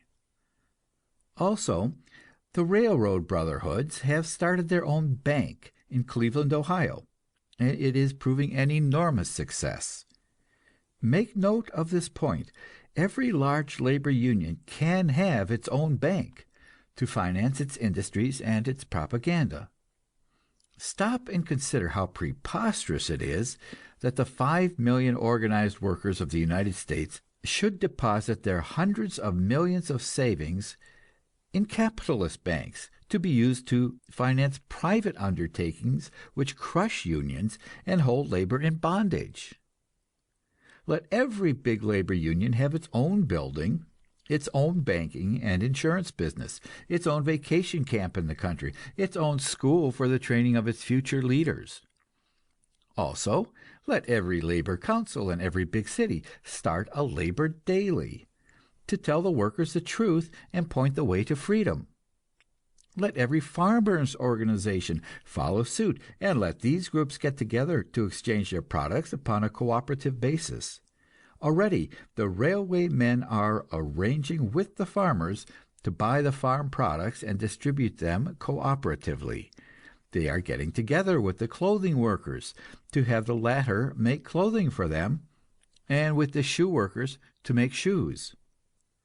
This is the cooperative movement, which has become the largest single industry in Great Britain, and is the backbone of industrial democracy and sound radicalism. It is spreading rapidly in America now. It is taking the money of the people out of the control of the profit system and diverting it into channels of public service. It is training men to believe in brotherhood instead of in greed. It is giving them business experience, so that when the time comes, the taking over of our industrial machine will not have to be done by amateurs, but by men who know what cooperation is and how to make a success of it. This work will go on more rapidly yet when the workers have united politically and brought into power a government which will assist them instead of assisting the bankers. A most interesting program for the development of working-class financial credit is known as the Douglas Plan, which is advocated by a London weekly, The New Age, and is explained in two books called Economic Democracy and Credit Power and Democracy by Douglas and Orage. This program is in brief that the furnishing of credit shall become a function of organized labor based upon the fact that the true and ultimate basis of all credit is the power of hand and brain labor to produce wealth. The labor unions, or guilds, shall pay the management of industry and pay capital for the use of the industrial plant, and shall finance production and new industrial development out of their credit power, their ability to promise production, and to keep their promises. This Douglas Plan seeks to break the money trust by the method of syndicalism. Another method of breaking it, through state regulation of bank loans, you will find most completely set forth in an extremely able book, The Stranglehold, by H.C. Cutting, an American businessman whom you may address at San Lorenzo, California. Another method, utilizing the third factor in industry, the consumer, is the method of banking by consumers' unions. Such are the Raiffeisen banks, widely known in Germany, and a specimen of which exists in the single tax colony at Arden, Delaware. Those who wish to know about the cooperative bank or other forms of cooperation may apply to the Cooperative League of America, 2 West 13th Street, New York, whose president is Dr. James P. Warbasa. Information concerning public ownership may be had from the Public Ownership League, 127 North Dearborn Street, Chicago. Also from the Socialist Party, 220 South Ashland Boulevard, Chicago, and from the Bureau of Social Research of the Rand School of Social Science, New York. Also, I ought to mention the very interesting plan for social reconstruction set forth by Mr. King C. Gillette, inventor of the safety razor. This plan you may find in your public library in 2 encyclopedic volumes, Gillette's Social Redemption and Gillette's World Solution. The politician seeks to solve the industrial problem by means of the state, and the labor leader seeks to solve it by the unions. It is to be expected that Mr. Gillette, a capitalist, should seek to solve it by means of the corporation. He points out that the modern trust is the greatest instrument of production yet invented by man, and he asks why the people should not form their own trust to handle their own affairs and to purchase and take over the industries from their present private masters. It is interesting to note that Mr. Gillette's solution is fully as radical and thoroughgoing as those of the state socialists or the syndicalists. The People's Corporation, which he projects and plans someday to launch upon the world, would be a gigantic consumers' union, whose credit power would speedily dominate and absorb all other powers in modern society. It would make us all stockholders and give us our share of the benefits of social productivity. End of chapter 70. Chapter 71, The New World, describes the cooperative commonwealth, beginning with its money aspects, the standard wage, and its variations. It has been indicated that the new society will be different in different countries and in different parts of the same country, in different industries and at different times. No one can predict exactly what it will be, and anyone who tries to predict is unscientific. But every man can work out his own ideas about the most economical and sensible arrangements for a cooperative society. And in these final chapters, I set forth my ideas. One of the first things people ask is, will there be money in the new society? Or, how will labor be rewarded and goods paid for? I answer that there will be money, and the business methods of the new society will be so nearly the same as at present that in this respect you would hardly realize there had been any change. The only difference will be that in the new society you will be paid several times as much for your labor, or, if you prefer to put it the other way, you will be able to buy several times as much with your money. Why should we waste our time working out systems of credit cards when we already have a system in the form of gold and silver coins and paper currency? Why should we bother with labor checks when we have a banking and clearinghouse system understood by everyone but the illiterate? The only difference we shall make is that nobody can get gold and silver coins or paper currency except by performing labor to pay for them. Nobody can have money in the bank and draw checks against it until he has rendered to society an equivalent amount of service. When you have earned your money in the new world, you'll spend it wherever you please and for whatever you please. The only difference being that the price you pay will be the exact labor cost of producing that article, with no deduction for any form of exploitation. As I wrote 16 years ago in the Industrial Republic, you will be able to get, if you insist upon it, a 7-legged spider made of diamonds. And the only question society will ask is, have you performed services equivalent to the material and labor necessary to the creating of that unusual article of commerce? Of course, society won't put you in that complicated formula. It will simply ask, have you got the price? Which, you observe, is exactly the question society asks you at present. The next thing that everybody wants to know is, shall we all be paid the same wages? I answer, yes and no, because there will be 3 systems of payment. There will be a basic wage, which everybody will get for every kind of useful service necessary to production. This will be, as it were, the foundation of our economic structure. On top of this will be built a system of special payments for special services, which are of an intellectual nature and cannot be standardized and dealt with wholesale. In addition, there will be, for a time, a third arrangement applying to agricultural work, which is in a different stage of development, and to which different conditions apply. Let us take first our standard wage. The census of our utopian commonwealth reveals that we have 10 million able-bodied workers engaged in mining, manufacturing, and transportation. This including, of course, office work and management, everything that enters into these industries. By scientific management, the best machinery, and the elimination of all possible waste, we find that they produce $80 million worth of goods an hour.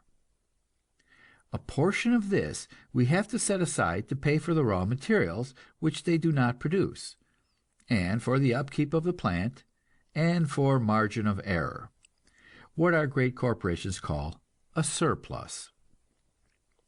We find that we have $50 million per hour left, and that means that we can pay for labor $5 per hour, or $20 for the regular 4-hour day. This is our standard wage, received by all able-bodied workers. But quickly we find that our industries are not properly balanced. A great many men want to work at the jobs which are clean and pleasant, such as delivering mail, and very few want to work at washing dishes in restaurants and cleaning the sewers. There is no way we can adjust this except by paying a higher wage, or by reducing the number of hours in the working day, which is the same thing. The only other method would be to have the state assign men to their work, and that would be bureaucracy and slavery, the essence of everything we wish to get away from in our cooperative commonwealth. What we shall have, so far as concerns our basic industries, is a government department registering with mathematical accuracy the condition of supply and demand in all the industries of the country. Our demand for shoes is increasing. For some reason or other, 1,000 more shoe workers are needed. Therefore, the price of labor in the shoe industry is increased 5 cents per day, or whatever amount will draw that number of workers from other occupations. On the other hand, there are too many people applying for the job of driving trucks. Therefore, we reduce slightly the compensation for this work. There are more men who want jobs in Southern California than in Alaska. Therefore, the payment for the same grade of work in Alaska has to be higher. All this is not merely speculation. It is not a matter of anybody's choice. It is an automatic, self-adjusting system, subject to precise calculations. The only change from our present system is from guesswork to exact measurement. At present, we do not know how many shoes our country will require next season. Neither do we know how many shoes are going to be made. Neither do we know how many people can make shoes, nor how many would like to learn, nor how many would like to quit that job and take to farming. It would be the simplest matter in the world to find out these things. Far simpler than it was to register all our possible soldiers and examine them physically and mentally and train them and feed them and ship them overseas to can the Kaiser. Of course, we drafted the men for this war job, but in the New World, nobody is drafted for anything. It is any man's privilege to starve if he feels like it. It is his privilege to go out into the mountains and live on nuts and berries if he can find them. Nobody makes him go anywhere, or makes him work at anything, unless, of course, he is a convicted criminal. To the free citizen, all that society has to say is, if he buys any products, he must pay for those products with his own labor, and not with some other man's labor. Of course, he may steal or cheat, as under capitalism. Our New World has laws against stealing and cheating, and does its best to enforce them.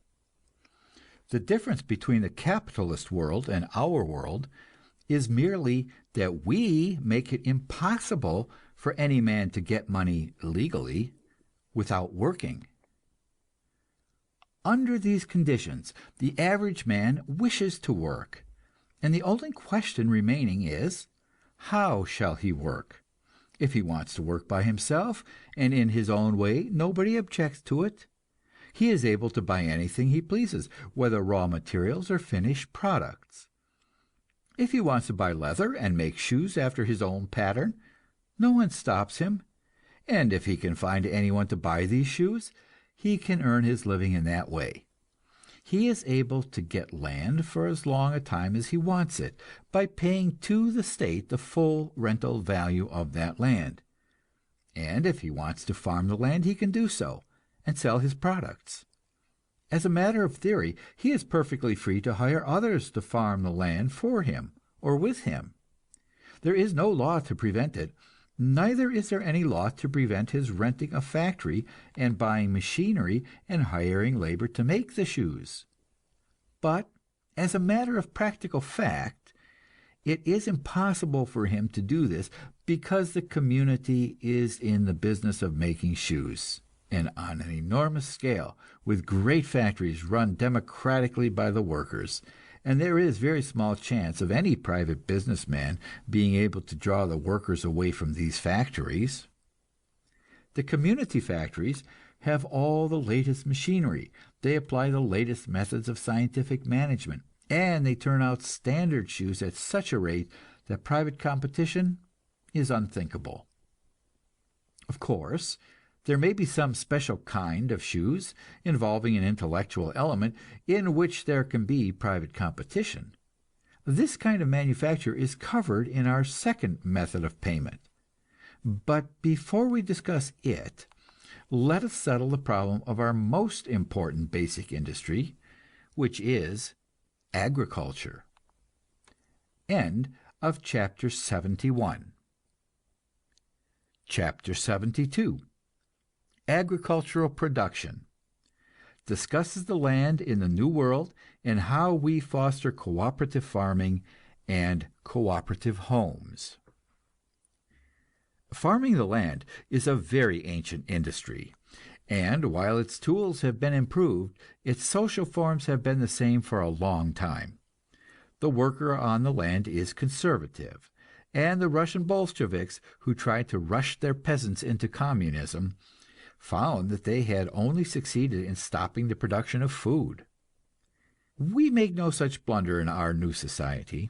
We have found a way to abolish speculation in land and exploitation based on land ownership, while leaving the farmer free to run his business in the old way if he wants to. In our new society, we take the full rental value of all land which is not occupied and used by the state. The farmer and the city dweller alike own their land, in the sense that they have the use of it for as long as they please, but they pay to the state the rental value of the land, minus the improvements. So they cannot speculate in the land or rent it out to others, they can only use it. And they only pay for what they actually use.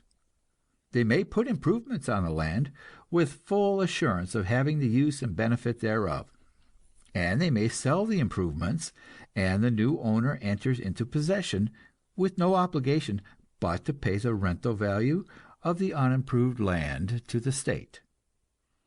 The farmer goes on raising his products, and if he wants to drive to town to deliver them to his customers, he may do so. But he finds it cheaper to market them through the great labor cooperatives and state markets. As there is no longer any private interest involved in these activities, no one has any interest in cheating him, and he gets the full value of the products, less the cost of marketing. If the farmer wishes to continue all his life in his old-style individualistic method of working the land, he is free to do so. But here is what he sees going on within a few miles of his place. The state has bought a square mile of land, and has taken down the fences and established an agricultural cooperative for purposes of experiment and demonstration. The farm is run under the direction of experts. The soils are treated with exactly the right fertilizers for each crop. The best paying crops are raised, the best seed is used, and the best machinery.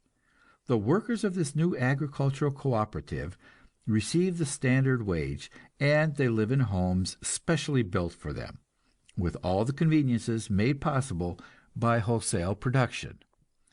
Also, these cooperators live in a democratic community. They determine their own conditions of labor, being represented on the governing board along with the experts appointed by the state. The farmer watches this experiment, at first with suspicion, but he finds that his sons have less suspicion than he has, and his sons keep pointing out to them that their little farm is not making the standard wage or anything like it, and moreover, the standard wage is constantly increasing, whereas the price of farm products is dropping. And here is the state ready to direct new cooperative ventures, inviting a score of farmers in the community to combine and buy out the unwilling ones and establish a new cooperative. Sooner or later, the old farmer gives way, or he dies, and his sons belong to the new world. So ultimately, we have our national agricultural system, in which all the requirements of our people are studied, and all the possibilities of our soil and climate, and the job of raising the exact quantities of food that we need, both for our own use and for export, is worked out as one problem. We know how much lumber we need, and we raise it on all our hillsides and mountain slopes, and so protect ourselves from floods and the denuding of our continent. We know where best to raise our wheat, and where best to raise our potatoes and our cabbages, and we do not do this by crude hand labor, nor by the labor of women and children from daybreak till dark.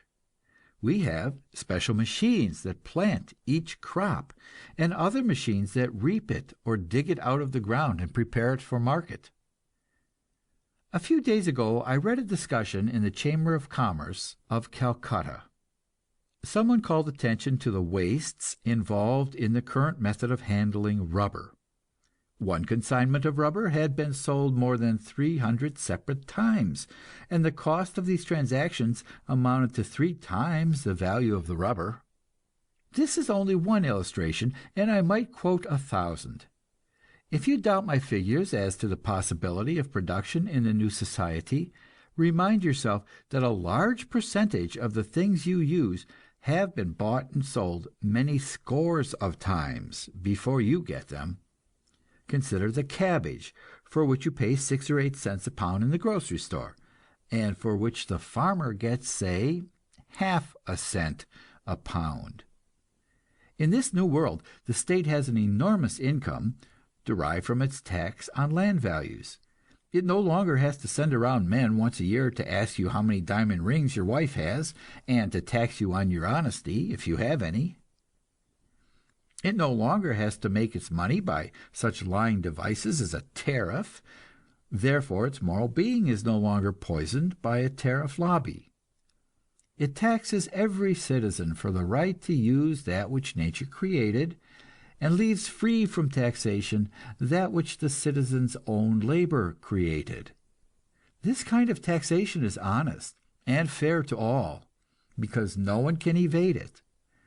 The state uses the proceeds of this land tax in the public services, the libraries and research laboratories and information bureaus, in free insurance against fire and flood and tempest, and in a pension to every member of society above the working age of 55, or below the working age of 18. Of course, the state might leave it to every man to save up for his old age, but not all men are this wise, and the state cannot afford to let the unwise ones starve.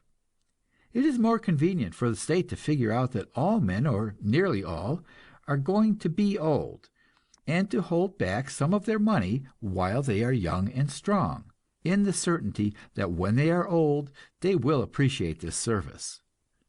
Also, the state takes care of the sick and incapacitated, and the mentally or physically defective. But we do not leave these latter loose in the world to reproduce their defects. We have in our new world some sense of responsibility to the future, and there is nothing to which we devote more effort than making certain that nothing unsound or abnormal is allowed entrance into life. The problem of the care of children is a complicated one, and our new society is in process of solving it. We look back on the old world in which the having of children was heavily taxed, in the form of an obligation to care for these children until they were old enough to work. Then the parents were allowed to exploit the labor of the children, so that among the very poor the raising of children was a business speculation, like the raising of slaves or poultry. But in our new world, we consider the interest of the child and of the society in which that child is to be a citizen. We decide that this society must have citizens, and that the raising of the future citizens is a work just exactly as necessary and useful as the raising of a crop of cabbages. Therefore, we pay a pension to all mothers while they are raising and caring for children. At the same time, we assert the right to see that this money is wisely spent, and that the child is really cared for. If it is neglected, we are quick to take it away from its parents and put it in one of our 24-hour-a-day schools. We realize that the home is an ancient industry, even more ancient than agriculture, and we do not try to socialize it all at once. But just as we demonstrate to farmers that the individual farm does not pay, so we demonstrate to mothers the wastefulness of the single laundry, the single kitchen, the single nursery. We establish community laundries, community kitchens, community nurseries, and invite our women to help in these activities and to learn there under expert guidance the advantages of domestic cooperation. We convince them by showing better results in the health and happiness of the children and in the time and strength of the mothers. So, little by little, we widen the field of cooperative endeavor and increase the total product of human labor and the total enjoyment of human life. End of chapter 72. Chapter 73, Intellectual Production, discusses scientific, artistic, and religious activities as a superstructure built upon the foundation of the standard wage. Karl Kautsky, intellectual leader of the German social democracy, gives in his book, The Social Revolution, a useful formula as to the organization of the future society. This formula is communism in material production, anarchism in intellectual production. It will repay us to study this statement and see exactly what it means.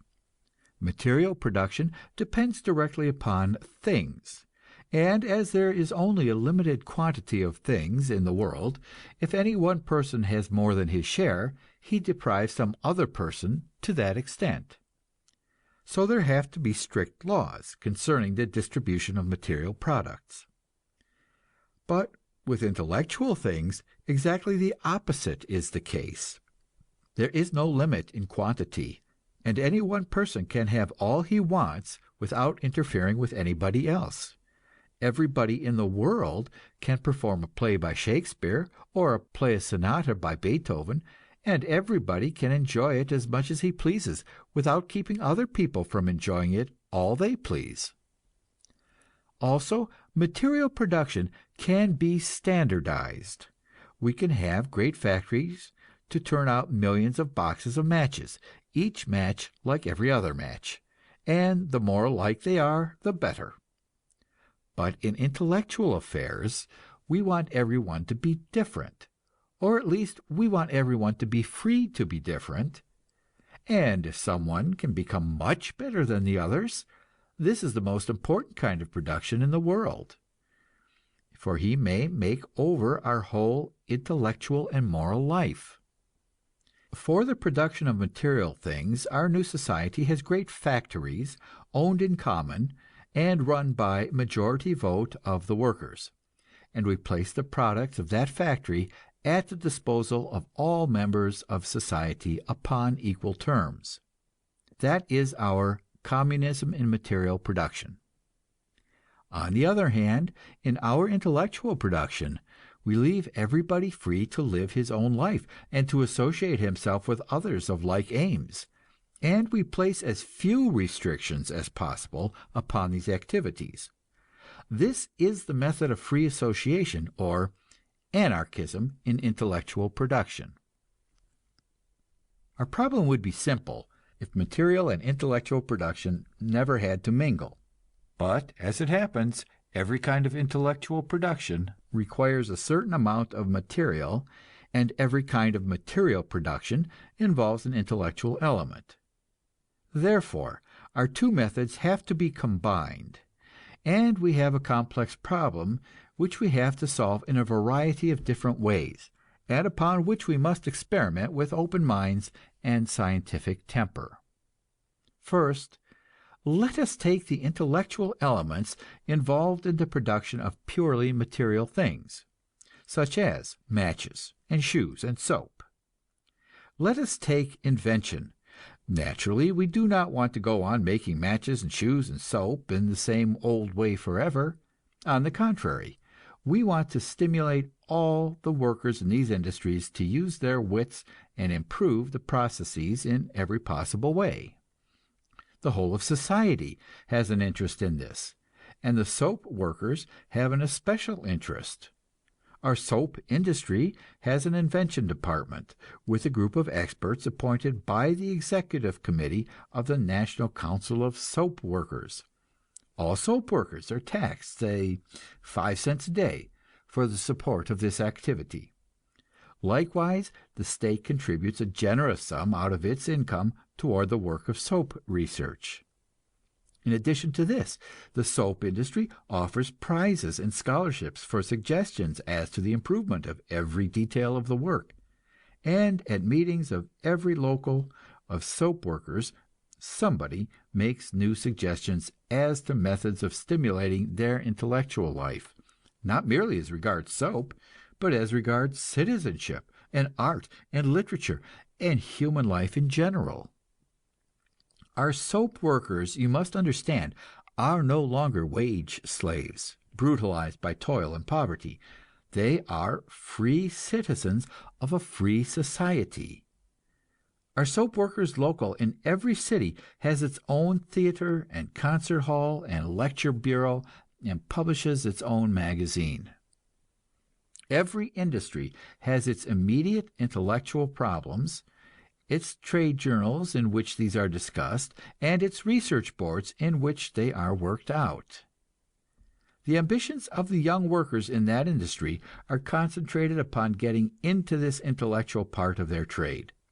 Examinations are held, and tests are made to discover the most competent men, and written suggestions are considered by boards of control. It is, of course, of great importance to every worker that the channels of promotion should be kept open, and that the man who really has inventive talent shall get, not merely distinction and promotion, but financial reward, so that he may have time and materials to continue his experiments. This research department, you perceive, is a part of superstructure built upon the foundation of our standard wage. And this same simile applies to numerous other forms of intellectual production. For example, our community paper mills turn out paper, and our community printers are prepared to turn out millions of books. How shall we determine what is to be the intellectual content of these material books? There are many different methods. First, there is the method of individualism. A man has something to say, and he writes a book. He works in the soap factory and saves a part of his standard wage, and when he has money enough, he orders the community printers to print his book, and the community booksellers to handle it for him, and the community post office to deliver it for him. Again, a group of men organize themselves into an association or club or scientific society and publish books. The Authors' League takes up the work of publishing the writings of its members, and the Poetry Society does the same. This is the method of anarchism, or free association. But there is no reason why we should not have alongside it the method of socialism. There is no reason why we should not have state publishing houses, just as we have state universities and state libraries. The state should certainly publish standard works of all sorts, Bibles and dictionaries and directories and cheap editions of the classics. In this new world, our school boards are not chosen by businessmen for the purpose of graft. They are chosen by the people to educate our children. So it seems to us perfectly natural that the National Education Association should conduct a publication department and order the printing of the school books which the children use. In the same way, anyone is free to write a play, or to put on a play and invite people to come and see it. But, like the individual farmers and the individual mothers of families, the play producer in our society is in competition with great community enterprises, which set a high standard and make competition difficult. The same thing applies to the opera, and to concerts, and to all the arts and sciences. You can start a private hospital if you wish, but you will be in competition with public institutions. And you can only succeed if you are a man of genius. That is, if you have something to teach too new and startling for the public boards of control to recognize. You try your new method, and it works, and that becomes a criticism of the public boards of control, and before long the people by their votes turn out the old board of control and put you in. That is politics, you say. But we, in our new world, do not use the word politics as one of contempt. We really believe that public sentiment is in the long run the best authority, and the appeal to public sentiment is at once a social privilege and a social service. What we strive to do is to clear the channels of appeal and avoid favoritism and stagnation. To that end, we maintain in every art and every science and every department of human thought endless numbers of centers of free, independent, cooperative activity, so that every man who has an inspiration or a new idea can find some group to support him, or can form a new group of his own. This is our anarchism in intellectual production. And it is the method under which in capitalist society men organize all their clubs and societies and churches. Devout members of the Roman Catholic Church will be startled to be told that theirs is an anarchist organization. But nevertheless, such is the case. The Catholic Church owns a great deal of property and speculates in real estate, and to that extent it is a capitalist institution. It holds a great many people by fear, and to that extent it is a feudal institution. But insofar as members of the church believe in it, and love it, and contribute of their free will to its support, they are organizing by the method which all anarchists recommend and desire to apply to the whole of society. Anarchist clubs and Christian churches are both free associations for the advocacy of certain ideas, the only difference being in the ideas they advocate. In our new world, such organizations have been multiplied many-fold, and form a vast superstructure of intellectual activity, built upon the foundation of the standard wage. In this new world, all the people are free. They are free, not merely from oppression, but from the fear of oppression.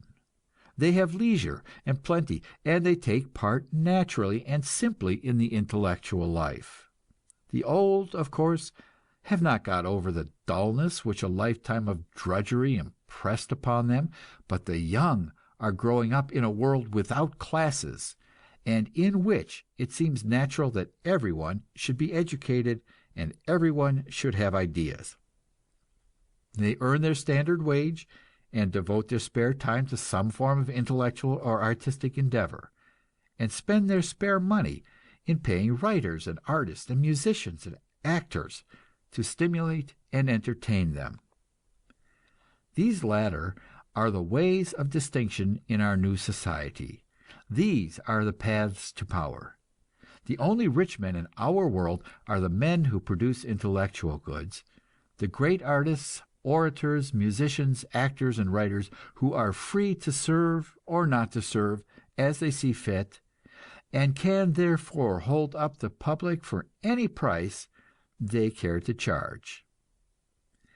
Just now there is eager discussion going on in our world as to whether it is proper for an opera singer or a moving picture star or a novelist to make $1,000,000. Our newspapers are full of discussions of the question whether anyone can make $1,000,000 honestly, and whether men of genius should exploit their public. Some point out that our most eminent opera singer spends his millions in endowing a conservatory of art, but others maintain that it would be better if he lowered his prices of admission and let the public use its money in its own way. The extremists are busy founding what they call the 10-cent Society, whose members agree to boycott all singers and actors who charge more than 10 cents admission, and all moving picture stars who receive more than $100,000 a year for their service.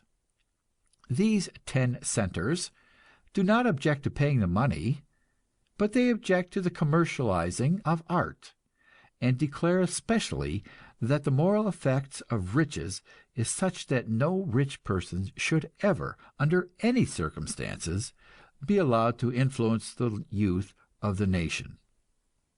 In this, some of the greatest writers join them, and renounce their copyrights, and agree to accept a laureateship from some union of workers, who pay them a generous stipend for the joy and honor of being associated with their names.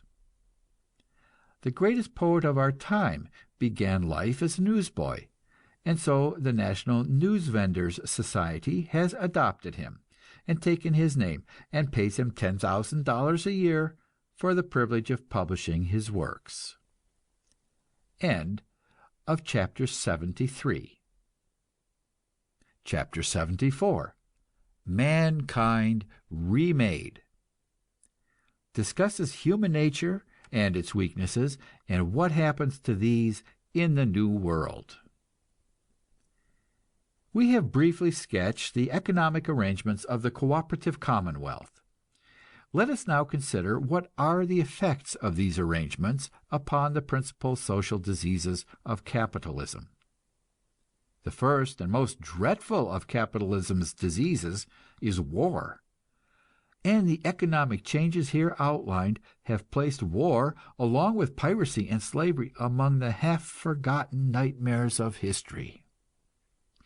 We have broken the iron ring, and are no longer dependent upon foreign concessions and foreign markets for the preservation of our social system and the aggrandizement of a ruling class. We can stay quietly at home and do our own work, and as we produce nearly everything we need, we no longer have to threaten our neighbors. Our neighbors know this, and therefore they do not arm against us, and we have no pretext to arm against them. We take toward all other civilized nations the attitude which we have taken toward Canada for the past 100 years. We have a small and a highly trained army, a few regiments of which are located at strategic points over the country. This army we regard and use as we do our fire department. When there is widespread damage by fire or flood or storm or earthquake, we rush the army to the spot to attend to the work of rescue and rebuilding. Also, we have a small navy in international service, for, of course, we are no longer an independent and self-centered nation. We have come to realize that we are part of the world community and have taken our place as one state in the International Socialist Federation. We send our delegates to the World Parliament, and we place our resources at the disposal of the world government. However, it now takes but a small army and navy to preserve order in the world. We govern the backward nations, but the economic arrangements of the world are such that we are no longer driven to exploit and oppress them. We send them teachers instead of soldiers, and as there are really very few people in the world who fight for the love of fighting, we have little difficulty in preserving peace. We pay the backward peoples a fair price for their products, which we need. Our world government takes no money out of these countries, but spends it for the benefit of those who live in the countries, to teach them and train their young generations for self-government. Next, what are the effects of our new arrangements upon political corruption and graft? The social revolution has broken the prestige of wealth. Money will buy things, but it no longer buys power, the right to rule other men. It no longer buys men's admiration. Everybody now has money, and nobody's any longer afraid of starvation. It is no longer the fashion to save money, any more than it is the fashion to carry revolvers in drawing rooms or to wear chainmail in place of underclothing. So our political life is cleansed of the money influence. People now get power by persuading their fellows, not by buying them or threatening them. The world is no longer full of men ravenous for jobs and ready to sell their soul for a position. So it is no longer possible to build up a machine based on desire for office. The changes have resulted in an enormous intensification of our political activities. We have endless meetings and debates. We have so many propaganda societies that we cannot keep track of them. And some of these societies, like the Catholic Church, have a large membership and large sums of money at their disposal. But a few experiments at carrying elections by a campaign chest have convinced everybody that to have the facts on your side is the only permanent way to political power. Our new society is jealous of attempts to establish any sort of ruling class, and the surest way to discredit yourself is to advocate any form of barrier against freedom of discussion, or the right of the people's will to prevail. Next, what is the status of crime? We have too recently escaped from capitalism to have been able to civilize entirely our slum population, and we still have occasional crimes of violence, especially crimes of passion, but we have almost entirely eliminated those classes of crimes which had to do with property, and we have discovered that this was 95% of all crime. We have eliminated them by the simple device of making them no longer profitable. Anybody can go into our community factories, and under clean and attractive working conditions, and without any loss of prestige or social position, can earn the means of satisfying his reasonable wants by 3 hours of work a day. Almost everybody finds this easier than stealing or cheating. But more important yet, as a factor in abolishing crime, is the abolition of class domination and the prestige of wealth. We no longer have in our community a ruling class which lives without working, and which offers to the weak-minded and viciously inclined the perpetual example of luxury. We no longer set much store on jewels and fine raiment. We do not make costly things, except for public purposes, where all may enjoy them. And nobody stores great quantities of money, because everyone has a guarantee of security from the state. So we are gradually putting our policemen and jailers and judges and lawyers to constructive work. Next, what about disease? The diseases of poverty are entirely done away with. We are now able to apply the knowledge of science to the whole community.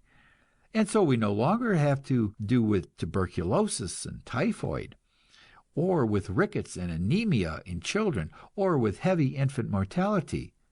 We have sterilized our unfit, the degenerates and the defectives, and so do not have to reckon with millions of children from these wretched stocks.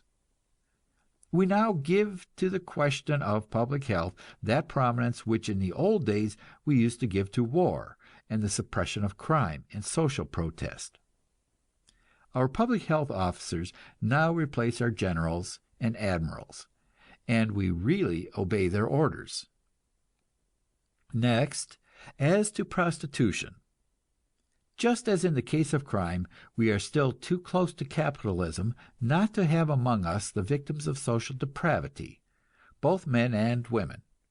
We still have a great deal of vice which springs from untrained animal impulse, and we have some cultivated and highly sophisticated pornography.